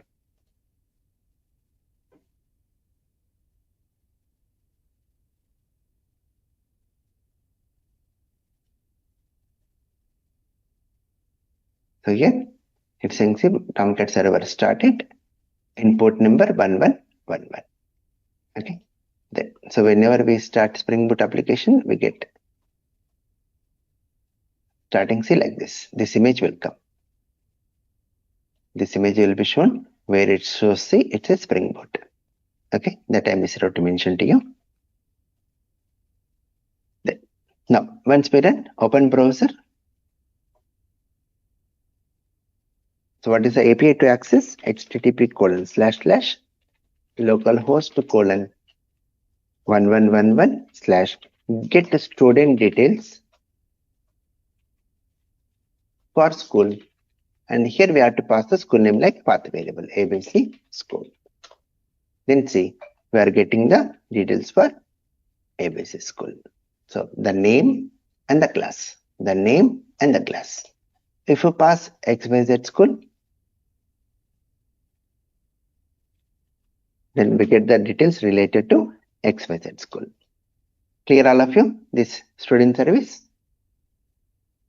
Yeah. So Raj, if we don't give any producers annotation, it will by default give us JSON. Is that how it works? Data will be in JSON format. Default format is JSON. Okay, default format. Okay. And if you want the application what we built today doesn't need any other microservice in it, right? No, we did not discuss anything of microservice today. In this example, up to now, whatever we have done, there is no concept of microservice. But of course, there is a concept means I have built this application independently, right? Student service, what is the role it's doing? It's returning the list of students of one school. So a independent component. Clear? Yeah. So if So we want our to, microservices only, we make it as web services only, we make microservice. Microservice is nothing but integration part. That's it.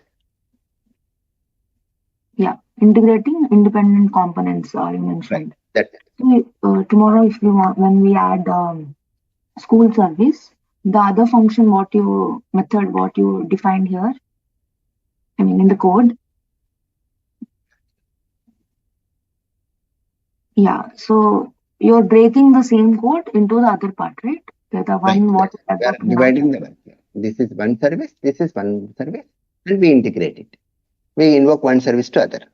That only what we are doing up to now in web services, right? Yeah. But in the What is the same drawback? program. Yeah, same thing. Same thing. What is the drawback? Integration. If one changes the location, I have to update that once again here. That is the problem here. That's the drawback of web services. That is a place where microservice has come into picture. Okay. Microservice will take care of doing the integration part. Okay. Yes, got it. So in the code, use session. yes. So in the code, you have created one method, right? That which returns list of students. Yeah.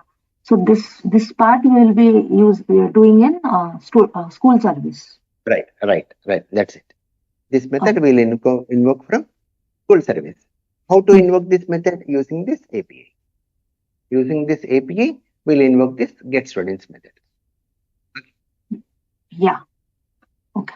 That I'll be showing in tomorrow's class. How to do that? I'll be showing in tomorrow's class, and the integration part also we'll see tomorrow. So tomorrow you'll get the clear picture of microservice. So today we won't see any microservice concept now, practically. Okay. Tomorrow only we'll see the microservice. Got it? Yeah, Raj. Thank you.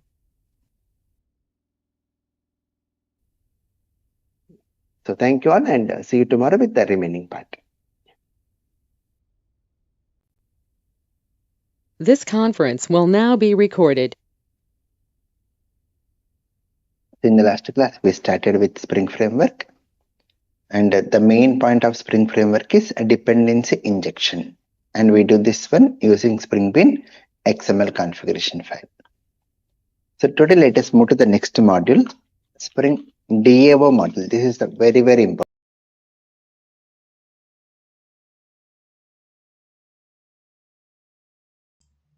Hi, we'll continue tomorrow. Thanks for watching my videos. Subscribe to my channel. If this is helpful to you, contact to me in Instagram. So I'll share with you all the videos on Google Drive. You can download and see, watch. Or you can watch from YouTube. The reason the full course, each video was unlisted. So I'll share with the link you, so you can check with the playlist. So in that playlist, we kept all videos from start day 1 to day end. Thanks for watching my videos. Bye.